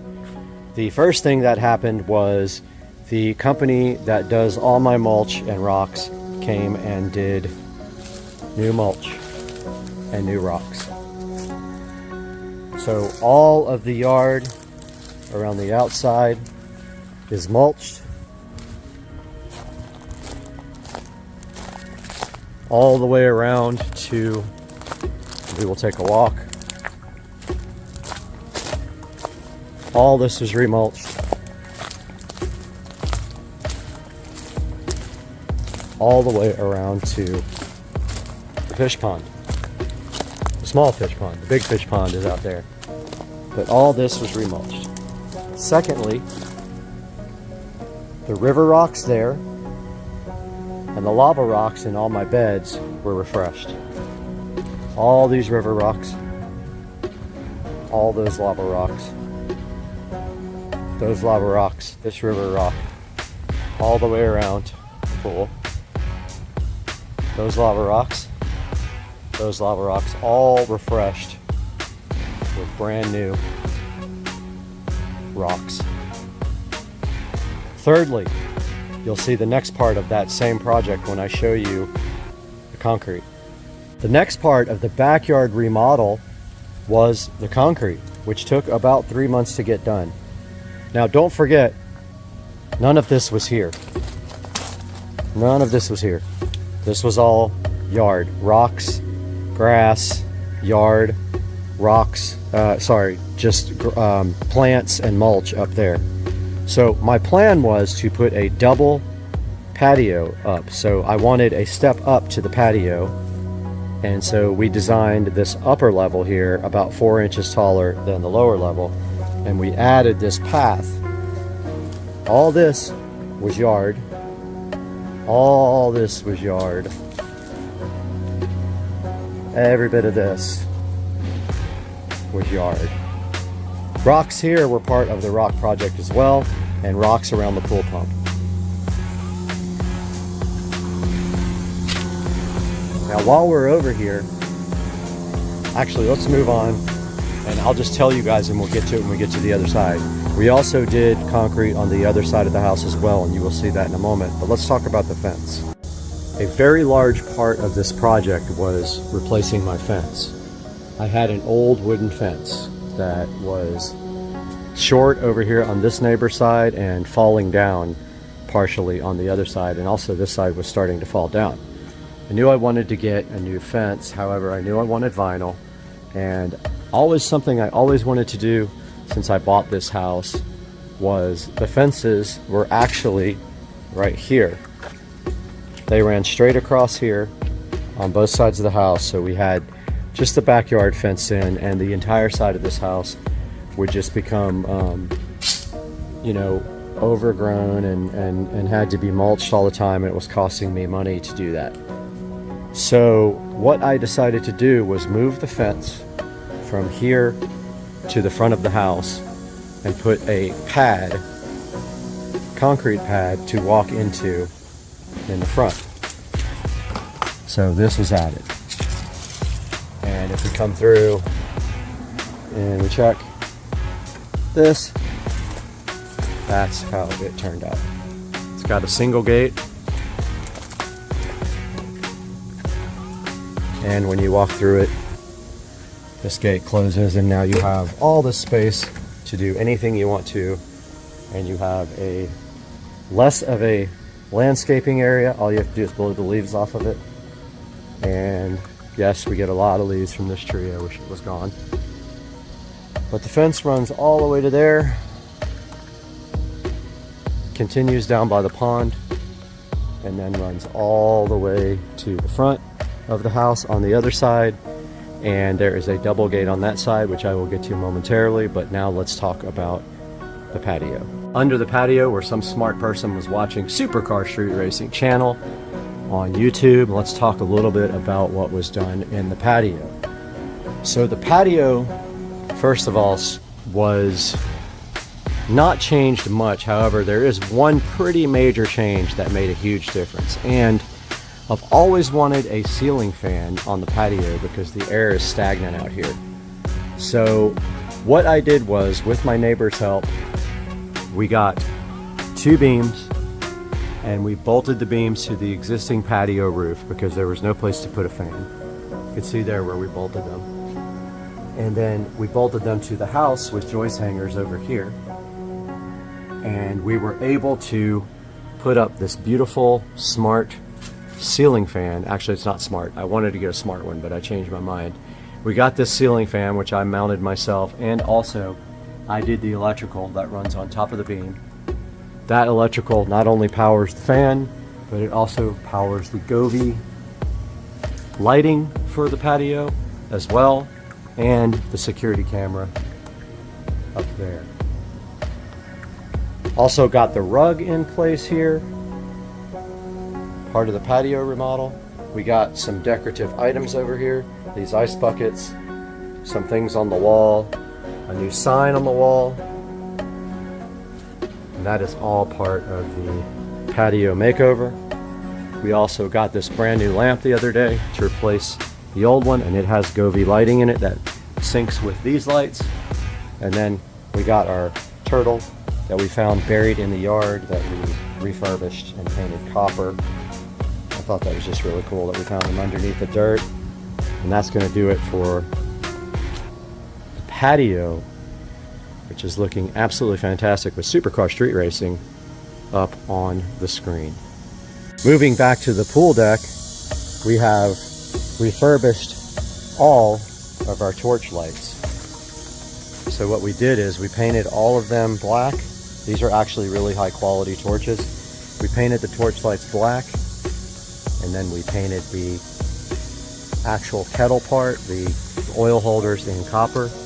And as you can see, these came out fantastic. They look so good.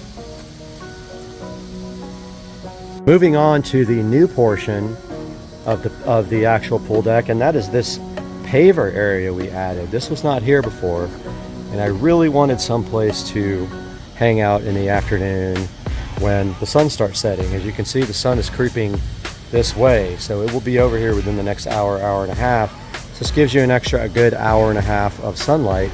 And we got these awesome metal chairs, which are available on my channel to check out if you want to look at my review.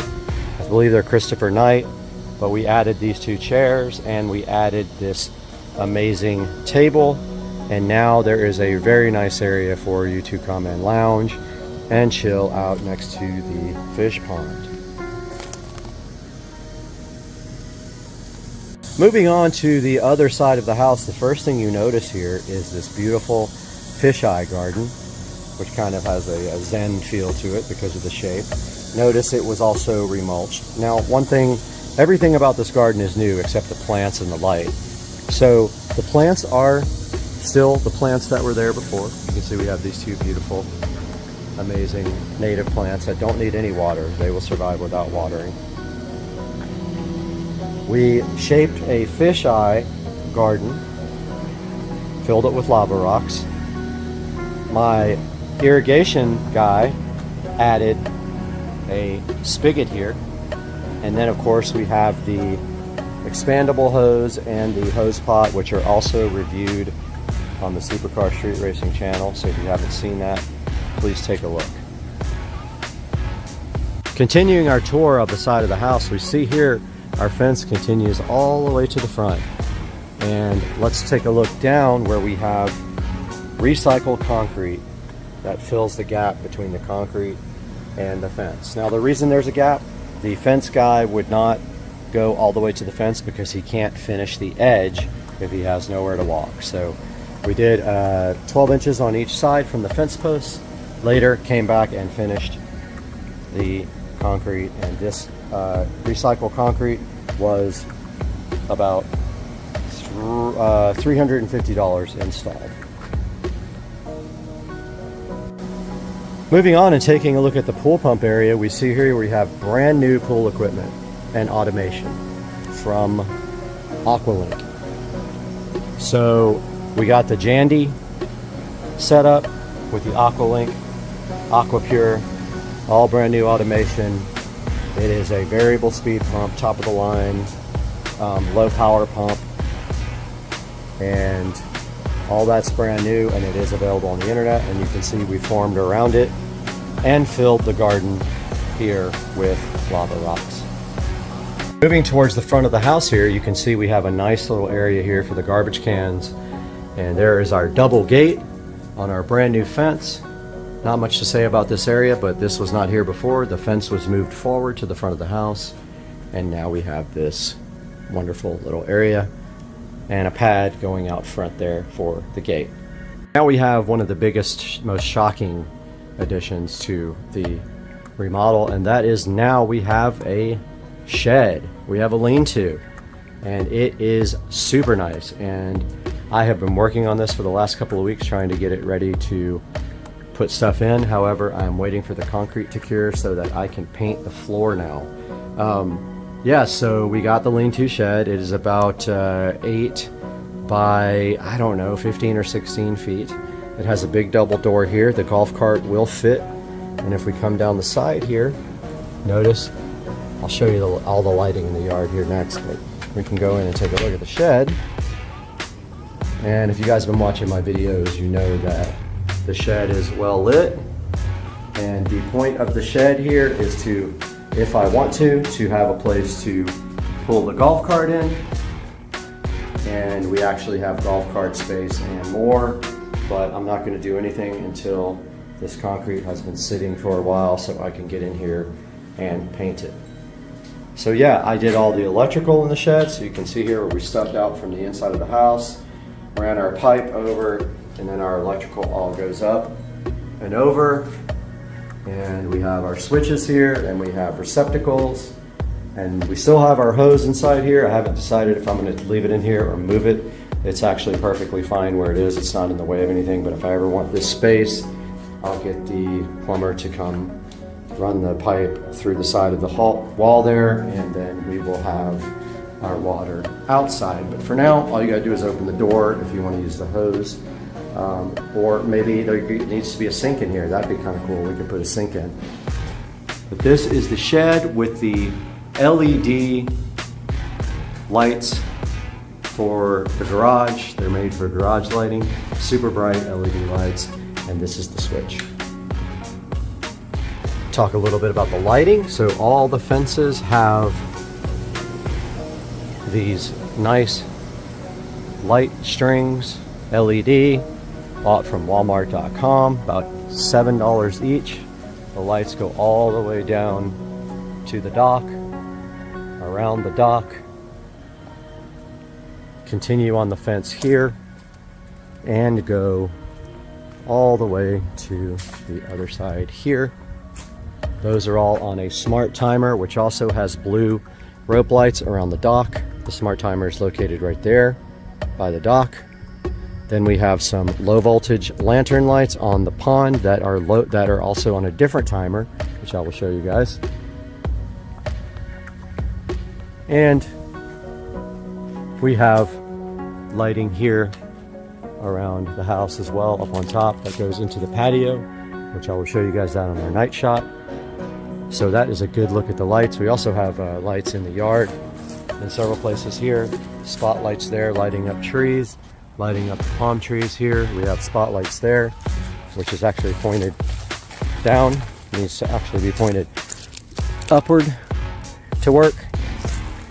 So that is a brief look at the lighting, but I will show you guys all of that when it gets dark tonight, because I want to show you a tour of the yard with the lights on. This is a look at my new patio area. So what I did was I took the table from out there where those chairs are, and I moved it up here to our new upper level patio and proceeded to remodel this patio. We have some really nice artificial palm trees from IKEA. We have 2 outdoor weatherproof storage boxes that are hiding some dirty secrets. This one is hiding the air conditioning from the inside of the sunroom. So when you use the AC, you just have to lift this up. But notice how I sealed it off so no critters can get inside. Completely sealed, supposedly. This other box hides an ugly pet door that is no longer in use, but has plenty of storage now. Got the big nice tree from IKEA, and we have the decorative IKEA metal signs up on the wall. Another little plant on the table, and of course 4 brand new lawn chairs here, or dining chairs, or whatever you want to call them, for the table. The table was respray painted black. All my furniture was resprayed black. I do that about once a year to my metal furniture, and that's how we keep it very nice. So that is the new patio area for the upper level patio, and when you turn this way you get the amazing view down there. And of course, anytime you want to go chill with the wildlife and the alligators, which is right there. You can see one right there. You can walk out on the dock, and there is your treat right there. Hey dude. Going over the cost of everything now. The cost of the shed was about $3,500. Cost of the electrical about another $200. I did all the work myself. So about $3,700 for the lean-to shed. Cost of the fence was $7,000 for the vinyl fence and the gates. $7,000 for the entire yard for brand new vinyl fences. All of the landscape materials, mulch, rocks, recycled concrete, about $4,500 for all the landscape material and the installation, not just the rocks themselves or mulch, but everything. Pool,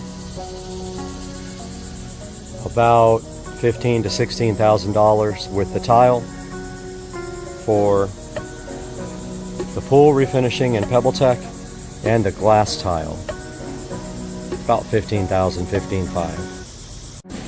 Patio, I'd say maybe $400 total for everything, and I did all the electrical work and all the labor to put the beams in. So I'd say the pool between $400 and $500. Let's make it $500 due to the rug. Same furniture was used before, I just refurbished it. Pool deck is completely travertine there, and the new addition we made here with pavers to put these new chairs. You're looking at $18,000 installed for the pool deck.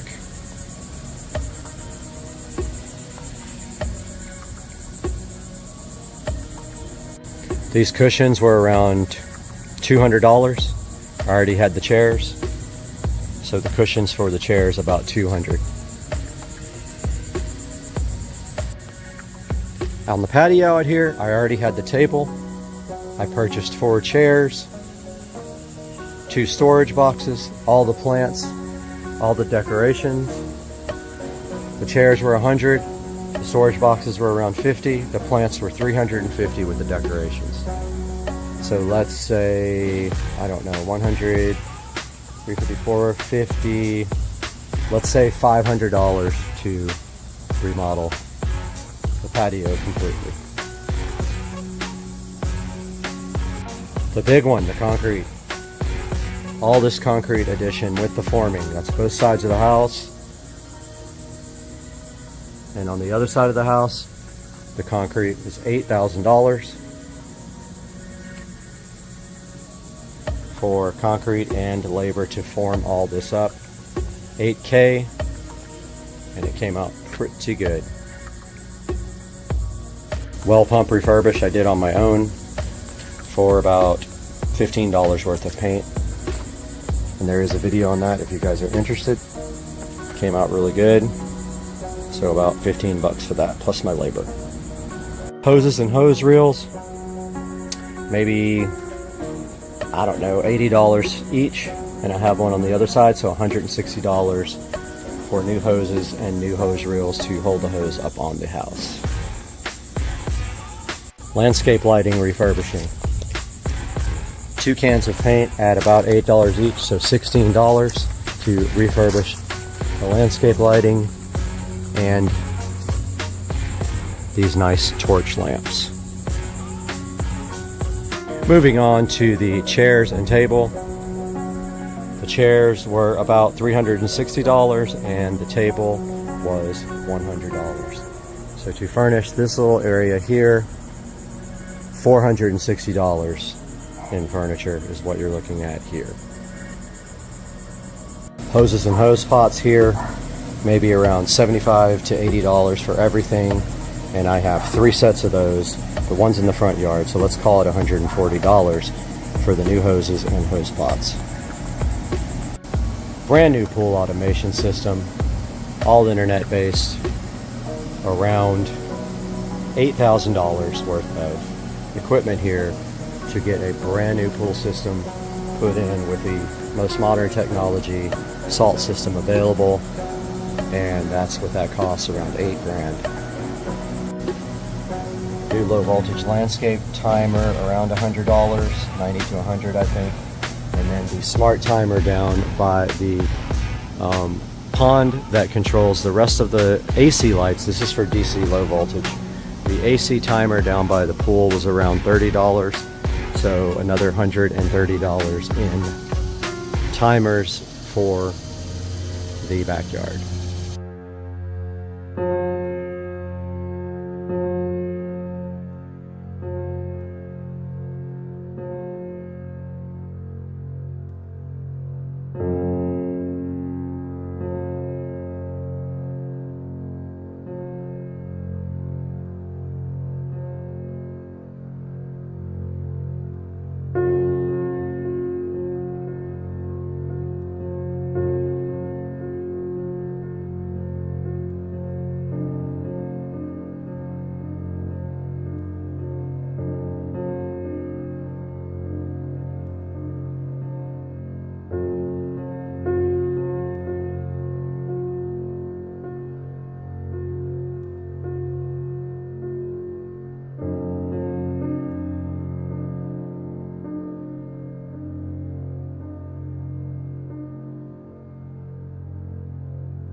Alright guys, taking a look at the total here, we've got our plumbing coming in at 1,000, which I left off of the video, but it was there. The shed at 3,700.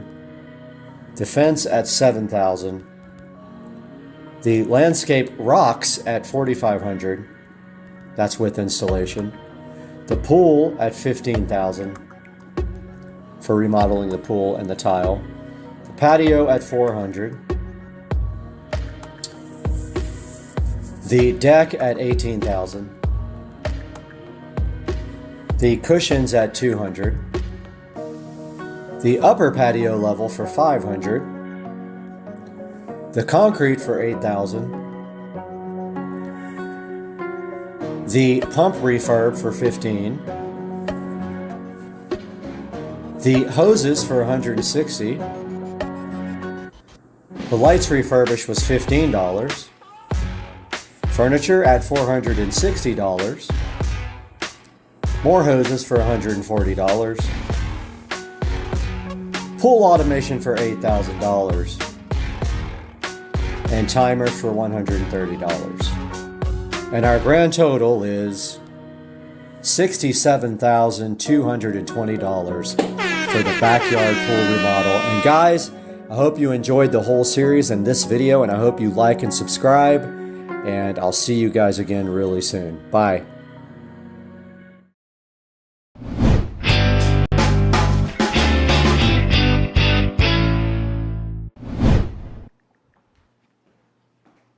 Hey man, what are you doing? Learning calculus again. Why? So I just got a notification on my phone that I think we got a delivery. We might want to go get it from out front so it doesn't get stolen. Should we go out there? I mean, it doesn't fit in the mailbox. Oh, Well, since you have a camera, I guess I have no choice. Let's go. Must be something good. All right. Let's go check it out.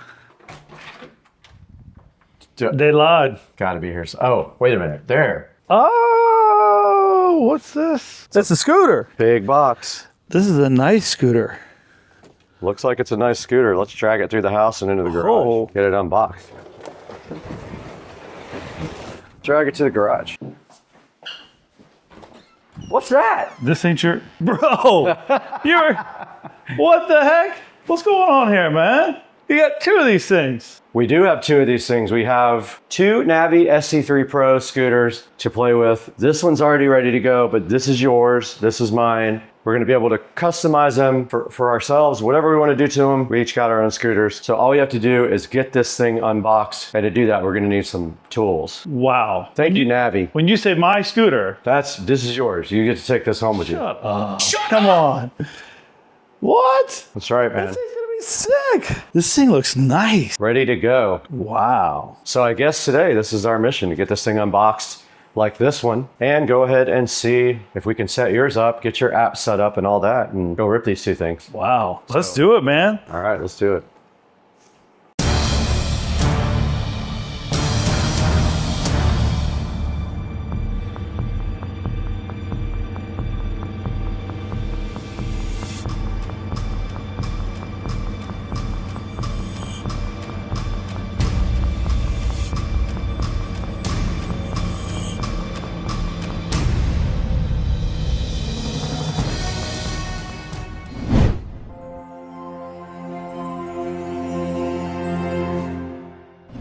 Hey, what's up everybody? We are in the Supercar Street Racing compound garage right now with something special from Navi. They reached out to me a few months ago and said, hey, do you want to take a look at our ST3 Pro scooter? Joe, take a look at what we found outside today. What is this thing? Well, yeah, I was obviously surprised when we went out to the front door to see this sitting there. From the quick research that I did in a few minutes in prepping for this video, like, this thing is awesome. This thing has a lot of bells and whistles, including the first thing I love from a security standpoint is it has a built-in AirTag from Apple, which is great. I'm an Apple guy, you're not a big deal, but I'm gonna be able to take both scooters and add those to my account. So if this thing...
Hello, Mr. Binks. How are you today? Baby Black Panther chilling on the driveway floor like he always does. He's just like, I just roll over and be in the dirt because that's what I like to do.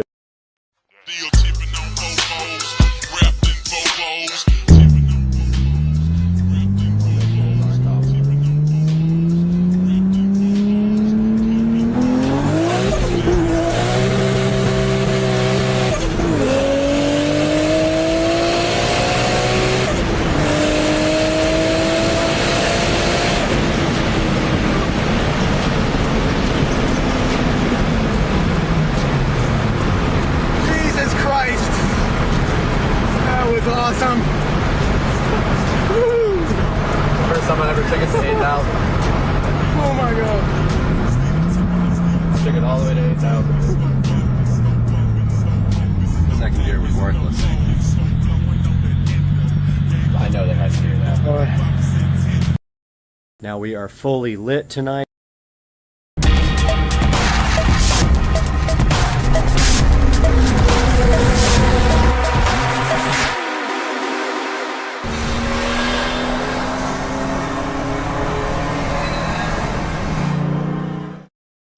Alright guys, Supercar Street Racing back for another update on the same video of the yard. Now we are fully lit tonight. I wanted to come back up and give you a update with all the lights on. So let's start with the patio. We have the Govee lights on. We've got Supercar Street Racing on TV here. We've got our little string lights, which some of them need to be replaced. That is on my list of to do. We've got our torches lit. I couldn't get that one lit, so I don't know what's going on. Maybe it's out of fuel, but we got our torches lit. We got our pool lights on, all of our yard lights, and this is what it looks like at night. So I'll walk you guys around for a tour. We can see we have the lighting up here inside the sunroom. We have some LED RGB lights. Our nice torches are lit here, and then over here on the side we have our little dining area and patio, which is also lit by the sunroom lights. And then on the side of the house we have the string lights doing their job over here and keeping this all nice and bright for the security cameras. Then making our way down here, this was just watered, but making our way down by the dock, we've got a nice lightning show going today too. Wow, that was cool. Let's see if we can get some more lightning. Nothing? As soon as I go down, it'll come back. Oh, there it was again. We got a nice lightning show going on tonight. Maybe it's on the time lapse. But you can see here, we got our yard lights on, lighting up the palm trees. We got our dock lanterns on here. We got our LED rope lights around the dock, and we have an alligator right there, which you can clearly see lit up. His eyes turn red on the picture. We have a very nice lightning show going on today. And of course it's not going to show it, but anyway, back to the light show. More torches and more yard lights we have here, and here's what the patio looks like from back there, and the pool with the Poolexa LED pool light, and our nice torch. And I wish we could get a little lightning show. Come on, hit us. There we go. Over here we have more tree lighting. Both of these palm trees are lit up. And our fence lights continue around with one more torch. And let's roll on by the fence. I do see a string that's out. These things don't last forever. I give them a month at the most. But we got a landscape light in our fish pond right here. I bought a whole new batch of these in case I ever want to upgrade the ones in the yard. And I also swapped out the LED lights with much stronger ones. Looks like that string is out. And then I wanted to show you guys the shed lighting that I designed. So this is all 110 volt lighting, and these are actually powered from the switch inside of the shed, and it is a smart dimmer. So this is the new lean-to, and if we walk by, we see that it is lit here, here, here, and then we also see our string lights lighting up. And there's our garage, but as you can see, the lighting looks pretty good. Walking around back here again, I'll take you guys on another lap. So as we're walking by the house, we have our single light here in our little Zen garden. We have our patio, and then our fence lighting, our landscape lighting. We have our torch as I cap this guy, which is not working. We have our pool light with our raft that I should have gotten rid of for the shoot. We have our beautiful light, which is going to get capped. And we have landscapes lights there. There lighting trees, there a lantern, there lighting trees. Our dock lanterns, sorry, our bulkhead lanterns. This beautiful torch here, which is going to get capped off. And then our fence lights and more landscape lights here and here. And one more of our refurbished beautiful torches lighting up our patio there ever so gently as we cap off this guy. So that is a overview of the lighting at night. And of course you can see the fan going, keeping us cool at night. The Govee RGB LED light here. I have another one for here, but for now I have the disco ball, which no longer moves, but I like the pattern that it puts out on the patio. And we have supercar street racing here, and there's our Govee sconces, which are amazing, and they're on the same pattern as that light. They are synced up. Guys, I hope you enjoyed the video, and I hope you enjoyed the lighting, the project as much as I did. And I cannot wait to get this video out to you guys. I'm gonna go edit it right now, and I hope you guys have a great night. Please like and subscribe. Supercar Street Racing.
Hey guys, my name is Brad, this is Supercar Street Racing, and this is my 2023 Tesla Model S Plaid with Hardware 4. And you can see on the video right up here on the screen that I gave a tour of this car almost a year ago when I bought it. So I've lived with this car for almost a year. I have a lot of updates for you guys, how I feel about certain things, how many miles are on it, and what would I change if I could change anything about buying this car brand new. So welcome to the channel again. Let's get right into it and let's get busy.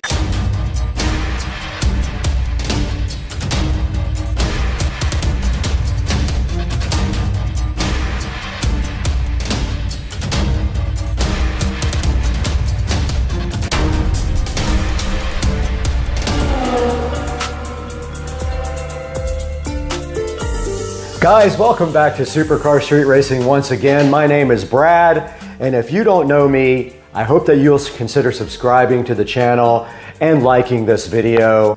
And this is the Supercar Street Racing Garage. Right here next to me is my 2023 Model S Plaid with Hardware 4.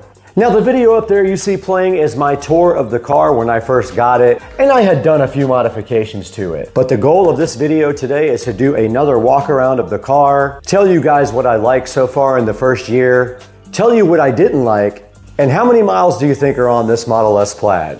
We're gonna get into this car today on Supercar Street Racing, so let's go. So I bought this car about 1 year ago, and the first thing that I wanted to do with the car was put some mods on it.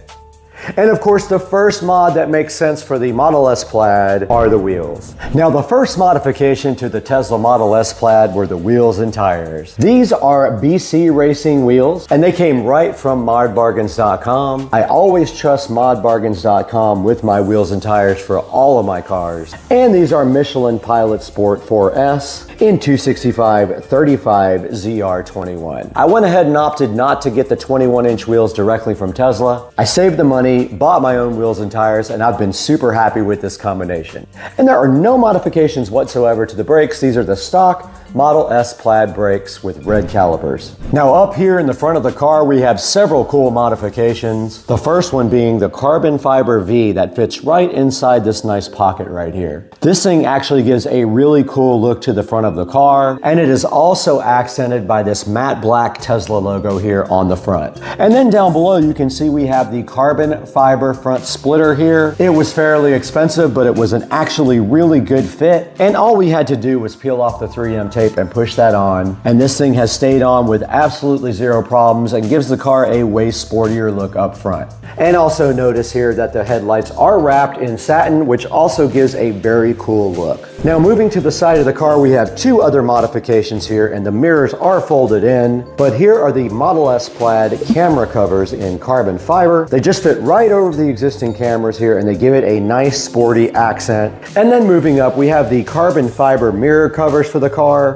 And double check when you go order, they are specifically designed for this year, make, and model. And I'll put a link in the description to the carbon fiber bits that are on the side here. Stepping to the side of the car right here, you can see that we have the carbon fiber handle covers for the Model S. And these are pretty cool because they just stick right onto the handle that comes on out, and they are a perfect fit, and they add a little bit of carbon to the side of the car where there is a lot of satin, and it does kind of offset the texture right here. All right, we're around the back now, and you can see the back is 100% stock. This is the factory rear wing. This is the factory rear wing, the factory Plaid badge, and everything else in the back is 100% stock, just like it came from the factory, except for the wrap.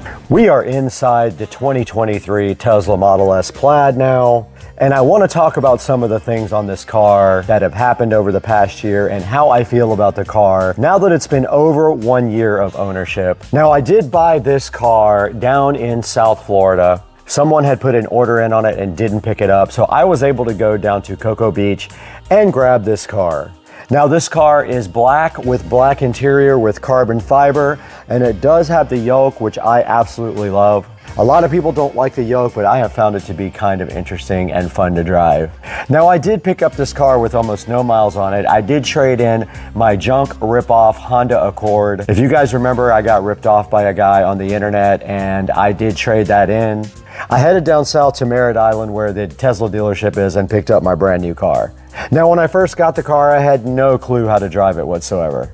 And so the process of buying this car was really super simple. I walked in, I gave the guy my plate, and he went ahead and did the trade-in for me. Then I walked out with my new Model S Plaid, not even knowing how to drive it. I asked the guy a couple of questions like, how do I get home and how do I charge? And then I was just on my way in my brand new car, super nervous. All right, when I left Merritt Island, I had 69% battery charge. When I got to Jacksonville, I was still at 29%, so I went straight to the supercharger. And to this day, the car has never been on a supercharger since then. I always charge it right back here at home. So I got the car back to Jacksonville and went ahead to the town center and charged it up while I had lunch over at Bono's. And I haven't had to take this car to a public supercharger since, or any other public charger. Now, immediately from the factory, the car had a few issues that we had to get taken care of. For one thing, the sill plates on both sides were kind of stained up, but the passenger side was the worst. It almost looked like it had a footprint on it permanently.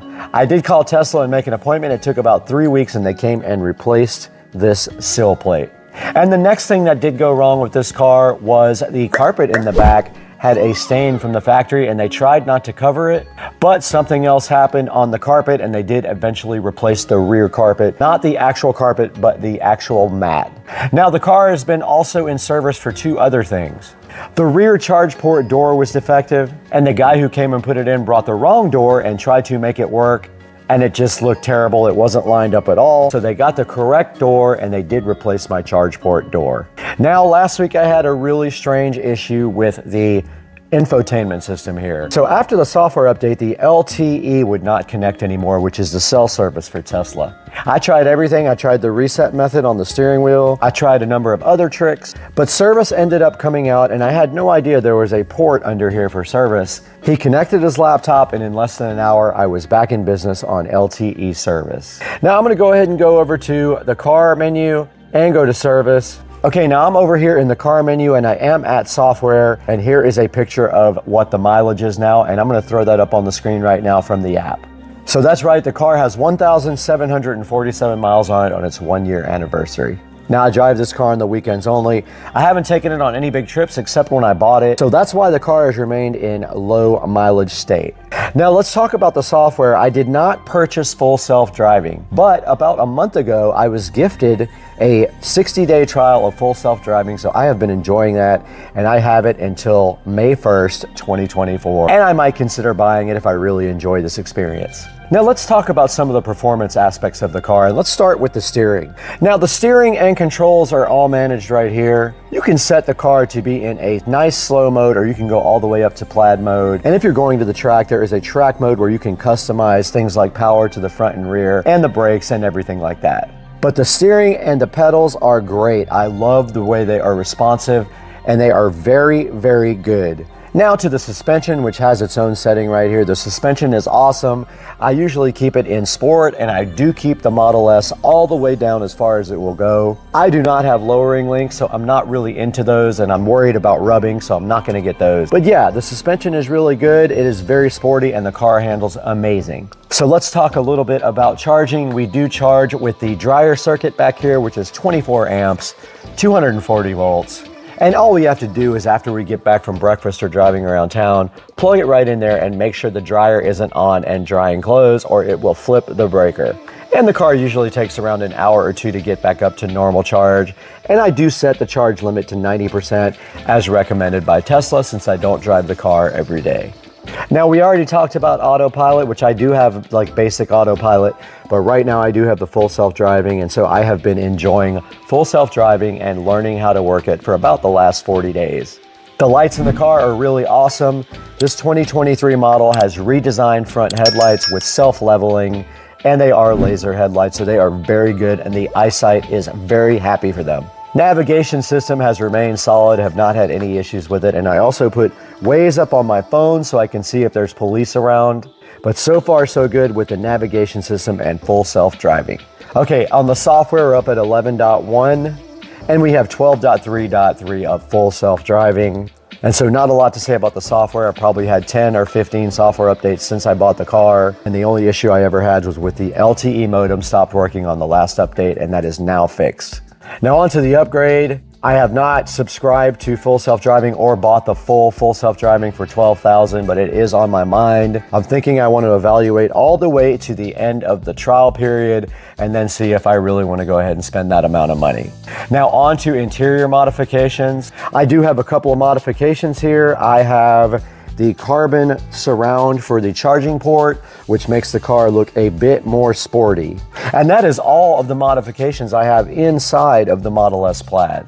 But I do want to get the carbon fiber seat backs. I think those are awesome. Moving to the inside of the Model S Plaid, you can see that for a 1,700 mile car, this vehicle looks exactly like it should for 1,700 miles. I still have issues with the sill plates becoming stained, but other than that, there are no major issues with the interior here. The seats are holding up very well. I am careful with the bolsters, and the same thing in the back here. We don't have any issues whatsoever with quality or things getting worn out prematurely.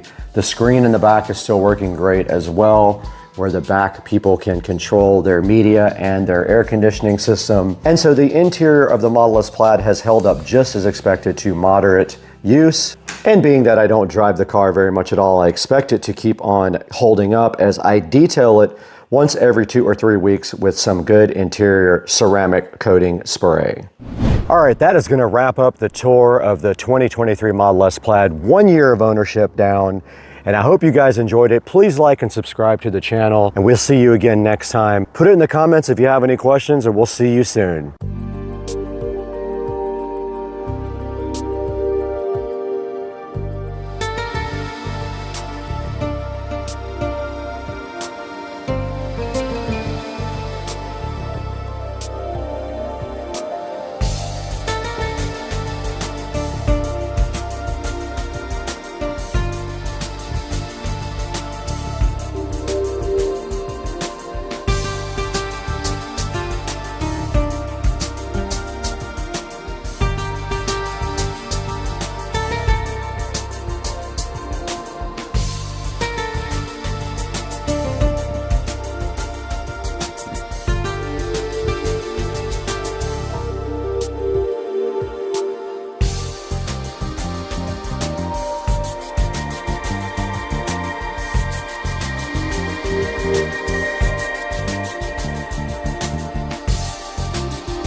Ladies and gentlemen, directly in front of me here, eWin reached out to see if I would be interested in checking out their ergonomic gaming chair. Now this thing is supposed to be awesome. I'm really hyped to get this in my office and replace my regular chair. So today we're going to be taking a look at this eWin ergonomic gaming chair. This thing looks pretty cool, man. Look at the box. It's very heavy. I feel like it's going to be a high quality product.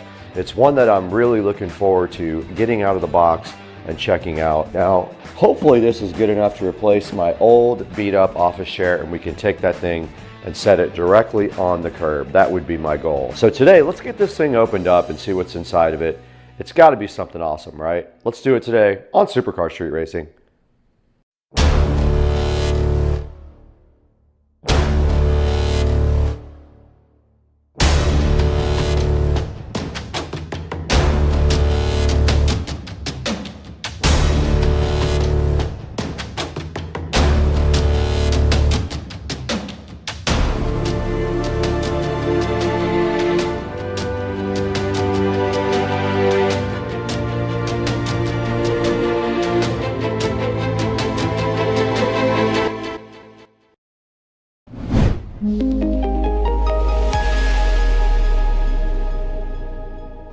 Now, I don't know where I got this old chair from, but I've been using this in my office for a while. Right here in front of me, this office chair will hopefully be replaced today. So my goal is to get the eWin out of the box, directly out of the box right now, so we can go ahead and get this thing built and put over in the Supercar Street Racing office. But to get this out of the box, we have the trusted SCSR patented scissors.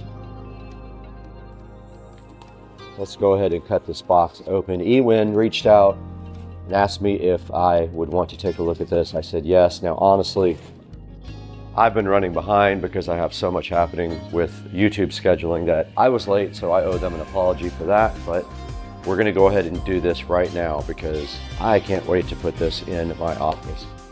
As soon as we open the box, we see crazy good packaging, which I always love to see that with these content creation videos. And this packaging looks so cool. Check it out, guys. Shows you all the features of the chair. Drop test, it passed. Stability test, backload test, overturning test, swivel test, mechanism test, vertical armrest, and packaging drop test. All done before the package got here. And over here, there are some funny little things that you're not supposed to do. Don't sit on the edge.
Hey guys, welcome back to the channel. Supercar Street Racing here.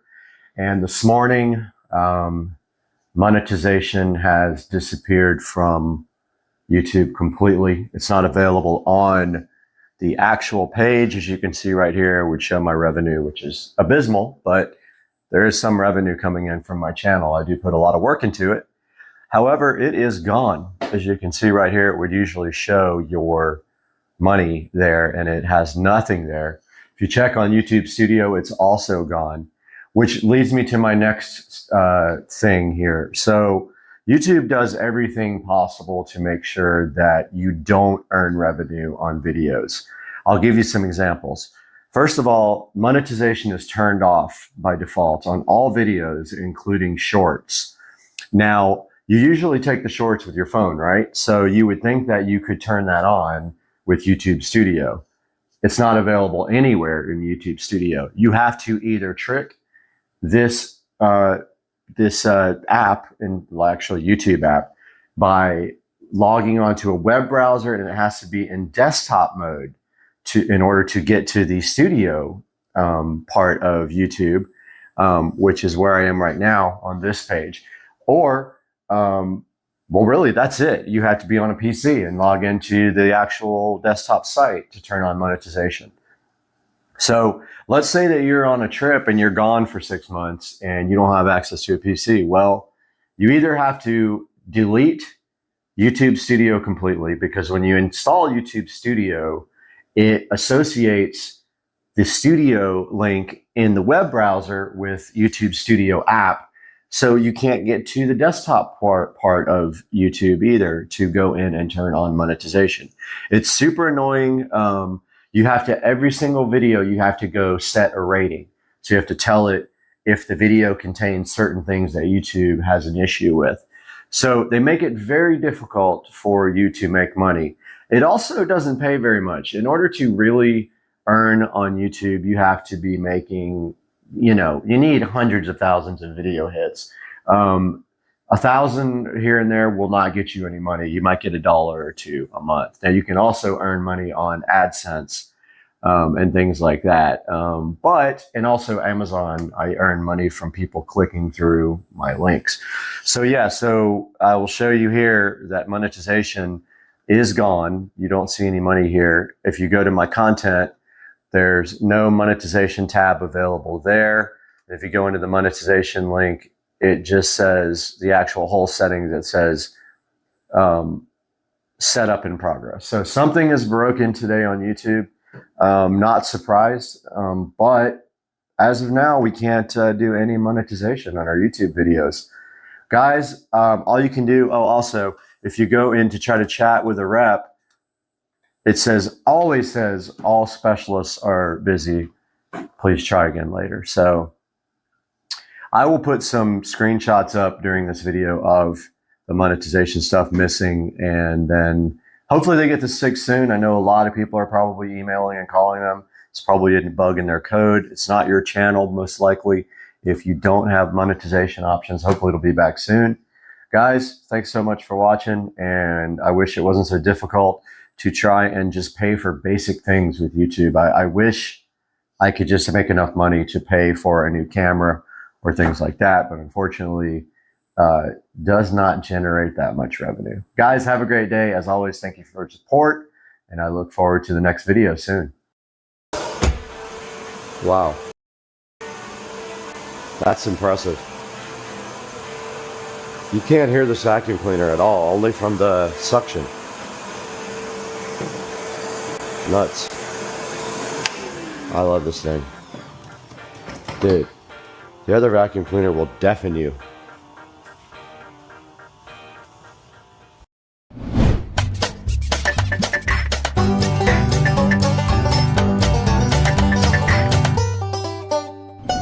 Hey, what's up guys? Welcome back to Supercar Street Racing, and today we have something a little bit different.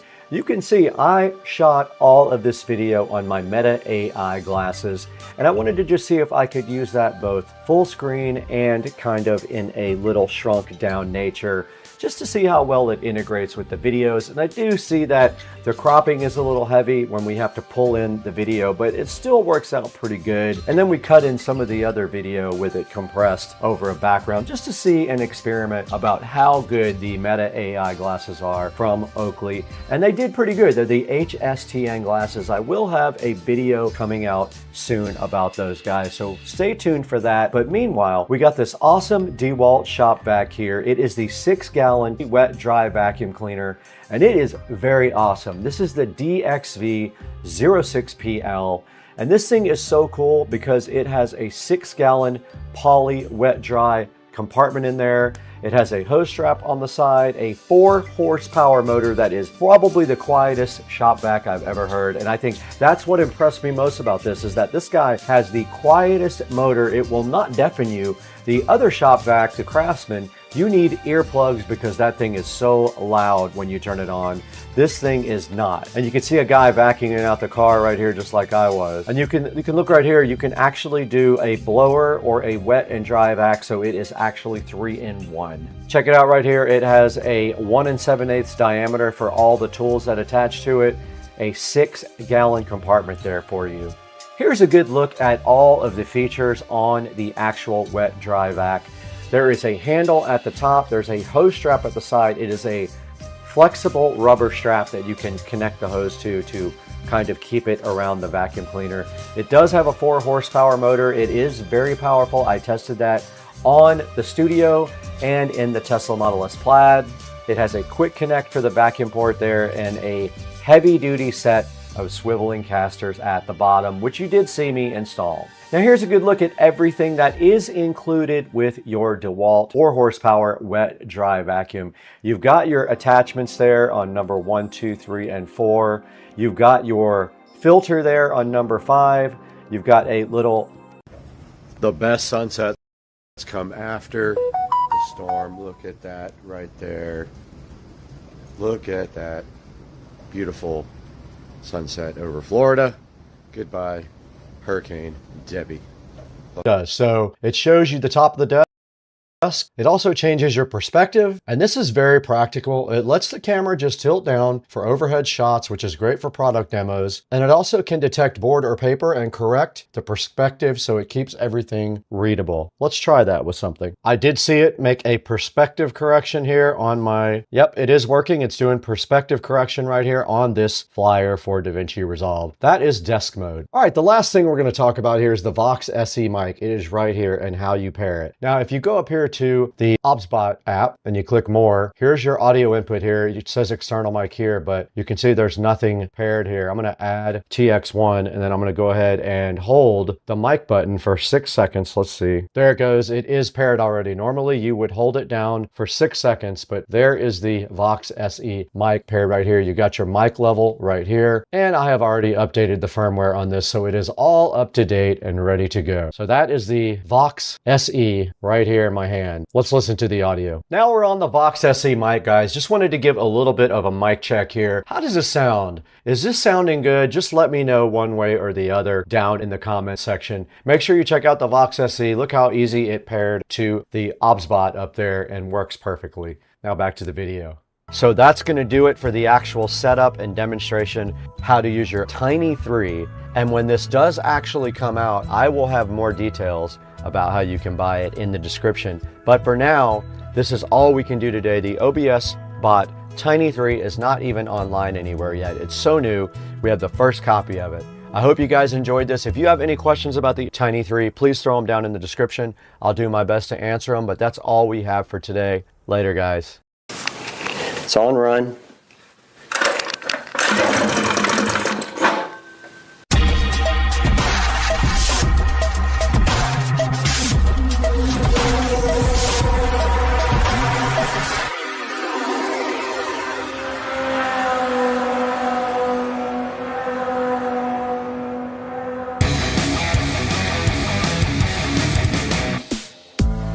I didn't know what else to do with it, so I just tied it like that.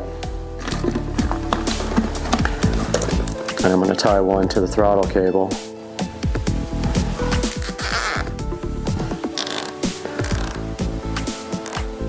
Just like that. just to keep it. But man, that is close to the cylinder head. Can't believe that doesn't melt.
Yeah, I believe these go right here, and then handlebars directly on top. So just have to find the correct bolts for these. There shouldn't be too many. I think it's these.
Okay, it's time to do the exhaust now. The confusing part is it came with a bunch of different types of gaskets and stuff, and I have no clue what goes where. Like, look at all these different ones. I think that's literally the same kind of gasket. I don't know if I'm supposed to use both. And then it came with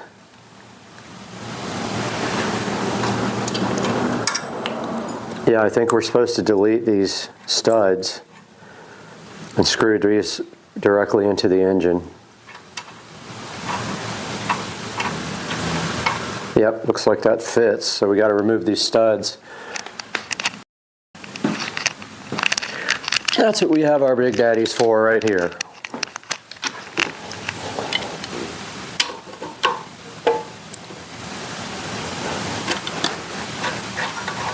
I'm going to use both of these exhaust gaskets. I don't know. Did that just fall? Where'd that fall? I don't know where that fell. We have two gaskets here. Oh, I just broke one of them. Fuck. I'm going to use them both.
All right, I'm gonna try to put some fuel in it.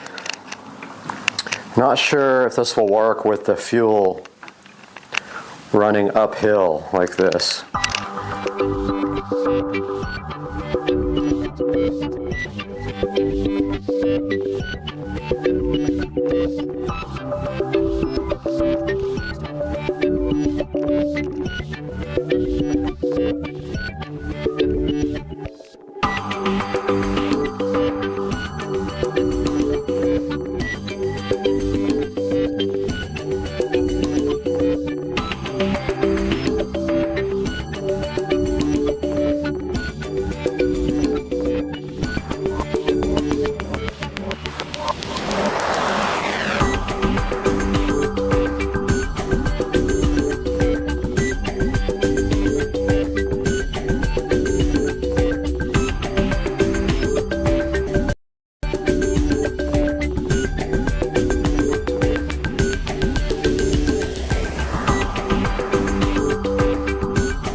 All right, I'm going to try some starting fluid directly into the carburetor. The fuel is not making it from the gas tank to the carburetor. I think it might be because it's running uphill, but I'm not sure. The gas tank is actually at the same level as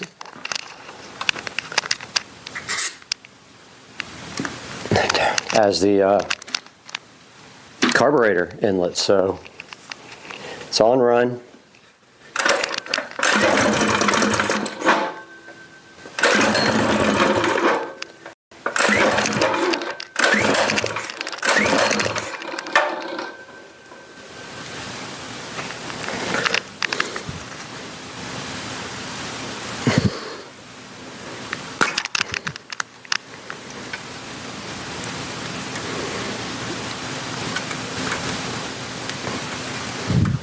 Okay.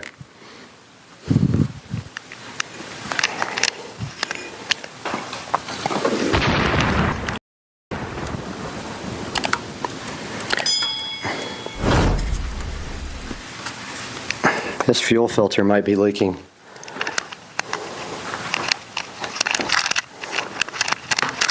Maybe. Let's see.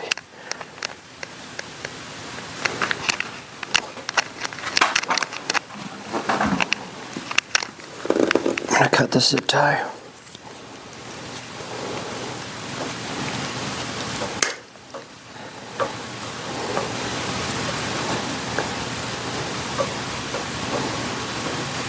Okay, now fuel is making it into the carburetor.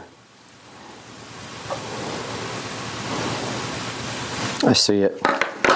Let's see if it'll start now.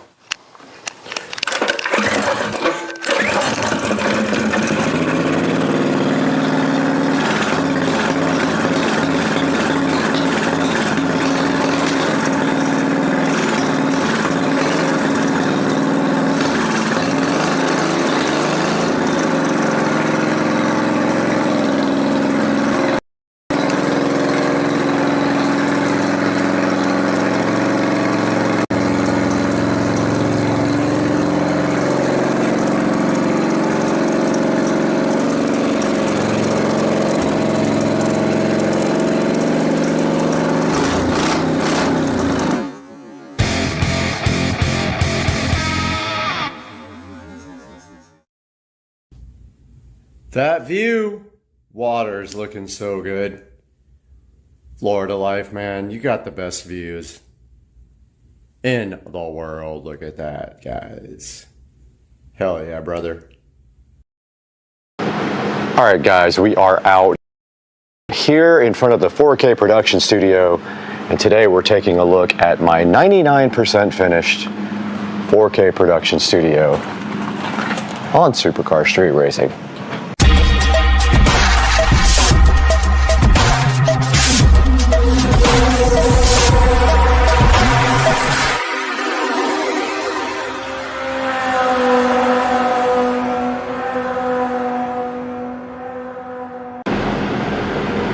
All right, we are out front of the 4K production studio, and I wanted to shoot this before daylight because I wanted to show you guys the outside first. But taking a look back here, we have a very limited crop angle at 8K. But taking a look at the outside here of the studio, you can clearly see I have done lighting on the outside here all the way around the edge. And so the lighting carries all the way this way and around the front of the studio. That would be the front of the house there. And then right here and right now, this is the side of the studio, and you can see I lit it up nicely with some cool outdoor lighting, and that is how it looks from the outside. Moving on to the front of the studio, you see that we have this nice door that was just put in about 2 weeks ago, and it also is lit up nicely. And it does light up the Supercar Street Racing sign. And then moving down towards the bottom, we do have the Eufy video doorbell here that will alert you when it sees a person. In fact, it just did when we walked by, and just now again on the video. And there is the Supercar Street Racing sign that we had custom made. And that is the front of the 4K production studio, and all of the beautiful lighting that we put in that I'm so glad I took the time to get done. We also installed gutters afterwards so that the rain would not come into the front area here. There was some water getting in towards the bottom down here, so we put those gutters in, and ever since then sealed the door properly, and now no water gets in. Now let's move on into the inside. All right, guys, welcome to the inside of the Supercar Street Racing 4K production studio, actually being shot in 8K right now. Kind of difficult to shoot in 8K because it's very cropped, so the angle, the zoom amount is very close up, but you can see right here and right now is the inside of the 4K production studio, and pictures up as well that give kind of a better idea of what this looks like. But when you walk in the front door, you are greeted with this desk area here, and in the desk here is where all of the main equipment is located, directly across from the front door, and we will go over all that equipment one by one just here momentarily. All right, this is a good view of the inside of the 4K production studio, and we are shooting this in 8K. Now, as you walk in the front door of the studio over there, and don't forget, this is 8K, it's cropped pretty hard, so it's difficult to get a wide angle shot. But as you walk in the front door of the studio, you are greeted right next to the door. We'll take a look at this in a minute with an Alexa, and it's actually an Echo Show 15 right up there.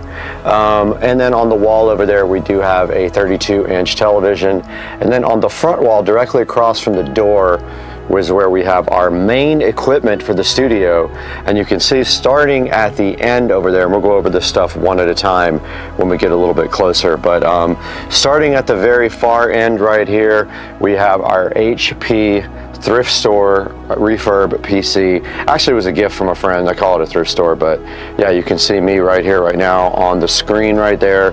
And this guy right here is used to do live streaming. It just has a single webcam, and that shows this area right here. It is all located up on the top of the desk since it is a one-piece device, and that is the HP computer. It is not very powerful. Matter of fact, I could barely find video drivers for it. It's so old for Windows 11. So it does use hardware acceleration, but it barely works, and every time I go into OBS, I have to change it to hardware acceleration because it loses its settings.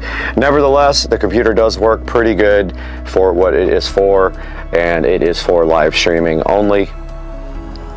And then up above that, you can see we have our Harbinger powered speakers. I chose those because I already had them and they were easy enough to put in.